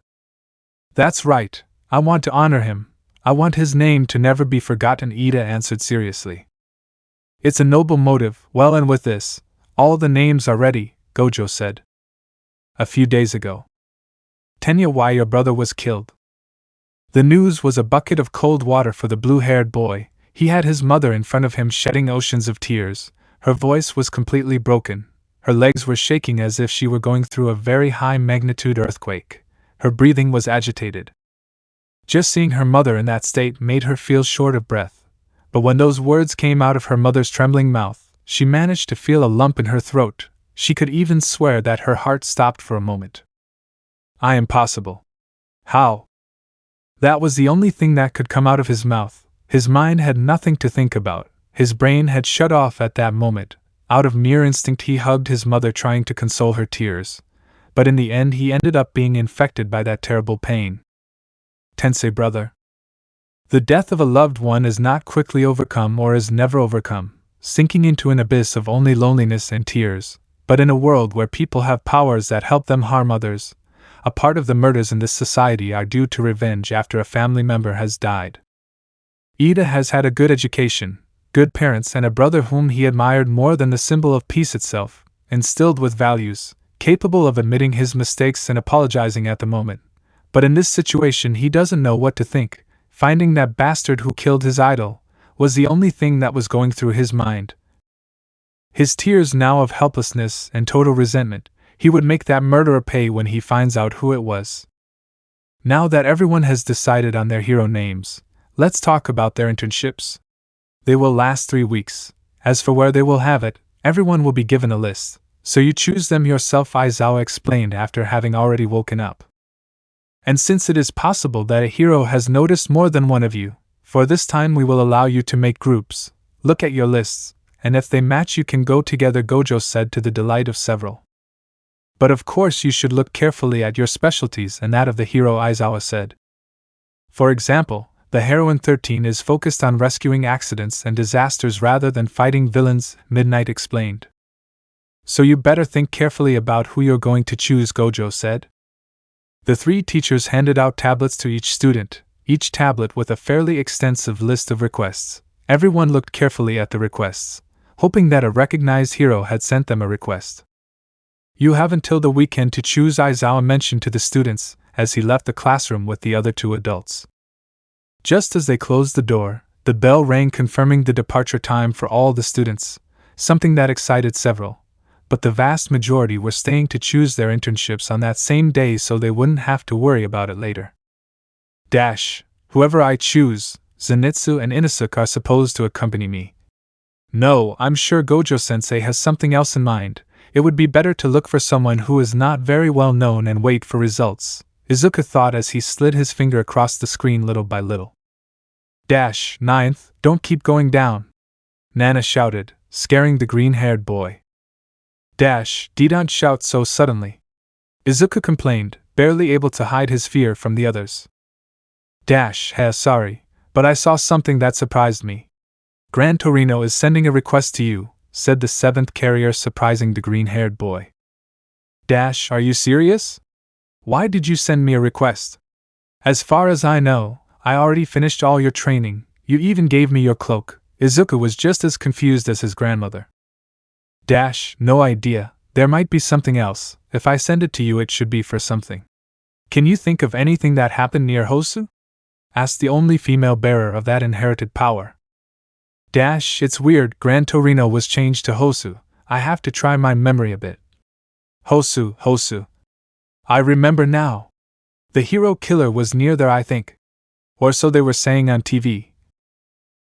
So that's why. I can't think of any other reason, Nana said, equally confused. In the internal conversation, the other bearers did not remain silent. They had never heard about the hero killer, and that was obvious why. But still curiosity motivated them to ask who that guy was. While Izuku was talking to the other bearers, the other students had moved to look for someone to go with, hoping that another classmate has a request like them so they can go together, although 4 people at the same time were heading in the direction of the green-haired man who was at his post. This? Izuku-san. Zenitsu was the first to speak, trying to get the green-haired man's attention, who on the outside looked quite serious looking at the screen. But he was really telling the bearers all the gossip about who the hero killer was, and since he is a big fan of heroes, he knew almost everything about the aforementioned killer. Although upon hearing the blonde's voice he changed his face to a friendlier one, the one he always had. Is something wrong? Izuku asked the hunter kindly. I wanted to ask you, who will we do internships with? Or have you not decided yet? Zenitsu asked. I have one in mind, the one who trained me before I entered UA.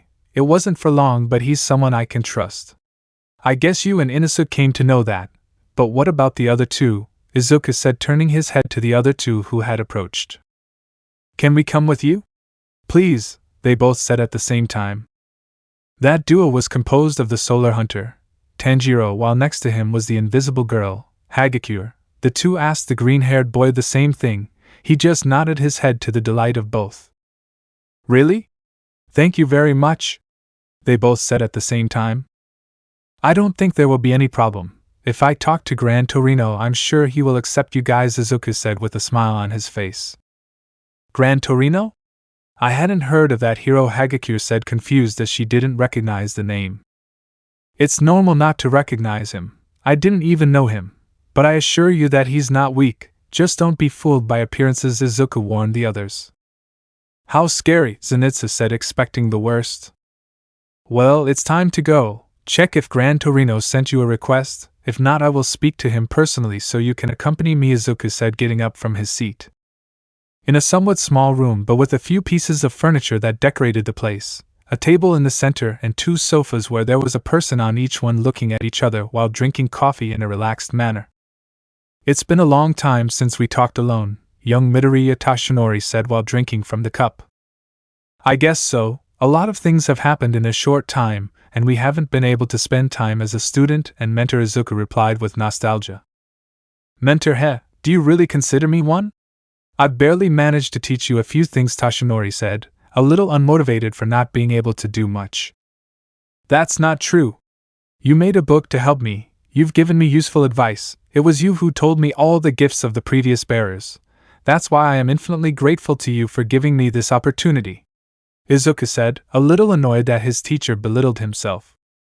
Young Midoriya, you are undoubtedly the best student, but I think it's time for me to be on your level. I will give you the last lessons for One for All and to reach its perfect state, Tashinori said quite seriously, giving the green-haired boy chills. Last lessons? Perfect condition? What do you mean, Toshi?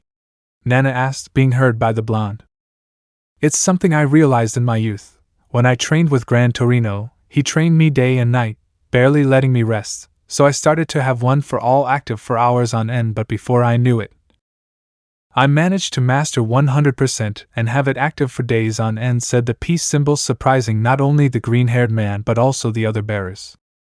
Having One for All activated for days on end? Is that even possible? Izuku asked in amazement. Yes, and I think that's the only thing I can teach you, but it's also the last thing, Tashinori answered seriously. I understand. When will you teach me that? Izuku asked with slight fear in his voice. I was planning to do it during the internship, but you still have to complete the approval of the pillars, right? When you finish it I could start training you, said the blonde hero. I understand, I just need to do the last 2 tests, and I will be called for the pillar ceremony. If I remember correctly, I still need the Kenroji test and the Shinazugawa test, Izuku said. That's good. When you're a pillar, let me know and your training will begin. By the way, who will you do internships with? The symbol of peace asked curiously. With Gran Torino. I don't know why he sent me a request, it must be for a reason, right? Izuku said, scaring the blonde. Gran Torino? All Might was shaking just hearing the name. March 28th. Train station. The students were quite excited, each one with their group or partner with whom they would go to the same internship, all waiting for the signal from their teacher to be able to go to their internships. The excitement ran through each of the students. Everyone has their outfits, right? Aizawa said with his exhausted voice. Yeah. The students' response was immediate. They were all excited, and although some wanted to hide it, from afar it was clear that they couldn't wait any longer to do their internships. The excited response of the students made Gojo laugh at everyone's encouragement. Dash, hee. Megumi is excited too, Satoru thought with amusement. Remember, you can't use them in public, don't throw them away, Aizawa said as usual. Yeah. Make sure you keep your manners in front of the professionals, you are more powerful but they have more experience, Gojo warned. With all this, good luck, go beyond the limit plus, Aizawa said with his tired voice. Ultra. Tokyo, Hosu. Gym, Fake City. Gran Torino. Is he here? The small group entered the gymnasium that really looked like a damned city. There were several buildings where the old man could be hiding. The students walked slowly while shouting the name of the retired hero. The green-haired boy, tired of not receiving an answer, tried to feel some amount of cursed energy to be able to know where the ex-hero was. Deku began to walk to a specific building, being followed by everyone else, who nervously expected some surprise attack from the hero. They took the green-haired boy's warnings very seriously. Gran Torino. Here we are, said the green-haired boy entering the building. I'm here. Ha. All Might? The giant figure of the symbol of peace appeared at the entrance. No one, not even Izuku himself, expected that the great number one hero would be in this place. Everyone was surprised as they admired the aura that the hero emitted while he made some poses to show off his muscles. But as was customary, at least for Izuku, the symbol of peace spat blood from his mouth while smoke came out of his body, returning to his civilian form to the surprise of the entire group except for the green-haired man who already knew that form. Hey! An imposter? Are you Gran Torino? Zenitsu shouted, surprised and shocked. What are you talking about, brat? I'm here. The old man was sitting on a couch near the entrance. Everyone looked confused at the ex-hero. To look back at the skeletal blonde, they had no idea what was happening. They were too confused to the point that they looked at the green-haired man who was more understanding of what was happening. Izuku-san. The group of students shouted at Midoriya looking for some explanation. The green-haired boy understood but was still unsure of what he could and could not tell. He moved a little forward to get the attention of the blonde hero. Shall I explain everything? Izuku asked. I remember you said it yourself. What's the point of hiding it from your allies, when your enemies already know? Say everything, even all for one, Tashinori replied. Well, this will take a while, Izuku sighed, a little exhausted. Wow. Is it okay for us to know about this? I mean, it's something quite secret, Tenjiro said, still processing the information received. Everyone had taken their seats, and after having heard the whole story of that inherited power and the terrible villain who pursued that power, a story of a monstrous villain and a power that goes beyond dreams and hopes, the students were amazed by what they had heard, although Inosuke did not understand even half of the terms that had been said. Okay, All for One and the Demon King, Muzan, and from what we know the evil sorcerer Geto, have joined in an alliance. They know the secret perfectly and I think it's better that more people know about this, Tashinori replied. It's a big weight off my shoulders, Izuku said more relaxed. The worst evils together. It sounds very dangerous, brat. Are you sure you can fight All for One? Gran Torino asked the green-haired boy. I don't know. In the USJ I faced the successor of All for One. The fight was close but I think I could win it if it weren't for that Nomu and the volcano curse. But if I faced him again he would also be stronger, Izuku said, thinking of a hypothetical case. Would you lose? The old man asked curiously. I would win in a landslide victory. Dash, I really feel like that could have been easily said by Casey-chan, Tenjiro thought amusedly. Heh, it's good that you have confidence now. When I first met you you could barely talk to anyone, and if you did you trembled more than a damn jelly, Gran Torino said embarrassed to the green-haired boy. Hey, Izuku complained blushing. Leaving that aside. Before going on patrols, you will have to do hunter training, but since neither I nor Gran Torino know about that, young Midoriya will be your teacher, Tashinori said, taking his hero form for a few moments. Huh? Why me? I think the answer is obvious, Tenjiro replied. We'll do this.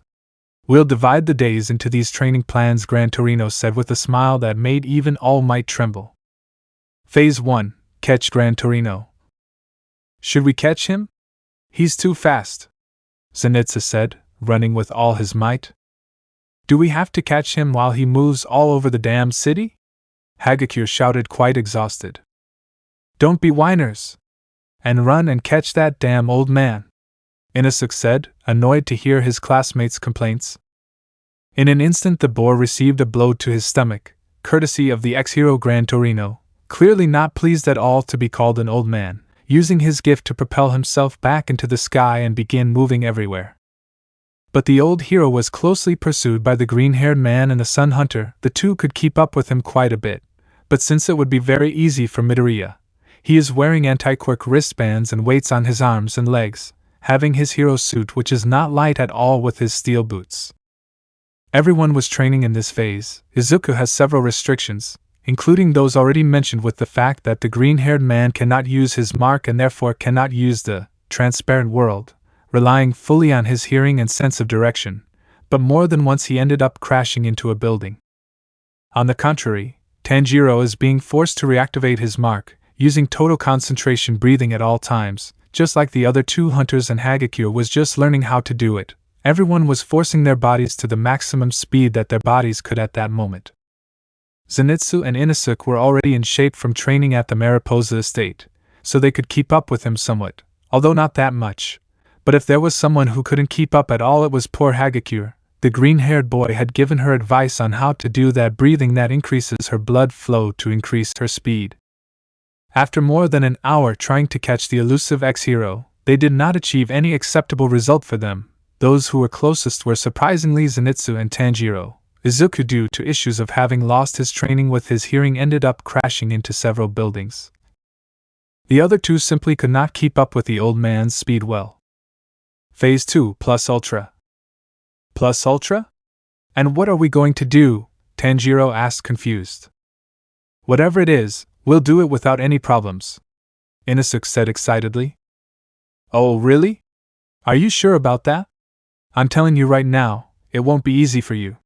Do you know why? Because I'm here. His second training is to fight for 1 hour against All Might, Gran Torino said to everyone's terror. This must be a fucking joke. We are dead, Zenitsu shouted. I'm sorry, but I won't hold back, All Might apologized with a smile.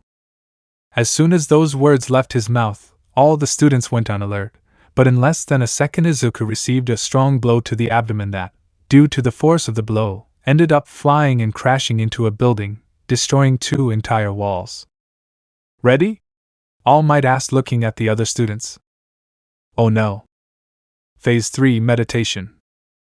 The name said it all. Students were supposed to do meditation to relax their body and mind, but still everyone had to keep the full concentration breathing activated for 30 minutes, something that was a piece of cake for hunters.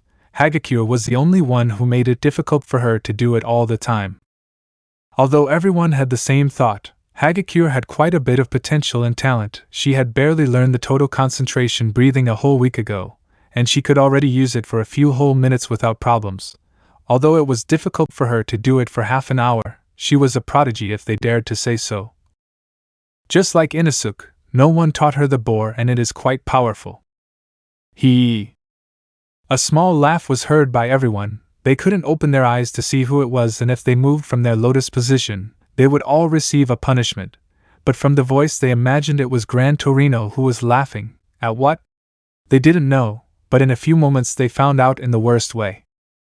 A loud, irritating sound that drove anyone crazy, a sound like a fork was scraping across a plate hard and slowly to make the worst noise possible, and clearly Izuku and Zenitsu, who had the most sensitive hearing of all, were suffering too much. Ah! Stop that noise! My ears hurt, Zenitsu shouted, covering his ears. Who is doing that? Izuku complained, annoyed. They moved. Everyone will have to start the 30 minutes again, Gran Torino said to everyone's terror. What? A total suffering. Every time it was around 20 minutes, Gran Torino and All Might placed or made an irritating and annoying sound that made at least some people lose concentration, and the move worked out quite well for them. Izuku and Zenitsu were the ones who suffered the most in this training. Inusuke was the one who followed them. He also ended up making everyone lose. Hagakure was the one who stood out the most in this training. She tolerated annoying noises well and seemed to be good at thinking about nothingness itself for a long time. Of course, to see if it moved or not, She wore long pants with a long-sleeved sports shirt with a hood on.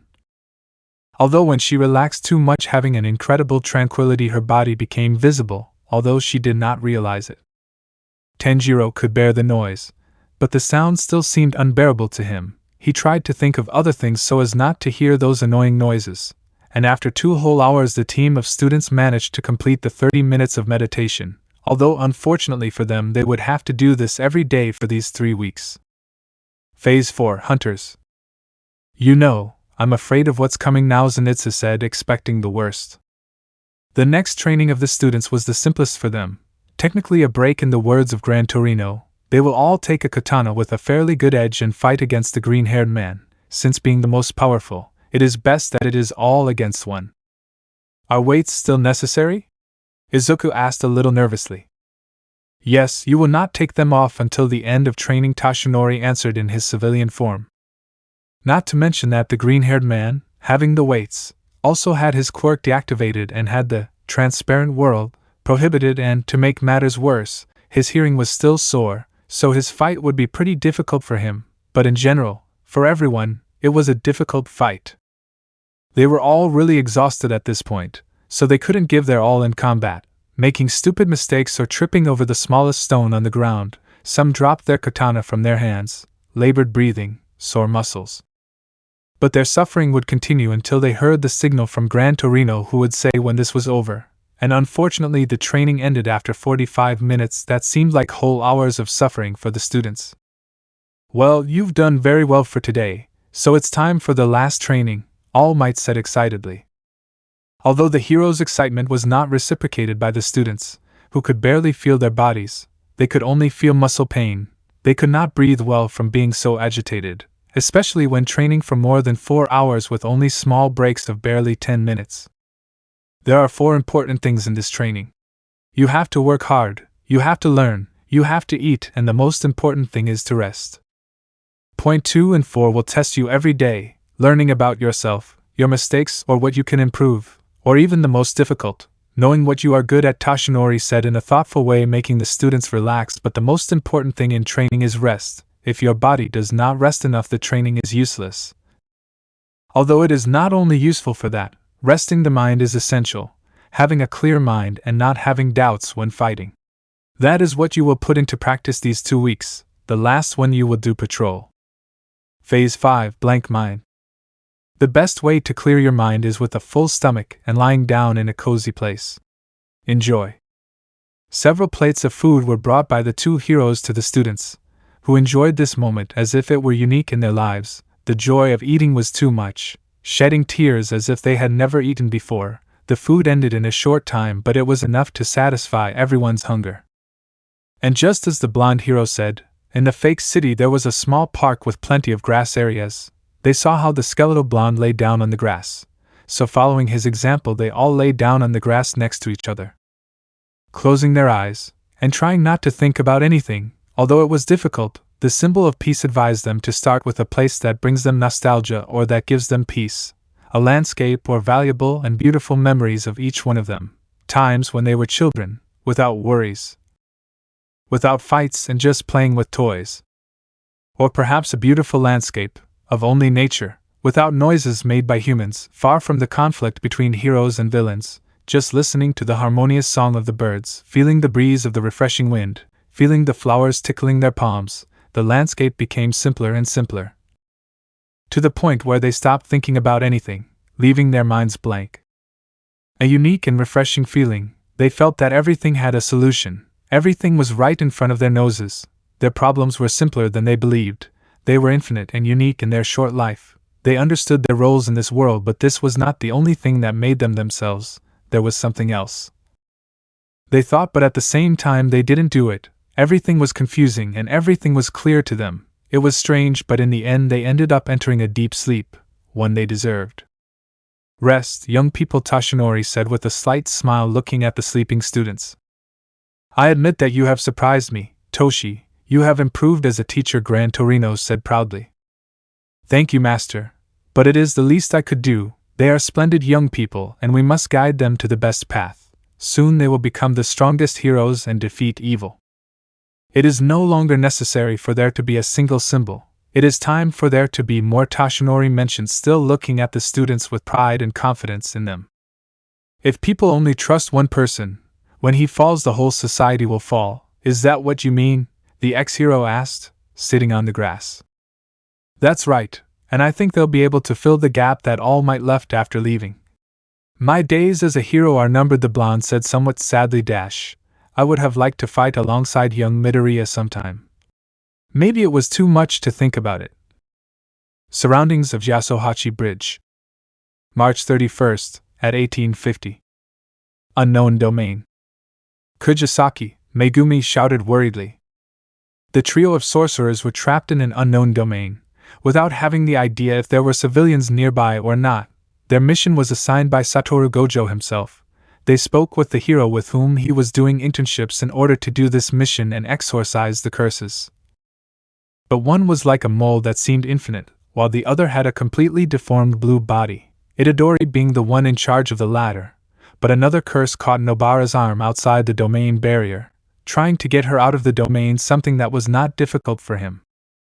I'm fine. Just keep smashing moles, Kujisaki said before being taken out of the domain completely. Damn. Why does something always absorb her?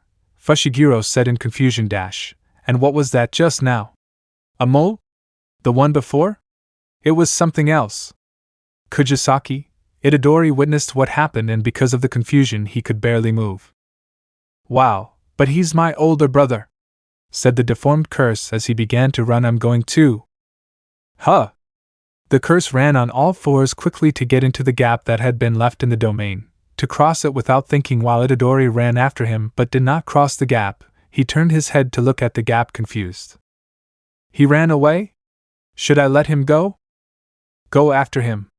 Kujisaki and the other thing left the domain.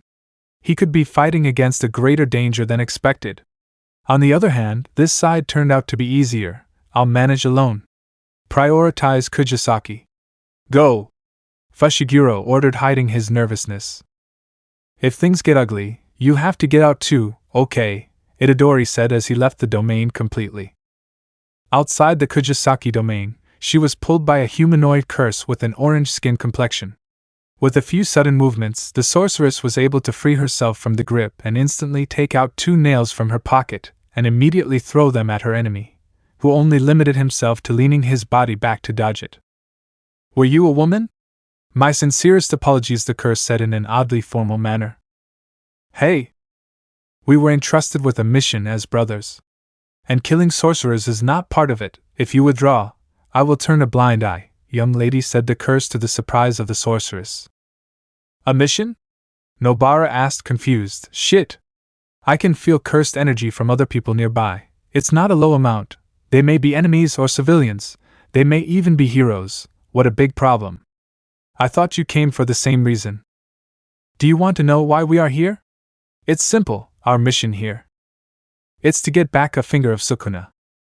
Near the Yasuhachi Bridge, more specifically on the road near the named bridge, there were 2 curses blocking the path of 3 girls. The curses had humanoid figures. One was visibly male and the other looked from afar like a woman. They were both wearing loose clothing, a long white shirt accompanied by a purple sweater in the case of the man, while in the case of the woman the look was dark green. The man was quite tall with a well-worked body, his dark brown hair tied in 2 buns and with bangs that fall messily on his face.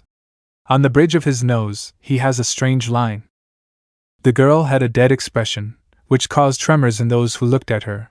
Her hair was white as snow, her emerald eyes bright, having a line that crossed the bridge of her nose just like the other subject, with the difference that this line seemed to be made of green jewels that shone in the dark night. Uravati, Maki, stay alert. The 2 girls named obeyed the order, but the one who gave the same order activated her gift, unleashing rays throughout her body, rays of a strong green that began to make her eyes shine like beacons in the darkness. Her green hair lit up a little more, and she instantly positioned herself ready to dodge or counterattack any attempt from her enemies in front. Kurari! Let's take care of this quickly. We have to help Kujisaki, Maki said, so the other green-haired girl nodded. What grades are you 2 in? Uraraka asked seriously as she put her palms together.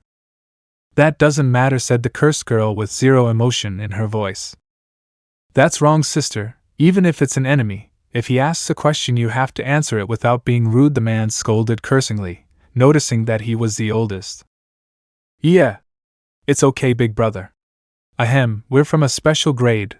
No more questions. Her brother's scolding changed her attitude to a little girl being scolded, and then she responded with her dead tone again. Special grade? Let me know in the comments below if you guys want the next part. Also check out my other video that has been shown and left. Thank you for watching. If you enjoyed this video, please like and share this video. And have a fantastic day. Bye.